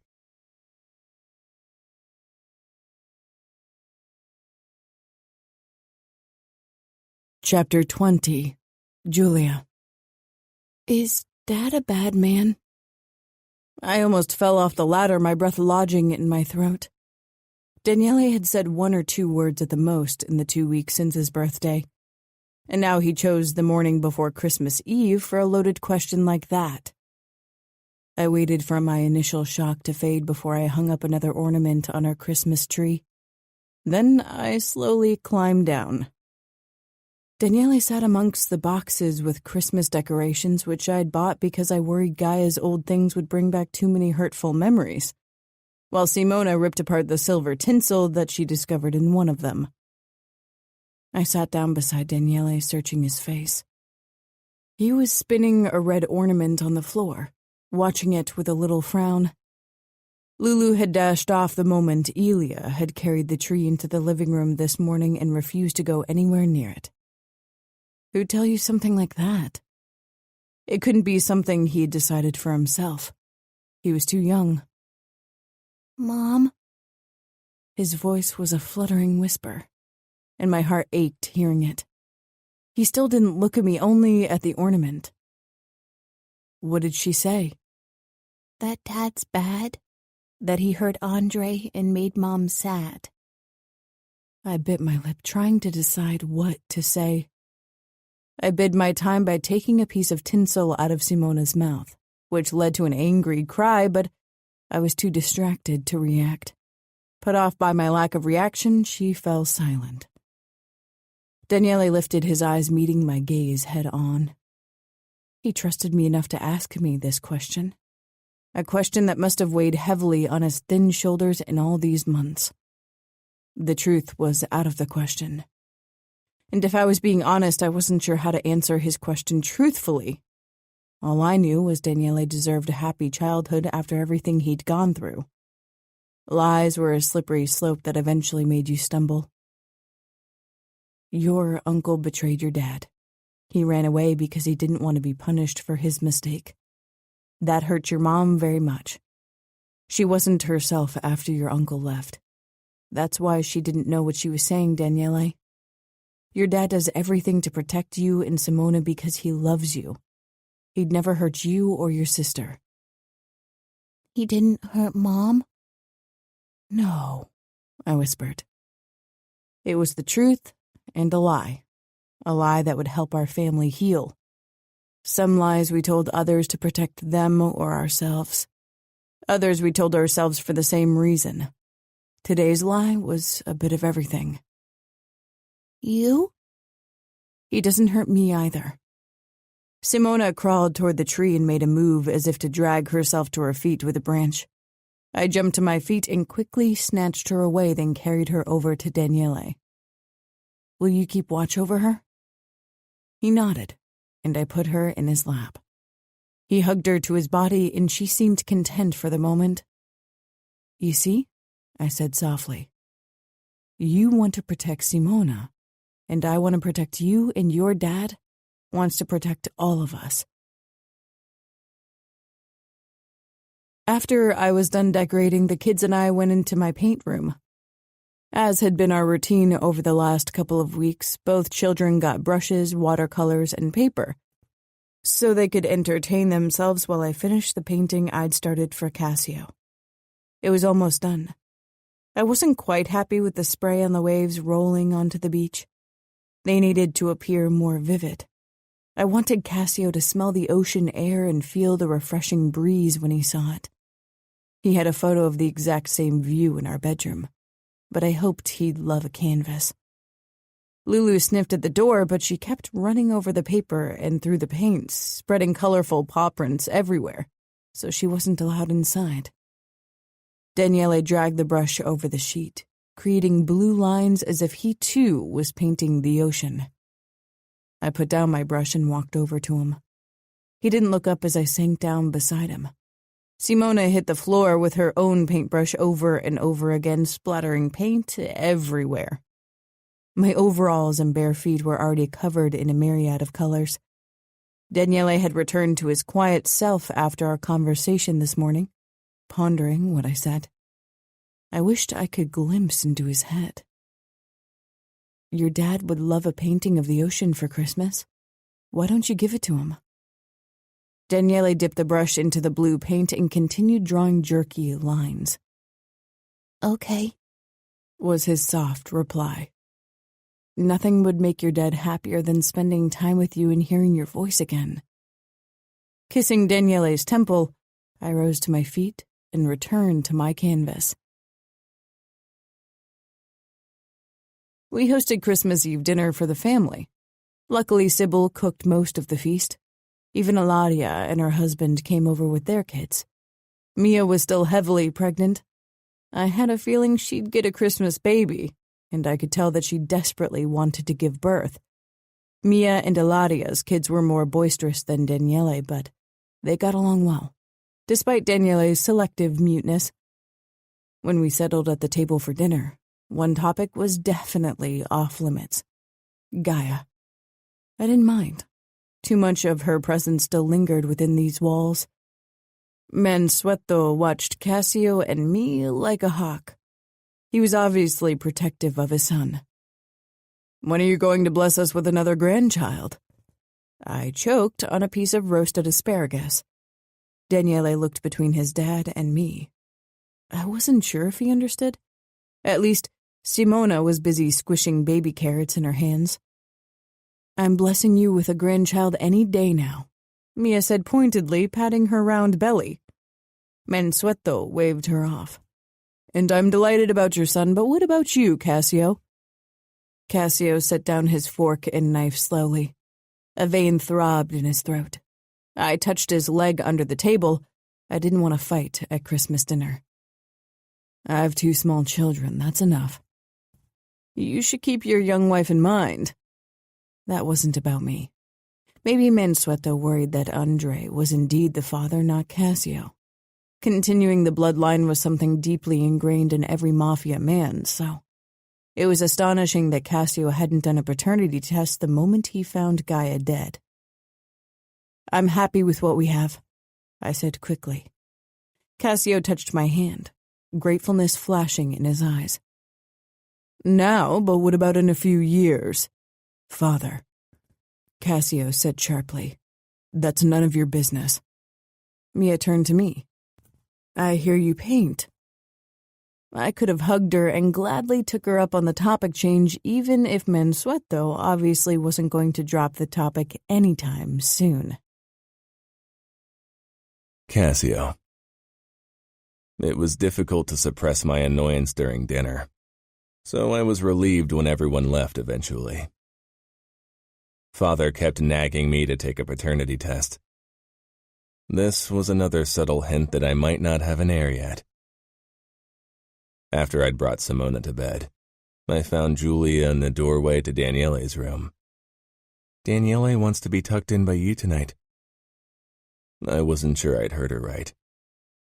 It had been our ritual, one I cherished and missed whenever I came home too late. A thing of the past. I moved to Giulia, then peered past her toward the bed. Daniele was already in his PJs and sitting atop his comforter, stroking Lulu. Dogs didn't belong in bed.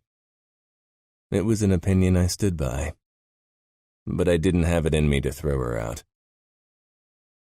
"You want me to read your bedtime story?"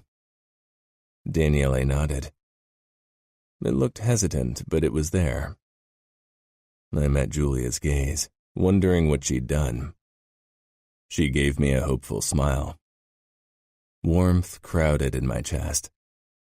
I'd never felt this kind of tenderness toward a woman. I leaned down and kissed her briefly before I moved toward the bed. Daniele's brows puckered. I sank down beside him and grabbed the picture book from the nightstand. I didn't get the chance to open it. "You kissed Giulia." I put down the book as I tried to pull myself together. I'd miss Daniele's voice, even if he asked difficult questions. I'd avoided physical closeness with Giulia in front of him so far, worried it might upset him. "Yes." "Why?" He looked curious, not sad or angry. I moved a bit closer and stroked his head. "Because I really like Giulia."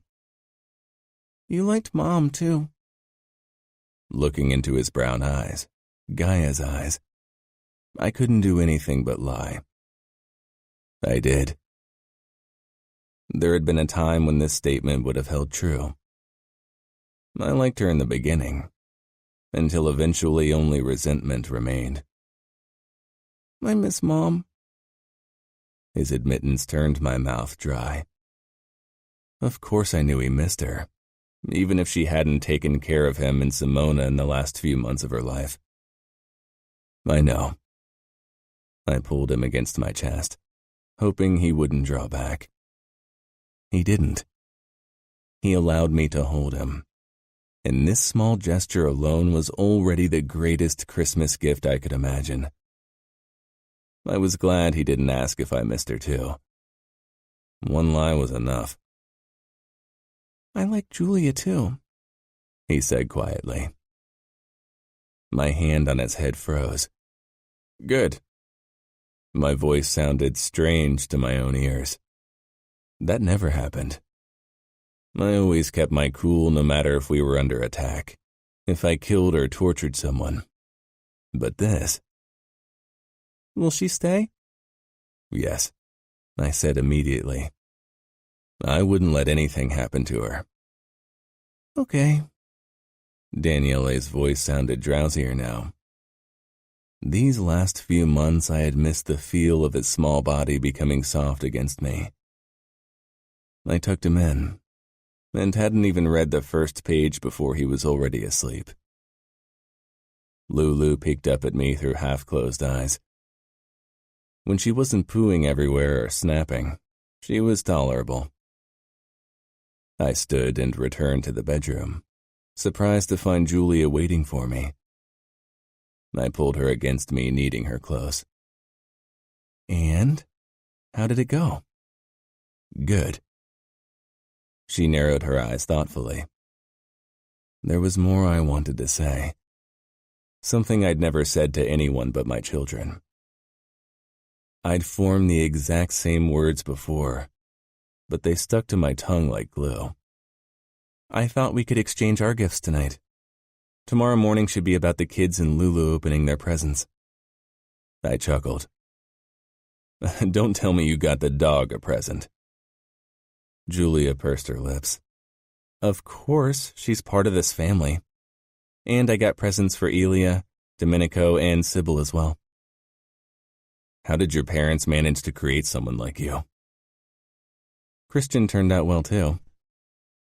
I didn't want to talk about him. Our interactions had been tense. He didn't trust me and I didn't trust him. That wasn't a good foundation for a work relationship. Let me get my present. It's in the office. I'll come with you. My present for you is downstairs as well. Giulia took my hand and pulled me toward her hobby room. I'd never set foot inside of it. Close your eyes. I gave her a scolding look. I'm not 12. You're a killjoy, old man. Now close your eyes. I squeezed her ass cheek hard in warning, making her jump, but then I closed my eyes. She had me wrapped around her finger, and I wasn't even trying to free myself. Her fingers tightened around my hand as she led me into the room. Stop right there. I did. The smell of fresh paint hung heavily in the air. Now open your eyes. At first, I wasn't sure what I was supposed to see, and was confused why Giulia had taken the picture down from the wall in our bedroom. Then I realized it wasn't the photo. It was a detailed painting of the beach in front of the house. Did you paint it? Yes, she said, straightening her bangs and biting her lip. I moved closer, amazed by the detail, by the liveliness of the ocean. I wasn't an art lover and had only visited a couple of museums because business required it. Do you like it? This meant a lot to her. The painting and her art in general. I hadn't given it much thought so far. It's stunning. A smile broke free on Giulia's face. Really? Really. I kissed her, but before I could lose myself in her scent I stepped back. Let me get your present. Excitement flashed on her face, and I half expected her to follow me, but she waited impatiently. When I returned with the small parcel, she dashed toward me. What is it? It would defy the purpose of gift wrapping if I told you. She rolled her eyes and snatched the gift from my hands, then unwrapped it with as much restraint as Daniele. She opened the velveteen lid and her lips fell open. Sunflower earrings? I'd originally bought her elegant creoles, jewelry I would have chosen. Nothing Giulia would have liked. 3 days ago, I changed my mind and searched the internet for sunflower earrings. Most of them had been horrid, bright yellow atrocities. Then I stumbled upon Giulia's present on the website of a goldsmith. The sunflowers were elegant, small, and completely made from gold. They were elegant yet quirky. They were Giulia. "They are so beautiful," she breathed. "I thought you hated when I wear sunflowers." "You love them." "Oh, Cassio." She took them out and fastened them to her ears. "And?" "Beautiful." I couldn't wait anymore. I picked Giulia up. She giggled. "Where?" "In bed." "Not the pool table?" "No." Tonight, I wanted to make love to her, not fuck her like two randy teenagers. Even if one of us was a randy teenager.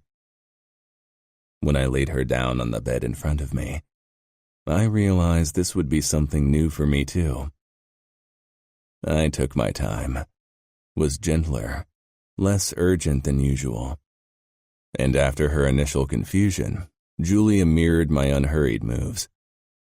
Afterward, she curled up against me. This felt different, as if it meant something. I heard the question in her voice, but wasn't sure what to say. I nodded. It had. Our first night together, I'd been this careful because Giulia needed me to be. Tonight, I needed it to figure out what was going on, to confirm what I'd never considered an option. Was it ever like this with a woman? Giulia's voice was curious, but behind it I could hear a flicker of jealousy, perhaps. I didn't have to lie. No, not with Gaia. And before her, I only had affairs. And after? There was no one after. Giulia peered up at me in surprise. Really? You didn't sleep with anyone since Gaia's death? No. I had other things on my mind. I hesitated, wondering if I should tell her about that one slip. But right after I found Gaia with Andre, I slept with a woman I met when I was drunk in a bar. It was meant as a revenge fuck, to prove to myself that other women wanted me, even if my own wife didn't. I didn't feel better afterward, and I never told Gaia. I want only you. And when other women check you out, I don't like it at all. A laugh burst out of me. Jealous. A bit. She swung herself up and straddled my hips. Like you, I don't like to share. She didn't have to worry. To be honest, you're demanding enough. I doubt I could satisfy another woman beside you. Her eyes widened in indignation. I flipped her over despite her pretend struggles and slammed into her, fucking her hard and fast. Because there was no need to confirm what I felt anymore.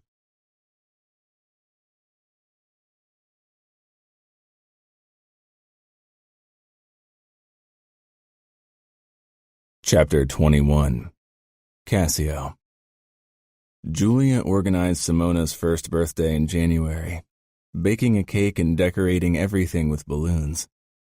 My family came over around tea time.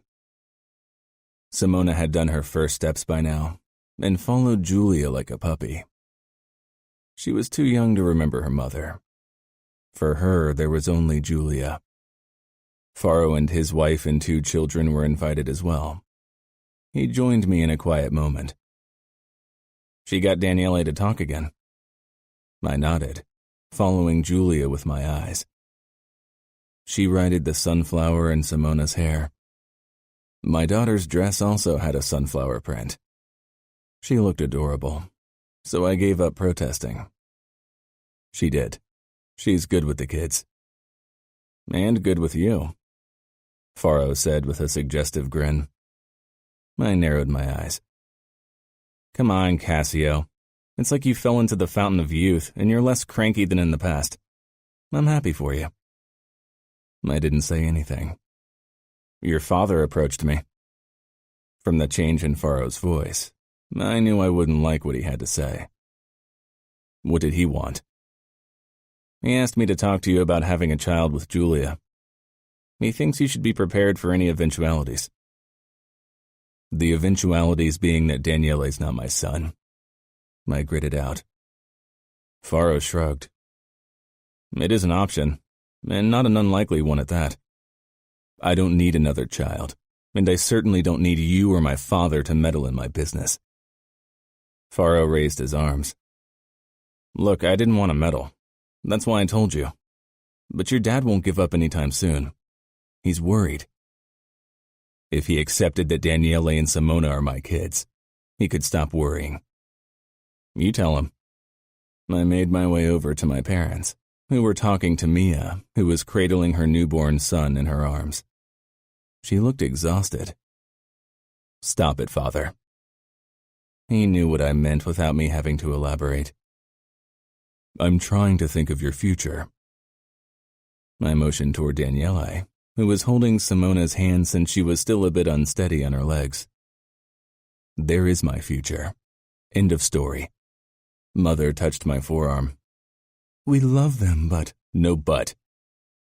They exchanged a look, then nodded reluctantly. Mia gave me a proud smile. I hoped this matter was settled once and for all. The more Father kept digging, the likelier it was that word about this would get out. After everyone was gone, Giulia and I played a round of pool. I needed the distraction, and she'd become quite good at distracting me. Tomorrow, you need to take Daniele to a preschool orientation. I made an appointment a few days ago. Bent over the table, Giulia froze. Then she straightened. What? Why? I want him to be around other kids.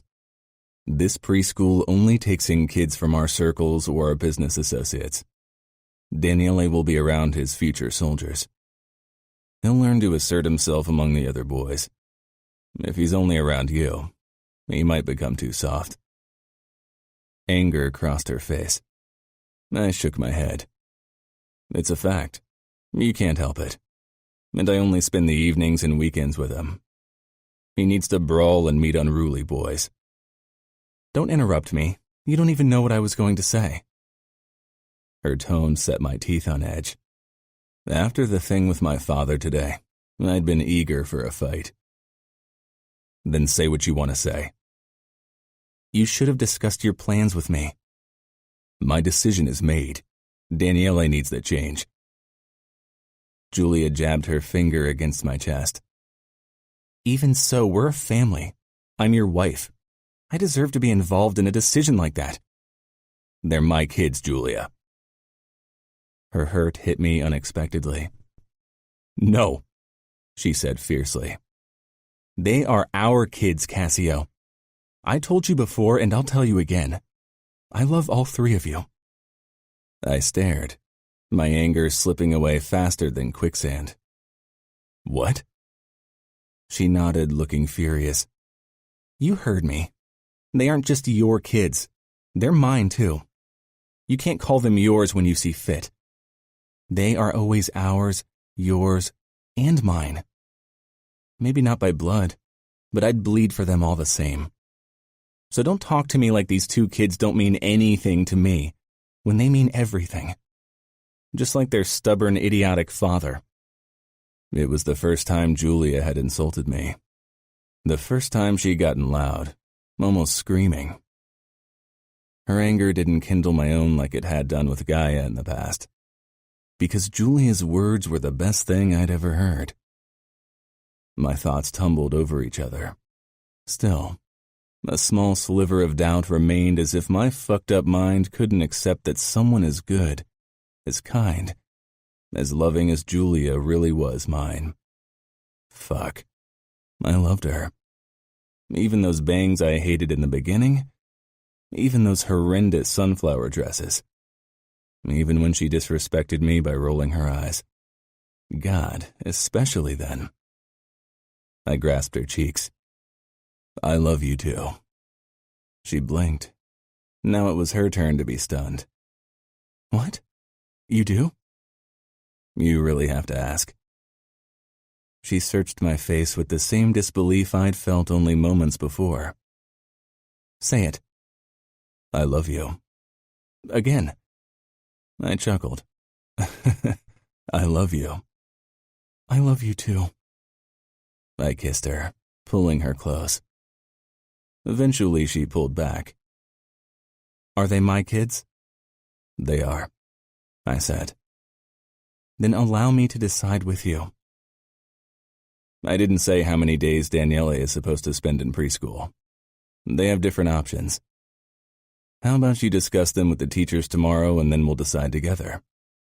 Deal, she smiled. You really love me? I kissed her bangs. Really.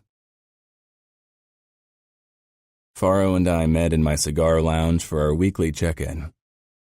Things in New York had been difficult at best, getting information on the matter even worse. Luca's been particularly volatile these last couple of months. He's been killing more men. Traitors, bikers, Bratva soldiers. People are worried if they make one wrong move, Luca will end them too. People who don't have anything to hide don't have to worry. Faro grimaced. Exactly, but we both know you didn't tell Luca the truth about Andre and Gaia. In his current mood, that could be your death sentence. Only you and my father know. Father made sure of it. Father had killed the cleaning team and Dr. Sal after Gaia's death without consulting with me. He sometimes forgot I was now underboss and didn't need his meddling. What about Giulia? I frowned. I trust Giulia. Faro shook his head. After Gaia, you shouldn't. What if she mentioned something to her brother or, God forbid, her father? Felix will use his chance to either blackmail you or tell Luca so he gets bonus points. Giulia won't tell anyone. They are her family. She's a woman. They tend to overlook the shortcomings of their loved ones. A fact we should be grateful for, or neither you nor my wife would put up with us. Shortcomings didn't even begin to cover my faults. Giulia accepted them. From the first day of our marriage, she'd taken care of Simona and Daniele selflessly, despite her young age. Talk to her, Faro insisted. A knock sounded and Giulia poked her head in. I'm sorry for disturbing you, but Christian is here and says he needs to talk to you. Okay, I said slowly. Send him in. Faro gave me a meaningful look. Christian stepped in. Faro, Cassio, can I have a word alone with you? As my consigliere, Faro will stay. Since the incident in December, I didn't trust Christian anymore. We'd never been friends, but he'd been a good asset. It was unfortunate that our work relationship had suffered because of my unreasonable jealousy. I wasn't a man who apologized, and I doubted Christian would have accepted one. Christian nodded. He didn't come farther into the room. Instead, he stayed close to the door. I talked to Luca. Faro cut me a sharp look, but I didn't get swept up in his panic. I still didn't think Giulia had told her brother anything. Maybe Christian had his suspicions, but he knew better than to spread rumors that weren't based on solid proof. I was in good standing with Luca. It would take a lot to convince him otherwise. I'm going to work in New York under him in the next few years until I take over in Baltimore. Fury raced through my veins, but I held back. You didn't consult with me first. I'm not really one of your soldiers, Cassio. I'm the son of an underboss. Only Luca can give me orders at the end of the day. He agreed to have me work under him. Did you tell him why? I said that we both have too strong a personalities to work well together. I narrowed my eyes, wondering if that was all he'd said. He'd been clever about contacting Luca first. That way, he could make sure I wouldn't get rid of him. Not that I would have ended him. I'd done enough damage in the past and wouldn't risk Giulia's love by killing her brother. Good luck with your new endeavor. Just remember that Luca doesn't hesitate killing those he considers a threat. Christian's smile was tight. I think you and him are very similar in that regard. He inclined his head, then left. Faro shook his head, frowning. This isn't good. You're reading too much into it. The truth has a nasty habit of getting out. You should have told Luca everything from the start. My phone rang. It was Luca. Faro looked like he considered booking us the next flight to Colombia to disappear. Luca, what can I do for you? I assume Christian talked to you? No bullshit talk as usual. Luca always cut to the chase. He did. I always assumed his work under me would be temporary. Now that he's my brother-in-law, things only became more complicated. And that's what I guessed. He paused. Is there anything I should know? My pulse quickened, but I didn't let it show. In what regard? About Christian. You've been dealing with him for years. He's effective, tough. He knows how to handle himself. He's nothing like his father. You won't regret taking him in. Good. That's all I need for now. I hung up. Faro raised his eyebrows. It's fine. Let's hope it stays that way. If he ever finds out, he'll take us all down. You, your father, and me. And it won't be pretty. Giulia. I hovered close to the cigar lounge after Christian went in.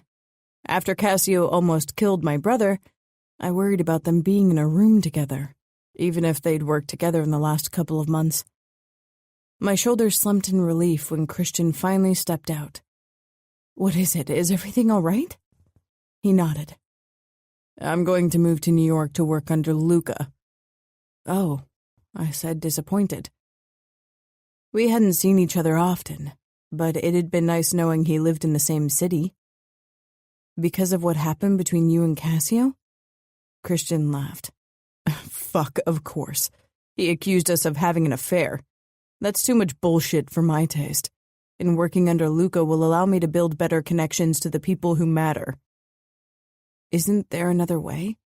Can't you make peace with Cassio? I don't want you to hate my husband. Christian regarded me with obvious astonishment. You care about him. I do. I know it's hard to believe, but he's good to me. I'm glad, but things between Cassio and me are too tense. One day we'll have to work together again, but right now, it's for the best if we don't see each other. I understand. When will you leave? Tomorrow. I hugged him. Don't be a stranger and call me. Cassio and Faro drove off shortly after, and I went into the dog park with the kids and Lulu. Surprise washed over me when Mansueto limped toward me not 10 minutes after our arrival. Giulia, may I join you? He asked. Ilya stood immediately, making room on the bench. Of course, I said, suspicious of his motives. How did you know I was here? Domenico. I nodded, slanting my older bodyguard a glance, but he was pointedly looking somewhere else. Mansueto turned to Ilya. Give us some privacy. Ilya walked toward Simona and Daniele, who were watching Lulu play with a dachshund. Domenico had taken up watch a good distance away. I blew into my hands to warm them, acutely aware of Mansueto's intense scrutiny. I'd like you to reconsider your decision not to get pregnant. My eyebrows skyrocketed. It's not only my decision, it's Cassio's as well. He doesn't want more children right now. Simona and Daniele need our full attention. Mansueto watched a group of dogs chasing each other. That's because he prefers to pretend the kids are his. You don't know that they aren't. Andre and Gaia might have said it to hurt him. So he told you everything? I bit my lip. You should accept Cassio's decision. He'd change his mind if he knew the truth. What truth? Mansueto fixed me with a sad look. That the children aren't his. You don't know that? That's not true. I did a paternity test without Cassio's knowledge. I froze. What? Neither Simona nor Daniele are his. The test confirmed it. They are Andre's. My heart sank. Why are you telling me this? Because Cassio doesn't want to know if I tell him. He can be very stubborn. I need your help. I won't tell him either. He doesn't want to know, and I respect his wish. Then don't tell him now. One day he'll find out. It's bound to happen. At least make sure Cassio will have an heir by then. Give him a baby. Don't you want your own child, Giulia? Simona and Daniele giggled when Lulu and her dog friend had a tug-of-war over a long branch. I can't do anything. Mansueto touched my hand. Cassio won't be angry if you forget to take the pill and get pregnant by accident. You're young and got a lot on your plate. I couldn't believe what he was suggesting. No, I said firmly. I won't trick Cassio like that. Please don't ask me for something like that ever again. Let Cassio believe Daniele and Simona are his if that's what he wants. He loves them. Mansueto let out a gravelly sigh. No wonder he's infatuated with you. Daniele spotted his grandpa and rushed over to us, throwing his tiny arms around him. Mansueto stroked Daniele's head. You're fast, sweet child. Daniele smiled up at him and began telling him about Lulu and her dog friends. I stood and caught Simona, who'd stumbled twice in her haste to follow her brother and was bawling. Mansueto lifted Daniele on his lap and pointed at a Great Dane. Slowly, I returned to them. Simona beamed at her grandfather and he stroked her chubby cheek with a kind hand. He treated them like his grandkids. Before he left for home, I cornered him alone. Please promise me you won't let anything slip to Daniele or Simona. Daniele's getting better. He speaks. He loved his first day of preschool. I don't want old wounds to open because blood is more important to you than anything else. You should remember who you're talking to. I'm not someone to show disrespect, but I'll protect these children even against their own grandfather if necessary. Mansueto let out a croaky laugh and patted my shoulder. Cassio's a lucky man. He turned around and limped back toward the black limousine with his bodyguards. Everything okay? Elia inquired. Yeah. I hoped I'd convinced Mansueto. Cassio worked late and I fell asleep beside Daniele. When I woke past midnight, I followed the trickle of light downstairs and into the cigar lounge. Cassio sat in his armchair in front of the fireplace, a tumbler of whiskey in his hand. His brows drawn together as he stared into the flames. His jacket and tie were thrown hazardously over the second chair. He was still in his vest, but the top buttons of his shirt were undone and so were his cuffs. He rubbed his stubble with his palm, looking as if he'd been set up like that for an aftershave or whiskey commercial. You're brooding, I said as I stepped into the room. I'm not. I locked the door. Cassio's eyebrows rose and I strode toward him. Yes, you are. You keep worrying too much. He shook his head. There's too much to worry about. Talk to me about it? I stopped in front of him. He looked weary and tired. He was working too much, worrying too much. It's business, Giulia. Is it because of my brother? It's part of it. Luca stirred up a lot of shit with his brutal attacks these last few months. It's only a matter of time before the Bratva and the bikers will retaliate. But you shouldn't worry about it. You can't do anything about it. I can make you feel better. He shook his head but stopped when I knelt down between his legs. He breathed out as he set his glass down on the table. Smiling up at him, I pulled down his zipper and massaged him through his boxers until he was hot and hard under my palm. Cassio's breathing had deepened and desire swam in his eyes. I freed his cock from his boxers and took only the tip into my mouth. My gaze found the glass on the side table. I reached for it and slipped the ice cube into my mouth. Cassio watched with parted lips, his chest heaving. I sucked the ice for a couple of seconds before I let it slide back into the glass. Then I closed my now cold lips around Cassio's tip again. "Oh, fuck," he rasped, his head falling back. After a moment, he tilted it back down so he could watch me through half-closed eyes. I took him deeper into my mouth, inch by inch, using my tongue to tease the sensitive tip, taking my time, savoring his heat and taste. Cassio kept his hands palm flat on the armrest and let me pleasure him. For once, he let me be in control. I wanted to show him that I took care of him because I cared for him, because I loved him. I loved the sounds he made when he was close, the low moans and sharp breaths. I loved the way his fingers flexed against the leather armrest, how his muscular thighs quivered under the expensive fabric of his biryani pants. But most of all, I loved the possessive gleam in his eyes a second before he let loose. "Oh, honey," he rasped. He tensed and came with a small shudder, his eyes falling shut. My own lust was hot and heavy between my legs, but I ignored it for now. I swallowed and kept working him with my tongue and mouth as he twitched with the last aftershocks of his orgasm. I stroked his balls gently and kept him in my mouth, only gently sucking. When he stilled and looked at me, he cupped my cheek. I let his cock slowly glide out of my mouth, causing him to moan low in his throat again. I kissed his thigh. "Better?" He let out a raw chuckle. "Yeah." He leaned forward and grasped my hips. "Now it's my turn." "This was about you." "I know." He hoisted me to my feet, then slipped his head under my nightgown. Hooking a finger under my panties, he moved them aside, revealing my swollen flesh. He slipped his tongue between my lips, and I gasped. He grasped my thigh and lifted one of my legs so my foot was on the armrest, opening me up for him.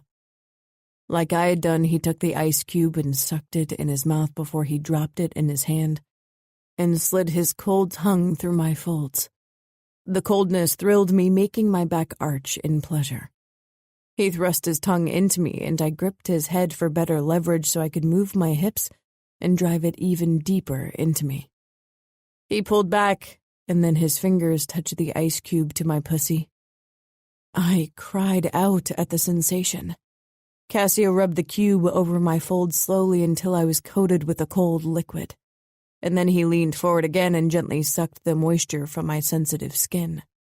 I shook from the force of pleasure, but I held back. Cassio pushed 2 fingers into me, ice cold from holding onto the cube. I rocked my hips, needing more, desperate for more. One of his fingers found my ass and pushed in. "Oh, God," I gasped. 2 fingers in my pussy and the tip of one in my ass and Cassio's mouth on my clit. I fell apart with a violent shudder. He pressed me closer to his face, and as he did, he slid deeper into my back entrance. The force of my orgasm dulled the pain. I sank down on his lap, sated and exhausted. "What was that?" I finally managed. "I wanted to do more than just slap your pretty ass." I huffed. "Did you like it?" "I'm undecided, but I'm leaning toward no." He laughed deep in his throat. "Maybe I can convince you." "Maybe, but you'll have to be very convincing with your tongue before I'll give this another try." He stroked my hip bone and back, and I smiled to myself. I'd been worried all day because of the conversation with Mansueto. Now I felt lighter. Nothing had changed. I'd kept the truth from Cassio, for himself and for the kids. "I think Simona is starting to speak." "What did she say?" Cassio sounded tired, his voice even lower than usual. Dada? It sounds a bit like Dad. Cassio squeezed my arm but didn't say anything. I've been wondering what she's supposed to call me. I know Daniele calls me Giulia, but I swallowed, worried about voicing my idea. But I thought maybe Simona wants to call me Mom. She doesn't remember Gaia, and it would be sad if she never had someone she could call Mom. Cassio finally interrupted my rambling by pulling back and kissing me. You're right. You are her mom now, so that's what she should call you. She'll probably get confused in the beginning because Daniele calls you Giulia. Yeah, but that's okay. I'll move at their pace. I'm just happy they both accept me. It's because you accepted them from the very first day. You never resented them or me for the weight of your responsibilities. In the beginning, it felt like a responsibility, like something I needed to master, but it isn't like that anymore. This family is part of my life now.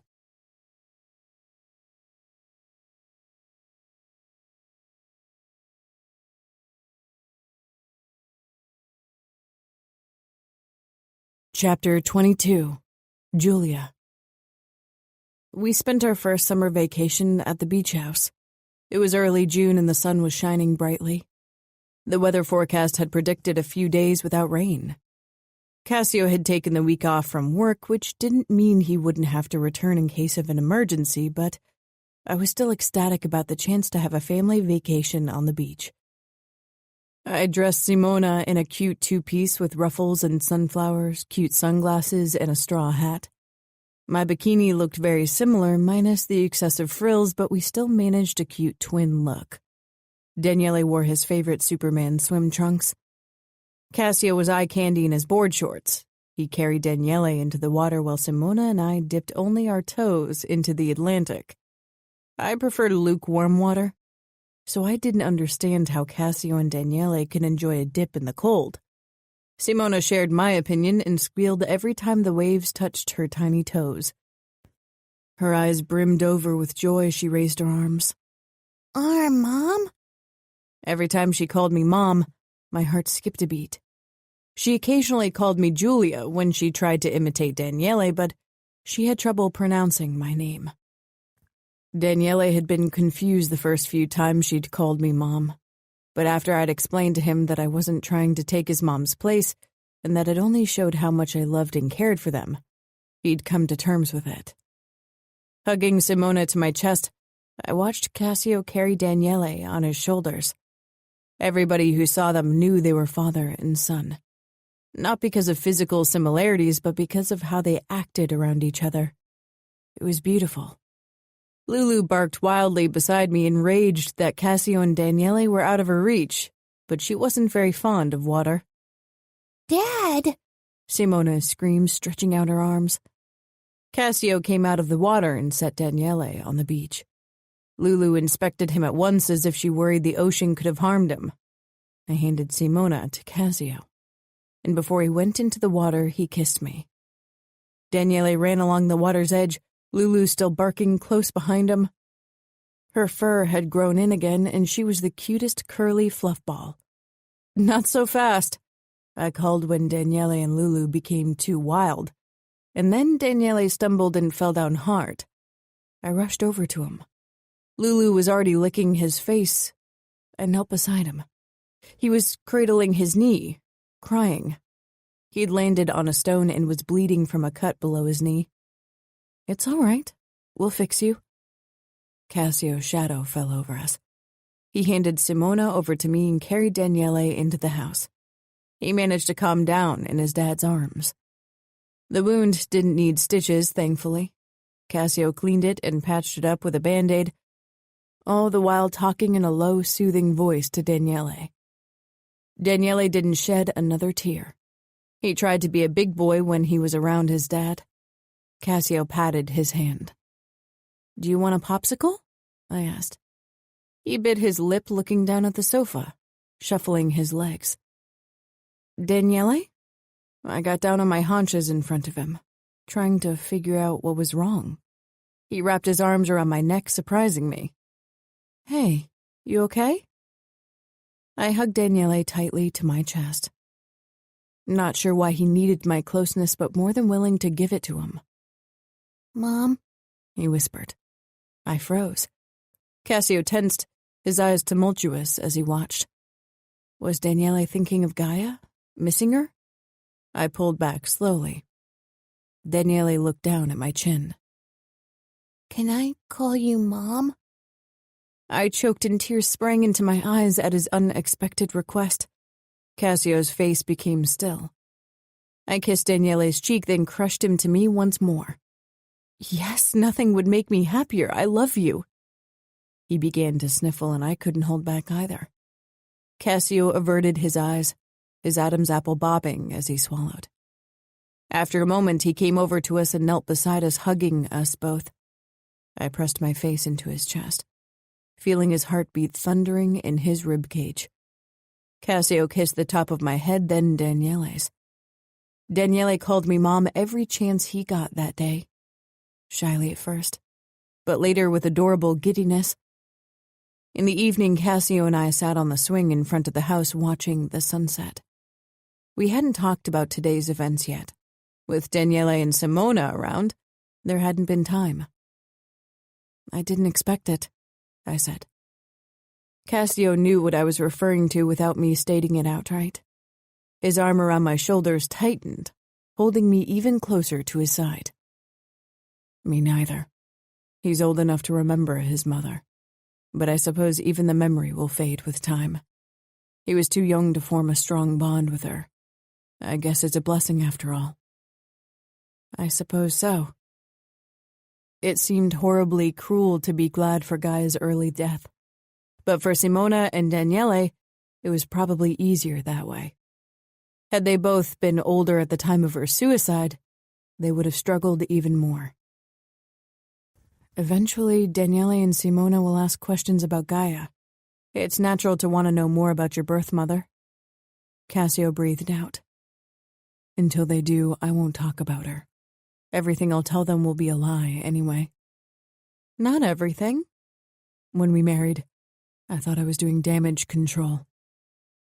My eyebrows climbed to my forehead. Cassio chuckled, seeing it. I know, not very romantic, but you were meant to make my life easier. You expected to get a nanny with some sexy times thrown in the mix? I can't deny it. I didn't consider the option that we would become partners. That I would enjoy your presence outside of the bedroom, and even that seemed unlikely after I first met you. You know how to turn this romantic sunset even more romantic, I teased. Romantic isn't my strong suit. You don't say. Cassio turned to me and cupped my cheek. You surprised me, and keep surprising me.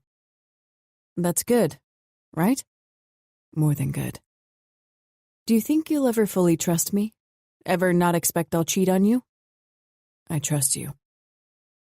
At my doubtful expression, he added, I do, but I'm not sure if the nagging doubt at the back of my head will ever fully leave. Catching Gaia like that. He shook his head, then peered out toward the ocean. I know most people are capable of doing very bad things. I see it every day. It's difficult not to always expect the worst. I understood him. I could imagine how it must have felt to catch your partner cheating on you, especially with family. I won't cheat. I'll work for your trust every day, no matter how long it takes for your nagging voice to shut up. I love you. Cassio bent down, his lips touching mine. If anyone can shut up my nagging voice, then it's you. You've breathed new life into me. You mean your newfound virility? I teased, grinning. Cassio didn't smile. He stroked my hair, his eyes following his fingers as they slid down. Into everything. I was dead inside. Going through the motions of every day, living for work, for building a future for my kids. While doing that, I forgot about the present. About living. You showed me how important it is to live in the moment. To experience my children's life and not just plan for their future. He kissed me. Then his smile became darker. But my newfound virility is definitely another perk of your presence in my life. His hand slipped under my shirt. I looked around. Nobody can see us here. I know, I said. Then I stood and took a step back. But I was thinking of trying out the beach. Cassio got up. You'll have sand everywhere. I took another step back and pulled my shirt over my head. Maybe I'll like the additional friction, old man. Cassio's smile turned wolfish. I think I need to dunk you in the ocean first, to punish you for your insolence.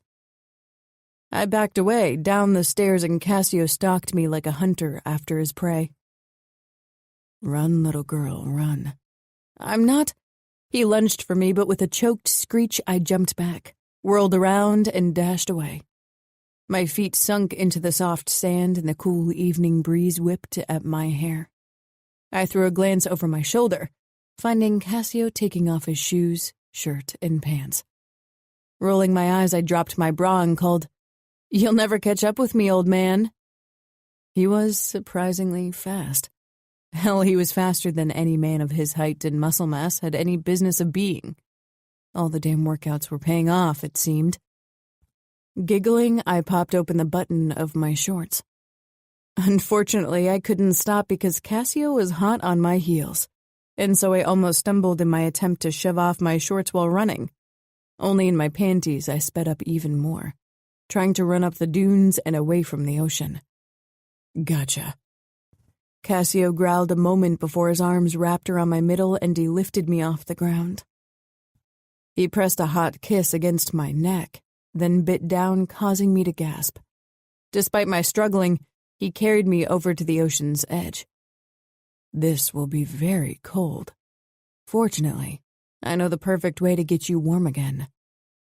Cassio, don't you dare! I warned, but he stepped into the waves, the cold spray hitting my calves. Cassio? He threw me into the water.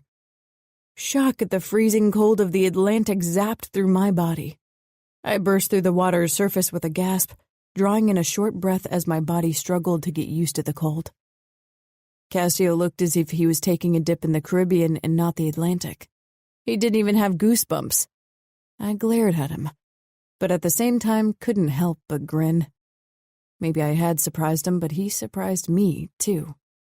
When I'd first seen him in the foyer of my parents' home, looking so terribly poised and in control, I wondered how we'd ever work. We were still different in many aspects of our personalities, but we both made small adjustments for the other. Marriage was giving and taking, and despite Cassio's need to control everything, he, too, had given to make this work. How about getting you warm now? He pressed close to me, pulling me against his wonderfully warm body. His mouth claimed my throat once more. No sex in the ocean. I'll freeze off important assets if we stay in the water any longer. Cassio laughed deeply against my skin. What kind of assets? His mouth traveled south and closed around my nipple. I clutched his head, nodding. That one, for example. I searched the row of houses lined up on the dunes. Light shone in some of them, and I wondered if they'd be able to see us if they looked out toward the ocean. I didn't care. I'll keep your assets warm, don't worry, he murmured against my skin, and I decided freezing to death might be worth it. After a quickie in the ocean, I managed to convince Cassio of another round on the beach, which I regretted afterward, just like he'd predicted. A thick coating of sand covered every inch of my body, and more than one grain of sand had found its way in crevices I preferred sand-free. After a long shower, I still felt sore as we settled on the swing once more. Cassio's "I told you so" face was additional punishment. Someone knocked at the window. Simona pressed her nose against the glass and hammered her little fists against it. Cassio opened the door and picked her up before he settled with her on his lap beside me. Simona snuggled against him and gave me a tired smile. I ruffled her dark blonde locks and curled my legs under my body. Cassio kept the swing in motion with his longer legs.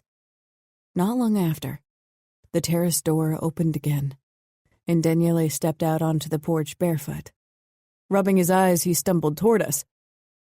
I hoisted him onto the swing between us, and he rested his little head against my chest. I'd never considered myself ready to become a mom. I'd felt like a child myself most days before Dad told me about my engagement to Cassio. It was true that you rose to the tasks presented to you if you only faced them head on. I'd probably mess up often raising these kids. I'd have to learn with them. Cassio leaned his head back, looking at peace and content. I wanted to be a safe haven. His work was full of blood, conflict, and death. I didn't want that at home.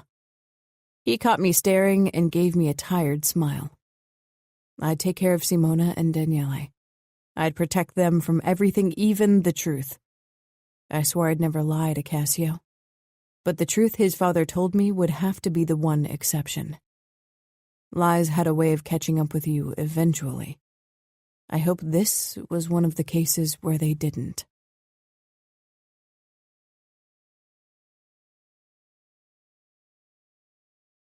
Chapter 23. Giulia. 9 years after the wedding. Cassio came home in the afternoon. He'd reserved a table in our favorite restaurant for our 9th anniversary, a small place that served rustic French food. Mia had agreed to watch Simona and Daniele, though it was more of a sleepover considering that they were 9 and almost 12. They didn't need to be watched 24/7 anymore, even if they were up to no good more often than not. We just finished a delicious liver pâté with warm brioche and 2 glasses of Viognier, my favorite white wine when I gathered my courage. "Do you still not want any more children?" I meant to ask it in a calm, low voice, but instead I'd blurted it out. Cassio lowered his glass slowly, brows pulling tight. "Are you?" I gave him a look, then raised my almost empty wine glass. "Really? You'd think I'd drink 2 glasses of wine if I were pregnant?" He chuckled. "I didn't think about it." "Men," I muttered, but I couldn't help but smile. "So, what do you say?" I was oddly nervous about this. Cassio and I talked about almost everything except for the kind of business dealings he deemed too brutal for me. And the secret about Simona and Daniele I still carried in the deepest corner of my heart. Cassio put his hand on mine. "Do you want another child?" Another child. Not a child. Not your own child. We'd come such a long way, and now there was absolutely no doubt that Simona and Daniele were my children too. I don't feel like our family is complete yet. I want to have a baby to cuddle again. They also cry, vomit, and poop, and once they don't do that anymore, they throw the worst tantrums. You really want that? I grinned. Yes. Cassio shook his head as if I was unreasonable, but from the gentle look in his eyes, I knew I had him. So? If you want another baby, you'll get it. But what about you? I don't want you to give me a baby only to do me a favor. Cassio bent over the table. Trust me, giving you a baby isn't a chore for me. I slapped his forearm lightly, and he continued in an even lower voice. I'd love to have a baby with you. We can start today, I whispered, and ran my high heel up his trouser leg, smiling suggestively. In his form-fitting suit, he looked irresistible. One corner of his mouth rose. Are you sure you want to miss the canard à l'orange or the crêpe Suzette? Hearing Cassio speak French, even if it was only to praise a duck in orange sauce and pancakes, was almost too much for what little control I had left. I pressed my heel against his crotch, causing him to form a low hiss in his throat. Okay, food first, sex later. He shook his head but couldn't say anything because the waiter was heading our way with our main course. We spent Christmas at our beach house like we'd done the 2 previous years. Despite the cold, we loved to take strolls along the beach. For Cassio, it was a way to get away from the weight of his responsibilities for a couple of days. When he was home, someone always wanted something from him. That was the problem if you were underboss. Dad had always delegated most of the work. Cassio preferred to have control. Simona and Daniele decorated the Christmas tree while I prepared Christmas dinner for the family. Lulu hovered beside me, hoping a slice of bacon would drop to the floor. It had become tradition that Cassio's sisters and their families, as well as his parents, came over to us to celebrate. My parents didn't want to drive long distances in winter, so we always visited them in Baltimore after Christmas. I had a special Christmas present for Cassio that I would give him once we were alone. A gift box filled with a cute onesie with the words "Hello, Dad," earplugs, Advil, and rug cleaner as a joke for that one time Simona ripped away her diaper and pooed on our living room rug after eating red beet. It was a memorable moment that the rug didn't survive. Apparently beet was harder to get out of fabric than blood. I couldn't wait for his reaction. When I didn't drink wine during dinner, Mia gave me a knowing look and Cassio too seemed to catch on quickly. What worried me more was Mansueto's eager expression. He'd kept his promise and not mentioned the paternity test again, but his silence didn't mean it wasn't still in his mind. His health had deteriorated rapidly in the last few months. He needed a wheelchair and had lost plenty of weight. Getting an heir, one who was related to him in blood, might be one of the last things he wanted to accomplish in his life. Cassio. Even before Giulia gave me my Christmas present, I knew she was pregnant, and not only because she wasn't drinking wine. She'd acted differently in the last couple of weeks. Subtle changes. She'd occasionally touch her breasts as if they ached. She also hadn't felt well in the morning. I never asked because I wanted to give her time to come to terms with it. Of course, everyone else picked up on it during dinner as well. Giulia always drank a glass of white wine with her food. Before Father and Mother left, he took me aside. I knew what was coming. You should consider doing a paternity test now. Your unborn child deserves it. What is that supposed to mean? I whispered harshly. Daniele and Simona were saying goodbye to their cousins and too far away to hear anything. If it's a boy, he might be your true heir. This discussion is over. I'm old. I don't know how long I still have, which is why you shouldn't destroy our relationship now. Father nodded, then motioned for Mother to roll him out of the house. Giulia watched me worriedly. I gave her a tight smile. She didn't need to know about this. When I opened Giulia's box later in our bedroom, I felt a little stunned, even though I'd known what it would reveal. I was 40. After Gaia's death, I had been sure I'd never become a father again, and now here I was. I'm pregnant, she whispered when I didn't say anything for a few seconds. I wrapped her in a gentle embrace, kissing her sweet mouth. That was quick. Pride rang in my voice. Giulia rolled her eyes. We practiced so hard over the years. Your swimmers are practically ready for Olympic gold.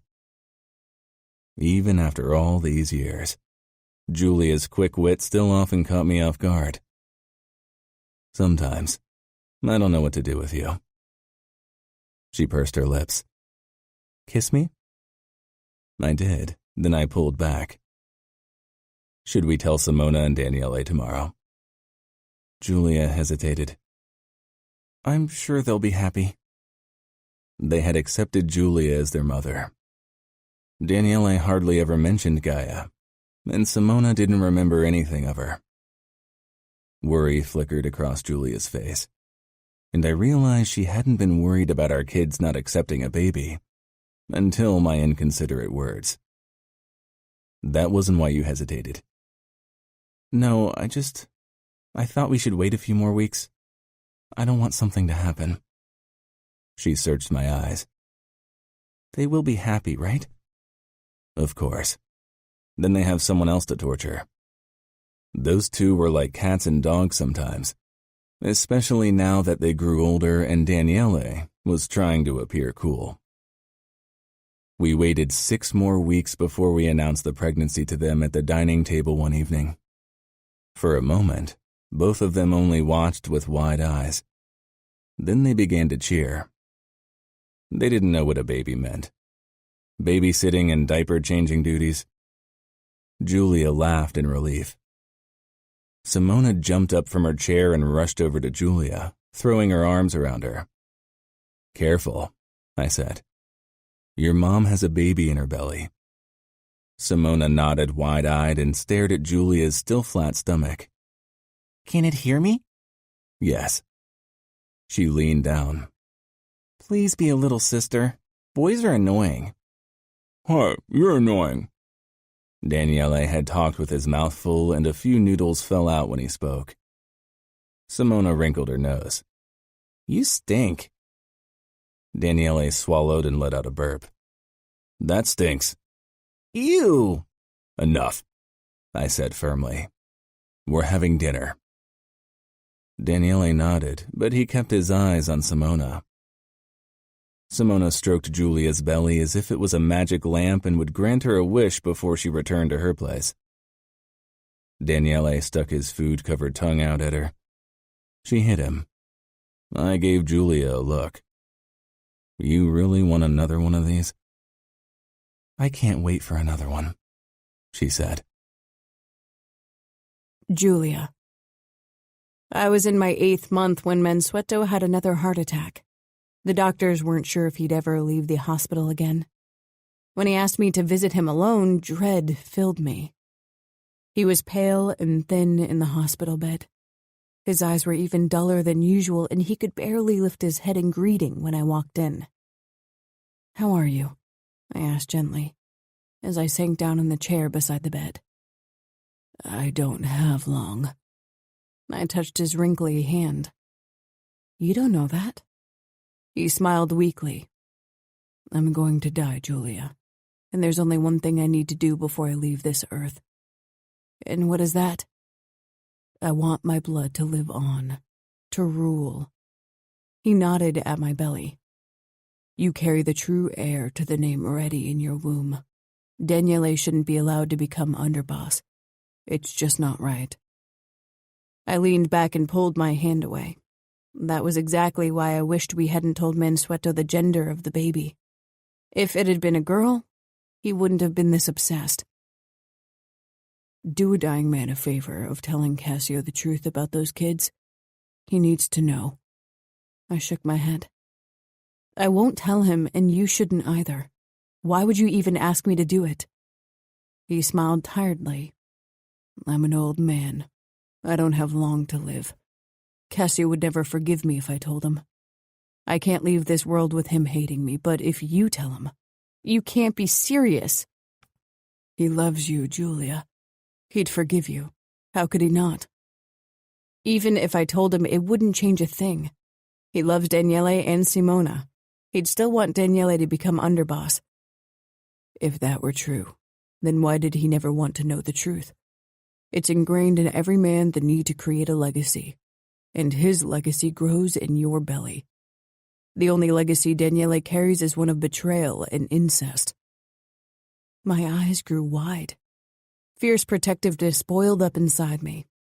I can't believe he had the audacity to insult my child in front of me. "How can you say that?" Mansueto struggled into a sitting position. "Because it's true. Do you want your son to become underboss? Don't you want him to have the position he deserves?" I couldn't speak. I pressed a palm to my stomach, stunned. Mansueto misunderstood the gesture. "Every mother wants what's best for her own child. And that baby in your womb is Cassio's and yours. If you ask Cassio, he'll disinherit Daniele and make your son the true heir." I shook my head slowly. "He'd never do it." "He would. For you. He'd do anything for you, even that. He loves you more than anything else." The person he loves would never ask him to disinherit his child. Mansueto's eyes became imploring. "Then don't ask him. You could let the truth slip by accident. If people find out about Daniele's father, they'd never accept him as underboss in the Familia. Incest is something shameful and disgusting. Daniele and Simona can't help who their parents are. Giulia, no, I said firmly. You know I respect you, Mansueto. But that you even consider suggesting something like that? I took a deep breath. I won't do it. I'll pretend you never even asked me. I moved closer to him and took his wrinkly pale hand again. Promise me not to tell it to anyone, promise. Mansueto sighed, his eyes tightening with regret. My pulse sped up. Who? Who have you told? Your father.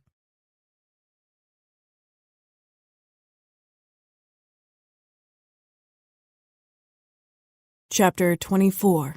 Giulia. How could he have told my father? He might as well have announced it on the news. I turned around and hurried out of the hospital room, almost colliding with Mia on my way out. She steadied me with a firm grip on my shoulder. Hey, what's wrong? I forced a smile. I forgot about an appointment. I'm sorry, I need to leave. Okay. Hesitation and worry reflected on her face. Ilya, who'd waited in the corridor for me, fell into step beside me, but I motioned for him to give me some privacy as I called Dad. He picked up after the second ring, his voice cheerful, of course. He was ecstatic. Giulia, how's my grandson? Don't tell anyone, Dad, don't. Swear it. Silence on the other end. What are you talking about? You know what I'm talking about, Daniele and Simona. Don't tell anyone what Mansueto told you. Giulia. Dad began as if he was talking to my naive 7-year-old self. Dad, I mean it. I don't want the news to get out. You were the only one who could spread it. My steps became faster, but the additional weight of my belly made me slow, and I had to wait for the elevator because taking the staircase was out of the question.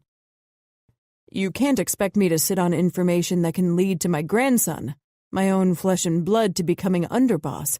You should want that too. Do you want your son to be only a captain and serve under the result of incestuous adultery?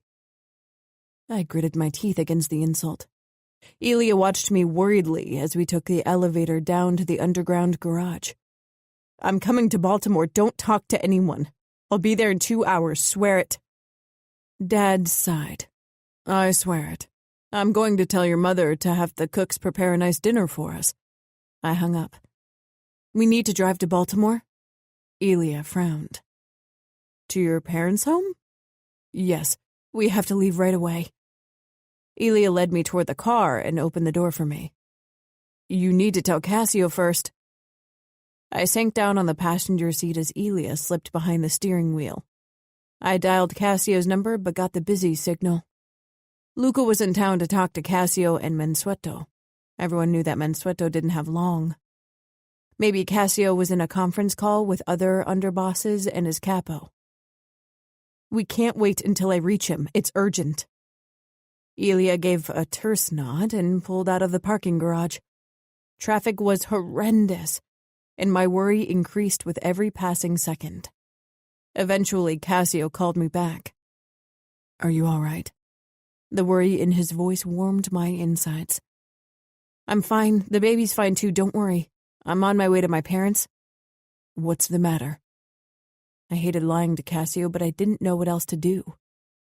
My mother broke down today. I just want to make sure she's fine. And they've been asking me to visit for a while.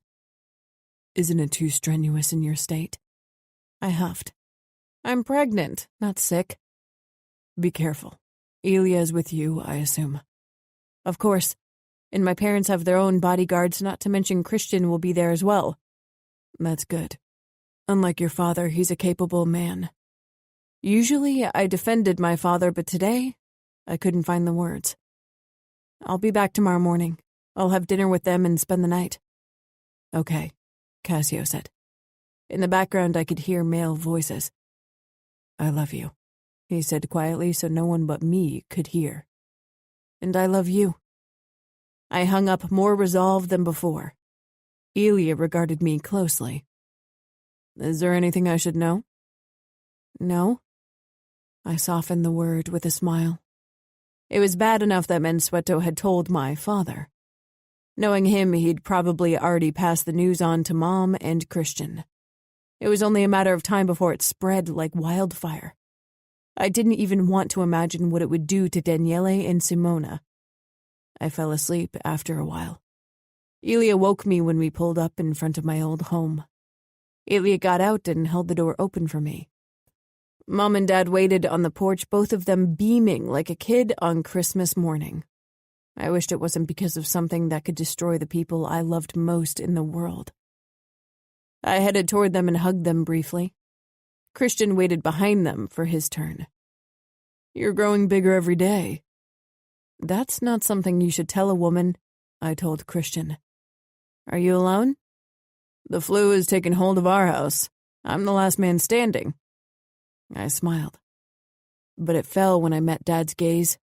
"You must be hungry," Mom said eagerly, motioning for me to follow her into the dining room. I gave Elia a small nod so he knew it was okay to leave. He went into our guard room. We all settled at the table. Once the maid had served dinner and disappeared, I bridged the subject.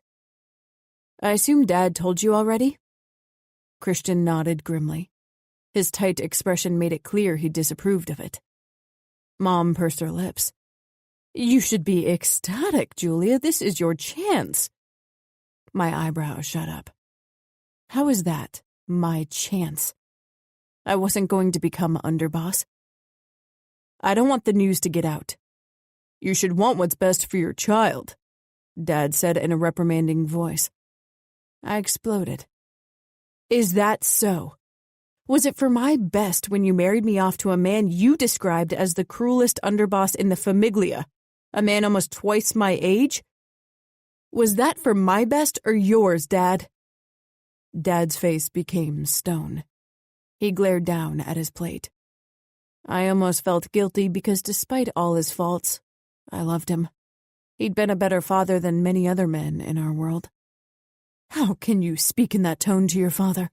Show some respect," Mom hissed. I took a bite of the beef tenderloin, trying to stay calm. Keeping a level head had become more difficult since pregnancy hormones were in play. "I respect you, but your ambition is going to ruin everything. I don't care if this baby becomes underboss. I want only the best for him, but becoming a leader in our world isn't part of it." "You were always a dreamer, Giulia.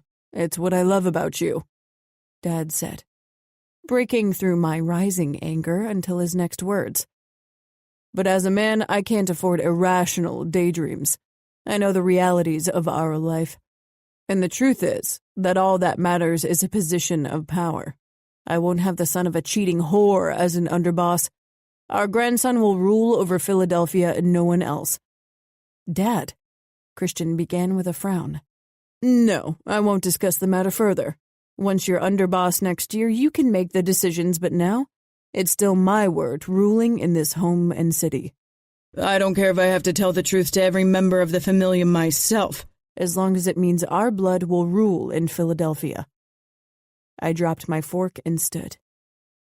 "If that's the case, today's the last time you'll see me." Christian touched my arm. "Stay. You shouldn't drive back again so soon in your state." "I'm fine. Don't worry about me. I won't stay in this house for another second." Dad rose from his chair. "I'm doing this for our family. You'll realize it once your son is born, and then you'll thank me." I smiled sadly, tears stinging in my eyes. "You're wrong, but I know you and Mom will never understand. You can't." "You should be grateful," Mom whispered, as if I'd personally broken her heart. I was sick of this game. "I'm grateful I didn't inherit your ambition. I won't ever turn my child into pawns in this horrendous game for power. Not Daniele, not Simona, not Gabriel." I touched my belly. "Because they all are my children, and I'll fight everyone like a warrior to protect them of the horrors of this world, even if they come in the shape of my own parents." "How dare you after everything we've done?" Mom whispered harshly. After everything you've done, I shouted. My stomach constricted with a sharp pain, but I ignored it. You married me off to Cassio so he'd guarantee Dad's position. You married your own niece off to the monsters from Las Vegas for the same reason. And you want my gratefulness? I turned, clutching my belly, my heart pounding in my chest. Elia waited in the lobby, his hand on his gun. His eyes narrowed. You better take your hand off your gun or you won't live to see tomorrow, Christian growled. Elia ignored him and stepped up to me, cupping my elbow. Are you all right, Giulia? I gave a terse nod. Take me home. I'm done here. Elia led me outside, grabbing my coat on the way. Christian followed. I sagged down on the passenger seat. Before I closed the door, my brother leaned in. Text me when you're home so I know you're okay. I gave him a shaky smile. I wish you already were, underboss. Even then I wouldn't be able to stop Dad from spreading the news. You know our parents. This is their chance. I know. I'll try talking them out of it anyway. Cassio and Christian had come to a tentative understanding over the years. They still weren't friends, but they respected each other. Christian would never spread the news, even if it could potentially better his position. Don't waste your time, I said before I closed the door. There was only one person who could guarantee my parents' silence at this point. The man my father feared like the devil, and not just because he was his capo. Is Luca still in Philly? Elia frowned. I think so. The meeting is supposed to go late. He won't return to New York until tomorrow morning. Find out where he is and take me to him. Elia cut his gaze to me. You can't just go to the capo. Said capo is also my cousin. He can make time for family, right? What's going on, Giulia? You can trust me, or Cassio wouldn't have chosen me as your bodyguard. I trust you. I looked out of the window. Elia was a good man and an even better soldier and bodyguard. But you won't tell me what this is about? I leaned my forehead against the glass. I can't. Elia was Cassio's soldier first. He was loyal to him. He'd tell Cassio the truth the moment he found out. Because Cassio isn't supposed to know? A hint of suspicion rang in his voice. Take me to Luca, Elia. That's all you need to know. Elia's mouth tightened, but he picked up his phone and called someone to ask where the capo was. As it turned out, Luca was back in his hotel when we finally returned to Philadelphia. Do you have Luca's number? I asked as we stepped into the luxurious lobby of the Ritz-Carlton. No, not every soldier gets the capo's number, Giulia. He rules over thousands of men. I haven't even talked to him so far. I walked up to the reception and smiled at the receptionist. Finding out Luca's room number proved tricky. The receptionist refused to give it to me. Then call his room and tell him his cousin Giulia wants to talk to him. The woman did just that, nodding as she spoke into the phone. All right, Mr. Vitiello. She hung up and smiled politely at me. The presidential suite is on the 13th floor. I headed toward the elevators. Elia shook his head as he stalked after me. He probably thinks it's a trap and awaits with blazing guns. Luca is the most distrustful man I know, and for good reason. Well, he won't shoot a pregnant woman, and he knows me, so calm down. Elia's tenseness stirred my own anxiety. The moment we arrived on the 13th floor, I touched Elia's chest. You stay here. I need to talk to Luca alone. Elia's expression hardened. I can't let you out of sight. Are you going to tell Luca that you don't trust him with me? I'd like to see that. Elia swallowed. I'm staying right outside the door. I rolled my eyes. So you can react if you hear me screaming? Are you going to kill your capo to defend me? Don't be ridiculous. He'd kill you before you could blink. Elia didn't contradict me. I knocked at the door. Nothing happened for a while, then finally the door opened and Luca stood in the gap. He held a gun in his right hand, and his expression was the usual harsh mask. I smiled, trying to mask my nerves. "Good evening, Luca. I'm sorry to disturb you. Can I have a word with you?" Luca glanced behind me at Elia, and the look in his eyes sent a chill down my back. "I didn't expect you, Giulia." His wary gaze settled on me. We were cousins, but that didn't mean we were close or that Luca trusted me the slightest bit. He didn't trust anyone. After a moment, he nodded and opened the door for me. "Come in." I walked past him. "Elia will wait outside. What we have to discuss is private." Luca raised an eyebrow but didn't comment as he closed the door. According to the rules in our world, this was inappropriate. A married woman wasn't supposed to be alone with another man. But I'd never bothered with these rules and wasn't going to start now. Luca motioned me toward the seating area of his suite. I sank down on the white sofa. Luca took a seat in an armchair across from me. He returned his gun to the holster around his chest, and the suspicion remained on his face. "Does Cassio know you're here?" I pursed my lips. "No. And I'd appreciate it if it would stay that way." Luca narrowed his eyes. As my husband, Cassio had a right to know if I met with somebody, especially a man, especially the capo. "What is it you need to discuss with me that you don't want your husband to find out?" He looked down at my belly and my eyes grew wide. "It's not about this baby," I said quickly. "It's about Daniele and Simona." I hesitated. Cassio respected Luca. He called him the best capo the Familia had ever had. But trust each other? No. Men like them couldn't afford to trust many. But Luca was the only one who could silence my parents. I had to risk telling him because otherwise the truth would get out without a doubt. "What about them?" "They aren't Cassio's." Surprise crossed Luca's face. Then his expression became even harsher. "How would you know?" "Because Mansueto told me. He did a paternal test after the thing with Andre and Gaia." The moment the words left my mouth, I realized my mistake. Luca didn't know. Every muscle in his body became taut as he leaned forward. "The thing with Gaia and Andre." I blinked. Cassio had never told Luca what happened? I thought Luca knew about Gaia's death and why she'd killed herself. "Giulia." The word cut through me like a blade. I looked away. It was too late to lie. But what would the truth mean for Cassio? I swallowed. Gaia had an affair with her half-brother, and Cassio found out.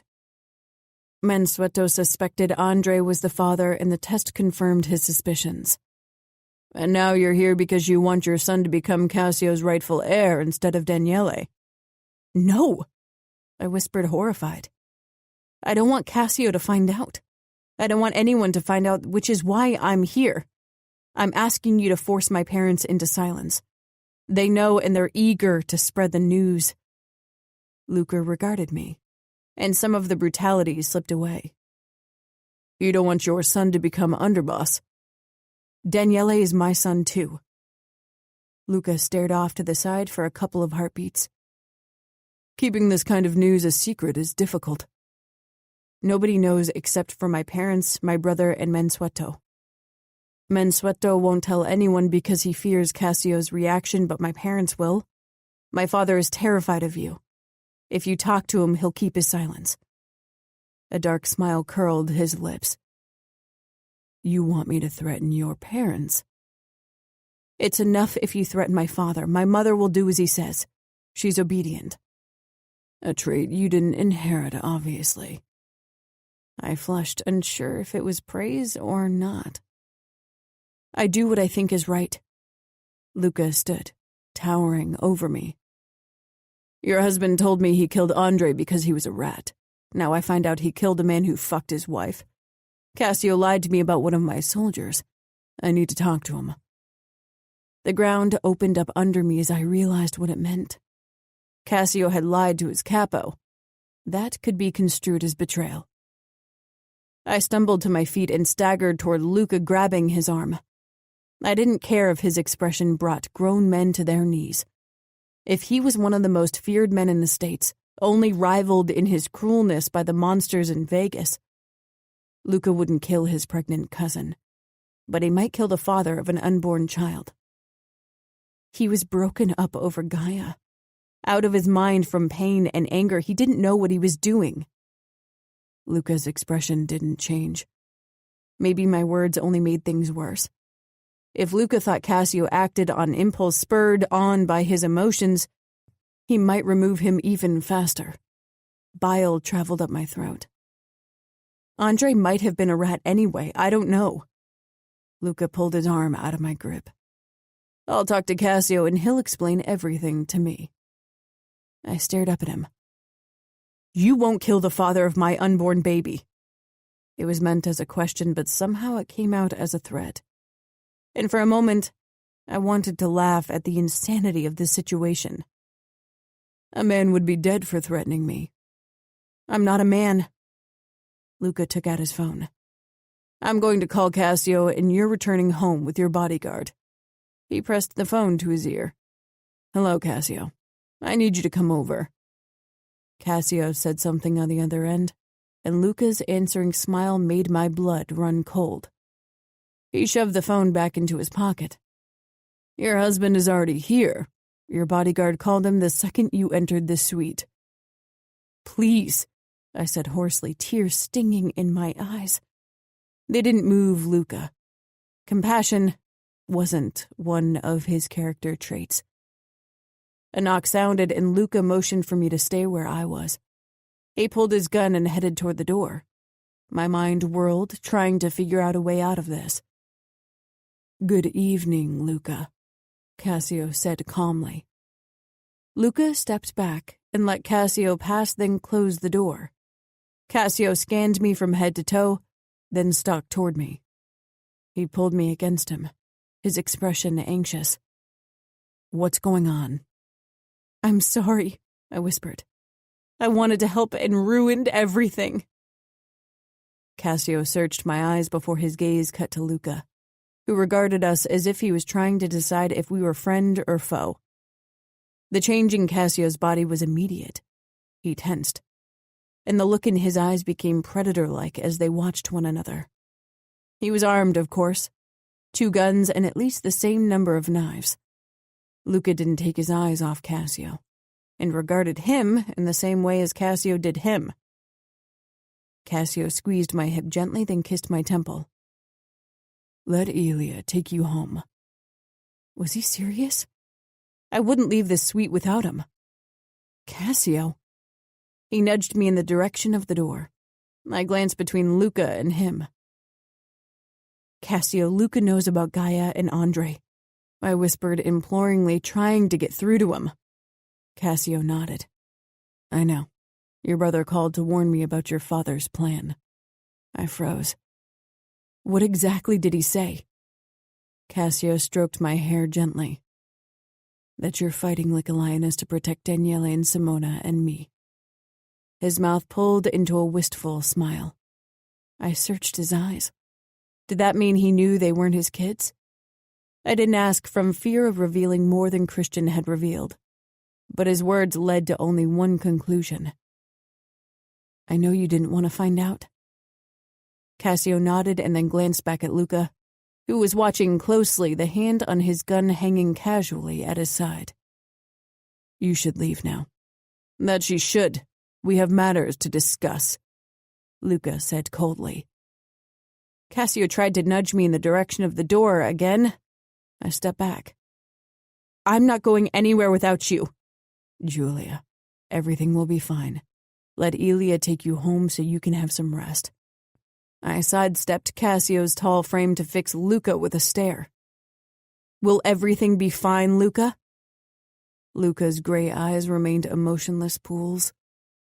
I think you should leave now like your husband said. I don't care what you think, and I most definitely won't leave until you swear that my husband will return to me. Cassio hugged me to him. Giulia, you will leave now. I didn't miss how he positioned his body between Luca and me as if he worried my disrespect might cause Luca to strike me down.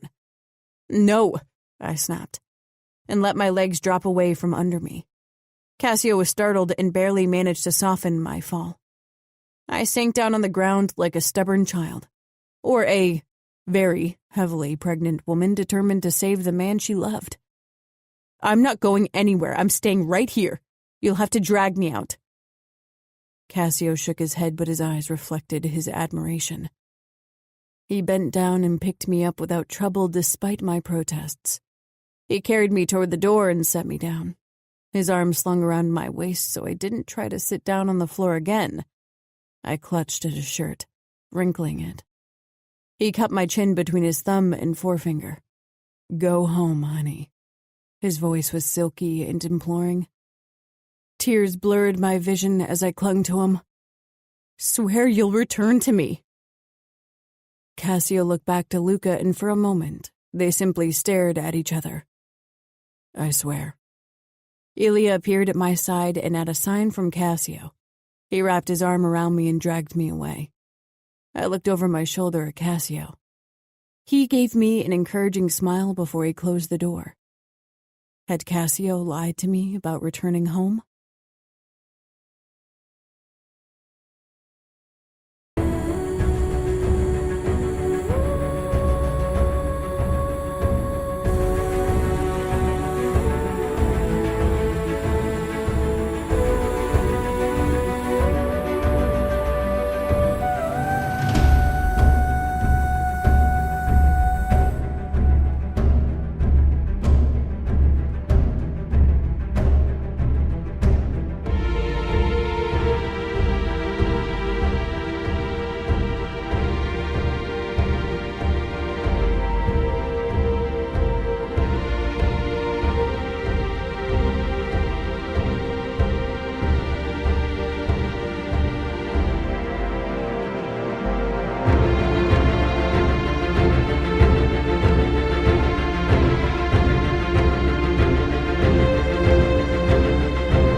Chapter 25.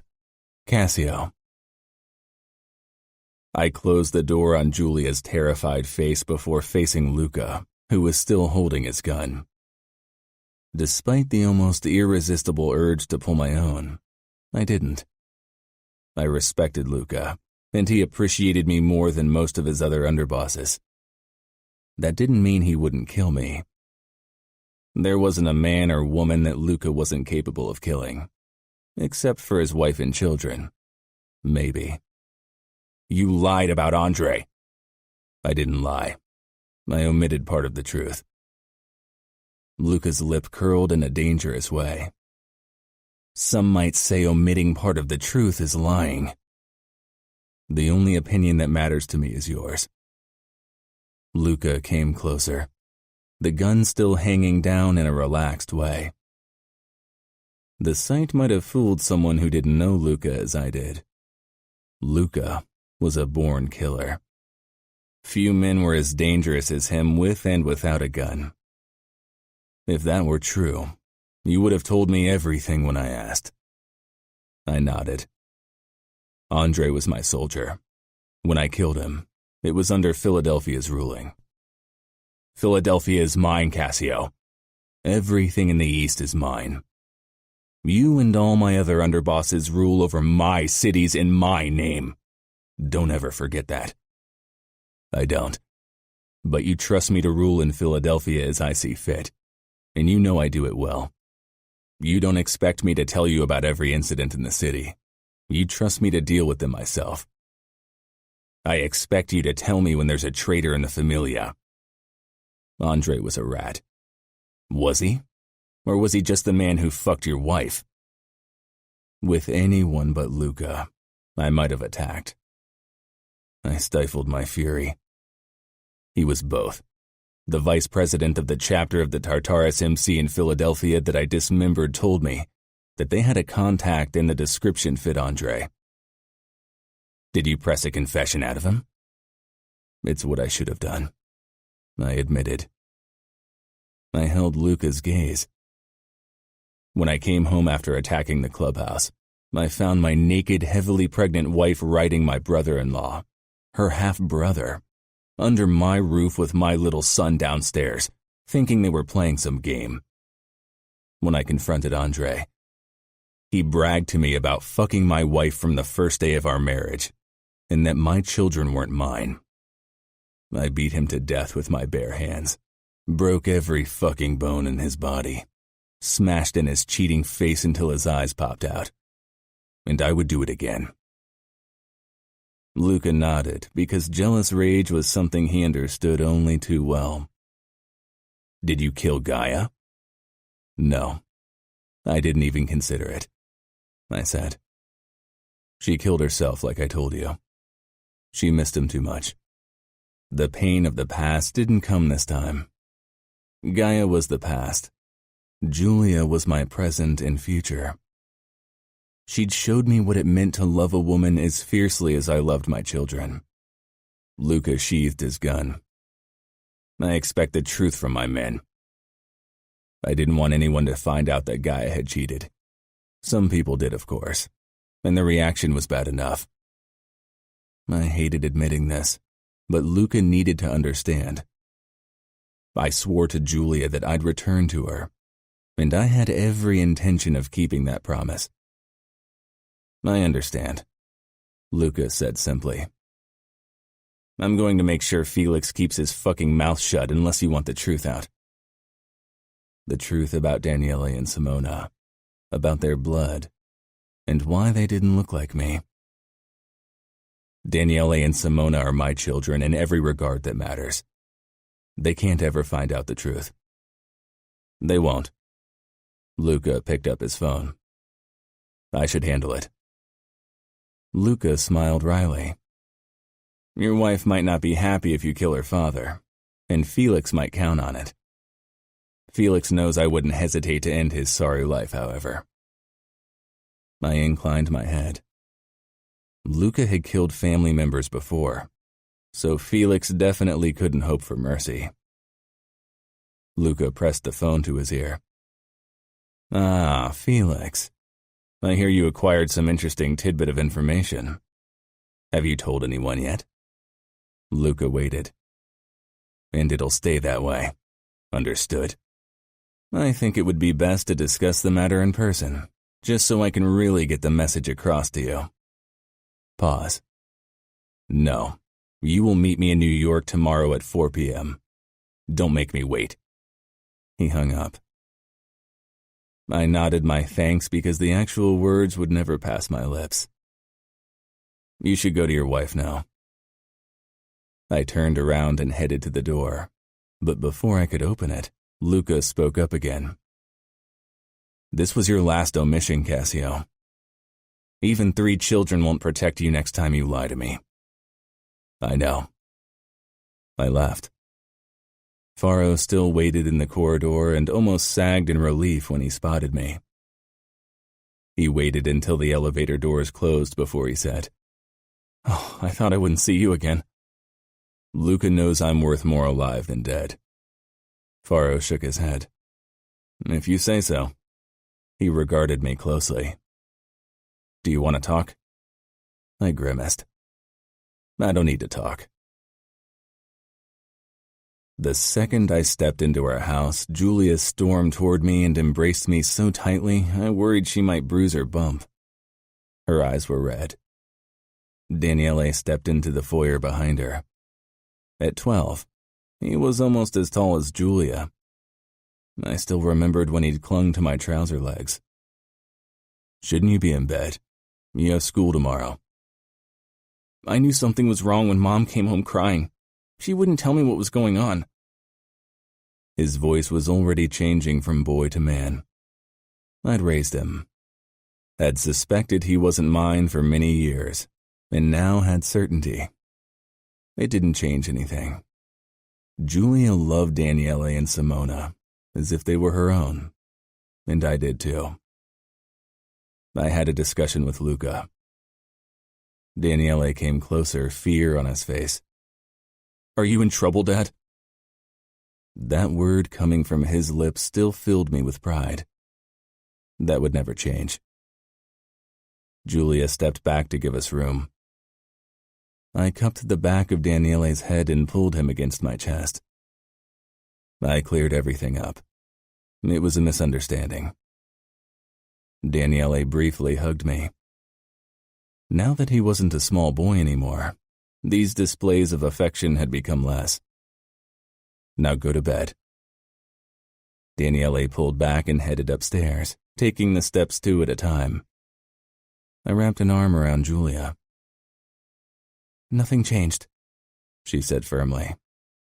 Nothing changed, I confirmed. Daniele is a good boy, my boy, and he'll be a good underboss. Giulia smiled widely. I know he will be, just like his dad. She linked our fingers.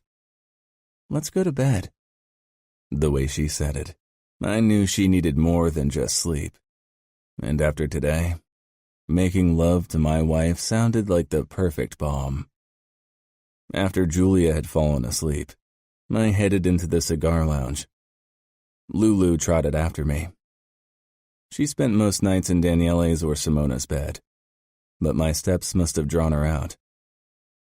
Fixing myself a drink, I sat down in the wide armchair and took a sip. It was dark in the room, except for the moonlight streaming in through the windows and the glow of the dying embers in the fireplace. Lulu peered up at me. I patted my thigh, and she effortlessly jumped up, then curled up on my lap. She and I had come to an understanding over the years. She still preferred Giulia, Simona, and Daniele. But when I spent a sleepless night in the lounge, she always kept me company. I stroked her soft curls with a sigh. Secrets had a way of coming out. Today had proven that. I should have known Father had done a paternity test the moment he found out about Andre. He wasn't a man who let things rest that bothered him. I was angry for his disregard of my wishes and absolutely livid that he wanted the truth out so badly that he told someone like Felix. Both wanted to see their unborn grandson as an underboss. That was all it took, to turn men who hardly tolerated each other into allies. I didn't want to imagine what it would have done to Daniele and Simona if they'd found out. Our circles wouldn't have looked kindly upon them. The result of cheating and incest. No matter how brutally I would have reacted to people's gossiping, I doubt I could have convinced my men to accept Daniele as their boss one day. I wasn't sure if I wanted to face Father again. He'd risked Daniele and Simona's future. That wasn't something I could forgive. Luca must have called him today because Father had tried to reach me, but I turned my phone to silent mode. I didn't want to talk to him. As if my thoughts had conjured it, my phone flashed, but it was Mia. That she was awake at this time of night was already a bad sign. I picked up. You have to come to the hospital. Dad's dying. He won't survive the night. I was silent, caught somewhere between shock and my burning anger. Cassio? I'll be there soon. I hung up. Lulu jumped down from my lap, and I hurried upstairs to wake Giulia. I'll come with you, Giulia said immediately. We didn't wake the kids. I didn't want them to see their dying grandfather, especially if he might reveal the truth in his last moments. Elia would watch the house while we were gone. Giulia slanted me worried glances as I drove us to the hospital. Are you okay? No. You love your father, right? I frowned. Right now, my anger was the dominating emotion toward him, but I still loved him. He was a decent father, better than many men in our world. He had his faults, but so do I. Then don't let your anger ruin saying goodbye. What he did was wrong. He's been sick for a long time. That might have influenced his judgment. He's been wanting the truth out for years. I know, but still don't fight with him today. Let him die in peace. Not just for him, but also for you. I sighed. Giulia was the forgiving soul. I was more of a vengeful being. I nodded anyway. Ilaria waited with Mother in the corridor. Both of them were crying and clinging to each other. Mother immediately hurried my way and hugged me tightly. I patted her back. What happened? Mother couldn't answer me. She only shook her head and kept crying. I raised my eyebrows at Ilaria. Father insisted on taking calls from Luca and Felix today. You know how he is. He can't let business rest, even if you're in charge. After that, he was upset and it led to another small heart attack. His body is too weak. I nodded. He's talking to Mia now? Yes, Ilaria said. He wanted a word with each of us alone. The door swung open and Mia stepped out, her face tear-stained. When she spotted me, she looked relieved. Oh, you're here. Father worried you wouldn't come. I'm here, I said simply. Giulia squeezed my hand. I headed into the hospital room trying to stifle my anger toward Father. The moment I spotted him lying in the bed, looking breakable and like the shadow of the man I'd known all my life, it slipped away. Giulia was right. Today wasn't about dishing out accusations. It was about saying goodbye. That was one of the things Giulia had taught me. To allow kindness when I could afford it, which wasn't often. Father's eyes followed me as I walked up to him. He looked terrified. I'd never seen him like that. He was a brave man, one of the strongest men I knew. Now, he looked like a word from me could break him. Father, I said quietly. I touched his thin hand resting limply on the covers. His expression softened, and he slowly turned his hand so he could wrap his fingers around mine, squeezing weakly. Cassio. The word was a croaky whisper. I bent over him to hear him better. I only wanted what I thought was the best. I know. He'd been wrong, but I too was guilty of wrong decisions in my past. I'm sorry. Will you forgive me? Forgiveness wasn't my forte. I wasn't sure if I could really give it to my father so shortly after the offense. But he didn't have much time left. I do. It wasn't a lie. I'd eventually forgive him. Not today, but in a few months or years. He closed his eyes briefly and a tear slid out. I'd never seen my father cry. I leaned forward and hugged him carefully. He squeezed my hand again, even weaker than before. Can you get... I nodded and asked my sisters and mother to enter. Father died 2 hours later surrounded by his family. Giulia had been right. Making peace with Father hadn't just set him free, but also me. How's our boy? I asked like I did every evening when I came home. Tonight I hadn't made it for dinner. A rare occasion. Giulia's due date was in a few days. After Father's funeral and Luca's warning to Felix, things had settled down. Now we could look forward to the future. Good, she said softly, touching her belly. But I'm always hungry, and I have a terrible craving for something sweet. I nuzzled her ear. Just like me. Giulia huffed. Not that kind of craving. Though I wouldn't mind that either. She gave me a coy smile that went right down to my dick. Lucky for me, Giulia's sexual appetite hadn't diminished one bit during pregnancy. If possible, it had gotten even more insatiable. Daniele and Simona sat beside each other on the sofa, watching one of their favorite YouTube channels on TV. Lulu was curled up beside them. Daniele, Simona, you can watch another video after that one. Your mother and I have something to discuss upstairs." Daniele's face scrunched up, making it clear he detected the lie. He wasn't a child anymore. At least, that meant he and Simona wouldn't disturb us. Wrapping my arm more tightly around Giulia, I led her upstairs. "You're eager," she said with a small laugh. "I told you, I crave something sweet, and we both know you're a sweet temptation I can't resist." Giulia rolled her eyes as she unbuttoned her dress and dropped it on the bedroom floor. "That was corny." Kneel on the bed. "You realize I have about 20 pounds attached to my front, right?" Despite her words, she did as I asked. It was my favorite position to eat her out, and hers too. She groaned before I even touched her, and not in pleasure. I think we have to cancel sex." I helped her back to her feet, and Giulia's face contorted. I froze. "The baby?" I asked, my voice calm, even if I didn't feel it. Everything inside of me twisted and turned. "Yeah." I wrapped an arm around Giulia, steadying her.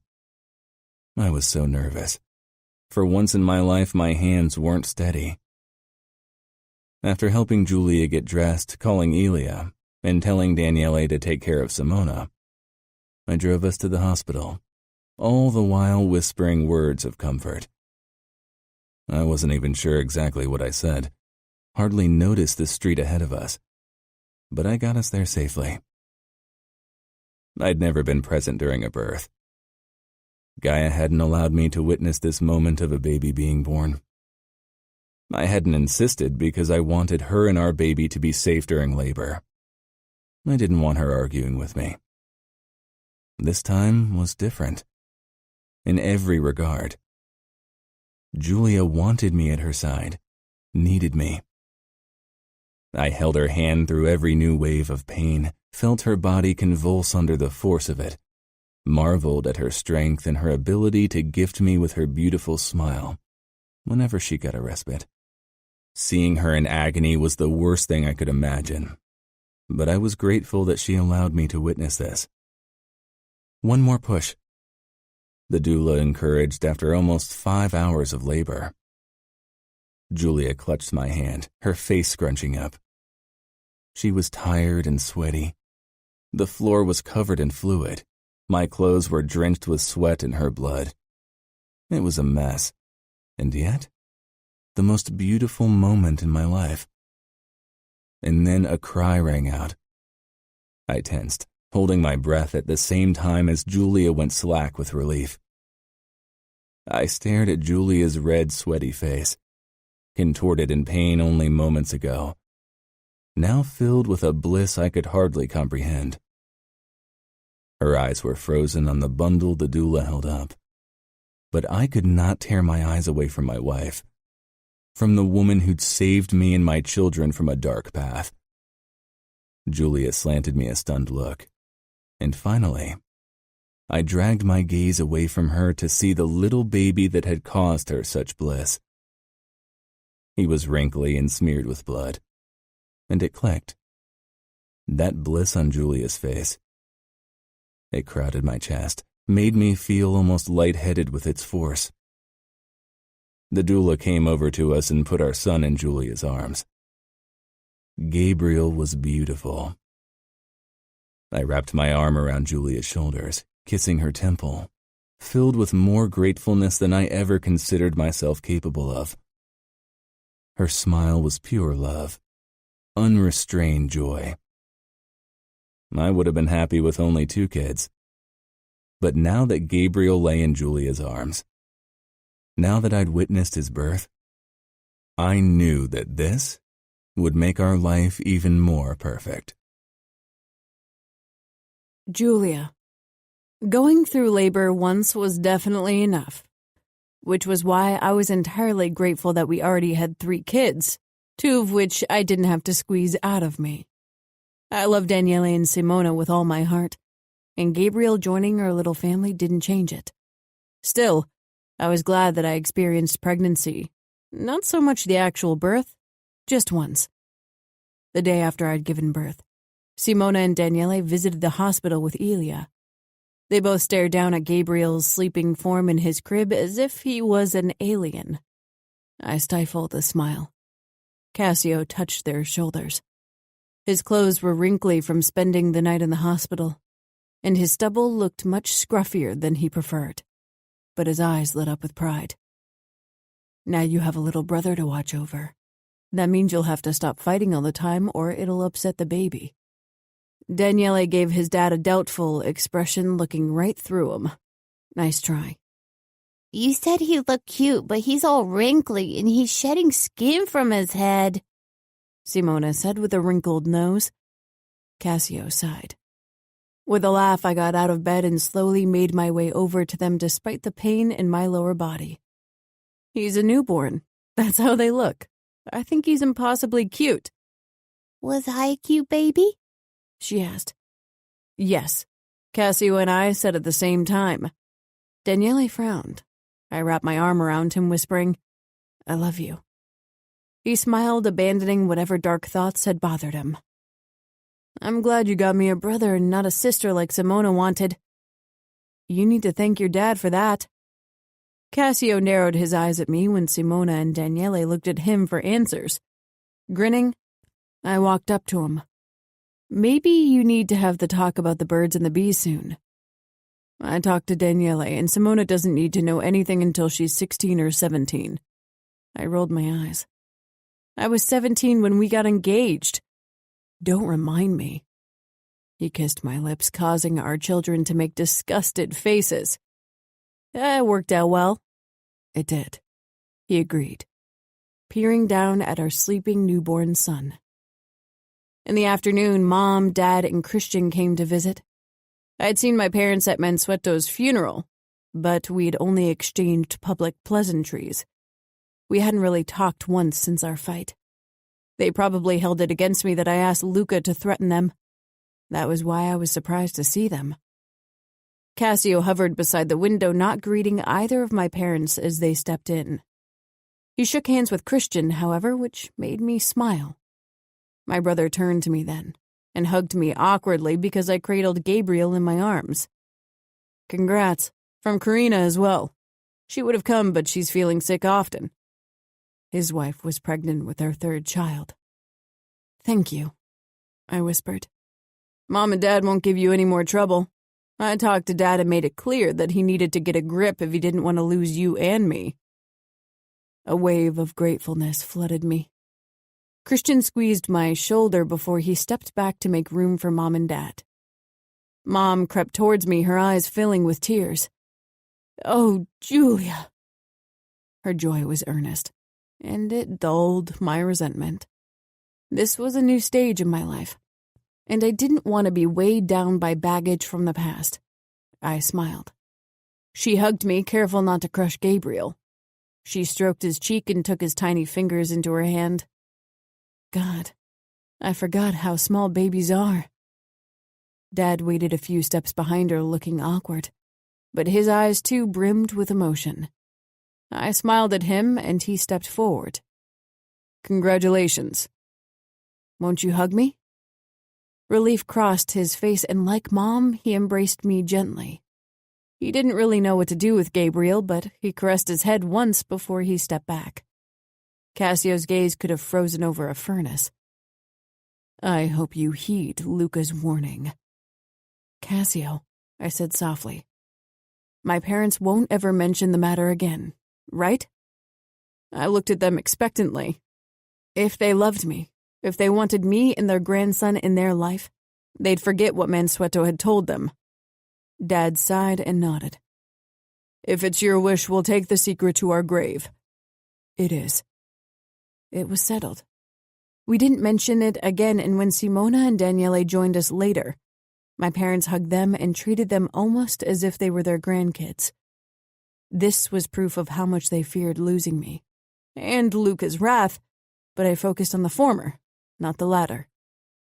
Life was decidedly more pleasant if you chose to concentrate on the positive and not the negative, and I had so much to be grateful for. A loving husband, a reasonably well-behaved dog, and 3 wonderful kids.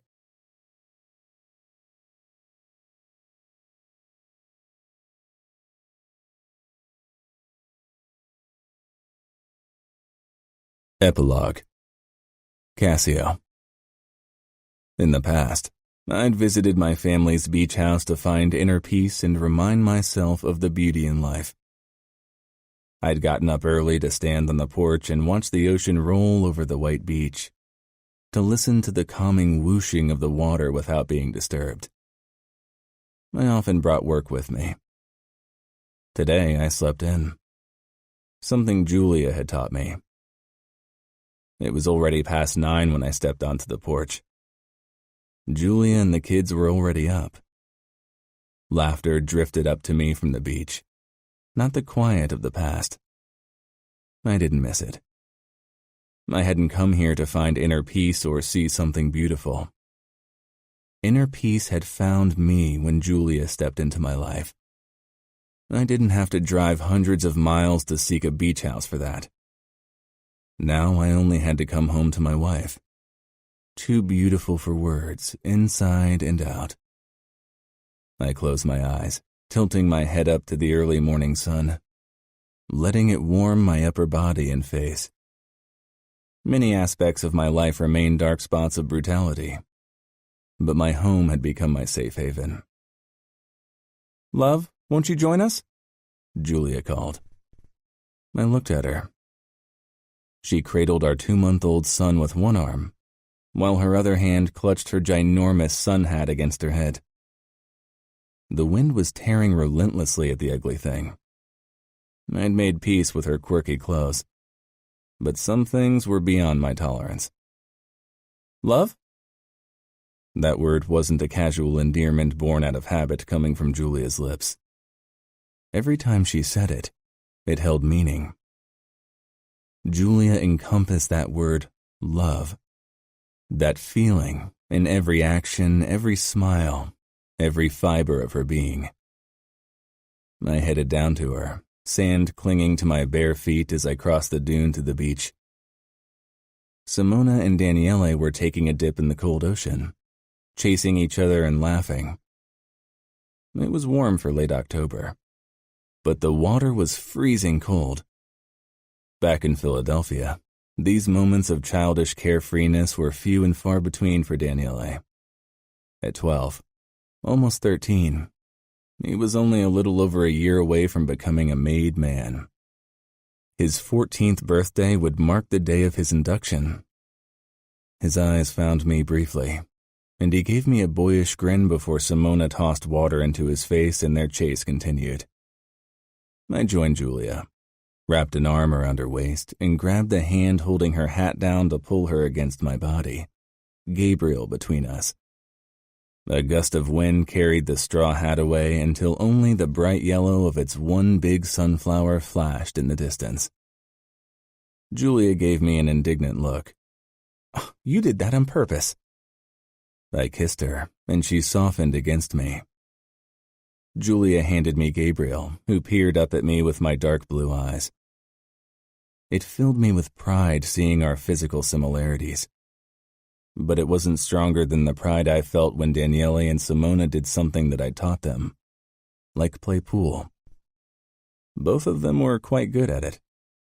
I loved all 3 of them equally. "I have more hats like that," she said pointedly. "I know. I've made peace with your love of sunflowers." Giulia had planted several of those ginormous flowers in our garden.